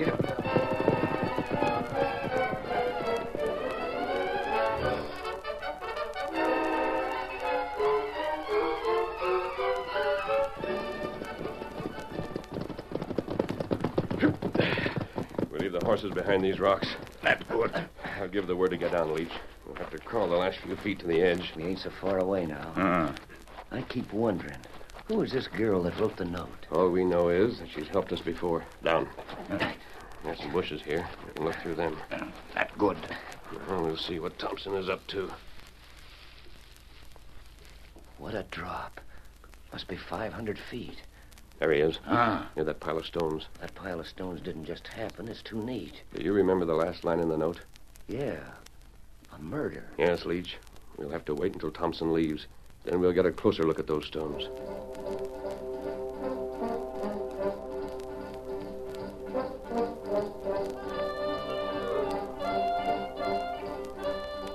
For nearly half an hour, the Lone Ranger and his two companions watched the tiny figure of the tax collector in the valley below. He left the pile of stones to examine every bit of soft ground near it. But at last he mounted once more and rode up the trail and out of the valley. Not until then did the masked man give the signal to return to their horses. They rode carefully, watchful for any sign of Thompson. And it was afternoon when they dismounted by the neat pile of stones. There's no doubt about it, masked man. Yes, no doubt about it. It's a grave. Who buried there? I have an idea, Tonto. Silver and I have a long ride ahead of us before we can make sure. Kimasabi. There's Thompson up there. Him come back. Him shoot. If he tries it again, I'm going to pretend to be hit. We stay here. You won't have to pretend. Oh! Kimasabi. It's all right. Shake your fist at him. You killer! Now get on your horses and go after him. Chase him back to town and then wait for me at our camp. What you do? Let him think I'm dead. Now hurry. Get him up. Get up there, boy.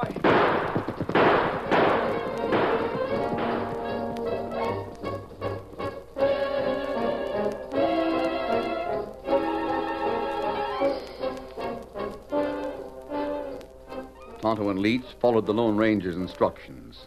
They kept Thompson in sight until he rode across the bridge and into town. Then they returned to camp. The Lone Ranger did not appear that night. 1 day passed, 2, 3.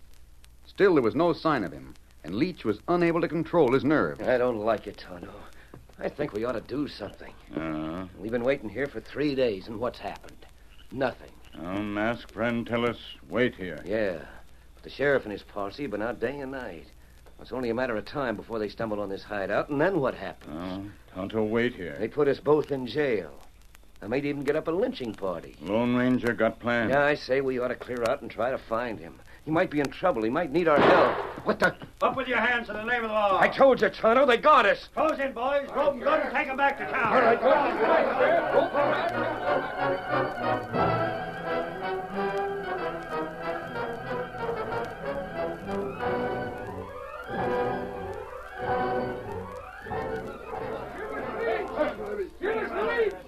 Stand back there, men. Stand back from the prisoners. I'm putting them in jail. The boys want to handle each themselves, Sheriff. He's getting a trial, same as the Indian. Andy Thompson put a bullet through the masked man. That's what these two ought to get. Stand back, I say. Wait, I got a suggestion, Sheriff. Maybe if Leach was to admit he stole these folks' money and hand it over, they might calm down some. I never stole any money. You gonna deny I paid you for my taxes? No, Dan. But I gave it to Thompson. If anybody stole it, he did. You can't make us believe that. Will you listen to me? Will you let me tell you what happened? You'd better make it good. I broke out of jail about 6 months ago back in St. Louis. Now, wait. Thompson found out about it, and he said he'd turn me over to the sheriff unless I followed his orders. He's just talking to save his neck. You know what he wanted me to do? He wanted me to kill the Lone Ranger. That's a lie. And I tried it, and I got caught. The masked man believed me when I told him about Thompson, and he came here with me, him and Tonto. Are you calling that masked man we've been seeing around here the Lone Ranger? I sure am. And this is Tonto. That's enough. The Lone Ranger don't hang out with crooks like you, and I sure sympathize with the boys. If I didn't have my duty to think of... That's enough palaver. Up with him, Sheriff. What's that? You're covered. Turn those prisoners over to us. Ain't you forgetting you're a government agent, Thompson? Maybe. I guess most of the folks around here can forget it, too. What I want is justice. And Leach deserves a lot more than a few years in jail. Why, every honest rancher that's paid him taxes stands to lose his ranch. There's only one way to treat polecats like him. You're right. Grab the sheriff, boy, so he can't interfere. No, you can't do Don't that. argue, Sheriff. Andy, I'm not so sure about this. Don't go soft, understand? Get those two hombres and their horses. String a couple of ropes over the big branch of that cottonwood. Tonto. Tonto here. How about you, Thompson? You thought you killed the masked man, but you didn't. Here he comes. And that silver he's riding. Now you'll find out if he's a Lone Ranger or not. Stand back, everybody. He's nothing but an outlaw. And this time, No, you not shoot him. I'll show you. Oh. How's that for proof? Shot the gun right out of his hand. My hand. You aren't hurt. I'm not interested in your right hand. Let's see your left. There you are, Marshal. Black Hero. Bill Desmond, what are you doing here? The masked man brought me. This is government business. Is he really the Lone Ranger? He sure is. Do your duty, Marshal. Right. Thompson, whatever your name is, you're under arrest for murder. For murder? You got nothing against me. That black arrow tattooed on your wrist is enough. Yeah, we can jail you for that alone. You'll have to prove it means anything. But the charge is murder. I don't get it, Marshal. There hasn't been any murder around here. You're wrong, Sheriff. I can show you a grave about 15 miles east of here, near the foot of the rim rock. I don't know how the masked man found it, but he Thompson did. led us there. That's right. We just followed him. But the man who was buried there was shot in the back. And that man was Andrew Thompson. No, hold on. This man is an imposter. He killed Thompson, took all his papers, and came here to take charge of the land office. I told you he was a crook. He's the one who stole your money. Steady there, boys. He hasn't had a chance to get rid of it. You'll find it all in his office or his home. Masked man, can you explain this? If he stole my money, why should he lend me some? Why shouldn't he? He was only lending your own money back, and you were putting up your ranch as security. Things had worked out the way he hoped. He might have owned 20 ranches in the valley before the summer was over. Why, the dirt... Don't worry, Dan. He'll get what he deserves. Why didn't you tell me who you were right off, masked man? I'd have arrested this hombre for you. I had to find someone who knew the real Andrew Thompson, Sheriff. And there's another angle to this case the Marshal and I can't discuss. Like he said, government business. Yes. We'll still win. You won't have a hand in it. Move along. All right, come on. Kimasabi. They're Indian. On the edge of the crowd. Him signal me. Find out what he wants, Kimasabi. You do it. What about me, masked man? You'll have to go back and finish out your sentence, Leach. Is that all? I don't know of any other charge against you. You aren't going to tell him about No, Leach. I have an idea that when you get out of jail, you'll start a new life. I will if I get a chance. You have it. Kimasabi. What, Tonto? That Indian bring note from Brentwood. Not from... The girl? You read. Gosh, if it hadn't been for her... Quick, Tonto. Get mounted. Tonto ready. What's up? The note doesn't say much. You're leaving? We're needed in Brentwood, and we've got to hurry. Come on, Silver. Get him up, Scout. Ho, Silver! Hi!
The story you have just heard is a copyrighted feature of the Lone Ranger Incorporated.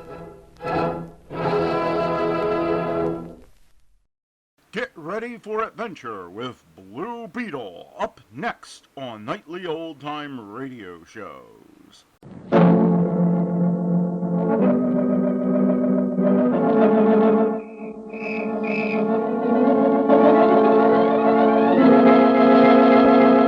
The Blue Beetle.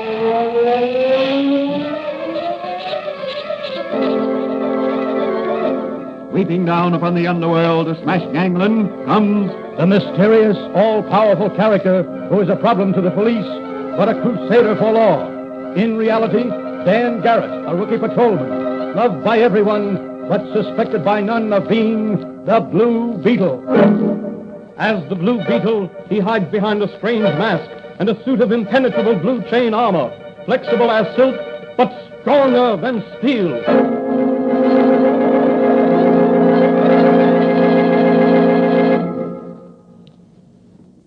Today's episode of the Fox feature, The Blue Beetle, is part 2 of the story entitled Finesse in Diamonds. The famous Bannister diamond necklace, valued at $500,000, is missing. Lucy Ridgway, Mrs. Bannister's social secretary, is in jail, accused of being implicated in the theft. So far, 2 necklaces, both fakes, but resembling the real necklace, have been discovered. One which was stripped from Mrs. Bannister's neck by thugs as she was leaving the Starlight Club, and another by the Blue Beetle, which he found in the possession of Don Ricardo, leader of the Starlight Orchestra, and a man called Max, whom the Blue Beetle suspects of being McCaffrey, an investigator for the Acme Insurance Company.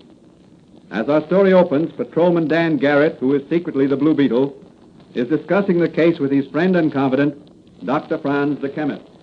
You could have knocked me over with a feather when I picked up that necklace at Ricardo's apartment and discovered it was a fake. Yes, I can well imagine. That makes 2 fakes. Yes. What about McCaffrey, Don Ricardo, and Trigger, as you say he was called? I imagine I'll run into them again shortly. Couldn't you arrest them? Only on suspicion. Remember, I caught them with a fake necklace as the Blue Beetle. The Blue Beetle can't testify in court. Yeah, that's right, but it seems a shame. According to this morning's paper, Ricardo was sailing for South America tonight. What? Are you sure? Well, as I remember, it said Don Ricardo, popular Starlight Club orchestra leader, is sailing tonight on the Cristobal for South America. Well, I've got to stop him somehow. Yeah, but how? The ship sails at midnight, doesn't it? I believe so. I've got it. We'll pick him up just as he's sailing and hold him as a material witness in this case. At least it'll give us a little more time to run down the real thief. Well, won't Ricardo's arrest scare off the others? I'll wait until the last moment before sailing. In the meantime, I've got a busy time ahead of me. Can I help you, Danny? Yes, Doc. You might have your recording equipment hooked up to your telephone, so that if I should call you at any time on my portable wireless telephone, you could record anything I pick up. All right, Danny. Where are you going now? To get the combination of the Bannister safe from Lucy Ridgway. I'll be back shortly and pick up the camera and photoelectric equipment. I may catch a thief with a camera.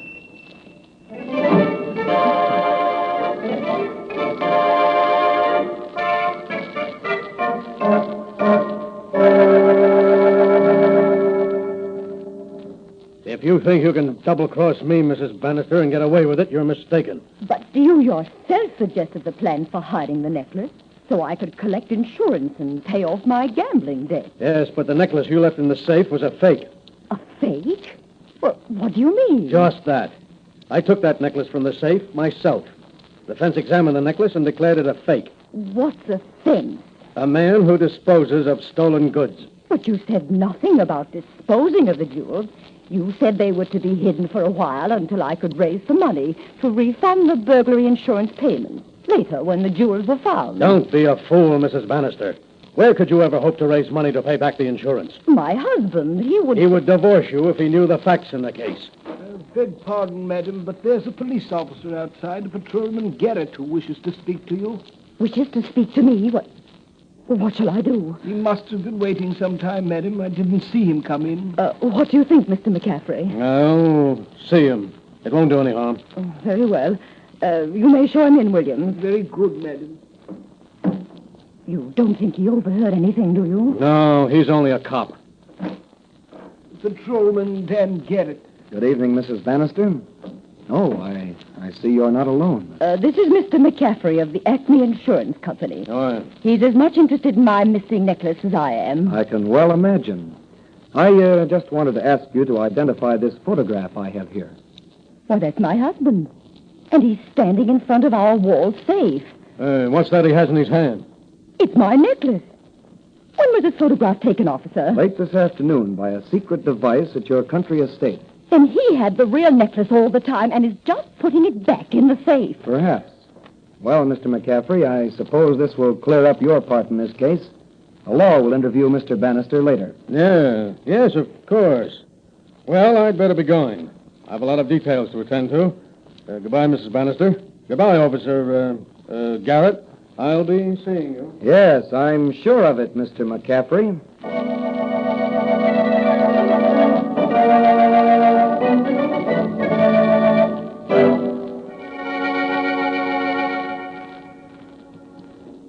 Did you record the Bannister-McCaffrey conversation early this evening, Doc? Yes, Danny. It wasn't very loud, but it's intelligible. Good. I had the mouthpiece of the portable wireless phone against the wall while they were talking in the next room. The butler almost caught me. Well, you got enough to make it hot for McCaffrey. Yes, and I'm going to make it hotter yet for him if my hunch is right. Well, what are you going to do? Well, as they say in bridge, the Blue Beetle is going to finesse in diamonds.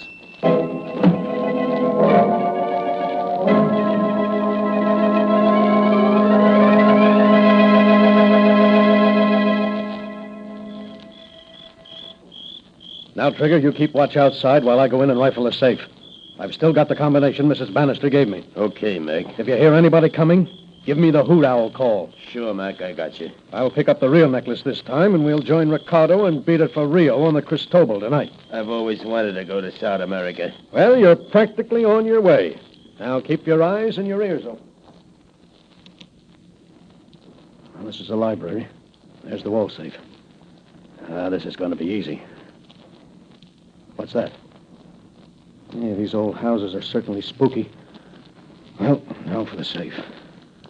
Right to 12. Left twice to 6.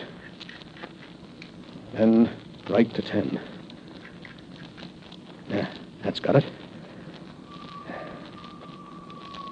There's somebody coming. That's Trigger's call. Well, here's the real necklace, and now to make our getaway. The Blue Beetle. Yes, the Blue Beetle. Your game is up, McCaffrey. You double-crossing insurance investigator.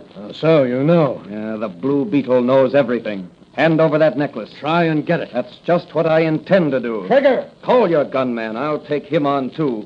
That's for justice. And that for Lucy Ridgway. And that for law and order. That's for the Blue Beetle. He's out cold. Hey, Mac, come on, let's scram. Hey, come on, get up. The cops will be here any minute. Help me up. Okay. You got the necklace? Yeah. It's on the floor. Where's the Blue Beetle? Over there on the floor. I count him. Yeah, good work. Give me the necklace and let's go. We've just got time enough to make the boat. So long, Blue Beetle. I'll tell Ricardo you couldn't join us for a hand of bridge.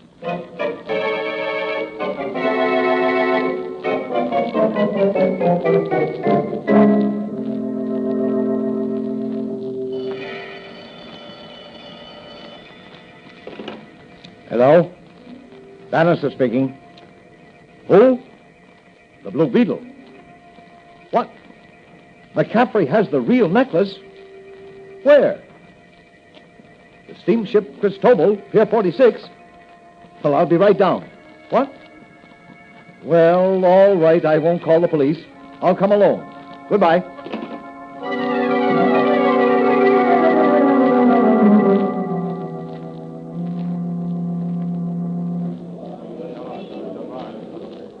Well, 1 minute to go and we'll be on our way to South America. 1 minute? That's a very long time here. Don't worry, boys. Look, those men down there. They're ready to take in the gangplank. And I hope they make it snappy. Me knives is all of a twitter. Don't lose your nerve now, Trigger. We're in the clear. But look, the gangplank, she's going away. Yep, we're off. On our way to Rio with $500,000 worth of jewels in our pockets. Shall we go below and make the game with the cards? Yeah, it's a great idea. Good for relaxing the nerves. How about it, Trigger? Swell. If we only had a fourth, we could play bridge. The Blue Beetle. Yes, the Blue Beetle. Your fourth at bridge. And diamonds are trumps. Look out, Mac, while I rub him out. Hold it, Trigger. What's the use? He's got it. We can't get off the ship. A wise decision. Now, let's go up and visit the captain. Just a minute, please. Are these the men, Blue Beetle? Yes. You're Mr. Bannister? I am. These are your men. And here's a photograph I took earlier this evening with my photoelectric camera of McCaffrey here at your wall safe. Oh, that was the click I heard. That's right. Enough evidence to convict you. Now hand over the necklace to Mr. Bannister. Here it is. Are these the real diamonds, Mr. Bannister? Yes, these are genuine. I put them in the safe myself when I got back from the West. I had them in a secret hiding place. I had a duplicate made, and apparently Mrs. Bannister had one made also. And we'll turn these men over to the captain, who will send them ashore with us under guard on the pilot boat. You can prosecute them. I don't wish to prosecute. I have the real necklace. My wife has confessed, and I have forgiven her. I wish to avoid scandal and forget this case as quickly as possible. Will you see that Lucy Ridgway is released from jail and her name cleared? It shall be done immediately, and I'll see to it that she will lose nothing by her unfortunate experience. That's great. Well, the Blue Beetle's job is done. You crooks are getting off easy. Take the Blue Beetle's advice and stay away from York City.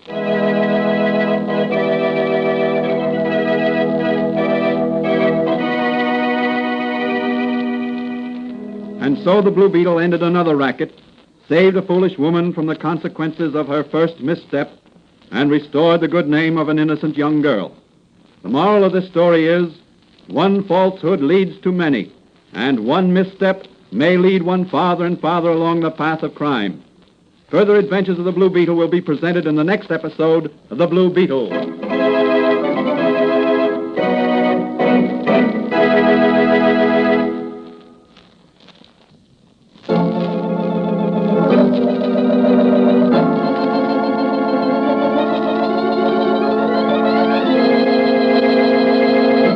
The Blue Beetle is a copyrighted Fox feature appearing in Mystery Men Comics magazine and the Blue Beetle magazine.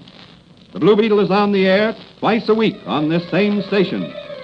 Consult the broadcast schedule in your local newspapers. And don't forget to listen in to The Blue Beetle.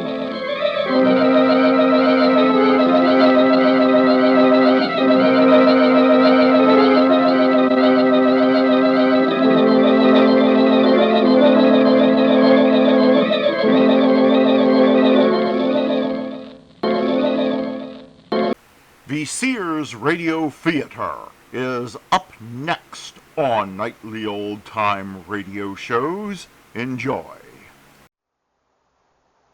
That's the theme from the Sears Radio Theater. Tonight, a program of love and hate with Cicely Tyson as your hostess. Here's a preview. How many times a week? Monday, Wednesday, and Friday. 3 times a week? Mm-hmm. Fame has its misfortunes. I couldn't imagine doing anything worse than having a writer's workshop full of gabby middle-aged women. The Sears Radio Theater will begin after this message from your local station. This is Cicely Tyson. Our story is about a man returning from a public relations tour. His right hand sore from being squeezed through 1,000 handshakes, the corners of his mouth stiff from holding on to 1,000 smiles. He is one of the rarest of a rare species, a successful black writer with 2 best-selling novels as testimonials to the fact. Aside from all that, he is a tired man who has returned to his parents' home for rest, Mama's chicken and dumplings, and afternoons of checker playing and beer sipping with his father. Nothing more. On the strength of his talent, he has seen more of the world than either of his parents, and his travels have given him a lot to talk about. We join him as he chats with his mother and father over after-dinner coffee and sweet potato pie about the romanticism of Spain. Chilly afternoon in Madrid. Chamaco, Diego Puerta, Manolo Vasquez, Paco Samino, and a weirdo who called himself El Voluntario were fighting bulls from one of the greatest bull ranches in Spain, the ones they call Miuras, a fight to honor the memory of Antonio Bienvenida. Go on, talk. I'll answer. Yeah, go ahead. I want to hear about this bullfight stuff. Just between you and me, Dad, while Mama is out of the room, I picked up a fantastic lady at the bar in my hotel. Spanish?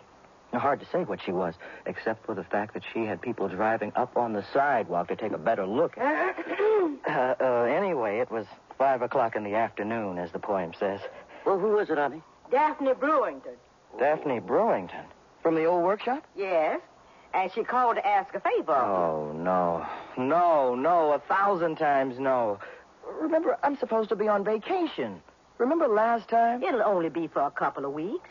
Now, I told them that you were on vacation, but you wouldn't mind leading the group, like in the old days. Now, the main reason why they need you is because their instructor just got married and went on a honeymoon. And not only that, Alex, You know that there was no way that the group could find out that you were at home and not ask for you to come to a meeting, if not lead one. But, Mama, Now, Alex, you just got to remember. A lot of these people remember you when you were just plain little old smart Alex. They think you've gotten on your high horse if you turn them down.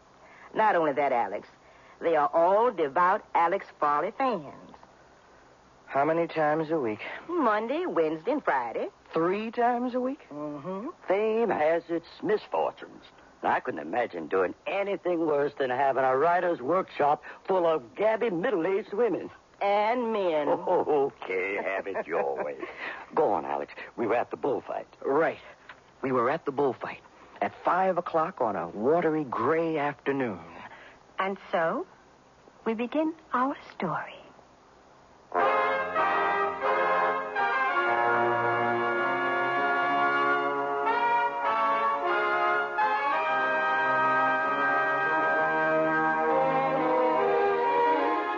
Sears Radio Theater, a new adventure in radio listening. 5 nights of exceptional entertainment every week, brought to you in Elliott Lewis production of the Sears Radio Theater. Our story, Writer's Block, by Odie Hawkins. Our stars, David Downing and Linda K. Henning. The Sears Radio Theater is brought to you by Sears Roebuck and Company.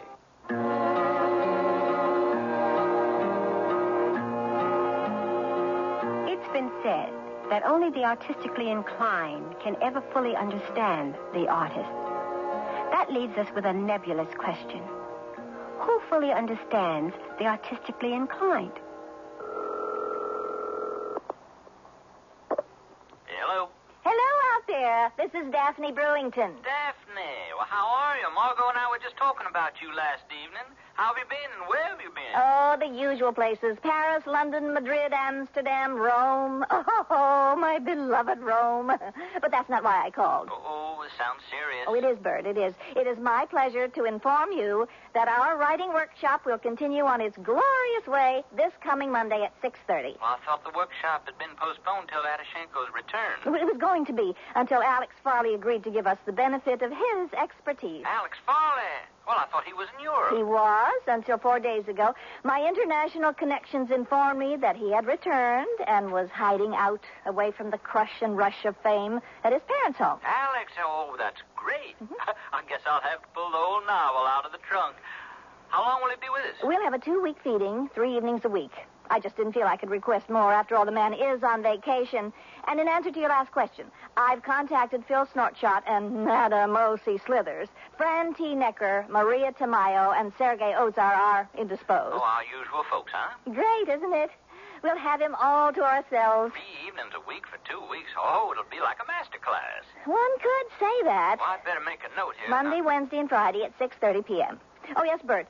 If Margot isn't coming to the meeting, as usual, please ask her to whip up a little something for you to bring. We'd like to open our first session with a little welcome home Alex Farley party. The Philippine adobe rolls? Those would be Marvy. See you Monday evening, Bert. Ciao. Monday it is. Ciao.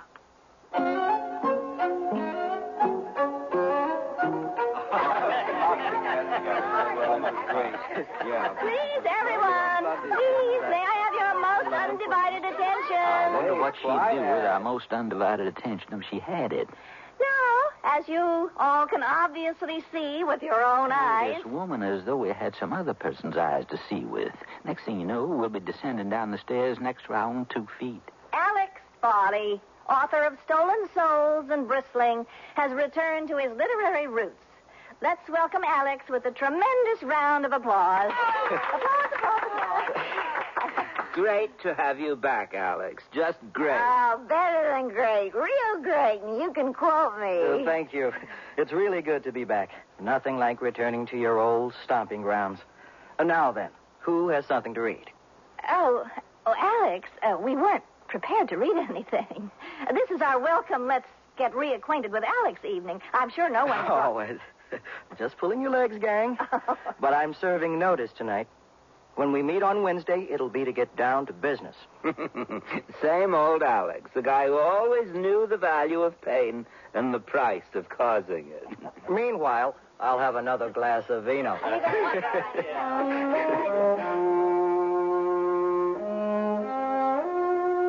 Oh, thank you so much. Mazzanetti. Now, that's a painter the world should know something about. I'm glad I do. I've started a piece on him. I call it A Real Italian Encounter on the Spanish Steps in Rome. Daphne, don't you think the title is a bit longish? How about On the Spanish Steps, A Real Italian? How about In Rome, Italians? I mean, let's face it, Alex. How much credit can you give any so-called civilization for having decided to live in skyscrapers? Well, let's not forget Band-Aids, Bert. Machine guns? Daily newspapers? Alex, I read your book. Read it thrice. I mean, twice. No, I was right the first time. I read it thrice, and each time I read it was like the second time. Well, is that why you're taking so long to return my book, Phil?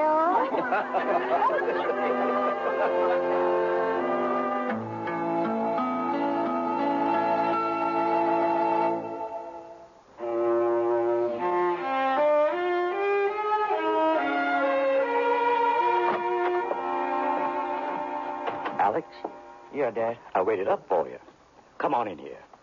Let's have a cold brew before we call it a night. Yeah, why not? Well, how did it go? How did it go? Well, what can I say? There we are once again in Daphne Brewington's stark, ravingly rich bohemian pad. Who was there?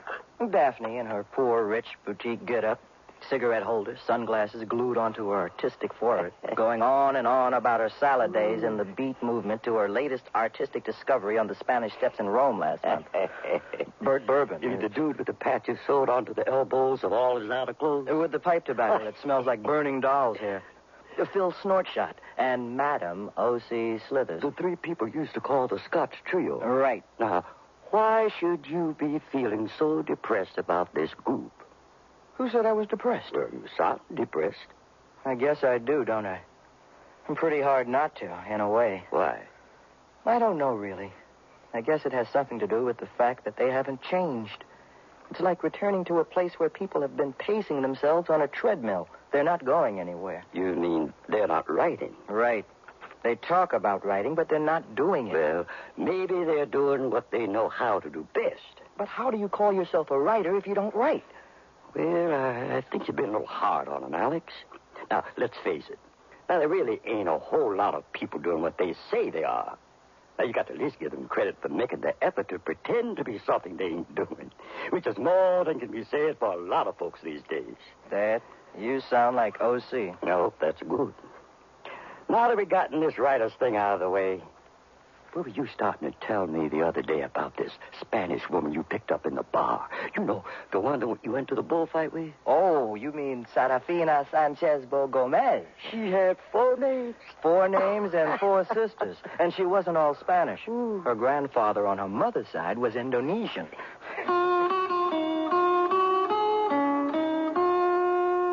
Alex Foley, the well-known Afro-American writer, returns to the scene of some of his earliest artistic triumphs, determined, in the course of a couple of weeks, to bully the members of his group into writing. They are just as determined to do more storytelling than writing, to remain basically literary. Alex offers us character sketches of them as they reveal their personalities to us. Can we please have it quiet? Thank you. Have already expressed my utter and complete joy at being back with all you characters, so let's... So without another moment's delay, leave us into this business at hand. Daphne? Yes? Would you like to inaugurate this workshop series with one of your pieces? I'd like to read something, if that's what you mean. Yes, Daphne. That is exactly what I mean. Good. Well, here goes. I call this Encounters, Romans, and Dawn on the Spanish Steps. Page 1. It was dawn on the Spanish Steps when the princess saw Gianni. The princess was none other than Pierangeli Petrocelli del Bolognanini, heiress to countless acres of land, a few palaces, her father's industrial empire, and all the other goodies that her family owned. Dear Daphne, never changing Daphne. 10 years ago, it was Jose on the Ramblas in Barcelona. You were a simple shop girl in your story, and he was a member of the royal family in disguise, wandering around with amnesia. 9 years ago, it was the Champs-Élysées, and you were Scarlett O'Hara on vacation from the rigors of the corporate life. 5 years ago, when you suddenly seemed to realize that you were 30 and unpublished, your story suddenly began to reflect a kind of hysteria. The free, unliberated female who wished for one of the charming princes that the women in your stories rejected on principle. Now we're in Italy. They held each other and vowed that they would never allow anything or anyone to force them apart. After secret meetings at the bottom of the steps for 3 weeks, they felt that they were destined for each other. That's as far as I've gotten. I know it isn't perfect, but you'll have to agree it does capture a certain kind of feeling. Now, Daphne, don't try to influence the critics. For the sake of those who aren't familiar with workshop procedure, each of you is offered a chance to make a constructive comment before I spill my gems of wisdom. But first, I want you to give it some thought.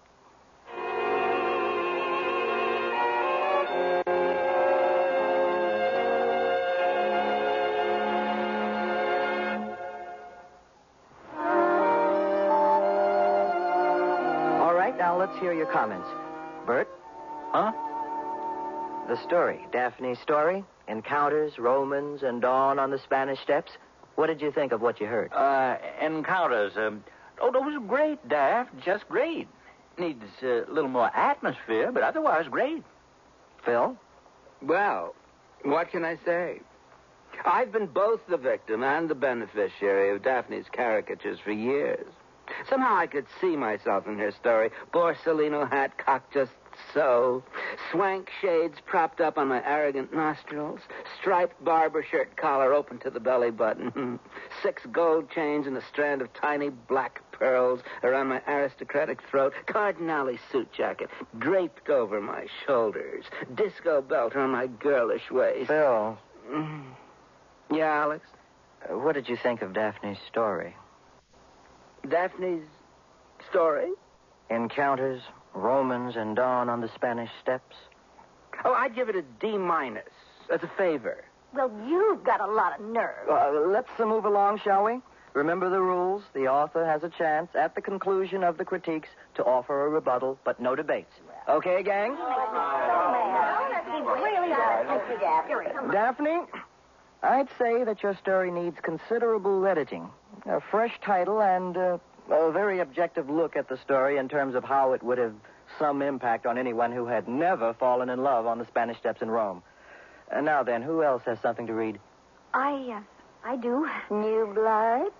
Who is she? She looks more like a dancer than a writer. How can you tell? It isn't easy, my dear. Believe me, it isn't easy. Would you please give us your name and a capsule bio of yourself before you go into the piece you have to read?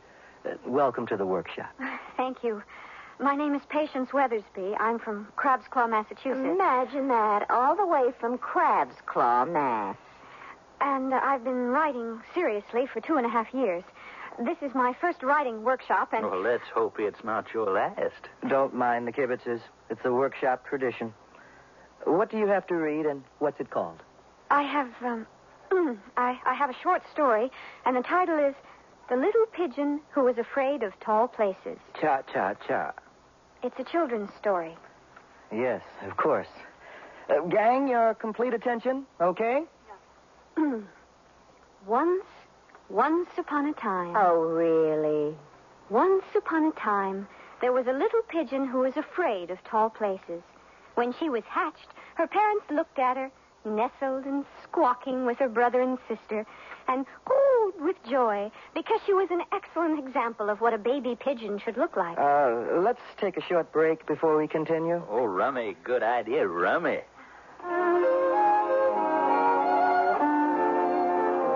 Remember now, authors can make a rebuttal after the critiques. O.C.? Well, I know I'm supposed to offer a very diplomatic tidbit, one that will spare the embryonic writer's heart, and I shall. Edit, my dear, edit. Thank you, O.C. Bert? Oh, I don't know. Somehow I kind of related to this little old bird. You know what I mean? She sort of found a place in my heart. I'd like to think that there's a little bird in all of us. I like the story just as is. Wouldn't change a word. Oh, thank you. Phil, well, there is a good deal to be said for the symbolism in the work, the suggestion of relative values. I think in this, the year of the child, it's entirely appropriate that we should be exposed to the little pigeon who is afraid of tall places. You believe this guy? But you don't seem to be holding any grudges against good-looking blondes from Crab's Claw. Okay, people, hold down the crossfire. Daphne, you're the last one. Well, I don't know. I kind of like the feeling of alienation that it conveyed. Needs refocusing. But the alienation thing, that's stuck in my gut. Oh, but there's no alienation. Remember, no debates. Do you want to add anything else, Daphne? I've said it all. Mrs. Weathersby? Oh, please, call me Patience, and it's Ms. Well, Patience, it's a charming story that has great potential. However, I feel it needs a bit of pruning. Pruning? As O.C. puts it, editing. Clipping a word or two, turning a sentence around here, or using a more appropriate phrase in certain places. A sharper focus on the pigeon. Oh, I understand. Well, why don't you work on it and bring it back on Friday for another reading?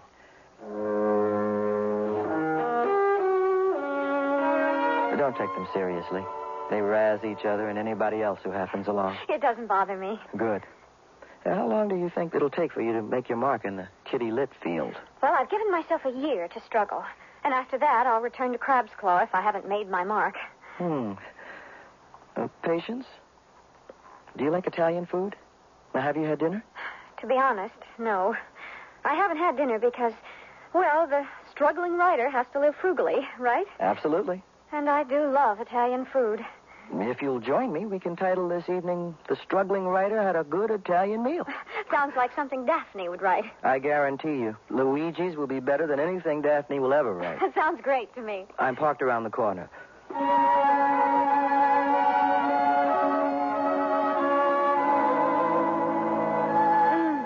Oh, you were right. Oh, I've had veal milanese a few times before, but never like that. Well, I told you it would be good. More wine? Just a drop, thank you.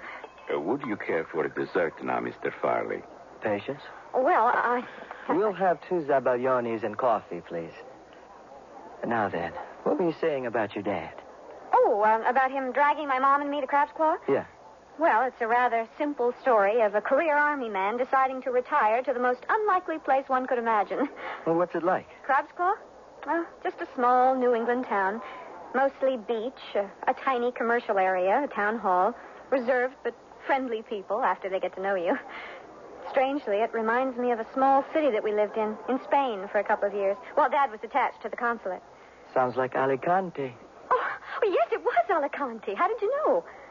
Just a guess. It could have been 100 other places. Oh, I know it could have been, but it wasn't. Well, you said Alicante, and that's uncanny. When were you there? 2 zabaglionis and coffee, sir. Thank you. When was I there?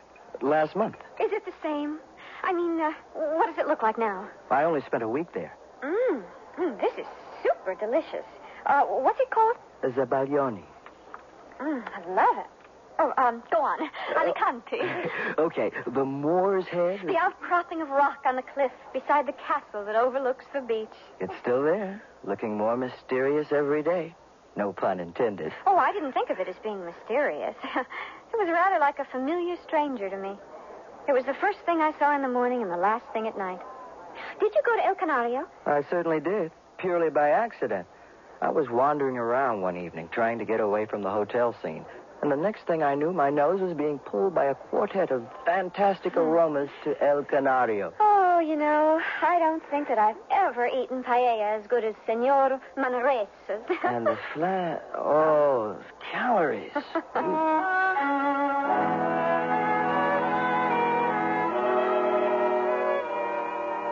Would you care for another cognac, Mr. Farley? Yes. 2 more. Alex, we're the last customers. Well, don't think of it that way. Be imaginative. Think of us as the first customers. You know something? I I think I'm going to like being a successful writer of children's stories in a big city. Your cognacs. Will there be anything else? No, thank you. Just the check. Sorry to hold your table for so long. No problem. It has been my pleasure to serve you and the lovely lady. Now, that's what my mom would call great tip talk. You better believe it. Well, here's to the success of Patience Weathersby, newest and most confident of today's new writers. Alex, do you think I'm being too cocky? Not really. Now, let's face it. When you first start out, you have to start out believing that you're a winner, or else. May I quote you, Mr. Farley? By all means.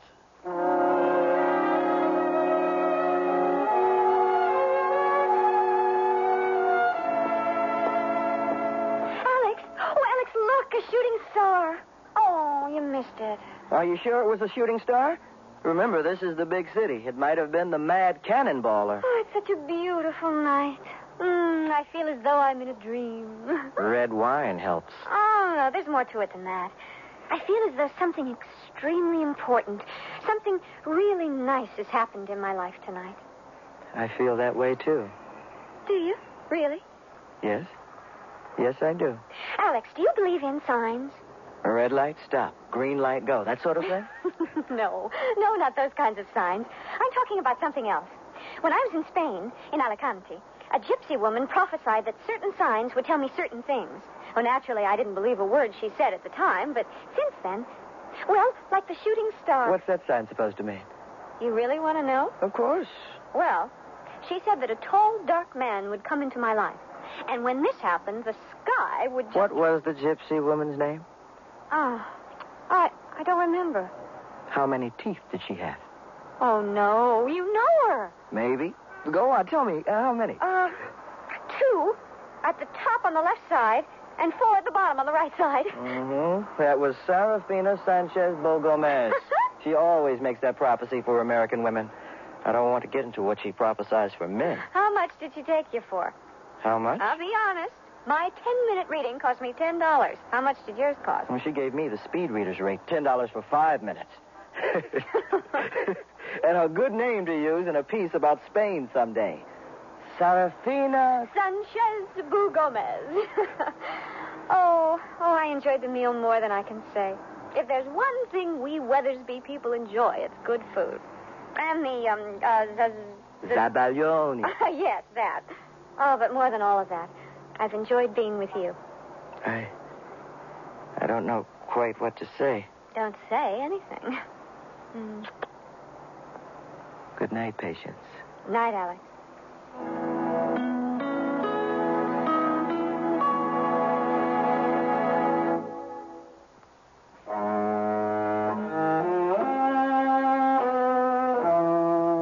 Cicely Tyson again. And here is the concluding act of Writer's Block.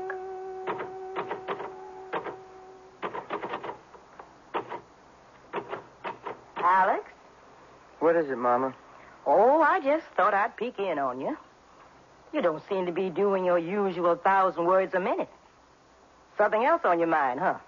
I guess you could say that. What's her name? You get right to the point, don't you? Well, why not? Her name is Patience Weathersby. Patience Weathersby? Yep, that's her real name. She popped up in the workshop last week and read a story about a pigeon. A pigeon? That's right. A little pigeon who was afraid of tall places. Was it her story? Well, to the extent that any writer's story reflects... Alex, was it her story? You mean... Exactly. I guess you could say it was her story. Except for the fact that she's so lovely and the story is so lousy. Well, did you tell her that? We had dinner at Luigi's. Did you tell her she had written a lousy story? Everyone else in the workshop thought it was good. Well, it's not like you to follow the herd, Alex. You're absolutely right, Mama. Absolutely right. You know something? I've been trying to do a piece on a gypsy woman Patience and I both knew in Spain, and I haven't been able to get beyond page 10. Writer's block. Just about the purest case of it I've ever had. Alex, are you saying because you were dishonest about somebody else's work that you were going to allow that to cause you problems? Doesn't make much sense, does it? Well, not to me. But then I'm not a writer. Don't worry about it. All you have to do is keep me honest. I'll do all the writing necessary. May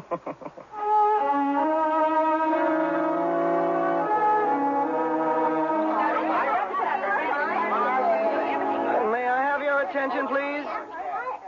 Thank you. I'm sure I don't have to tell you all how reluctant I am to announce that this will be my last session with you as workshop leader. It's been, fun. Now, on with the show. O.C., you've been chosen as the final sacrifice. What do you have for us? Well, I call this work Super Rabbit Meets His Match. Egad.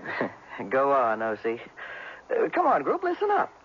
It was in the year 2090, and the Earth had been taken over by rats and rabbits.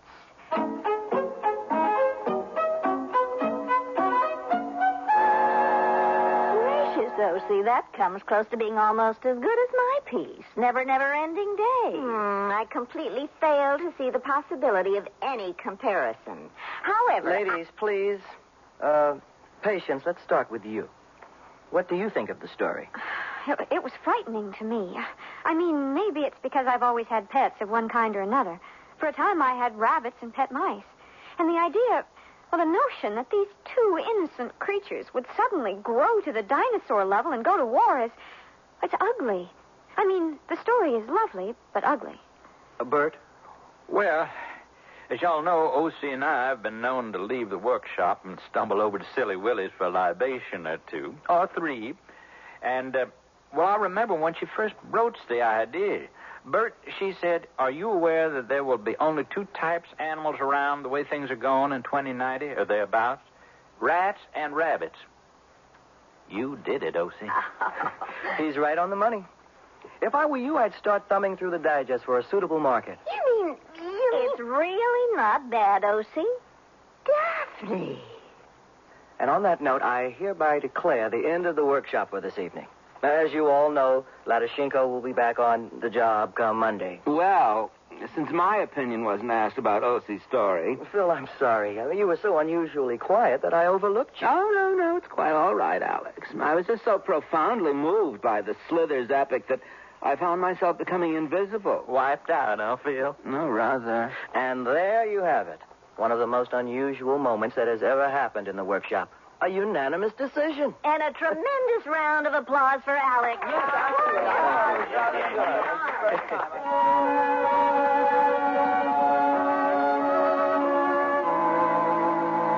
Why such a long face, Alex? You look as though there were rocks in your spumoni. No, nothing quite that simple. Well, what is it? I don't quite know how to talk about it. Maybe a cappuccino would help. Waiter, Yes? 2 cappuccinos, please. Oh, immediately. Now then, slowly circle the words you need and release them one at a time, like little pigeons. Oh, Patience, you don't understand. Maybe I would understand if you gave me something to understand. Patience, I'm sure you've been writing long enough by now to know how hard it is to find the words to say certain things. Alex, how long have we known each other? Well, let me see. If we include all of yesterday at 10:15 p.m., it'll be 3 whole weeks. Well, joke about us if you like. No, it hasn't been a lifetime. But I'm sure you've discovered by this point in time that I can cope. Okay, I'll take your word. What would you say if I told you that I haven't been able to nail 2 coherent paragraphs together for the last week? That's the reason for you looking so down? Don't you think that's a good enough reason? I can't see how writer's block could hang on to you for long, being the old pro that you are. Patience, Oh, I know what it is. You can't fool me. I know what your problem Patience, is. Oh, your nervousness is natural. I mean, let's face it. Most guys are kind of shaky when they're about to first meet their prospective in-laws. Oh, did I tell you? Dad is running all over Crab Squaw trying to find your books so that he'll be able to ask you questions. And Mom thinks it's great that I'll be married to a fellow writer. Sounds kind of funny, doesn't it? Fellow writer. Patience. That's what I wanted to talk about, writing. Ah, see what Patience hath wrought? He speaks of speaking about writing. Well, there's a bit more to it than that. I don't want to simply talk about writing. I want to tell you something about your writing, about your story. The little pigeon? Yes, the little pigeon who was afraid to... What about it? I think we both have to agree that it isn't at the world-class level. Well, what I mean is... Go on, say it. I can cope. The Little Pigeon Who Was Afraid of Tall Places is a badly written story. I mean... You're saying that my story is lousy. That's what you're saying, isn't it? The story that I spent weeks on. I don't care how long you worked on it. It needs more work. Well, why would you let me go around thinking that I had a great story I'm when correcting that oversight right now because it's been the cause of my block. Oh, so now you blame me for not being able to write. Well, maybe we're making a big mistake. I can foresee a time when you'll blame me for poor reviews, for... Oh, who knows?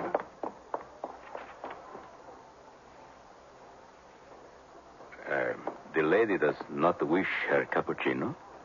The lady forgot about the cappuccino. The lady was unhappy with my critique. Let me have a cognac. Double, please.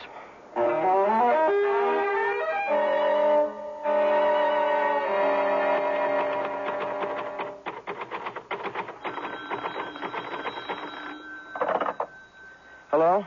Hello, Alex. How are you? Fine. How about yourself? I'm feeling about 100 times better than I felt 2 days ago. Patience. And I've been missing you, Alex. I've missed you too, Patience. Are you very busy right now? Aside from this full head of steam hanging over my typewriter, I'm not too busy. So, telling me the truth about my lousy story unblocked you. Well, I wouldn't say it was... It is a lousy story. After I ran out of the restaurant the other day, I came home and made a cold-blooded, objective reading of the story. You were right. It needs work. A lot of work. Well, I'm glad we agree. It ain't always easy to tell the truth to someone that you care for. I'm glad you care enough for me to tell the truth. I love you, Patience. I love you too, Alex. You first. Well, I was just about to suggest, after you finish up for the day, that maybe we could get together for dinner. Great idea. Luigi was very disappointed that you didn't wait for your cappuccino. Sorry about that. I wasn't thinking about Luigi, though. I was thinking that maybe, well, I could throw something together. It won't be Luigi's, but it'll be done with feeling. About 6? 6 is fine. See you there. Bye-bye. That was close. Well, sounds like you finally got your keys unstuck. Thanks to you, Mama. Thanks to you.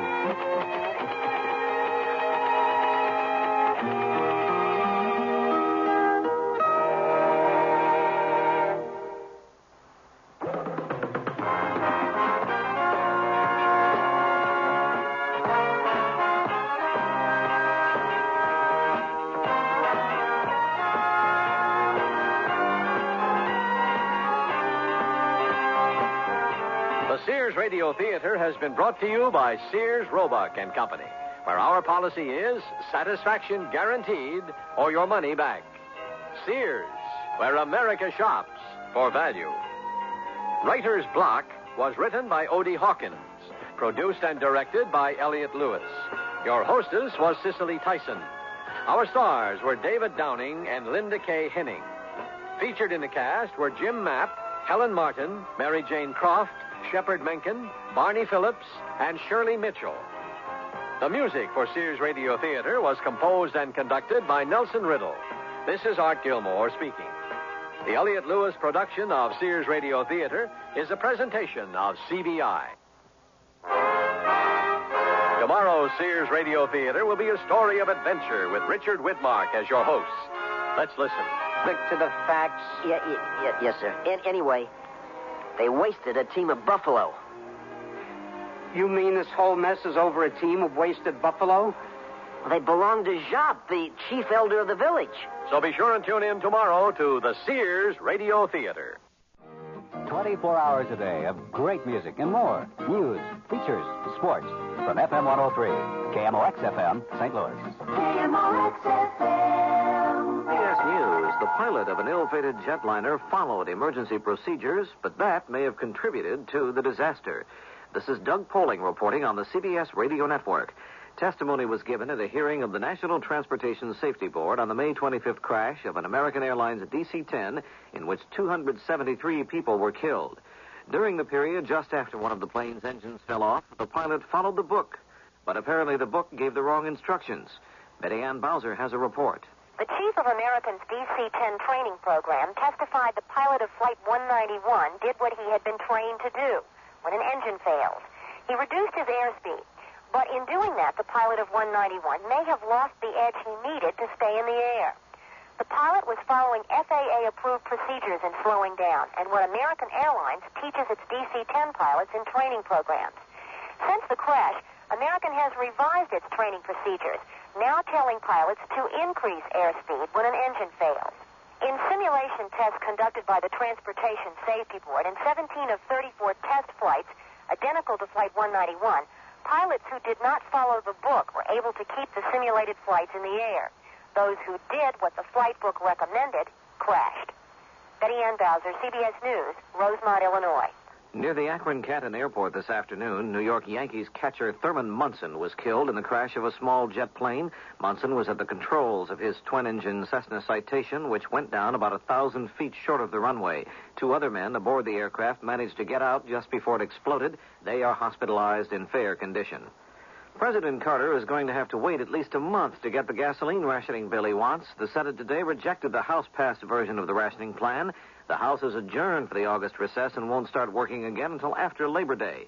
In the meantime, a House-Senate Conference Committee will try to work out a compromise so the bill can be ready for action in September. The Senate Armed Services Committee today continued hearings into the SALT II treaty with the Soviet Union. The afternoon's star witness was former Secretary of State Henry Kissinger.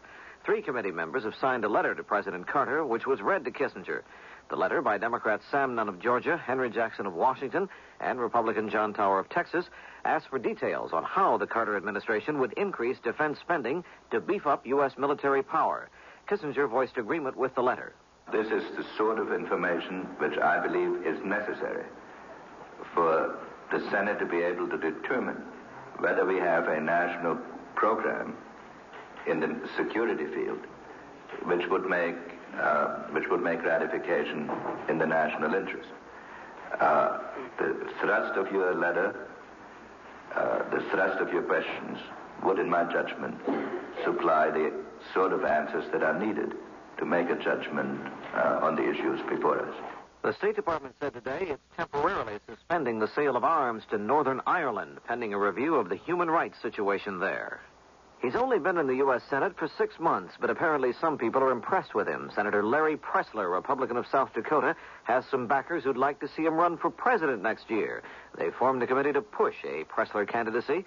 Pressler says he'll be watching that effort with interest, but when asked if he wants to be president, Pressler replied, not particularly. This is Doug Poling, CBS News.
Journey to the Stars with Space Patrol, coming up next on Nightly Old Time Radio Shows. The American Broadcasting Company Radio Network presents Space Patrol! High adventure in the wild, vast reaches of space. Missions of daring in the name of interplanetary justice. Travel into the future with Buzz Corey, Commander-in-Chief of the Space Patrol. In today's transcribed Space Patrol adventure, Buzz and Happy are aboard the Terra 5, rushing toward the planet Saturn. Suddenly, another ship fires at them. It was close, Commander. He's getting range with those torpedoes. We'll try evasive action. Why don't we give Rookout Friend his own medicine? Fire a few blasts with our space cannon. We can't see. We've got to think about those people in Saturn City. If we destroy Drokoff, we destroy the only person who can cure that epidemic. Open rocket, we can't fight back. So all Drokoff has to do is keep firing until he hits us. We'll be back in a moment with the exciting story, The Weed of Despair. Better schools build better communities. All schools should have large, airy classrooms, well-equipped, and even more important, they should have an adequate teaching staff. Many of our schools fail to reach these standards. 3 out of every 5 classrooms in the nation are overcrowded, and there's a shortage of 72,000 elementary teachers. The solution is more action by more people in more places. Join and work with local civic groups and school boards who are actively seeking to improve educational conditions. Find out how citizens in other communities are taking action to improve their schools. For such background information and for guidance, simply write to Better Schools, 2 West 45th Street, New York 36, New York. Help our schools keep pace with the birth rate. Now, back to today's exciting Space Patrol adventure, The Weed of Despair.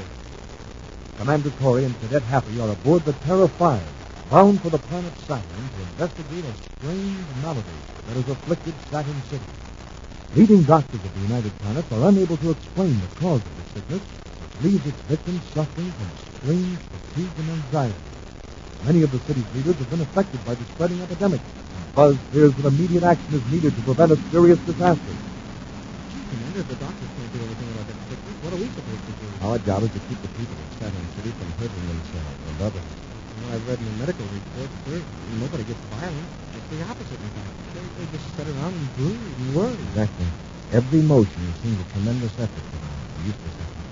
As the sickness progresses, they become afraid to take any sort of action for fear it might be the wrong thing to do. Then it's all in their mind. Possibly. That doesn't make the effect of the sickness any less real. I still don't see how we can. We're setting up a temporary camp outside the city in a small atmosphere shell. In case Saturn City has to be quarantined, we can rotate skeleton crews in key positions and operate the city by remote control. We should reach Saturn in about 2 hours. We're just over the orbit of the 6th moon, Titan. Titan, the 6th moon of Saturn, is the only satellite in the solar system with a natural atmosphere.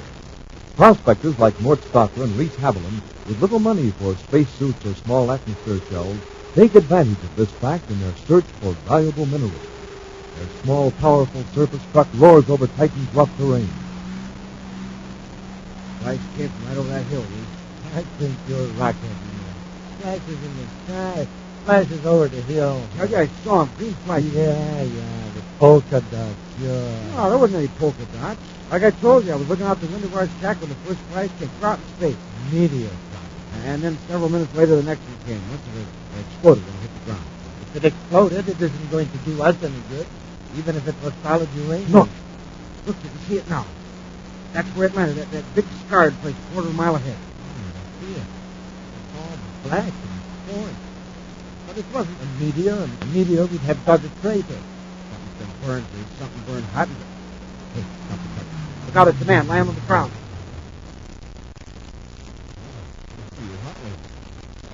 Run right over him. Let's start out of the truck and see what's wrong with it.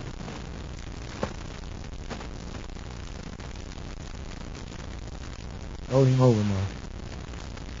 Can't tell whether he's breathing or not. Oh,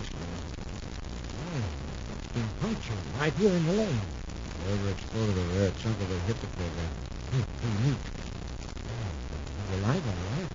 Here, help load this one into the truck. We better rush into the shack and buckle him up. The two prospectors speed back to their shack with the injured man. While they're dressing his wounds, the stranger regains consciousness. You just lie there in a bunk and take it easy. We'll have you patched up for you. You jumped in and saved my life. I was sure I was finished. You're going to be all right. Hey, Richard? I'll be okay. Where am I? A couple of miles from where we picked you up. How did you happen to find me? I saw the flash the meteor made. It was a meteor, wasn't it?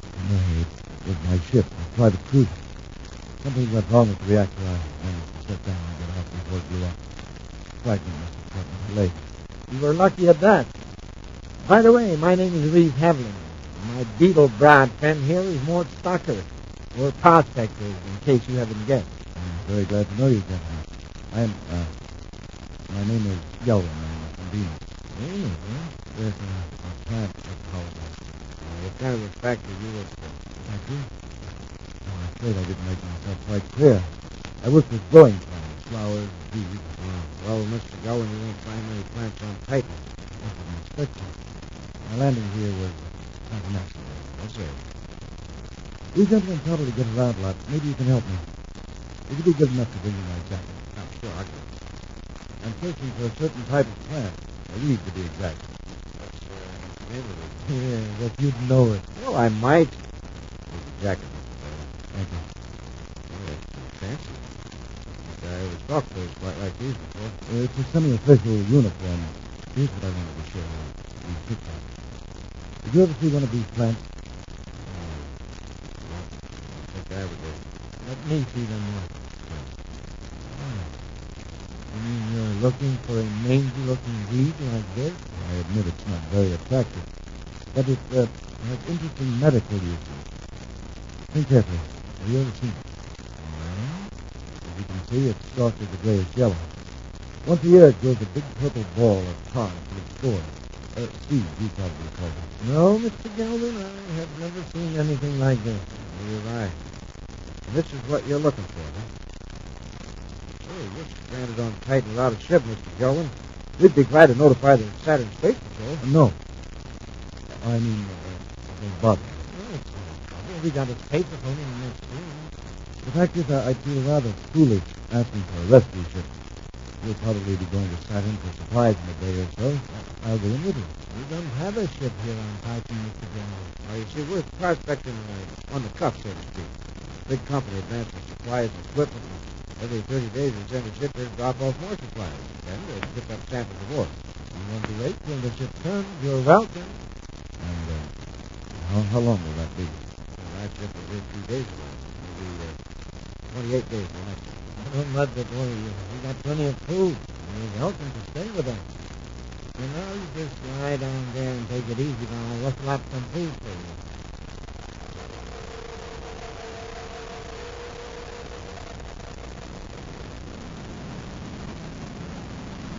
Here's something pretty strange in the viewscope, Commander. A dark smear on the ground, down there on Titan. Yes, I see. And it's perfectly round, a starred area. It's something that's burning. What if they were burning? Good question, huh? Titan Station T19 calling Space Patrol. Emergency. Attention all Space Patrol units. Manicoria aboard Terra 5 to Titan Station T19. Go ahead. This is Reeve Havlin at Titan T19. I want to report it. Commander Corey. That's right, Havlin. I'm 11 DUs off Titan. What's the trouble? My partner and I prospecting Sector 7R on Titan. Somebody stole our surface truck. We're stranded. We're right over Sector 7R now, Commander. Can you give me more details, Havlin? Sure. A couple of hours ago, a spaceship exploded just over the hill from our shack. My partner and I picked up this guy and brought him back. His leg was hurt. We fetched him out. You say a spaceship exploded? Well, it blew out after it crashed. It left a big black smear and nothing else. Anyhow, we picked out the pilot and put him in our bunk and take a nap. The next thing we knew, he was gone. So was our truck. How long ago did this happen? Not more than 20 minutes ago. He couldn't have gone very far. But me and my partner are stranded. Well, take it easy, Havlin. We're covering the whole area by viewscope right now. can't forget that front back connector. It's our bread and butter. Stand by that spacerphone. We'll keep in touch. Corey out. Commander, I picked up something on the roof. Maybe the stolen truck. We'll put the lower to a tight on. This is the truck we'll land.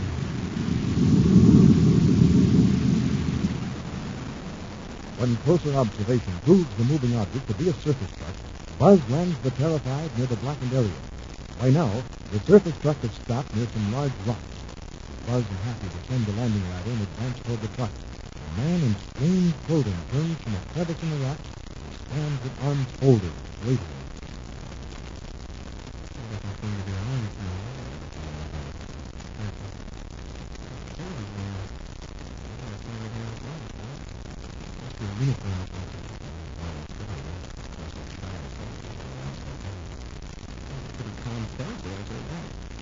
We're space patrollers. We'd like to ask you a few questions. Of course.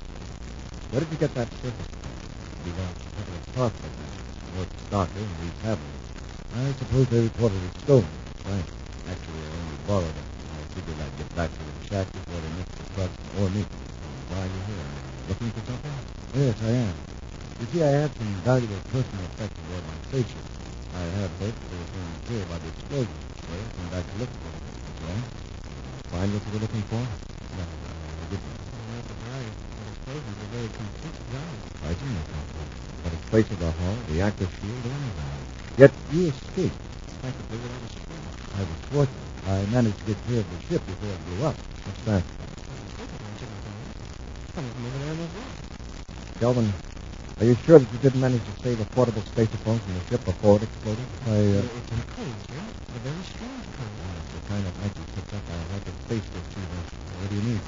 Kelvin, I think you're from another solar system. Another solar system? What makes you think that? Your clothes are one thing, and your spaceship is so totally and mysteriously demolished. If I get a look at that receiver, I can tell that it was made here in our solar system. I am from another system. I don't mean you any harm. In fact, I came here to help you. Please, we can settle that for certain with a Vanguard. You got that? To show whether you're telling the truth, you can tell it happy when I get that receiver. Yes, sir. Oh, the signal cut off. No one either of you knew. Yeah? So just how are you going to stop it? I hate to do this, but it's quite simple. I think you're not going to do anything. I'm getting scared. Everything's getting blurred. Quick, use your radar.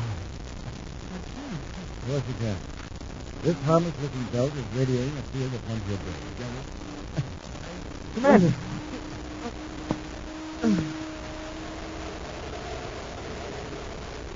We'll return to our exciting Space Patrol adventure in just a moment. One of the great men of our time is Dr. Albert Schweitzer. For the past 40 years, Dr. Schweitzer has dedicated his life to his medical mission in French Equatorial Africa, devoting all his personal income to the support of 700 patients suffering from leprosy, malaria, sleeping sickness, and other dread diseases of the jungle. Dr. Schweitzer has just reached his 80th birthday. As a tribute, many Americans will send him a gift through CARE, because help for Dr. Schweitzer's hospital is one continuing part of CARE's World Health Program. Your contribution will be gratefully received and carefully spent in the service of humanity. Send it to CARE, New York 16, or to any local CARE office. Specify that it is for Dr. Schweitzer's hospital in Africa. Now back to our exciting Space Patrol adventure, Weed of Despair. Buzz and Happy landed on Titan, Saturn's fixed moon, near a strange scarred area where a spaceship disintegrated in an explosion. While questioning Gelvin, the pilot who survived the disaster, Buzz found evidence that the ship is from another solar system. Suddenly, Gelvin stunned the space patrollers with a brain-numbing field that radiated from his belt. Now, Buzz and Happy find themselves in the control compartment of the Terrified, with Gelvin standing over them. Now, if your heads are clear, I want you to listen. Understand? We've got our weapons. We can't do anything else. I'm from Talorma, a star system about 80 light years from your solar system. I'm an officer in our Galactic Peace Commission. It's on the order of your space patrol. I can point out a few differences. Perhaps. I'm here to capture an escaped criminal. If you're the law, I'd hate to meet the criminal. I know you're angry. It was necessary for the welfare of your own people. So to help people, you put us out cold with that radiation field. You plan to take me to your space patrol headquarters, you said. It would take time, and there's none to spare. Not when I have a lead on Dokap. Who is Dokap? The criminal I'm after. After he fled from Talama, I trailed him to the Procyon system, and then here. I'd intercepted a hyperspace signal from him when my ship developed trouble. I had to land on Titan. I destroyed my own ship so Brokaw couldn't spot it. Well, what does this Brokaw do that's so dangerous?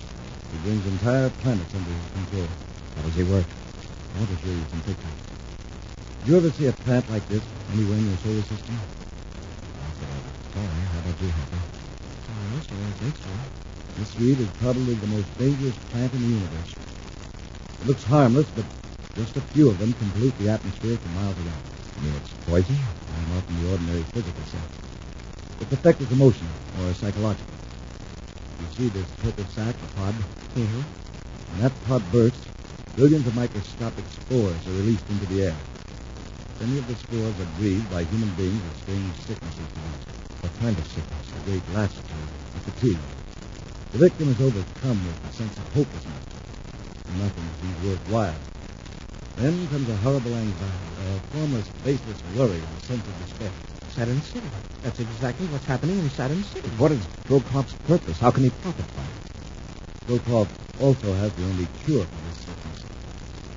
When your scientists have tried every possible remedy and failed, and the government and its citizens become panicky, and Brokaw will offer his cure for enormous price. If there is a cure, a positive, definite cure. Yes. Tell us what it is. With your help, our scientists could prepare it and rush it to Saturn City. It's not as easy as that, Commander. Years ago, the government of Talama destroyed every weed on the planet where it originated. The remedy was destroyed with the weed. How? You see, a species of wasp feeds on a substance secreted by the stalk of the plant. When the weeds are killed, the wasp had no more food and died out. Well, what's the wasp got to do with the cure? An extract is made from the honey of the wasp. That substance counteracts the effects of the spores, and only Brokaw has this extract. That's right, Commander. And the supply of the plants. Then you're willing to join forces with us to capture Brokaw? Not only willing, but eager. Fine. We can use our ship and your knowledge. But first, there's that truck you borrowed from our two prospectors. How far away is that shop? About 1 khur. That would be less than 2 miles on your measurement unit. I'll space one of the prospectors and tell them where the truck is. I'll tell them I've arrested the man. That's fine, Commander. The sooner we go after Brokaw, the better.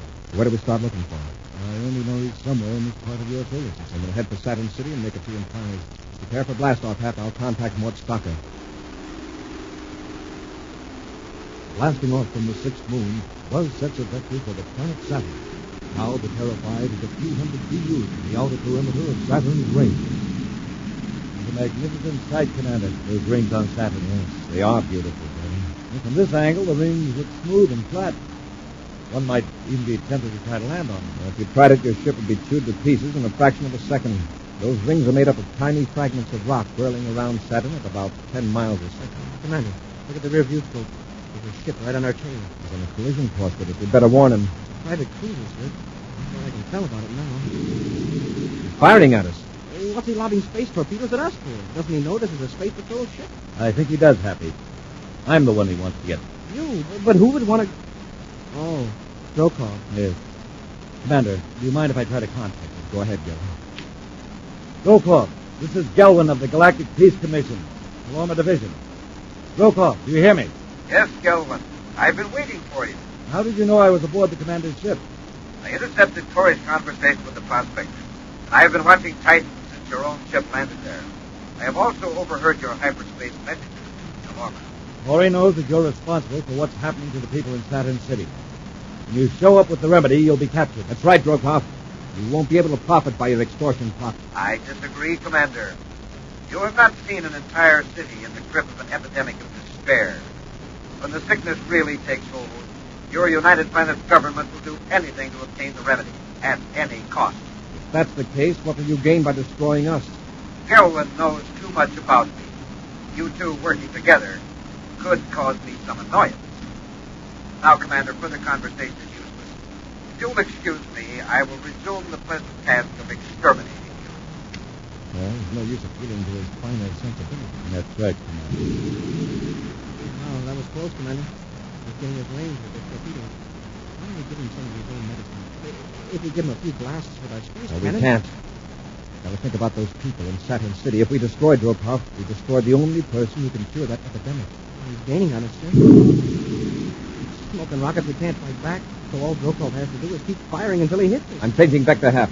We're heading for Saturn's ring. But Sir, Brokaw can still follow us. He won't follow us where we're going. We're taking the ship right into the ring. What? Why, those chunks of rock will turn this ship into a sieve. We'll go in on a tangent. It's a choice between getting hit with 1,000 fragments or one torpedo. Commander, you aren't really going to go into that ring. Yes.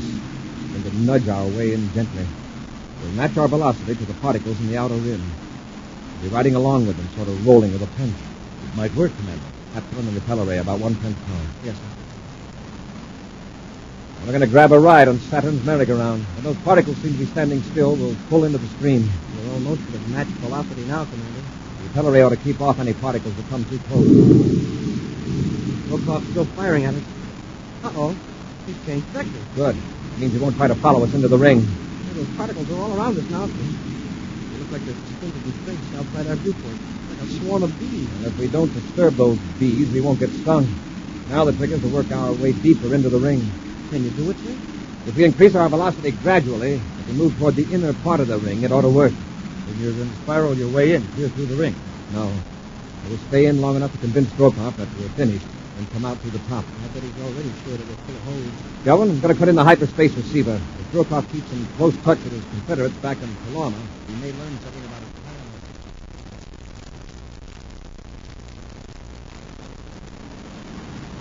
Nothing on the receiver so far. I'll try another frequency. All right, Gelman. I think we can work our way out of the ring now. I've got something.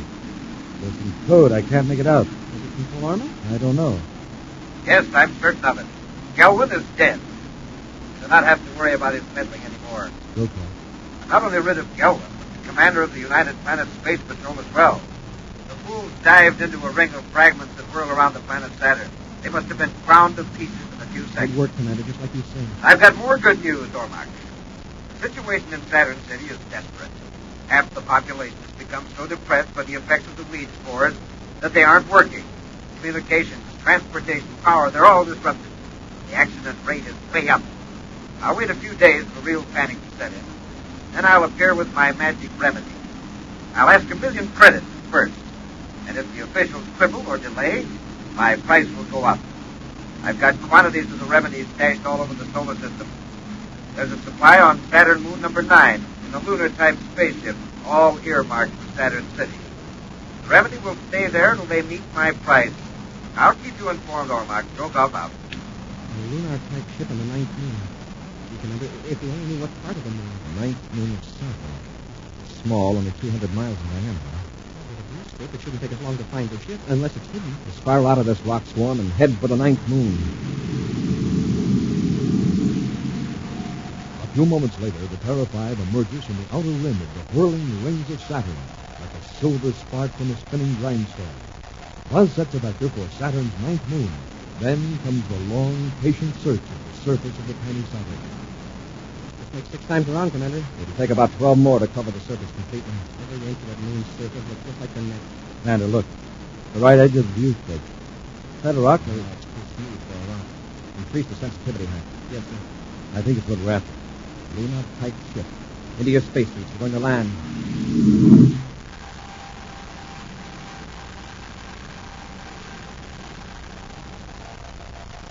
Buzz sets the Terra 5 down on the surface of the moon.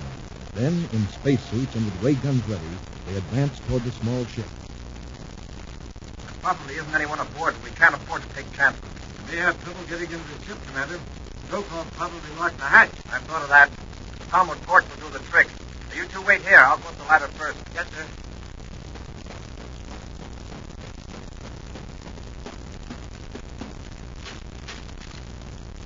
Locked, all right. A couple of blasts from the torch will take care of that. All right, come aboard. Yes, sir.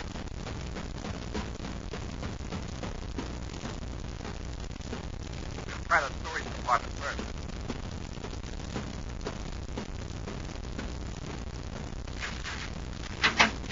It won't take long to search this ship. We'll start with that captain.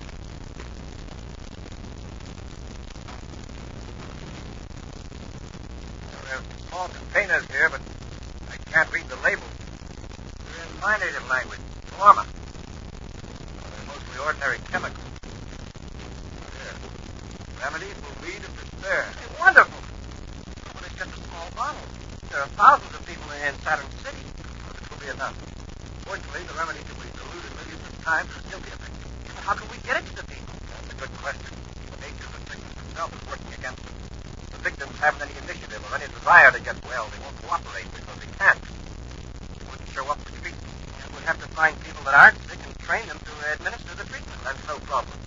Merely drinking water with a diluted solution in it will affect the cure. Yeah, but remember that old saying, you can lead a horse to water, but you can't make him drink. Only in this case, we can't even lead the people to water, though. There's another way. Gelman, what if this concentrate were added to the city's water supply? Would it be strong enough to work? I think so. In fact, I'm sure of it. Just that small bottle for thousands of people? Yes, Captain. What we have here will take care of a city up to 500,000 in population. Then we're safe. Be sure that we can reach every man, woman, and child in Saturn City, provided they aren't too bored with life to get up and get a drink of water. Don't worry. The advanced stages of the sickness, no matter how listless the victims are, one desire remains. One drive that will stir them to effort. Thirst. You'll save them. All right, then. We'll blast off and get this remedy to Saturn City. Then we'll go after Strokoff. A preview of next week's exciting Space Patrol adventure in just a moment. Boys and girls, there's a wonderful way for you to get the things you want. Say you want a new bike, or camera, or whatever it is. Well, the way to get it is the United States Savings Bond. Now, here's the plan. You put your dimes and quarters, a part of your money, into your school savings plan. You might want to save cash or fill up a savings stamp album, which holds $18.75 worth of stamps. That's enough to buy a $25 savings bond. Just get started on a thrift habit, and first thing you know, you can buy the things you need with your own money. You'll have the fun of watching your dimes and quarters go into dollars. Dollars all your own. Again, the important thing is to be sure you take advantage of your school savings plan each week. You'll find it's lots of fun and smart, too. Now, a preview of next week's exciting Space Patrol story. Buzz and Happy have become infected with a dangerous, weakening sickness and are frantically searching a laboratory on Venus, hoping to find the one medicine that will cure them. If we don't get some of that solution soon, we'll be of no use to ourselves or anybody. Leave me, sir. Right now, I'm just going on my own momentum. Catch. Up there, top shelf, at bottom. Oh, yeah. Yeah, that's it. That's the remedy. Be careful, lift it up. It's probably all there is in the whole place. If we can only get it to the ship, I'll jump on it. It's Brokoff, and he's got a blast gun. Oh. Commander, the blast smashed the bottle. The medicine's gone. Be with us next week for the thrilling Space Patrol story, The Fugitive from Tolorma. Space Patrol, created by Mike Moser, starring Ed Kemmer as Commander Corey and Lynn Osborne as Cadet Happy, was written by Lou Houston, produced and directed by Larry Robertson, executive producer Helen Moser. Other players were Ken Mayer, Bela Kovac, and Norman Jolly. Dick Weston speaking. Don't forget to tune in next Saturday at the same time for exciting adventure on Space Patrol.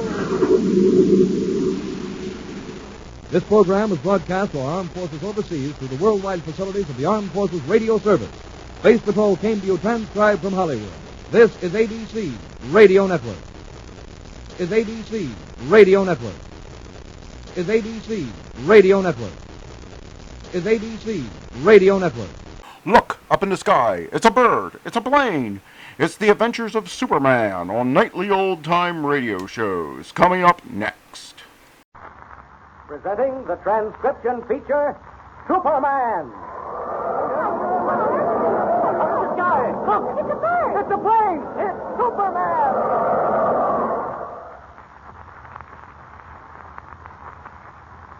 And now, Superman.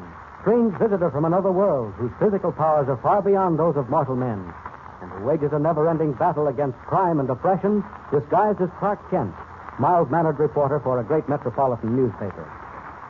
Puzzled by the uncanny disappearance of 5 huge transport planes, all of which were carrying collections of precious gems to the National Jewelry Exposition, Kent and young Jimmy Olsen, copy boy on the paper, found their way to a 30-story abandoned skyscraper, the Parkway Tower. located on a wheat-grown field a mile from the airport. As they neared the entrance, a young woman whom they had met before in connection with the stolen jewels came out carrying a suitcase. Kent stopped her, but she drew a gun, warned them not to move, and vanished into the fog-bound night. Leaving Jimmy behind, Kent followed her and snatched her gun away. Frightened, she turned and ran. Suddenly, a scream knifed out of the darkness, and the girl disappeared before Superman's amazed eyes. Listen. She's gone. Vanished. Not a sign of her out here. What's that? Great Scott, there she is. Caught in a huge quicksand hole. Dragging her down. Don't struggle. I'll get you out. Thinking fast. No wonder. Such terrific. Hope I can get out myself. Another few feet. There. I've got her. She's fainted. Gotta work my way back to solid earth. Won't be easy. I need all my strength. Getting there. Slowly. Now. Made it. But not by much. Mr. Kent! What? Mr. Kent, where are you? I can't let Jimmy see me as Superman. Not at a time like this. You might put two and two together. I'll change back to Kent. Right here, Jimmy. Be careful. I heard a scream, Mr. Kent, and... See that big hole in the ground? It's full of quicksand. She stumbled into it and almost sank before I could get her off. Is she hurt? Stand back a little, Jimmy. Give her air. Oh, I see. Quicksand. You're safe now. You're out of it. Fell into it. Yes, I know you fell into it. I heard you scream. It saved my life. After I pulled a gun on him. No, forget it. You should have let me think of it, son. I'm no good. She's no good. Now, come on. Pull yourself together. You can be of great help to us. I'll do anything you say, anything. Well, then tell us. Where's the yellow mask? In that building, the Parkway Tower. That's his headquarters. I locked him in a room on the 10th floor. The only other people in the building are a watchman and a radio operator. Radio operator? Well, that's how we made those transport planes disappear. By sending out false radio beams. Where are the planes? Buried in that quicksand. They followed the beam, and that's where it led. You mean the planes, the people in them were buried alive in that quicksand? Yes, that's what he told me. But before the plane sank, his men took the jewels off them. Are you telling me the truth? I swear it's the truth. Well, look in that suitcase. You'll find all the jewels. When the mask showed them to me, I pulled a gun on him and took them. Where is the suitcase? I dropped it when I ran away from you. See if you can find it in the grass, Jimmy. Okay. You feel all right now, miss? Here, it's a suitcase. Right here. It's awful heavy, though. Good boy. Set it down here. We'll open it. All right. There. Boy, there are all the jewels. I took everything he had in the safe. They're worth millions. Well, what we got to do is get the yellow mask. Well, it's not that simple, Jimmy. All we have is Miss... My name's Lorimer. Chicky Lorimer. All we have is Miss Lorimer's word against the yellow masks. And I don't think it's enough to hold up in court. This time we've got to be right and put the mask behind bars for life. Yeah, but how? Slippery as a needle. Well, even eels can be lured into traps. You still want to help us, Miss Lorimer? I told you I would. All right. Now, the first thing to do is to get back to the city with these jewels. Then we'll figure out a trap for the yellow mask. A trap strong enough to hold him. Here, I'll take the suitcase, Jimmy. You help Miss Lorimer. Okay, Mr. Kent. Where are we headed? Back to the airport. That's where we parked our car. Just follow me.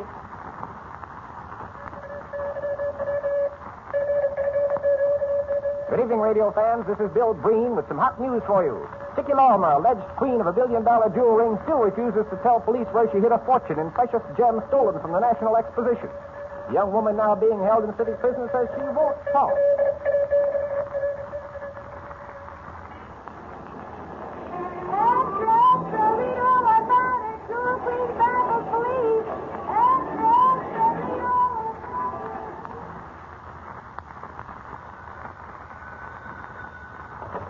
Police Commissioner's office. Commissioner, this is Evans, National News Service. What about that Lorimer girl? Are we getting the true story? Of course you are. Well, it sounds fishy to me. Well, that's just too bad. Goodbye. Kent, we can't keep this up much longer. The papers and news services are beginning to smell a rat. All I ask is another 24 hours, Commissioner. If the yellow mask doesn't bite by then, I'll step out. All right, but I don't like it. What do you think the papers would say if they knew we had the jewels and weren't returning them to their rightful owners? Something's going to break tonight, Commissioner. I've got a feeling it will. Well, I hope so, Kent. Because I'm in a spot now. This yellow mask you keep talking about. What if he doesn't exist? Oh, I can assure you he does. As a matter of fact, I'm willing to wager that this very moment he's plotting to get his hands on those missing jewels. And that's just what we're waiting for.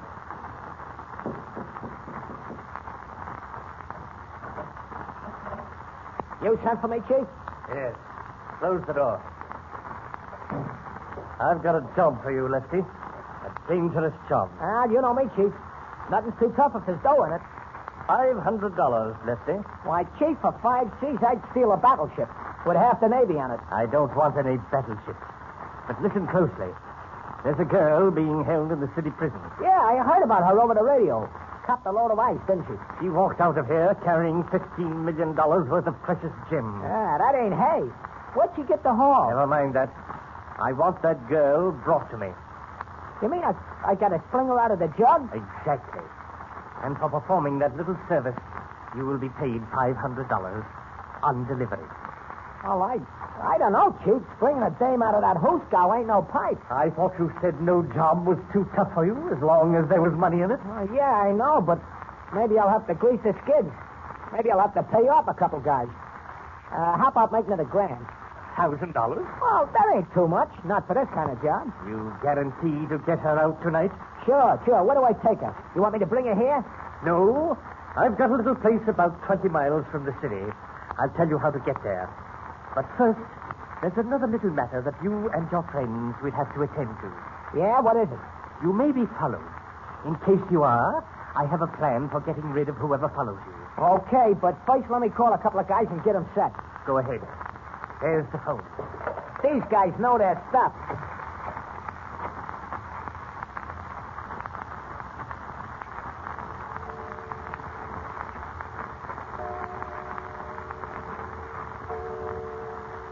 Getting pretty late, Kent, and nothing's happened yet. Don't worry, Commissioner.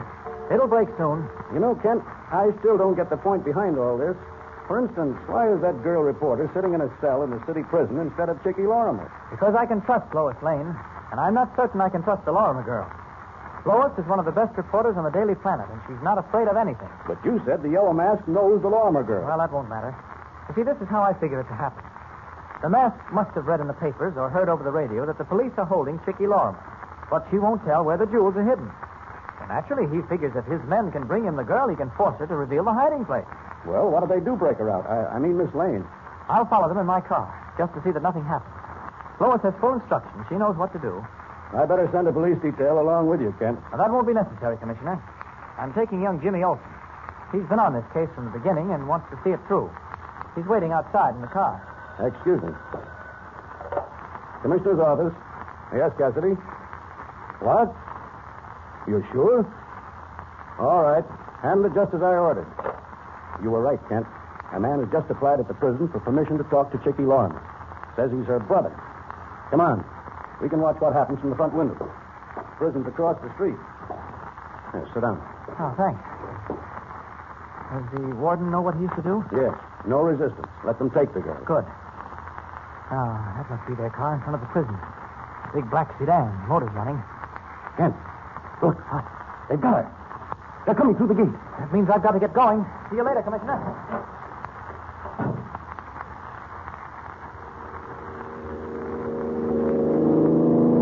Okay, Joe. Pull up on the other side of the bridge. I don't know if we're being tailed or not, but I ain't taking no chances. I'll be right back, Joe. I got some business with the guy that runs this bridge. Okay, Pop.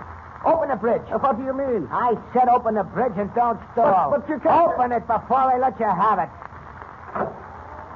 That's the ticket, Pop. That is against the law, so it's... no kidding. Hey, wait a minute. What are you doing now? The signal lights. They got to be changed from green to red. No, they don't. I want them to stay green. All right, turn around. Yeah, this rope will fix you up good. All right, get down on your belly. Hey, you can't do this now. Get down.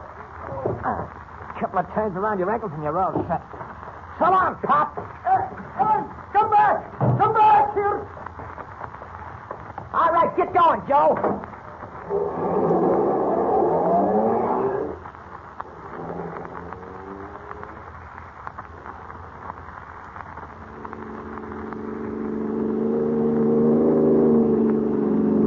catch up with them, Mr. Kent? In a mile or so. They've got a fast car, but we're stepping right along.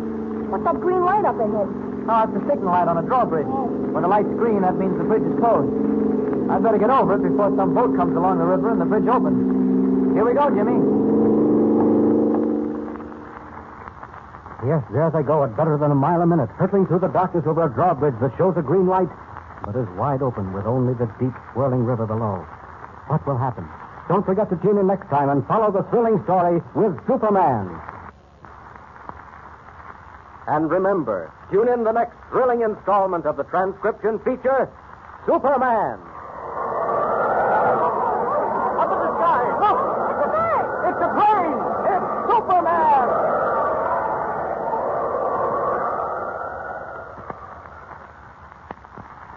Superman is a copyrighted feature appearing in Action Comics magazine. Appearing in Action Comics magazine. Appearing in... Classic stories from the Screen Directors Playhouse are up next on nightly old-time radio shows. From Hollywood, the Screen Directors Playhouse.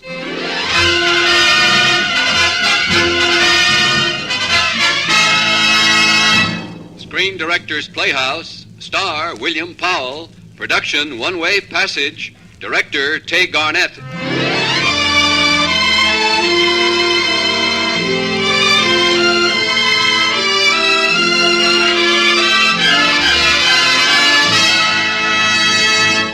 The Hollywood Screen Directors present A Prelude to Eternity, the motion picture drama One Way Passage, starring William Powell in his original role of Dan Hardesty, with Peggy Dow as Joan.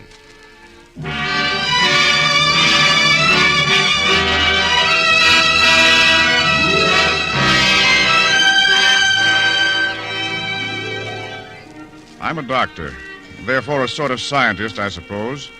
And science isn't supposed to be very sentimental or to believe in the kind of happy ending that this story has. Here it is. Make of it what you will. I've got to believe in it. I saw it happen.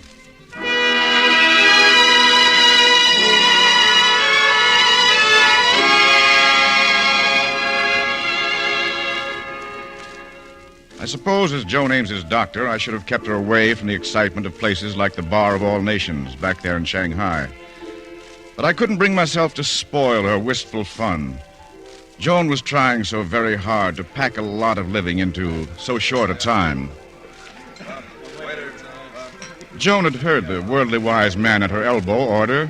Paradise cocktail, please. She ordered the same, and reaching to pick it up, jostled the man at her elbow. Oh, hey, dear, what the dickens you... I'm terribly sorry. Well, I'm so glad.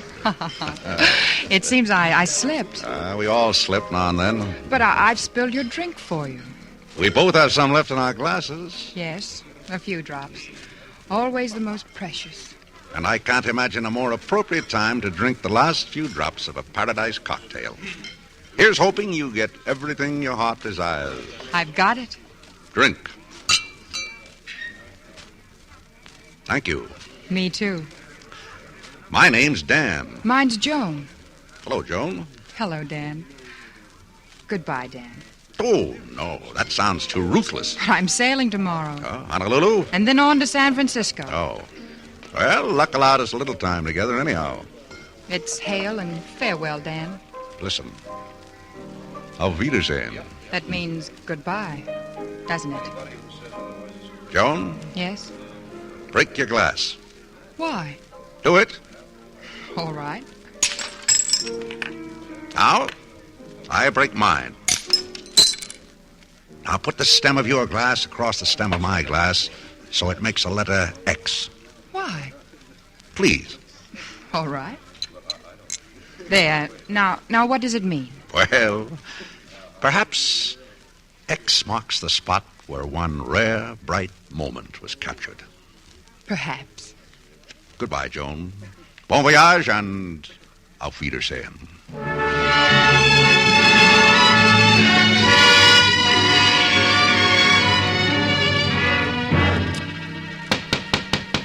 Come in. You rang for ice water, sir? Yes, just put it down on the... Steve. Steve Cannell. Don't reach for your gun, Dan. You know I don't carry a gun, Steve. It's too bad you were carrying one that night in San Francisco. That was different. Someone murdered my best friend.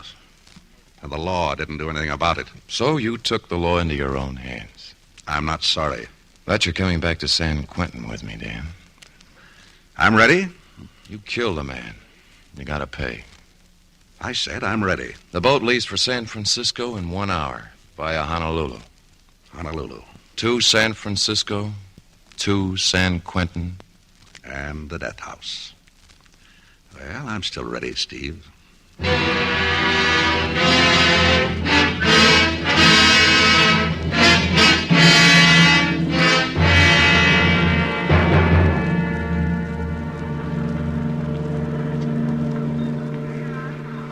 We're sailing in 10 minutes, Dan. Yeah, I wouldn't lean against that rail if I were you, Steve. Now, don't get gray hairs about me. Okay, but if that brass pin comes out of that swinging rail, it'll drop you right in the drink. And that would break you all up. Candidly, no. Well, it won't happen. They broke 3 of my pals the first time you escaped. It isn't going to happen to me. As a matter of fact... Look out, Steve! There goes the rail! Hey, let go of me. Hey!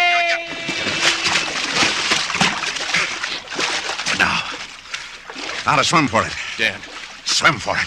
Dan, come back. Yeah, try to catch me. You pushed me in. So long, flatfoot. I can't swim, Dan. Help. You're lying to me. No, Dan. Quick, I can't swim. Help.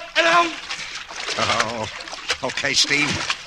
I'm a fool, but I'll get you out. Look, Dr. Duncan, he's got him. Dan's got him. Now, take it easy, Joan, please. Oh, Dan got him just as he was going down. Oh, good for you, Dan. Nice going. There, they've thrown him alive. That's all there is to it, Joan. Nothing to get excited about. No, it's all right. Are you all right? Just... Joan. Just a little tired. Take me to my stateroom, Doctor. Will you?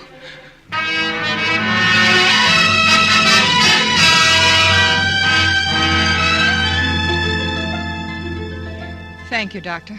I feel much better now. I've told you, Joan, you must not get excited. You're cutting your months to weeks and your weeks to days. And my days to hours. But if I remain quietly here in my stateroom and deny myself even the mildest pleasures, I may live to see San Francisco again. Is that it? You're putting it rather cruelly. Oh, no. Because I'm going to crowd a lifetime of intense, beautiful happiness into the short time I have left. Even if it is only for a few hours, I mean to have all the living I can lay my hands on. And now, Doctor, I want to find Dan. I want to see if he's all right.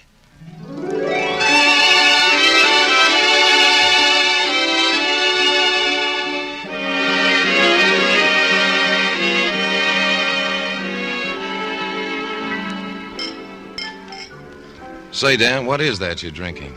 Perfume? That's a paradise cocktail, Steve. Half gasoline and half nitric acid. Oh, a tough guy, huh? If I was a tough guy, I'd have let you drown today. No, I'll admit you didn't have to save my life. If you let me drown, you'd be a free man now. I appreciate it. Well, that's all right. I might ask you a favor sometime. Oh, yeah? What kind of a favor? I don't know yet. Oh, will you excuse me, Steve? I just noticed a friend of mine sitting all by herself at a table. I'll see you later, Mr. Cannell.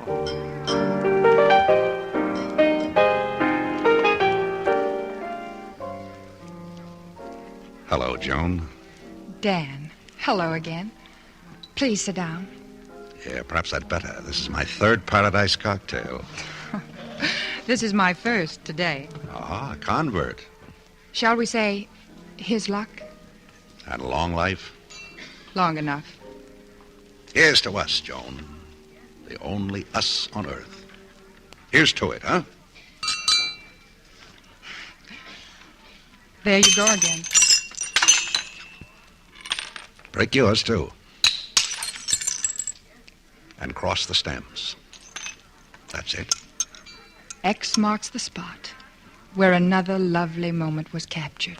Yes. Oh. Well, what is it? Nothing. I'm just very tired, Dan. And very happy. Well, thanks. I'll take you to your stateroom. You won't fall overboard again when you're alone, will you? Oh, not now. I've got too much to lose. Good. Because it'll be such fun going ashore at Honolulu. Just you and I. Oh, yes. Don't you want to? Indeed I do, Joan, but... Well, I'll have to get rid of Steve. Steve? Yeah, my partner. He wants me to stay in our stateroom and work while the ship is docked at Honolulu. Let me talk to him. Oh, no. Let me. Well, here's my stateroom, Dan. Until tomorrow, Joan. Auf Wiedersehen.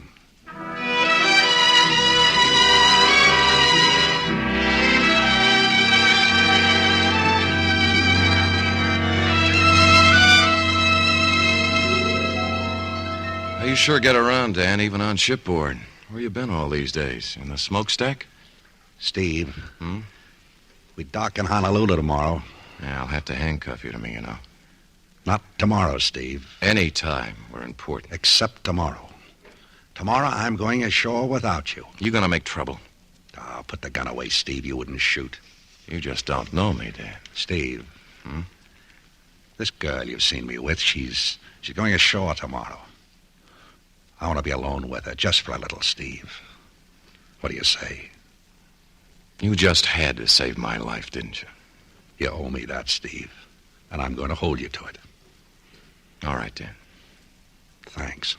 Remember your manners, Dan. Thanks, sucker.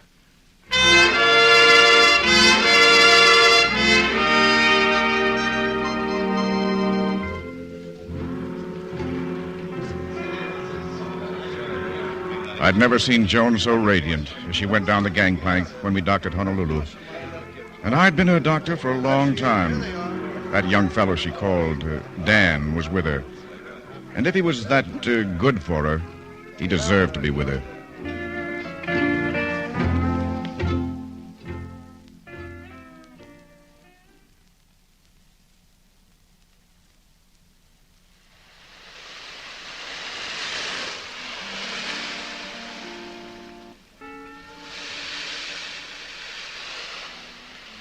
Oh, Dan, I'd be content to stay on this lovely, lonely beach the rest of my life.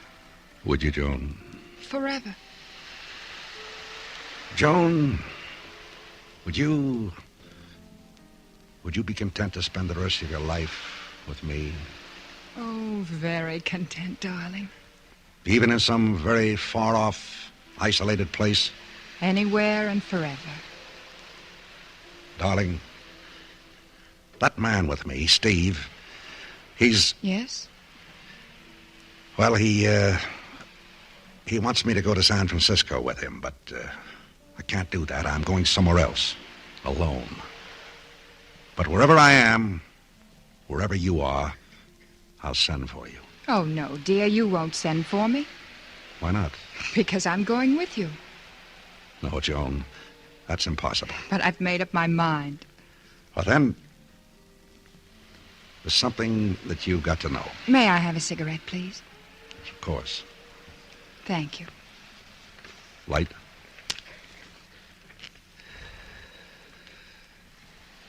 How far that little matchstick throws its beams. So shines a good deed in a naughty world. Or anyhow, something like that. Or maybe I burn my candle at both ends. It will not last the night. But my foes and my friends, it gives a lovely light. Edna St. Vincent Millay. I'm no dope. No. I know this, too. It goes, how do I love thee? Let me count the waves. No. What's the matter? I know that, too. And I know how it ends. I love thee with the breath, smiles, tears of all my life. All my life. And if God choose... I shall but love thee better after death. You see, Dan, I know it, too. Oh, Joan. Joan, dearest, what is it? It is true, Dan. Oh, say it's true. That I love you, dearest? And that if God God choose. Yes, I shall but love thee better after death.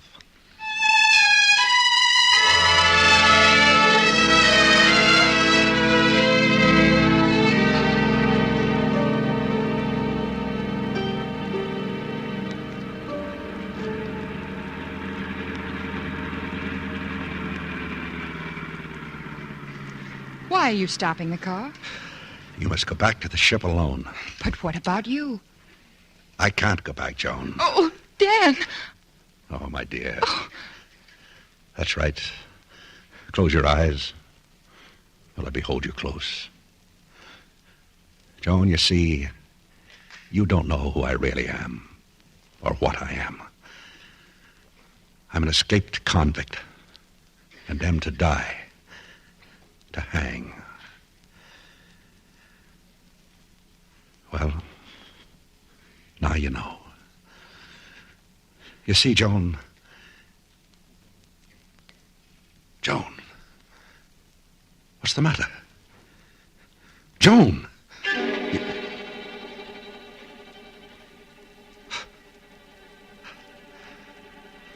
She's fainted.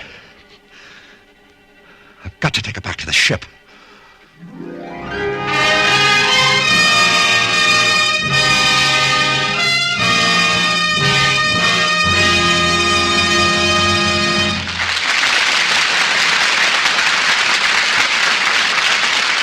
You are listening to the Screen Directors Playhouse presentation of One Way Passage, starring William Powell in his original role of Dan Hardesty with Peggy Dow as Joan.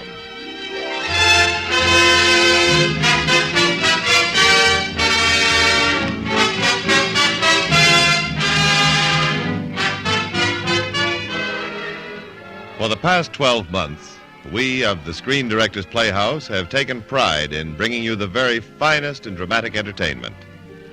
We hope that our record of reuniting fine motion picture stories with their original stars and directors has added much to your listening enjoyment. Now we would like to tell you of greater entertainment to come through your acceptance of our program. Beginning next Friday night, at a time 1 hour earlier, Screen Directors Playhouse becomes associated with one of the greatest names in the entertainment world, RCA Victor.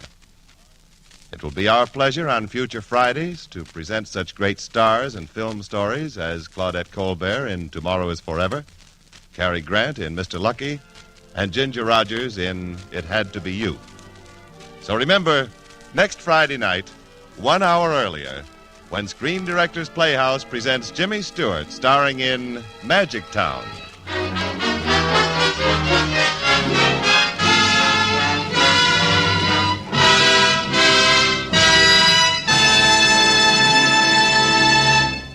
Now, back to the second act of One Way Passage, starring William Powell.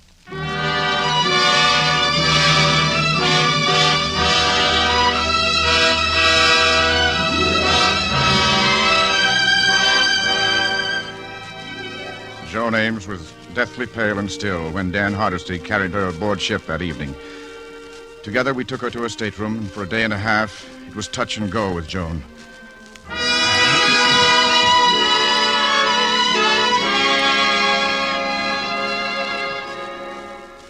Dan stayed with us or haunted her door for 30 hours without any sleep.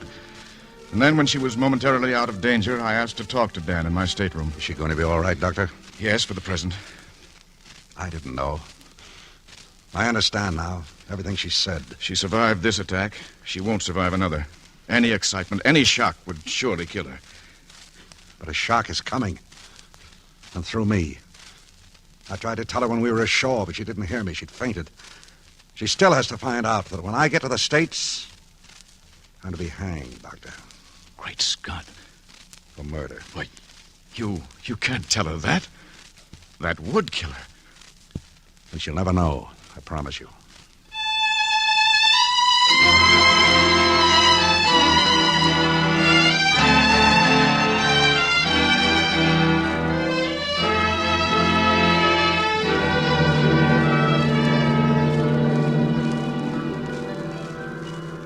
The Golden Gate, Dan. Isn't it lovely? San Francisco. Yeah, we'll be in very soon now. Yes. Oh, it is lovely. It's ugly. San Francisco? What, Dan? Oh, no, of course not. I mean that pile of stone there on the North Shore. What is it? A fort? That's San Quentin Prison. Oh, well, I don't like it. Let's talk about nice things, like being together in San Francisco. Well, I'm afraid I'll have to go to Mexico first on business. Well, all right. I'll meet you in Mexico. Joan. Acapulco, New Year's Eve. How's that? Well, a lot can happen before then. Say you'll meet me in Acapulco, New Year's Eve.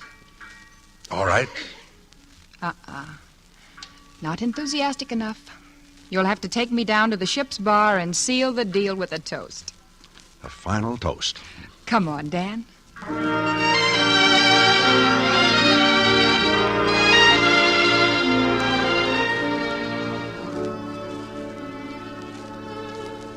Well, Joan, to Acapulco on New Year's Eve. We have a rendezvous, darling. Acapulco. New Year's Eve.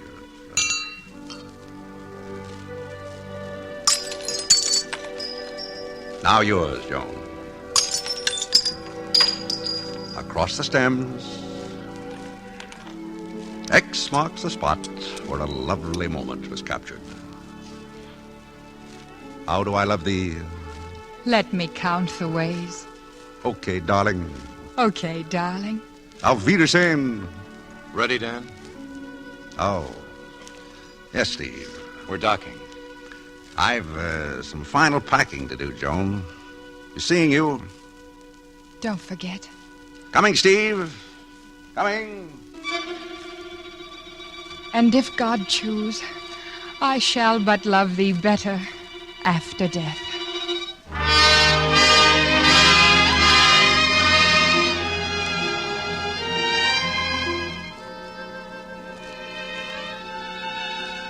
I stood beside Joan, supporting her lightly as we awaited our turn at the gangplank. Joan kept straining and craning to see Dan, and then all at once she spied him. There he is, Dr. Duncan. I just want to wave goodbye once more. Dan! Joan, take it Dan! easy. Relax. Oh, dear, he doesn't hear me. Dan! Doctor, Are you all right? he's handcuffed. He's handcuffed to that man, Steve. Well, I didn't tell you, but you see, Dan happens to be a detective. Why didn't you tell me? Well, I was... Well, why didn't he tell me? Joan, you're exciting yourself. Oh, it's the other way around, isn't it? Steve is the detective. He's taking Dan away. Please, Joan. I remember now. The way he looked at San Quentin. With death in his eyes. He's going to die. Dan! Joan, come back! Dan, wait!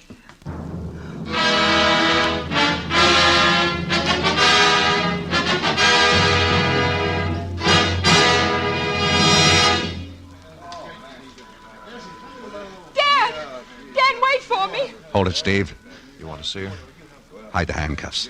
Stand close and pull down your sleeve. Dan, darling. Joan. Not Joan. We said goodbye. We'll meet again. Oh, I know. But I saw you from the deck. Joan, you shouldn't have done this. I had to. I wanted to say goodbye. But we said goodbye. I wanted to say it again. Oh, goodbye, Dan. Goodbye, Joan. I'll be seeing you. Let's go, Dan. Take care of yourself. Oh, Dan! From the deck, I saw Joan turn half about, fall to her knees. And then the crowd gathered about her, and I dashed down the gangplank to be at her side.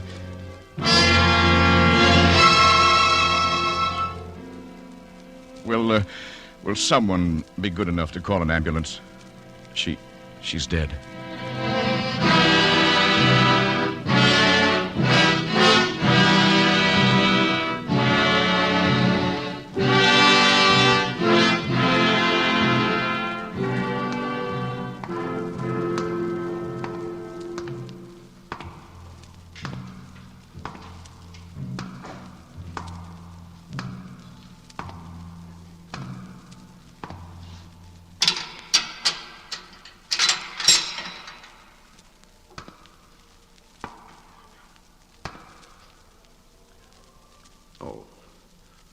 How are you, Father? It's time, my son. I'm ready, Father. You will have courage, my son. I will have courage, Father. Shall we go?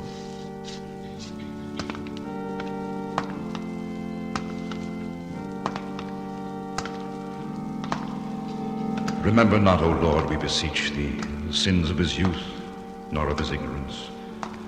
But according to thy great mercy, be mindful of him in the greatness of thy glory.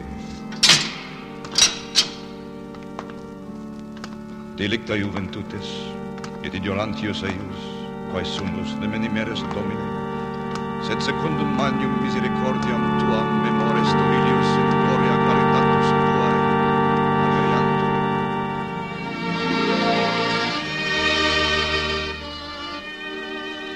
Acapulco. It was almost midnight, that solemn moment just before the new year. I stood alone at the bar, having no one to drink with and no patient to take care of, thinking, well, you may very well know what I'd be thinking of that New Year's Eve. And then something happened.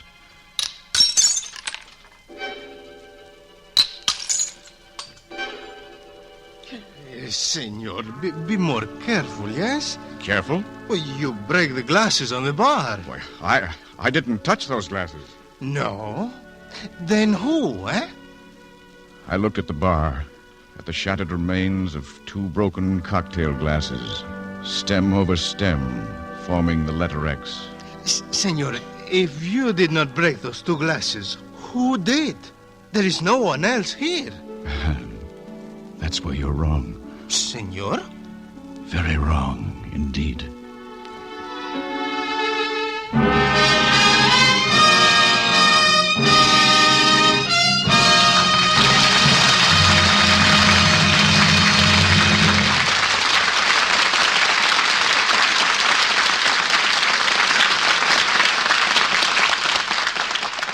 Next week, another great star brings an outstanding performance to the Screen Director's Playhouse. Our story is Magic Town, and recreating his original role will be Jimmy Stewart. Now, here again is tonight's star, William Powell.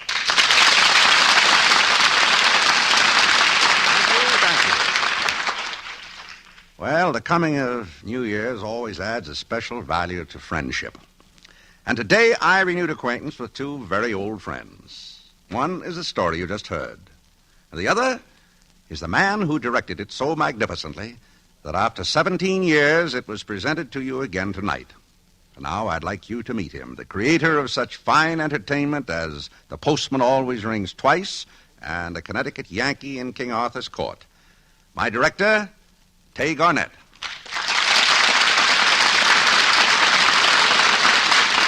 Thanks, Bill. But you've got to remember I had a lot of help in directing One Way Passage. Yeah? From whom, Tay? Remember how we shot the shipboard scenes aboard an ocean liner off the California coast? Yes, and sailed round and round in circles for 2 weeks. Well, there was one seagull that followed the ship. Every time we rehearsed a scene, I watched his reaction. I knew we were ready to film it when he flapped his wings and squawked. Well, I'm glad the audience didn't react like that. There was only one trouble. The seagulls seemed to get confused during the love scenes. Don't you know why? Why? That seagull was so dizzy from following that ship, he thought I was the leading lady. As for me, Tay, I just watched for your reaction. No actor ever had a finer guide than Tay Garnett behind the cameras. Thanks very much, Bill. And good night. Good night, Tay. Good night, everyone.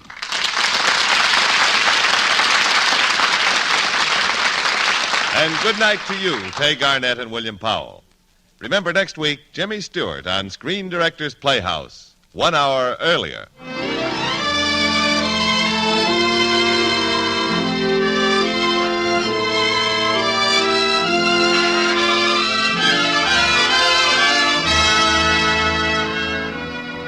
One Way Passage was presented through the courtesy of Warner Brothers, producers of the Technicolor comedy The Inspector General, starring Danny Kaye.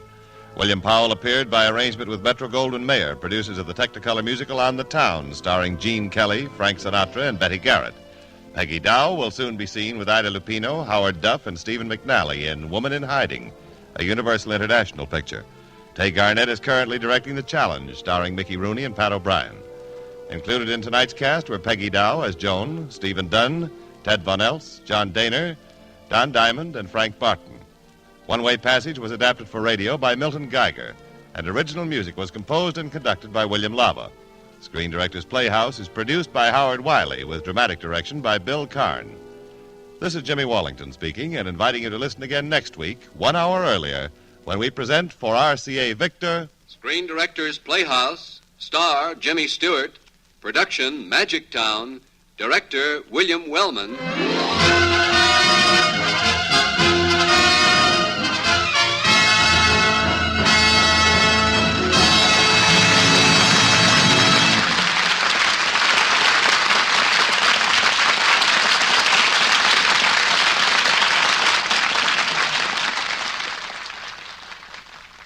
Your tune for the stars on NBC.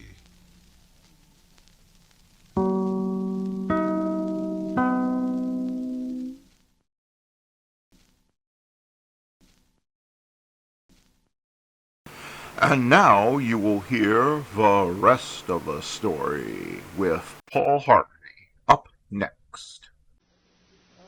Now, the rest of the story. In the heroic history of the United States Navy, the words of Captain James Lawrence shine like a beacon. Mortally wounded, he would call out to his men, "Don't give up the ship." And ever since, that command has represented America's persistent intolerance of defeat. Don't give up the ship. So what was the dramatic birth of that deathless battle cry? You're going to see. Young Jim Lawrence was eager to get on with his life. Attracted to both the law and the Navy, he ultimately chose the Navy. Took only 3 years for Jim to work his way up to first lieutenant. Then came what was sometimes referred to as the Second War of Independence. Of course, history books mostly call it the War of 1812, but by the time hostilities had erupted between the United States and England, Jim Lawrence was master commandant of several ships, and early in the conflict he was responsible for impressive naval victories off the coast of South America. Now, it's noon, June 1, 1813. The American warship Chesapeake weighed anchor and set sail for Boston. At the mouth of Boston Harbor prowled the British warship Shannon. And the Shannon's crew, weary of idle blockade duty, was eager for battle. Now, under ordinary circumstances, such eagerness might have advantaged the British. But the American vessel, the Chesapeake, had the upper hand in this.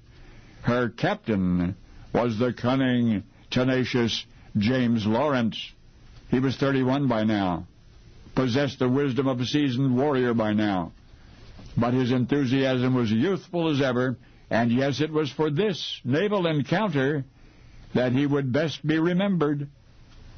As Bostonians watched from shore, the Chesapeake and the Shannon stalked each other. After a point running parallel, the two ships drew closer, anticipating that the windward Chesapeake would try to cut across the Shannon's stern. The British captain ordered his crew to hit the deck, but the American vessel continued on course. Virtually side by side now, the ships exchanged fire. Captain Lawrence, standing boldly on the quarterdeck in full dress uniform, presented his foe an obvious target. The musket shot which felled him was fired by a British lieutenant named Law. Promptly the Chesapeake veered into the wind, her stern ramming the rails of the Shannon. And as brave Captain Lawrence lay dying, he issued that now famous command to his men: "Don't give up the ship." Generations of stubborn American fighting men would rally by that battle cry. The phrase has become proverbial among traditionally uncompromising countrymen of Captain James Lawrence. And yet Lawrence himself, who uttered those words as he was taken below, would never know that his vessel, the Chesapeake, was destined to be refitted and to serve throughout the remainder of the war as a British warship. That's right, because only minutes after the dying captain cried, "Don't give up the ship. His men gave up the ship. Only now you know the rest of the story.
Bye.